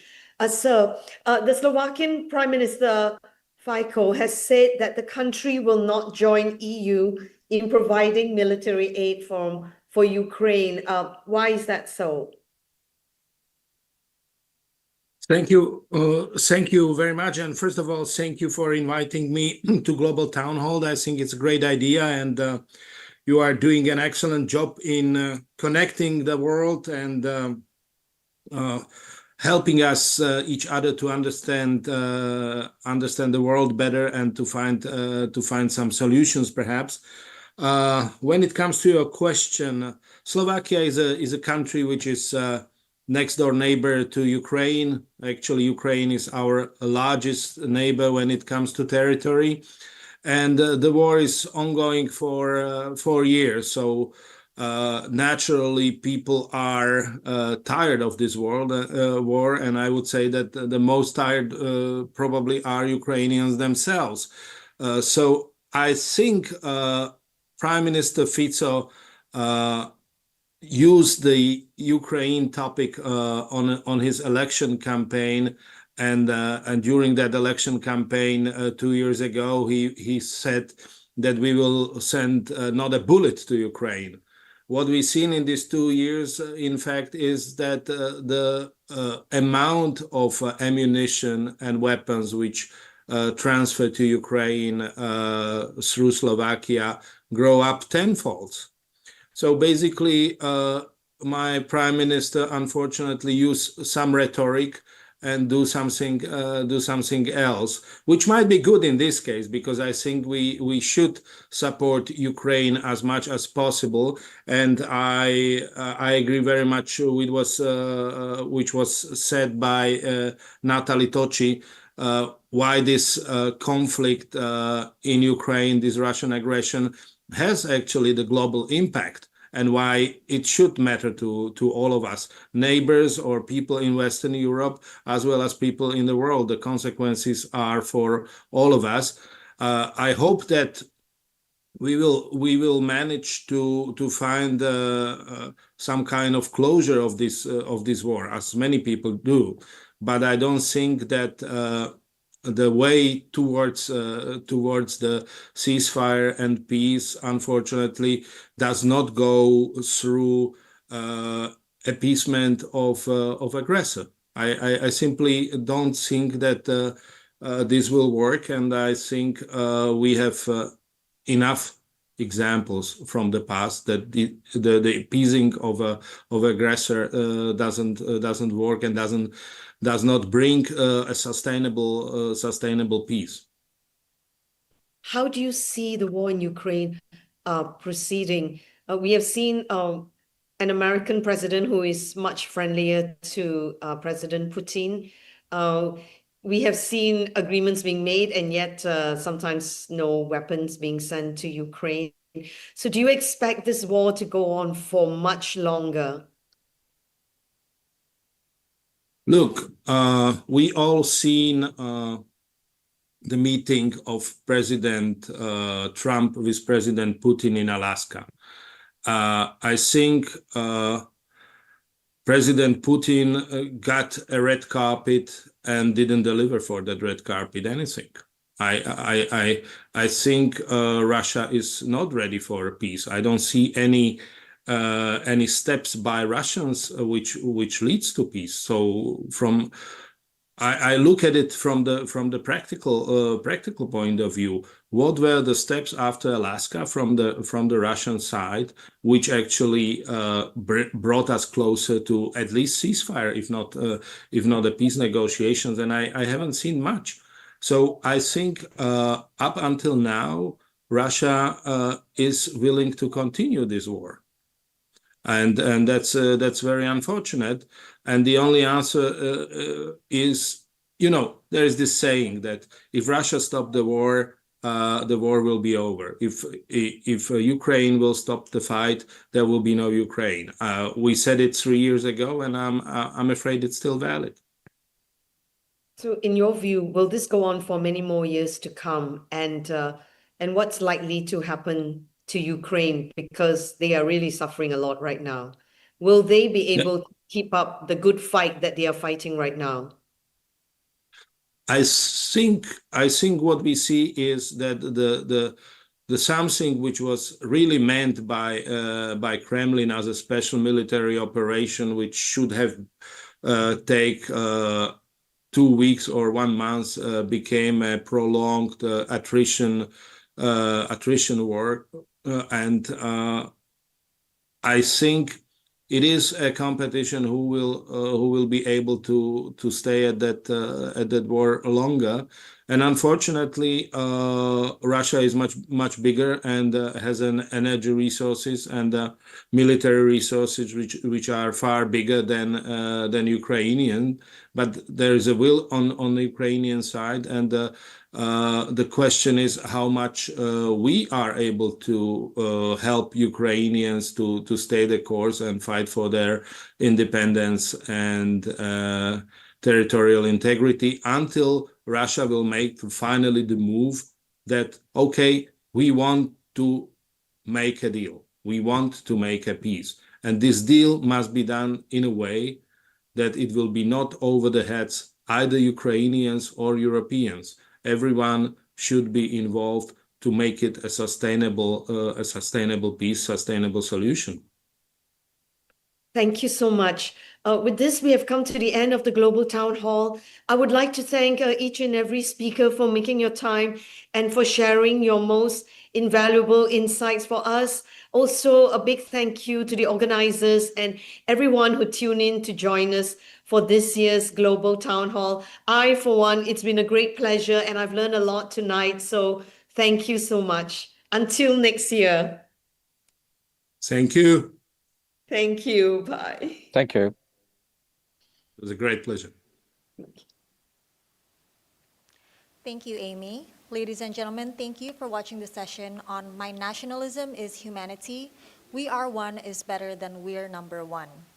Our final session of the day is Religions for Peace, Pushing Back Against the Rising Tide of Bigotry and Prejudice. It will begin shortly, so please stay tuned.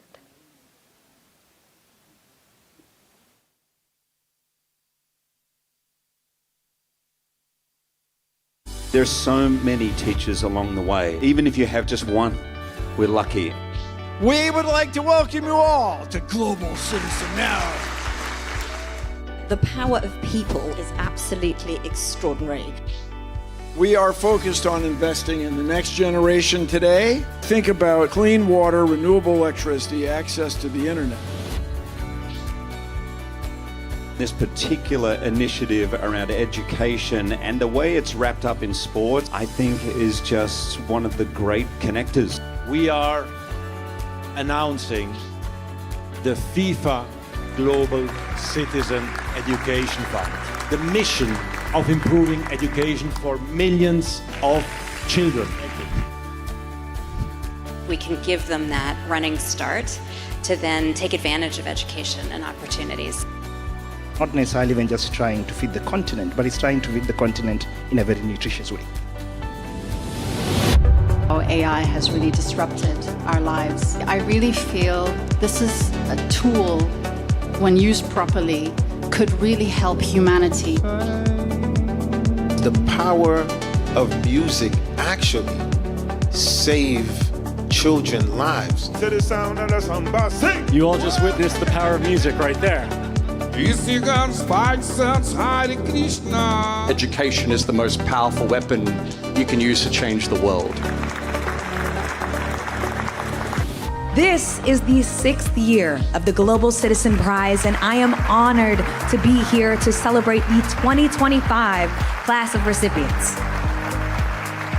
When we do take some action, remember of our ancestors. We have always been and will always be the answer. Very excited to share that the Global Citizen Festival Amazonia is happening on November 1st at the Estadio Olímpico do Pará. Belen's own Gabi Amarantos will join Brazilian superstars. Have you heard about Anitta? Yes. And Seu Jorge as festival headliners in Belém. And speakers will include local indigenous leader Chief Raoni, and there will be a special performance by Coldplay's Chris Martin. Whoa! Real compassion is not simply responding to the moment. It is also making the kinds of investments and the kinds of reforms that help for the future.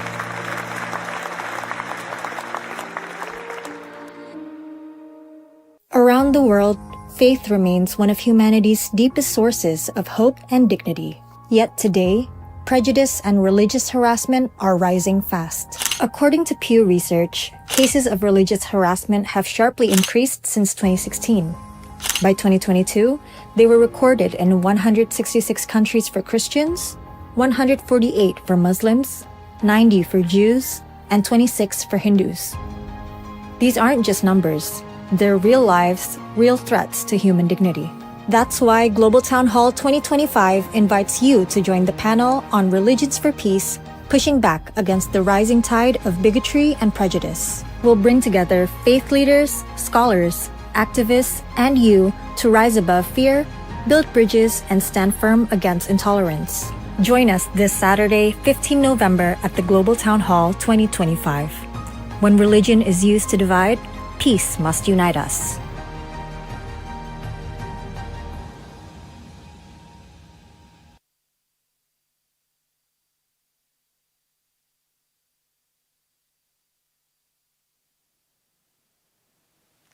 Welcome back, ladies and gentlemen.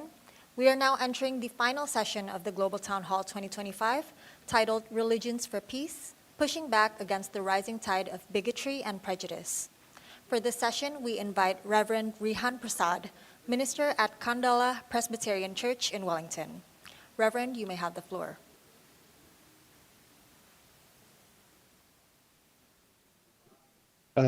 Tina koutou katoa, ko Rahan tōku ingoa. Warm Pacific greetings to everybody out there. I'm not sure how many people there are, but I hear there's lots. We're all at different time zones. I'm around 4 o'clock in the morning, so I'll try not to stumble and mumble too much as I moderate our way through this discussion. But first of all, just a little bit about me. As the name suggests, I have a Fijian Indian ancestry, but also an Indigenous Māori ancestry to New Zealand. I'm a Presbyterian minister, married with 2 awesome boys. I have been involved in the interfaith arena through my Presbyterian faith probably for the last 10, 15 years. Particularly with youth ministry, and one of the projects that brought me here to this space moderating was the 1000 Abrahamic Circles project, with which I went on a journey that sounds like a bad joke, like a rabbi and imam and a minister walk into a bar. well, we kind of walked into each other's lives for 2 weeks all around the world, depending where we lived, and learnt from each other. And one of the key things that happened just prior to that first journey was the mosque attack in Christchurch, New Zealand, on the 15th of March 2019. And it was very interesting for me as a New Zealander to experience that in a country that we don't expect or experience a lot of that stuff compared to places around the world. And it was very eye-opening for us. And one of the things that we learnt, which has carried through to the Abrahamic Circles project, and I think one of the key reasons we're talking about this session on peace, was what we called loosely the love of neighbour. It was some amazing stories coming out of Christchurch of how people next door to the mosque were taking people in, setting up ongoing relationships of life. We're eating together, so becoming closer than they were ever before the attack. Now, there's a whole lot of things around that we could talk about another time, but it's great to be in the presence of a panel of so many people here who bring their own stories of how they are working with moderating for peace all over the world in different contexts. I think this is a great environment and a chance to do some of that work that I think you call it cross the aisle work, where our governments probably don't do it as well as we do on the ground. And it's great to see community people involved from the grassroots, sharing, talking, and being the change in our communities. And that's one thing I appreciated about the 1000 Abrahamic Circles project. And I look forward to moderating this discussion as we hear from speakers. We have some panel discussion afterwards, and hopefully we all come a little bit closer, but also learn more about what's happening in all these different spaces on this topic of religious peace. So with that, I want to hand over to our first speaker. I'm just going to turn the page on my notes here because it is very early in the morning. Rabbi Stephen, I think you're going to talk to us first.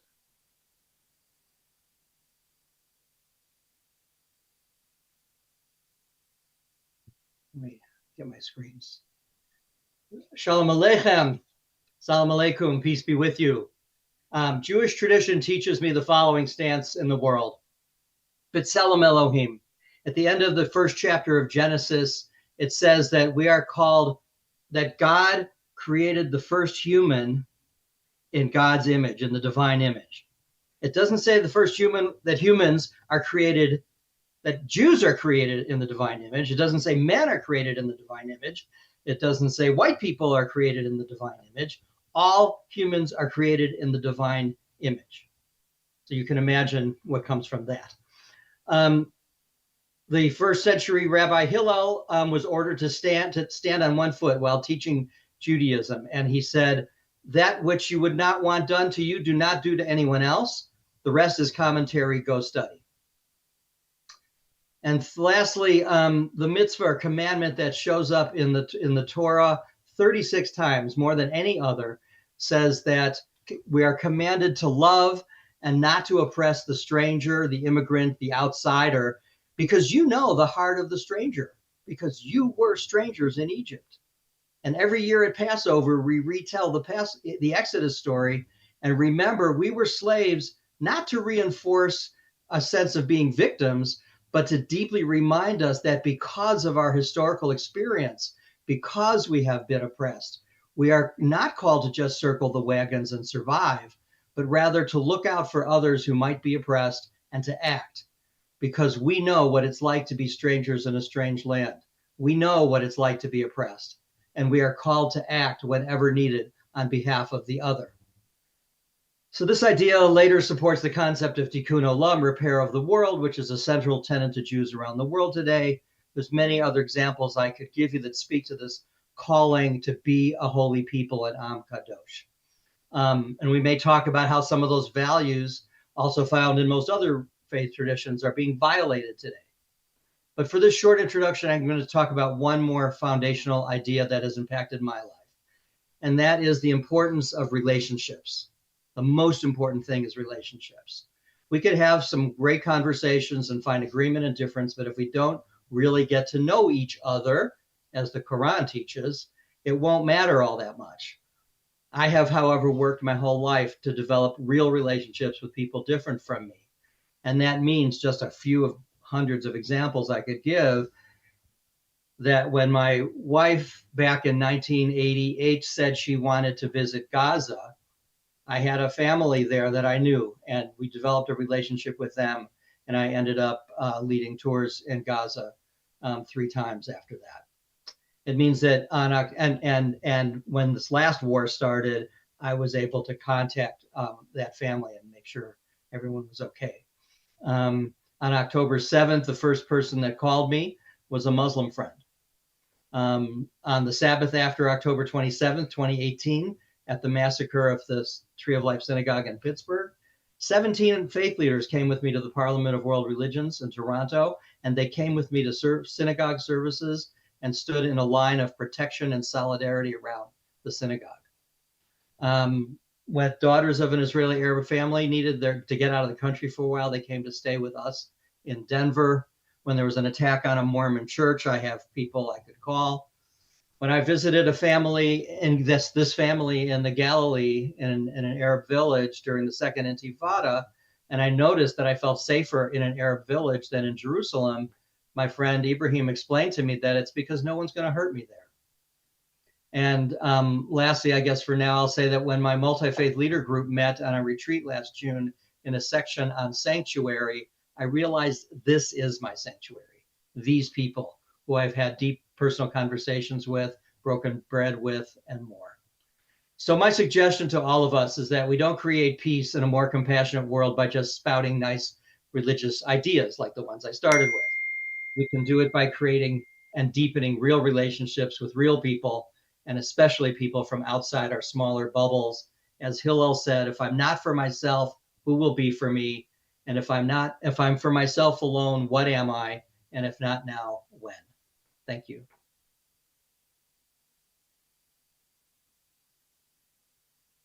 Thank you very much.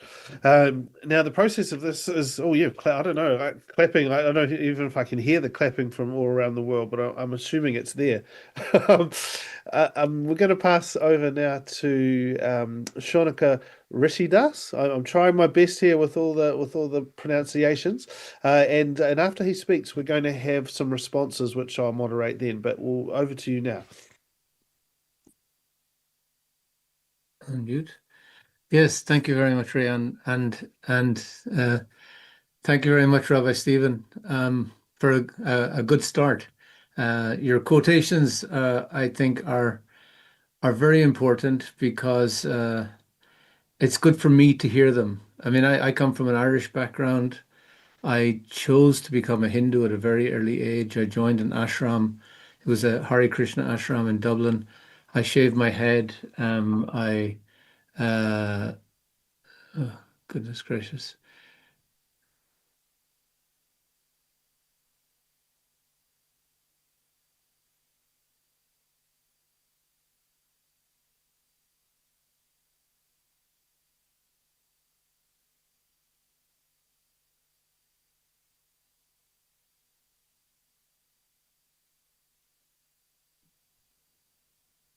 Hello?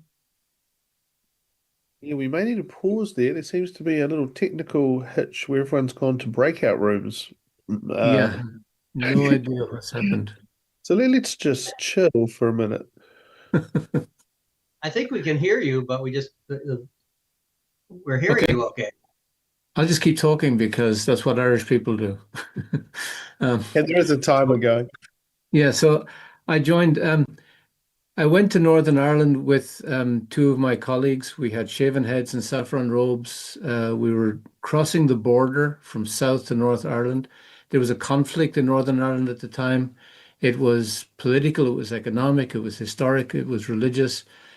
And we were stopped at nighttime by masked men with guns. And these were paramilitaries. And we didn't know if they were Catholic or Protestant paramilitaries. And they asked us, looking into the car, who are you? Where are you coming from? Now we understood, okay, we're coming from the south. They're going to assume that were Southern Republicans. And we said, well, we're Hare Krishnas. And we thought, that's it, we got our way out. We're not Catholic or Protestant.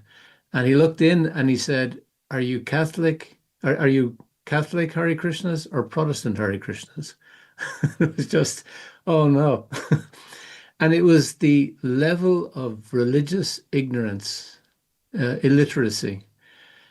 And I have found that in 45 years of working in Northern Ireland and various places, in education in Oxford, the level of religious illiteracy in the world is astonishing. A lot of us don't even know very much about our own faith, what to speak of other faiths. And I think it's ultimately dangerous. I see it in Hinduism as nationalistic Hinduism develops. The idea of nationalism and Hinduism is an oxymoron. These words really don't go together if you look at Hindu theology and philosophy. But it's been allowed to happen because of a lack of literacy in the country. There has been no education in India for 80 years about religion at any level. That was a decision made at independence. I think it was a terrible decision, but the result is that you can have this nationalistic Hinduism that goes unquestioned because people don't have an intellectual vocabulary to deal with it. I think it's a real problem in the world where bigotry is mutating not only into social and political forms, but also religious forms, and people are taking it seriously.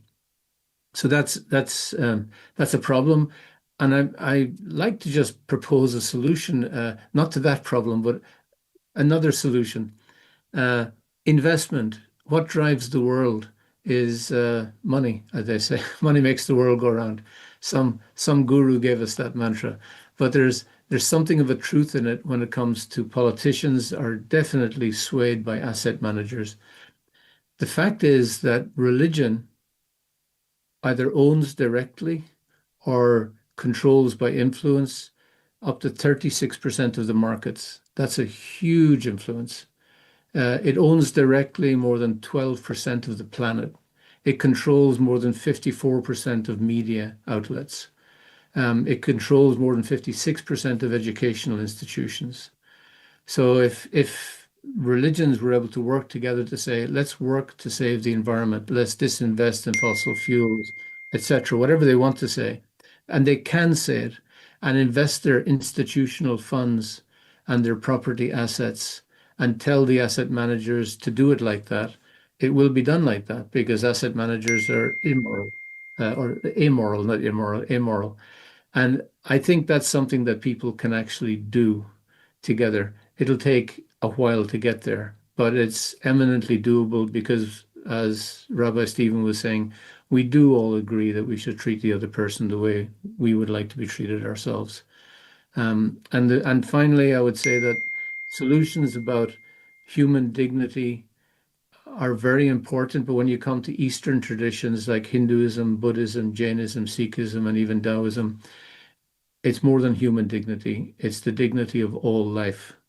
The idea of human dignity became very important during the time of the European Enlightenment, which was very important for Europe at that time. But it's a different time, and we're talking globally. So if we want to speak globally, intellectually, and spiritually, we do have to consider that the idea of the dignity of all life, especially with our environmental issues, is very, very important to us. So there are just some things that help us reflect. Okay, thank you very much for that. And so what we're doing now is we're jumping down to what's called the discussant response. And so we've got our 4 speakers, and then we've also got like 5 people particularly who have a focus on discussing or questioning what's going on with the speaking. So now's your chance. Is there anyone who has a question of the first 2 speakers or a topic to explore with them? Yes, Anura, go.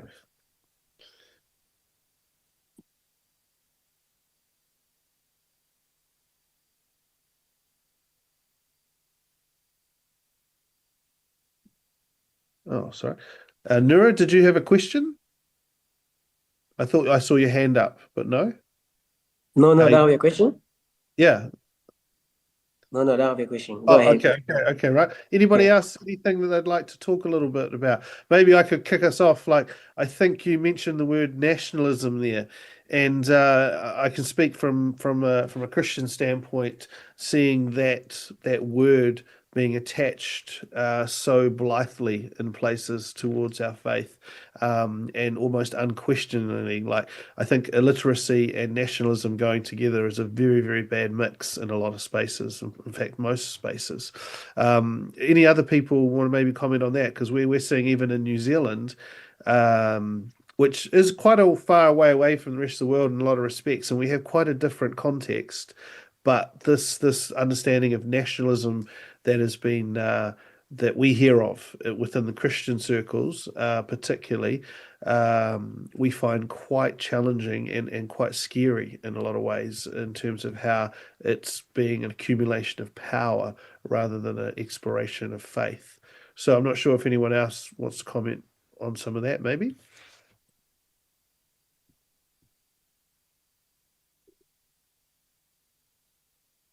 Imam Adam. Go for it. Yeah, so nationalism is a very interesting concept. And first things first, there is nothing wrong with a person who's a member of a particular community or ethnicity or religious background being proud of who they are. The issue comes when that is at the expense of other people and then is used as a tool to oppress, suppress, marginalize other groups of people. So there's nothing wrong in being proud of who you are, being proud of your identity, your family, your religion. These are all beautiful things which can be celebrated. But when it's at the expense of others, then it can become very, very dangerous. And it can become particularly dangerous when religion is mixed into that element. So we have this story of the creation of Adam, which the rabbi referred to before. So when Adam was created, it said that Satan was thoroughly jealous of Adam. And the reason he was jealous of Adam is because he considered himself to be superior to this new creation of God. And he has this famous statement in the Quran where he says, I am better than him. He's actually talking to God, who created everything, who knows who is who anyway. But Satan says to God, I am better than him. And unfortunately, what we find is a trap which is out there in society. For if we're not saying I am better than him, then we fall into the trap of saying we are better than them. And that's where the trouble comes. You know, I had a discussion recently with a senior figure in the Church of England here in the UK, and we were talking about the rise of ethno-nationalism. Now, in the UK, what happens is it's a very different scene to the United States when it comes to religiosity and religious observance. So we've never really been a country where religiosity is on the increase, religiosity is on the declining, and atheism is on the increase. That's how we find, very different to the United States. But there's a saying there, when America sneezes, England or Britain catches the cold. And what we're starting to see now is some of these far-right ethno-nationalistic movements now starting to carry the crucifix at their rallies and come out with religious slogans. And so part of our discussion was, you know, how are the Christian community now in the United Kingdom going to be dealing with this challenge and making sure that their religion is not hijacked in a similar way to what we've seen the Islamic faith hijacked by terrorist groups like ISIS, Al-Qaeda, etc., etc. So that's just a contribution from my side. Well, thank you. And so what we're going to, we've got another question there. So we'll take one more question and then we'll move on to the next set of two speakers. So is that Cecil? Sorry, yep, sorry, go.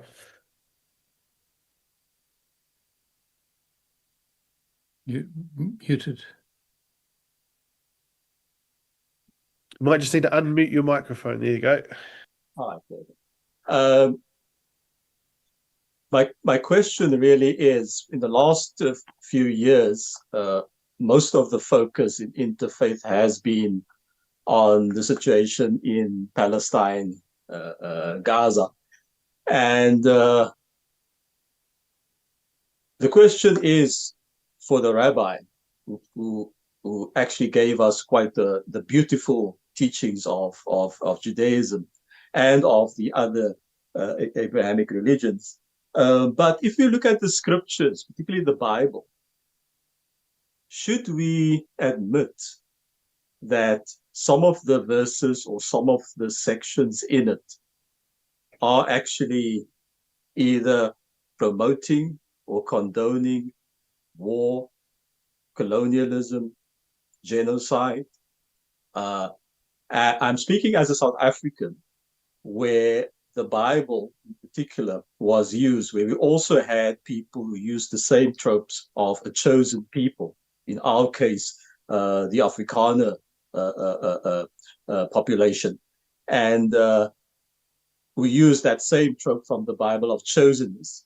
And also in terms of the land, God has given them the land. So when we see these kind of things, and this goes for all religions, but I'm using this in particular, this example, because it's so crucial for our time, is this something we should look at as religious people when our scriptures speak to certain things very clearly, but those things are unacceptable in a modern civilized world? Right. So I think that was for the rabbi, was it? Yes. Yeah. Our scriptures are really harmful. I'll try to speak briefly to that. I think all of our faith leaders have a responsibility to speak strongly against the small minority of religious, often messianic fanatics among us who are hijacking our faiths and doing horrible things in the world. Imam Adam just spoke about, several of the Islamic groups that have, defamed the name of Islam. We need to be able to do that. So in terms of Israel, Gaza, it's mostly a political thing, not a religious thing. There is a small group of religious fanatics, criminals in the Israeli government right now that are using some of their religious warped interpretations of Torah to justify what they're doing. But I don't hear much in terms of Judaism as a religion being used to justify what's going on. It's a political thing. It's definitely a intergenerational trauma issue that's warped a lot of things. But no, I don't think. I can think of lots of protests. I've participated in protests. None of them have been about, the Torah says we should take over Gaza or that it's okay to kill people. No, I don't think that's part of it. All right. So actually, we'll hold that thought. We'll come back to more questions because people may have some more questions around that area, and it may be a one we talk about towards the end. But if we go now to Nazath, if you would like to share with us, that'd be great. Okay, thank you for having me. I want to begin not with optimism, but with honesty, because that's what young people that I work with keep asking, doubtful of peace building and interfaith relations. So in my work across Singapore with young people, Singapore region around the world, I hear a deep sense of fatigue, even disillusionment. They usually tell me that, we all believe in coexistence, we believe in peace, but the words we hear in interfaith dialogues or even events such as this do not match what we see on our screens. And even in 2025, we cannot unsee the death and destruction happening to people, and many of it because of identities, faith and identities. And, every day they see individuals being attacked simply for who they are. Of course, this is a phenomenon that's not new to any generation, but this generation has asked why this has not ended. Muslim communities carry a burden. Every time an attack happens, you can see Muslims around the world praying and hoping that it's not a Muslim. The pressure to wonder if we need to apologize for X we don't even think it's right or we did not commit, and the fear of just being, blamed collectively. And Jewish friends, repeatedly saying again and again that anti-Semitism has not declined or ended. It's mutating from campus to digital space to global politics. And Christians, Hindus, and Druze and other minorities telling that nobody talks about them. Nobody cares about them. They're barely in headlines anytime. So young people look at all this and they question the idea of faith. If every religion does tell us to live as good men and women, show compassion, then why does it really seem like followers of God seem to find hostility in them much faster than they find peace? And why does it seem like religions do enable the conditions that create conducive environments and hostility? These are not cynical or criticism question. They're really questions of conscience that is really faltering. And they reveal an enormous moral dissonance, between what scriptures preach and what the world is witnessing today. And I want to admit something gently on behalf of many of us who do this work. In the recent years, interfaith facilitators, peace educators, and community bridge builders have started to feel increasingly lonely, especially in the past 2 years. We are very tired. We are absorbing the grief of those whose pain has been normalized. We are carrying communities who feel unseen. We are tired of holding communal and political tensions that we really have no agency to solve. And in many cases, it's a profit for both politics and media to continue such conflicts. There are days where we feel like everything is stacked up against us. Media narratives, political rhetorics, politicians who go on to survive from this division, and sometimes even elements within our own faith communities create deep suspicion. So some days we are asking people to believe in possibilities that even we as peace builders struggle to see. But yet we continue, because some of us need to try to find and hold a center so while everyone feels polarized. Some of us may protect small, fragile spaces. I try to be the only Muslim girl in the room if I can. And many times there are people who come on days to support me, and some days it just feels lonely. But even with all this, I've not lost hope. And really, today, I'm only here because I do hope that today adds some answers to this fragile and faltering hope that all of us are holding.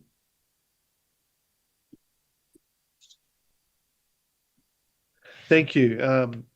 Yeah, and I think it is good to highlight some of the stark contexts of where we live in this today's world.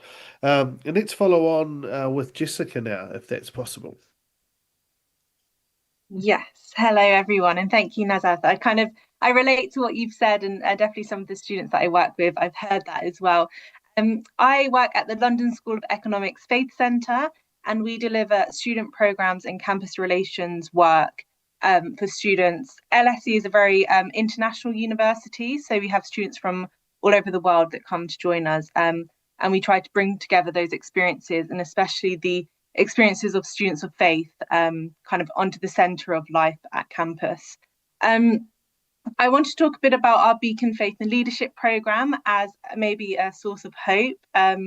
We want to engage and upskill students so that they become leaders like the leaders that are here today, that are ready to engage with religious actors, foster dialogue and build coalitions. And I think religious literacy is really key to that. So that's the key kind of goal of our programme. And we combine religious literacy education with a process of character development that enables students to better understand the faith of others, but also how their faith might impact their leadership beyond LSE, and how they will work across cultures, which I think is becoming increasingly a harder thing to do.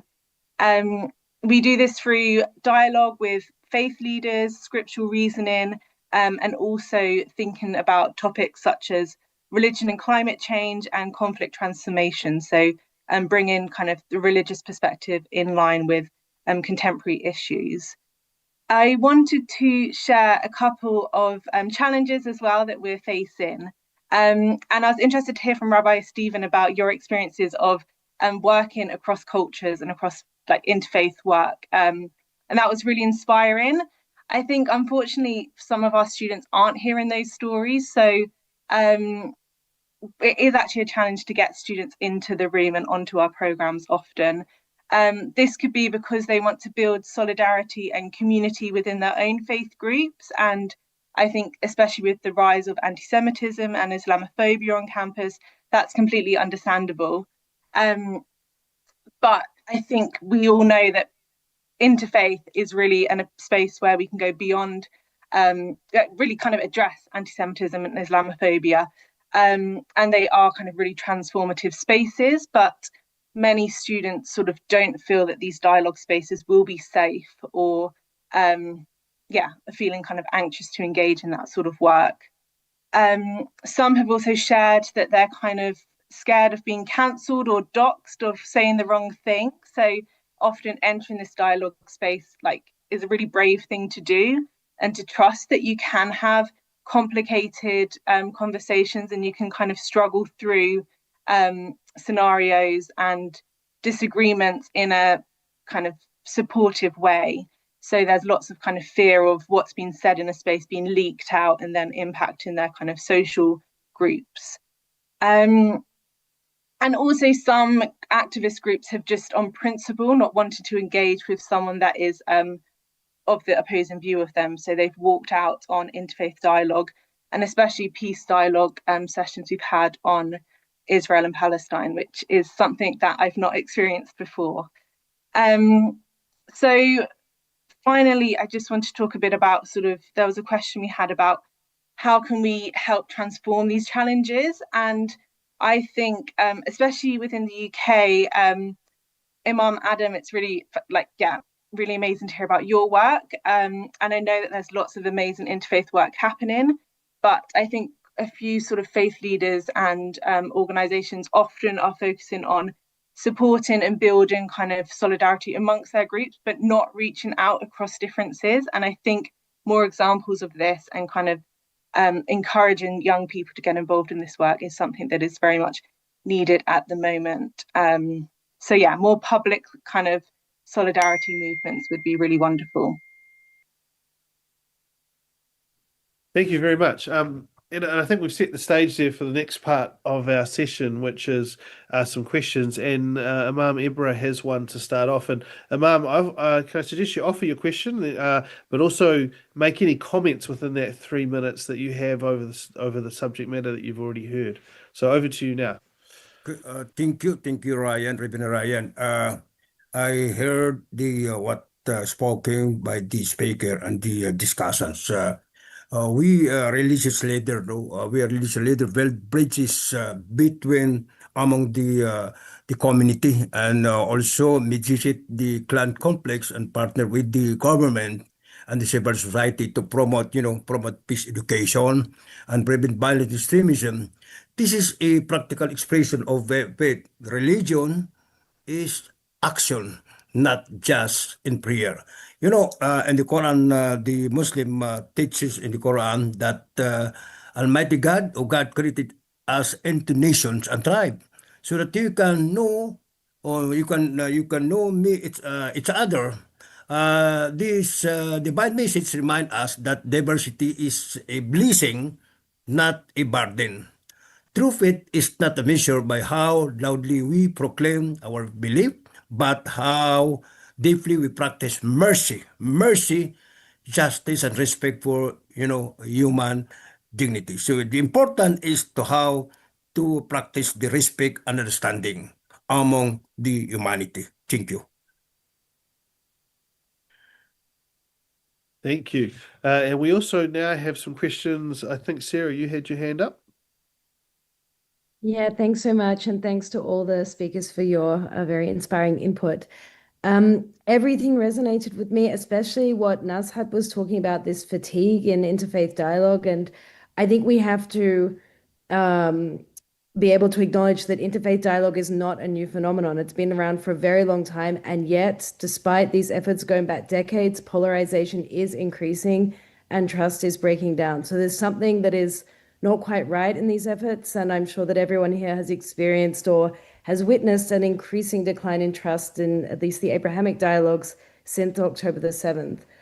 I would like to make that more of a statement. I can't offer in a very quick time a solution there, but I will offer some questions to our speakers.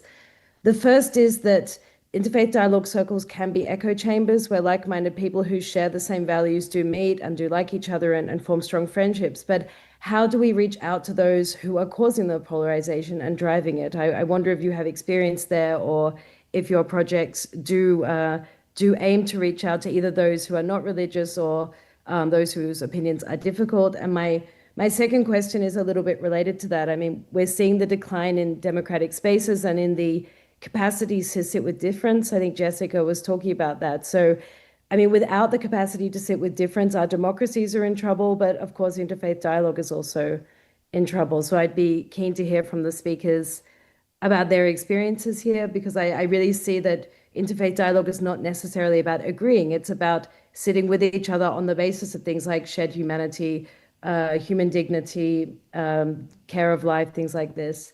And my final question is actually to our moderator. You mentioned right at the beginning that our governments don't do it as well as we do. And yet, interfaith dialogue and, I mean, the search for peaceful coexistence needs to involve our policymakers and governments. So, and I personally work a lot with policymakers in this space, and we're looking at how you can reach out to religious communities to involve them in conversations, not wanting to mix the powers, but having a general conversation. So I don't know if our moderator wants to share anything about all the speakers. How do we reach policymakers? Because they are running our societies. Thanks so much. Yes, I'm happy to give that question a stab in terms of what happened here in New Zealand. But before we do that, maybe the speakers want to comment on those first two questions. Anyone want to have a go at those? Yeah, maybe I'll take the one about, moving out of echo chambers, because that was one of the core things. So really within, there's two really groups that I would say. I think within the Abrahamic group, I have kind of really started to focus on, strong Christian Zionists or, Jewish Zionists, very right-wing people, as well as, not to say that I've also tried to understand the very left secular groups. Now, I'll tell you two challenges that I generally have with the Orthodox conservative groups, depending on, which religion. There is a limitation I have sometimes as a woman. There's only so much I feel I can access. It's hard to explain. It really depends on the context. I do think there is, within a certain leadership of dialogues or communities, there is a limitation that I feel that I face as a woman or a young person. That's one. Second is, I think so far, a lot of my efforts have been just to listen, to understand the language, that temperature and the tone. I don't think I've developed a lot of confidence in talking because I've not figured out what am I supposed to say to them. Am I supposed to try and change their entire psyche? That really cannot be the objective, right? So really to understand what drives the entire worldview, right? And I think what I've noticed, at least in the past 4 or 5 years, is I've identified situations where I know people can't come together, topics that they absolutely cannot come to.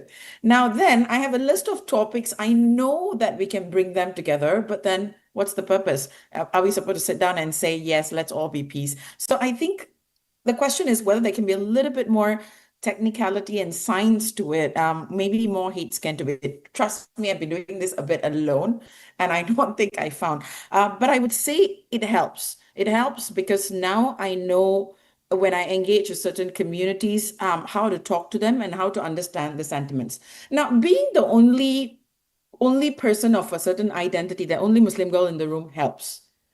Because I think in those groups, because now I've created myself as a safe person who's willing to listen to them, I'm able to convey some of my opinions. Now, the price I pay for this is being attacked by people as endorsing this group of people whose views may not be accepted. Now, imagine being with a group of, let's say, Christian Zionists or anyone who have very strong views that are what the other groups may oppose. Now, the price I pay is the criticism and the attacks for being in that room.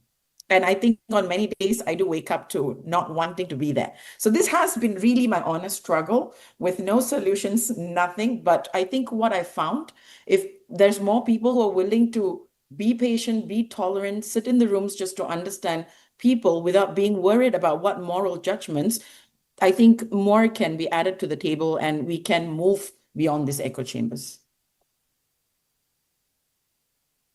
Thank you for that. Yeah, and is it Stephen? You will have a response as well? Sure.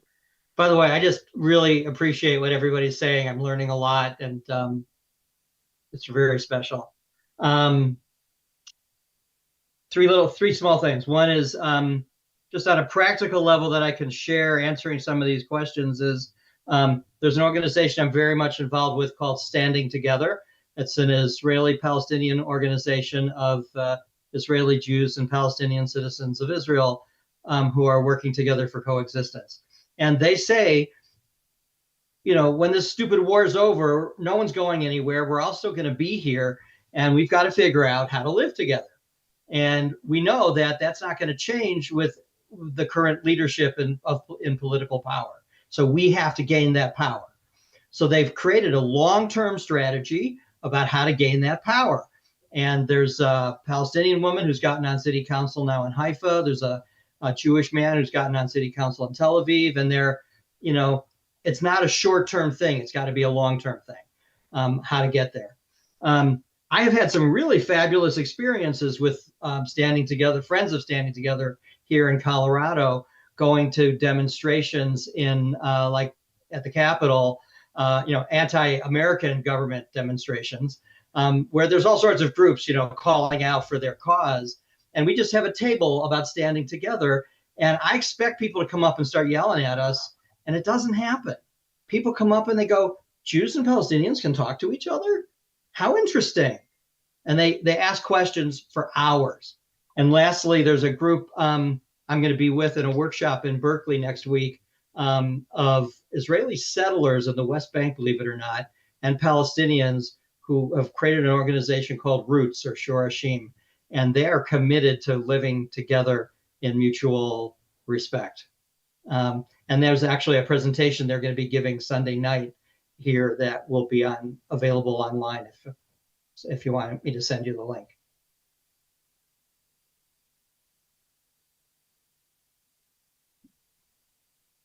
Yes, please, Shonika. Yeah, just unmute, please. Unmute myself, yeah. Sarah, you had a lot of very good questions, and at my age, I've forgotten them all already. but I really when peace was supposed to come to Northern Ireland and the negotiations started, it started because a Protestant vicar and a Catholic priest got together and said, let's start talking. Let's get the people in the room, the people with the guns. It was illegal to talk to them. So we were invited to a meeting at 11:35 in the morning. We had to go around the back door of a house. The front windows the curtains were drawn. We walked in and we saw people who were well known to be leaders of the paramilitary groups.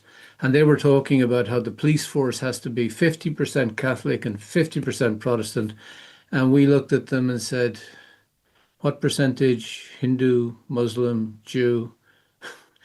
And the fact is, unless we're at the table in those discussions, we're not going to be able to affect executive decision making.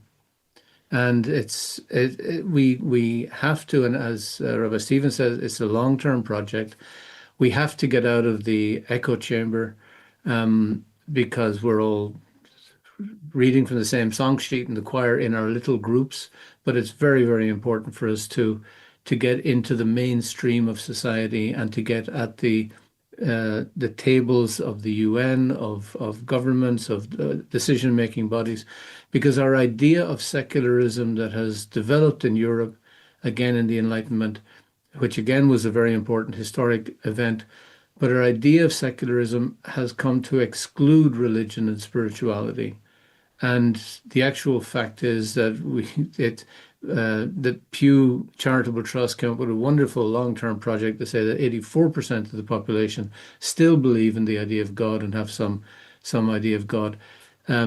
It's important that that passion, that creativity, that dedication is represented at these tables, and that the leaders of the world don't pretend that they're not influenced by their background, their culture, or if they say that they are influenced, that they have to take other influences into account, unless that's stated politically, that this is how we now view secularism. It's holistic. It includes religion, doesn't exclude it. Here's how we include it. I think we need to have another conversation. The idea of the Human Rights Charter, which is the thing that possibly defined the UN, became the most useful thing in the UN, was led by religious people, and the UN itself resisted it. Yet it became the most defining part of it. I think it's time for religious people now to redefine secularism to mean that religion is part of the discussion and not a part of the discussion that can be just rolled out whenever you want and rolled back whenever you don't want it. It's part of the societies in which we live. That's just a thought. Thank you for that. And also, I see Su Yin's got her hand up, so I'll pass the floor to you as well. Thank you. Always a real privilege to be part of this conversation. I'm also learning a lot. I work in the field of far-right extremism and ethno-nationalism, particularly rooted in religious ideology in the digital realm, and looking at how digital harms of vulnerable communities are impacted because of that. I think part of the conversation that we've not had so far is the fact that the digital world is as real as the physical world to us now. And, you know, what happens in the digital realm has a spillover effect as well. Physically, we've seen a lot of the hate and bigotry and prejudice that's been discussed in today's conversation that also takes place online, on social media, on WhatsApp channels, on forums, that then has a spillover effect that can be very violent, can be very discriminatory, and very marginalizing as well. And I think part of that challenge is that you have now new actors that manipulates and also holds and governs the way our communication channels, and therefore also how they shape our reality in the digital world. So I really echo what Nazat and Jessica was saying about how young people today feel very fatigued with the moral dissonance. And I believe a lot of this fatigue and moral dissonance it takes place because a lot of your reality is consumed through the digital space. And a lot of this dissonance is happening at an unprecedented scale. Never before in any generation where you would see destruction and prejudice and hate and crime and war in between cat memes and pranks and pictures of loved ones, all at a very quick pace. Social media platforms also, they reward emotional triggers rather than nuanced reflection. It strips away a lot of the ability to have that kind of dialogue that tends to be necessary and needed to build interfaith understanding and interfaith resilience. So I guess if I can boil it down to one question to the panel and speakers today would be, where do you think the role of religious institutions are, not just in terms of building religious literacy, but also extending that to the type of digital literacy that's really needed in today's sort of generation in how we interact with each other. Noting very well that far-right extremist groups have mastered the art and the ecosystem of this space, but very rarely do we see religious institutions or influencers and leaders have a foothold in this space. So I'll be curious to hear your reflections on this. Thank you.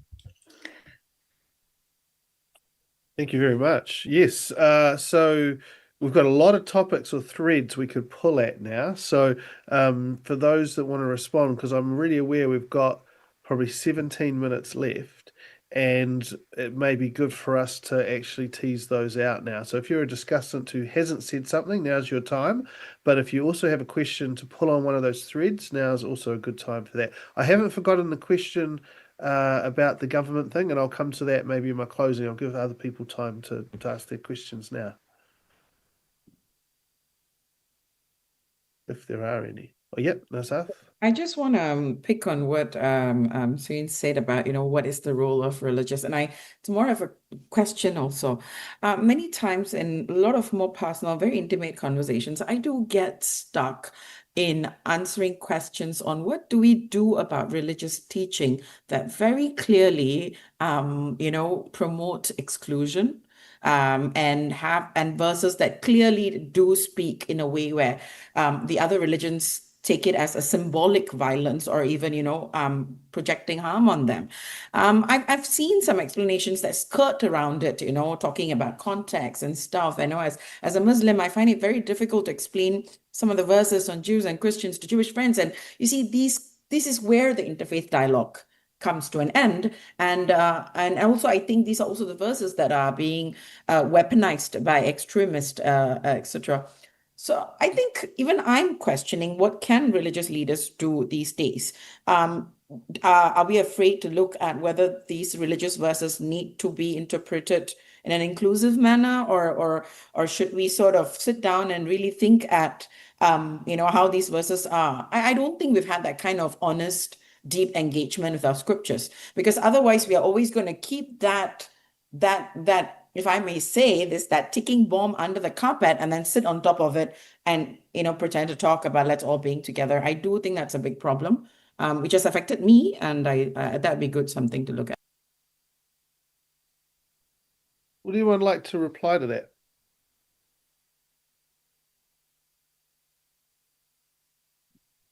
Yes, go for it. That's good. Yep. Jessica. Thank you. It's not just that point, but also to Audic's point about social media as well, and sort of the impact of that. I just want to share sort of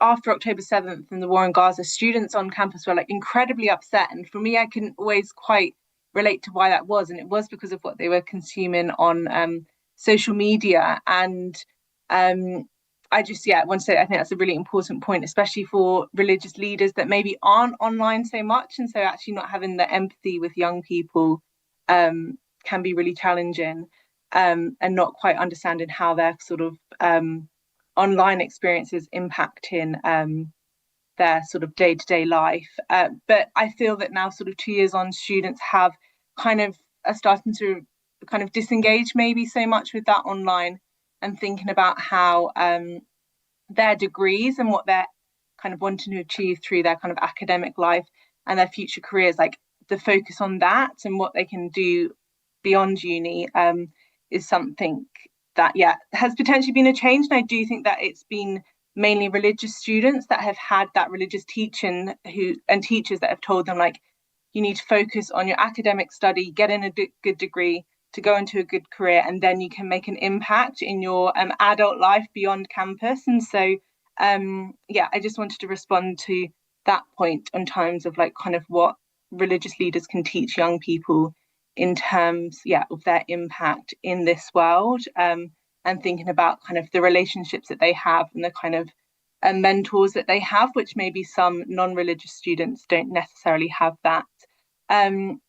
And also, just back to the point from Sarah about kind of policymakers, which I think is a really interesting one. And at LSE, like, we obviously are educating the future policymakers and politicians. And there has been a kind of interesting paradox where it's been hard to engage some students in our programs, and some students on principle haven't engaged in our programs. But actually, there has been an increase of students studying like public policy, public administration, political science, like that, and especially among secular students, there have been an increased interest in our programs. So I don't think all is lost, and that there is kind of those that are seeing the value of this work. Thank you for that. And back to Stephen there, you got your hand up. Yeah, I I'm learning a bunch. I don't have the experience in the digital world or the student world as much as you guys are talking about. But I'm really struck that two things. On October 7th, the reason we know a lot about the horrors that happened that day was because of the videos that Hamas people were putting up about what they were doing. So it's amazing to me that they were video recording their murders and their rapes and putting it up online for the world to see. And then what really also it's like, how do you help people understand? I don't know. I think we've got a lot of work to do with that. But what also really strikes me is that most of the world has ignored those videos since October 7th. And so not only are awful things and things that are not true being put up online, but that sometimes the most horrific stuff is put online and it gets ignored because of anti-Semitism or other prejudices. I'm sure the same thing has happened in the Muslim world. We're going to go to Imam Ibra very shortly, but I just want to make one little comment and a question to you, Stephen, but also in response to what everyone else has said. From a I suppose a mainline Christian denomination in New Zealand, but knowing a little bit about Australia, knowing a little bit about America and England, I think on a whole, the Christian understanding of discipleship and teaching, particularly younger people in our mainline churches over the last 50 to 60 years has really dropped off. There's probably specific departments and specific organizations like the ones I'm hearing today that are more focused on young people, that get it, not understand the spaces they're in, understand the pressures they're under, but your local parish minister, who may be in their 60s, and a lot of our ministers are older in a lot of our denominations now. This is not a space they're equipped to be in, and they get stuck, I suggest, in maybe a very basic concept of discipleship or teaching that doesn't really lift the bar on the critical thinking needs of young people, and then those critical thinking needs then come smack face to face with exactly those videos we see online. And what do we do with that? And then different countries and different nations will have, and different religions in those spaces will have different ways in which they engage with young people. But I think the engagement with young people of faiths is probably the biggest priority in the faith exploration space right now. I mean, I believe that's true. And the question I had, just to tease that out a little bit, because earlier, Stephen, you said that you hadn't heard a lot about the war in Gaza being something that was religious. It was more political.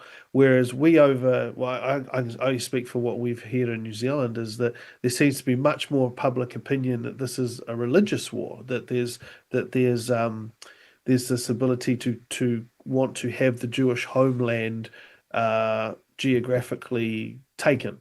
And so I was just wondering whether you would comment on that, because it's a different context outside of America for New Zealand anyway that I see. Honestly, I think it's a lot easier for the world to understand this very complicated situation by labeling it as a religious conflict. It's not. It's just not. It's two peoples. The Jewish people came back to their ancestral homeland with a tremendous need for safety and survival and self-determination. And the problem is they landed on this other people who were there. And that never got dealt with. And then, I was just talking with some people the other day about how after the 67 war and the occupation really began, if you ask most Israelis who were alive there at the time, who were adults, they'll tell you that nobody thought they were going to continue that occupation. It's a war. We won. We took some land. There'll be negotiations. We'll figure out a way to hand it back. And it was kind of a slow surprise to people that never happened. Well, and then it became, so it's about survival as a people. It's just not about religion. It's just not. I'm sorry. It's good to hear this because there's I think you're right. There's so many facts, there's so many stories, there's so many layers, and what is it that you hear through different media streams feeds back to the young people's understanding of what is a conflict, where does it originate, all that kind of stuff. Right. And there are people who will use religion to justify what they're doing to try to resolve the political situation, but it's not a religious. There's not a religious conflict. Right, cool. And so we're not going to stay there, obviously, because there's so much we could unpack on that one. And then also the next question is, Shonika, you wanted to put something more into that one? I just want a quick comment on Suyin's point. I think such an important point about the evolving nature of the internet, the social media, all the different platforms, that people of my age and possibly Stephen's age, sorry, Stephen, but just we're left behind. You know, it's just Instagram. Yeah, I know about a TikTok. No, I don't know what you're talking about. You know, it's kind of, and young people are on it. They're into it. So the amount of information involved. So Suyin, I mean, I think you made a really, really important point that none of us have really been able to deal with, because a lot of the religious leaders are of a different generation and they're just not able to keep up. So that's part of it. Another reason why we need young people involved. And then Nazhat, I think you've made a very, very important point about interpretation of scripture and the issues involved with it. And if we look at it historically, where the Islamic world, especially through Moorish Spain, was leading the Christian world in its philosophical thinking, because it had preserved the Greek philosophical thought. You have Avicenna and different people who are speculating with this. And then Thomas Aquinas in the Catholic Church had to write his huge, big, voluminous text, really responding to Islamic understanding of philosophy. But it was so easy for people to dumb all that down by saying, well, the book says this, so we don't have to think like that. And that's a real problem. Is there intellectual integrity? Where does personal understanding and conscience come in? So are there issues of interpretation of text where the interpretation is up to every single individual to interpret it for themselves, or do you have to listen to a particular faith leader, be it an imam, a guru, a brahmin, a priest, or whatever, and open up a discussion about this? Because if it is a guru, a teacher, an institution, which one has a monopoly on the truth? Because maybe it's that only God has a monopoly on the truth, and the rest of us are just talking through our head. You know, so right. These are big issues. We won't solve them now, but.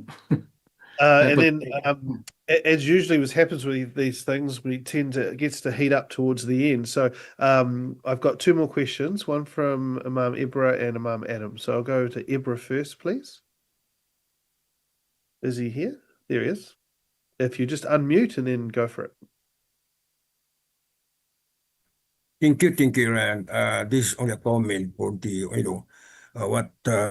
what mentioned, because as of moment, the religious leader must stand together, not a competing truth, but a complementary light guiding, community towards peace and understanding. That's very important, no, to promote peace and everybody get together on the religion. All of religion is built only to to guiding the people and the community.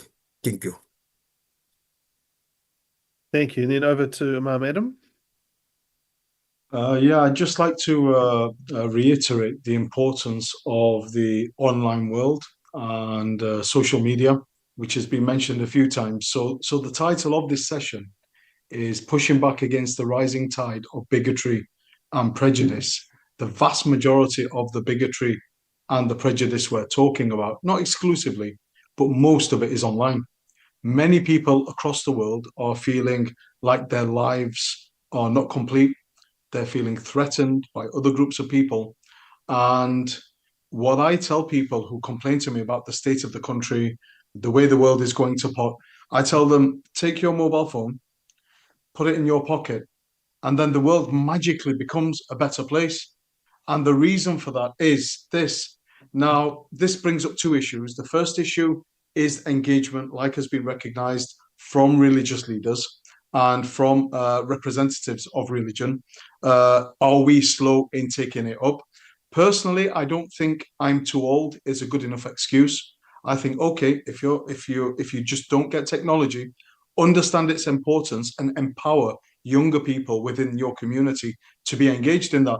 This is something I've taken seriously for many years, to the point where, even my Instagram posts will differ from my Facebook posts. I'm a little bit more serious on Facebook by virtue of the audience who are on there, usually older people, whereas it's usually the youngsters on Instagram. So on Instagram, I'll talk about sports, and I'll talk about music, and I'll talk about cinema and nice food and traveling a lot more. People really need to get with the times. The other challenge, and this is arguably the bigger challenge, is who these social media companies are run by and the profit involved. Ultimately, they're businesses. Like has been recognized, hate brings in money for these businesses. Anger brings in money for these businesses. Division brings in money for these businesses. And here in the UK, in the last 2 weeks, a report has been published which shows that one particular social media platform, the algorithms are biased towards far-right narratives. So this is a huge challenge which we have right now, and we do need to come together to face it and take it on. All right, so you've all done amazingly well. We've got 1 minute to go, so we've done very, very well. And I will quickly, in closing, just to answer that question before about the public voice. One thing that happened in New Zealand after the mosque shootings was that the government it pulled together faith leaders from all over the country in about 3 or 4 different hubs. And it was really actually a great time of interaction. However, one of the key things out of it was all of the faiths present, Hindu, Buddhism, Sikh, Christian, all of the wider spectrum, Islam, Judaism, all of them agreed, even at the expense of their own teaching, that, oh, hey, in your educational curriculum, just teach the top 3 religions. Doesn't even matter if I don't think Hinduism is like a 0.05% in New Zealand. It's not big, but they were even saying just teach the top 3, because what they were trying to point out was to the government that all of our faiths, when taught well, are actually not going to inspire violence. And the government, however, couldn't pick up on the fact, because New Zealand's a very secular space, which would be different from some of your other countries. But we were talking about secularism before. And for that conversation to start and go well here in New Zealand, the government, or whoever's in charge at the time, the government, has to accept that secularism is a worldview. And they don't. They kind of see it as a neutral starting point, which it isn't. And so policymakers then in New Zealand, it's a very interesting conversation to have, which will be different in other countries. So that was just to help add to that question. But if I was going to close up in closing with all the stuff that we've heard, there's 2 things probably that shine out, and that's maybe that that particular love of neighbor or stranger, or in all the different religions and faiths, how we treat the person we encounter is key. And actually doing that in real life can often be very different from how we do it digitally. And so also to have the critical thinking to be able to sit down with a person who may be different from you and explore and engage without actually having to form an opinion straight away. And that's the other thing I think in the interfaith space. We used to talk a lot about tolerance, and that always used to jar with me, because who the heck wants to be tolerated? Like, I don't understand the use of that language, and I always thought it was better to talk about respect, because a respectful place is a better place to start dialogue. And so if we're talking about the online and everything that we've heard socially, with social media, with digital age, and and critical thinking and stuff. I think you've all contributed amazingly well to my understanding of getting better at it from a ground level, from a community level. But also we need to be able to talk to powers, and those powers will be different in your spaces, and having good, honest conversations. And I think there is a question still hanging there that we didn't really answer. And that is, how do you get people to sit down with differing viewpoints and talk? And I remember a rabbi phrase, and maybe I'll end with this one, and you guys can tell me if it's wrong. I heard a rabbi say once that, we should sit down and we should eat, because after we eat, it's going to be a lot harder for me to hate you. And so I'd say, let's bring on the food. That was how I would close this session. So thank you all very much. And I hand it back now to the powers that be. Go well, everybody. Reverend, and thank you everyone for tuning in to the final session on Religions for Peace, pushing back against the rising tide of bigotry and prejudice.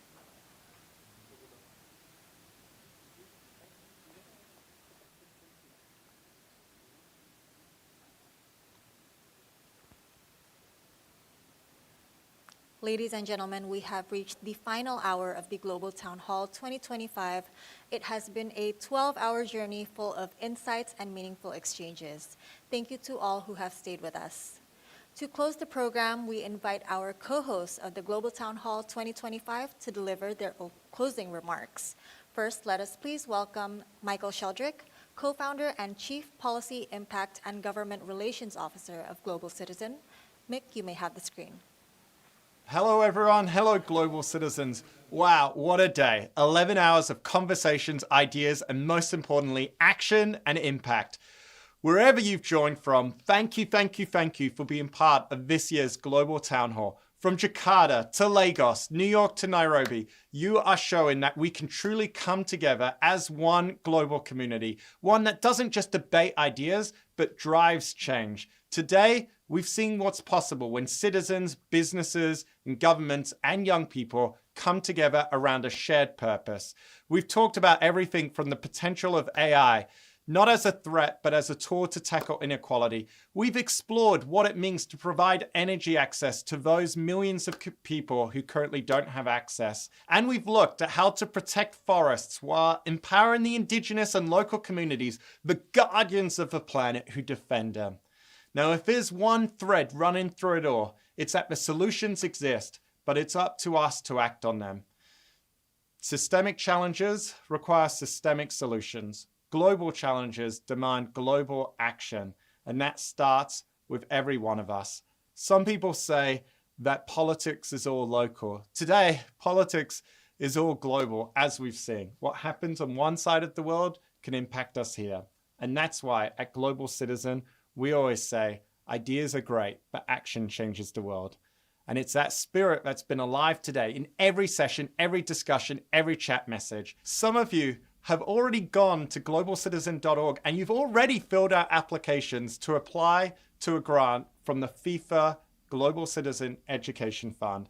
Just as a reminder, up until December 31st, 2025, so you've got a few weeks left, if you are involved in a community organization or grassroots organization working to provide education or literacy services in countries around the world, you might be eligible to apply for a grant of up to $250,000 from the FIFA Global Citizen Education Fund. So again, log in, make sure you apply, make sure you do so before the deadline, and the winners will be announced in early 2026. Together, we are all showing leaders that people everywhere care and that we're paying attention, whether it's pushing for a fossil fuel non-proliferation treaty, supporting frontline communities facing real climate impacts, or advancing financial and energy equity for the global south. Every action counts. This is how we turn ideas into impact, talk into action. But it doesn't end here.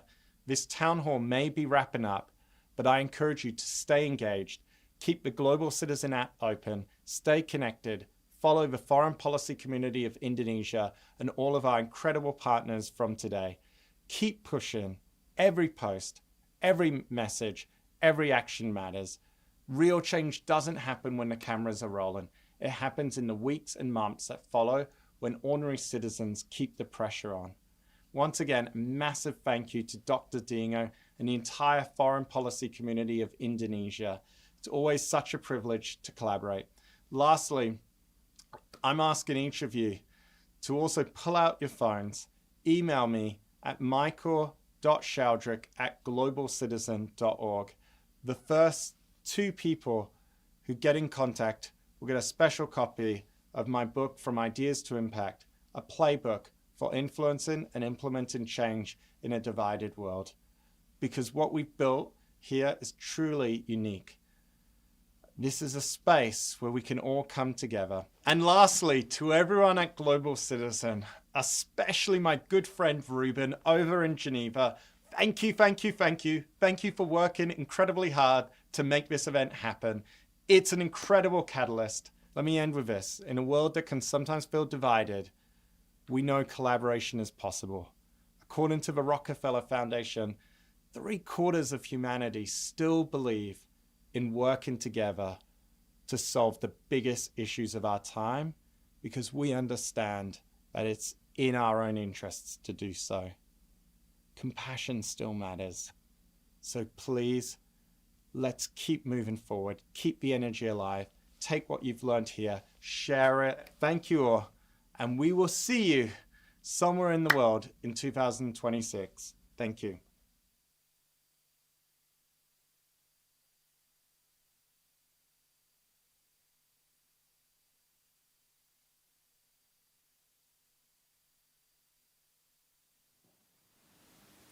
Thank you, Mick. And next, we invite the founder and chairman of Foreign Policy Community of Indonesia, Dr. Dino Patijalal, for his closing remarks. The floor is yours. Well, thank you, Cindy. I'm actually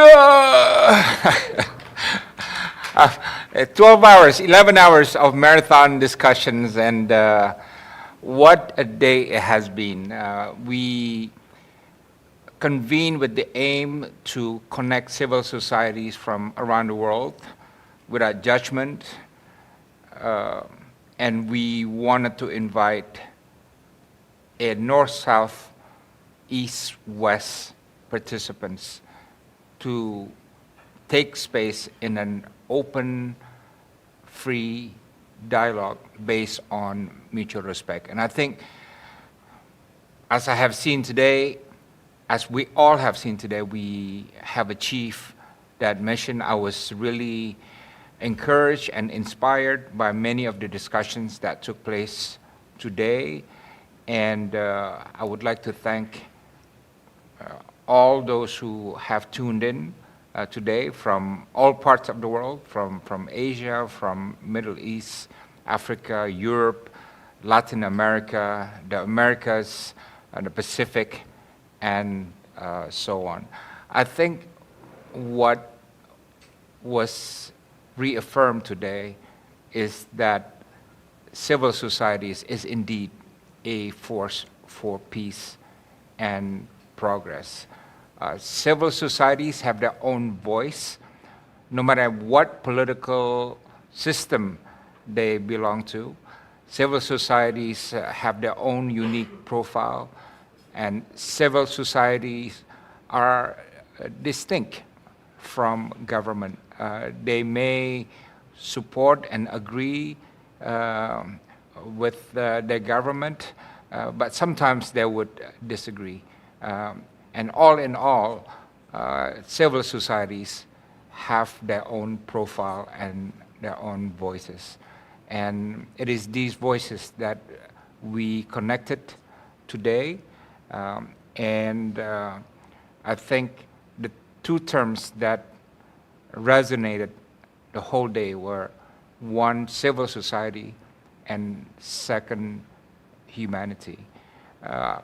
And I have one closing thought, and this is about the place of civil society in the larger scheme of things. We have the United Nations, which is a platform, a body for governments. Yeah. but there is no global platform for civil societies, right? And I think that is something that worth thinking about, and especially in the 21st century world order.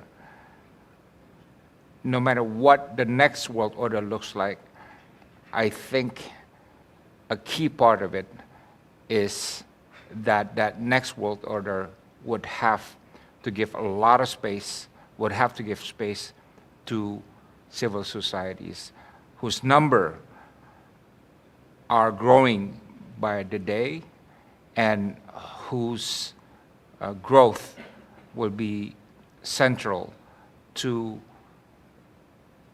determining the fate of peace and progress throughout the world. So I'll throw that idea out there, whoever wants to pick it up, a global platform for civil societies from around the world.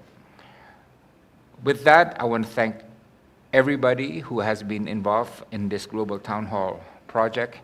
I want to thank our partner, Global Citizen, Mick Sheldrick, Ruben, and all the people in the team who have worked very closely with us in recent months to organize this event.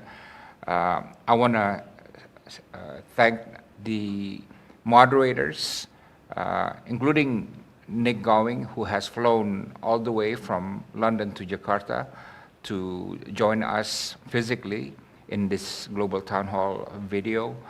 I want to thank all the speakers who have joined the discussions. There are those who have to wake up very early in the morning to adjust to the time zones of our sessions. And most of all, I want to thank our FPCI team. This room, I don't know, you can't see it because the camera is behind you, because they're behind the camera, but the team has worked laboriously for many months preparing for this. They're making calls to NGOs, civil society organizations, and universities in places which from us here in Indonesia are considered very far away. They work from morning until late evening, including on weekends, just because they believe in the virtue of the Global Town Hall mission, which is to promote peace and connections and conversations among civil societies. Really, I want to give my best gratitude and appreciation to all the FPCI team and production team who are here today. And let's give them a big hand, everybody.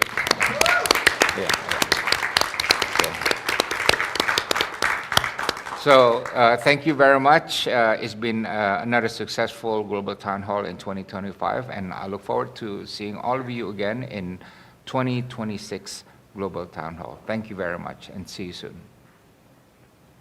Thank you, Dr. Dino, and ladies and gentlemen, that concludes the Global Town Hall 2025, The Future We Need, co-hosted by Foreign Policy Community of Indonesia and Global Citizen.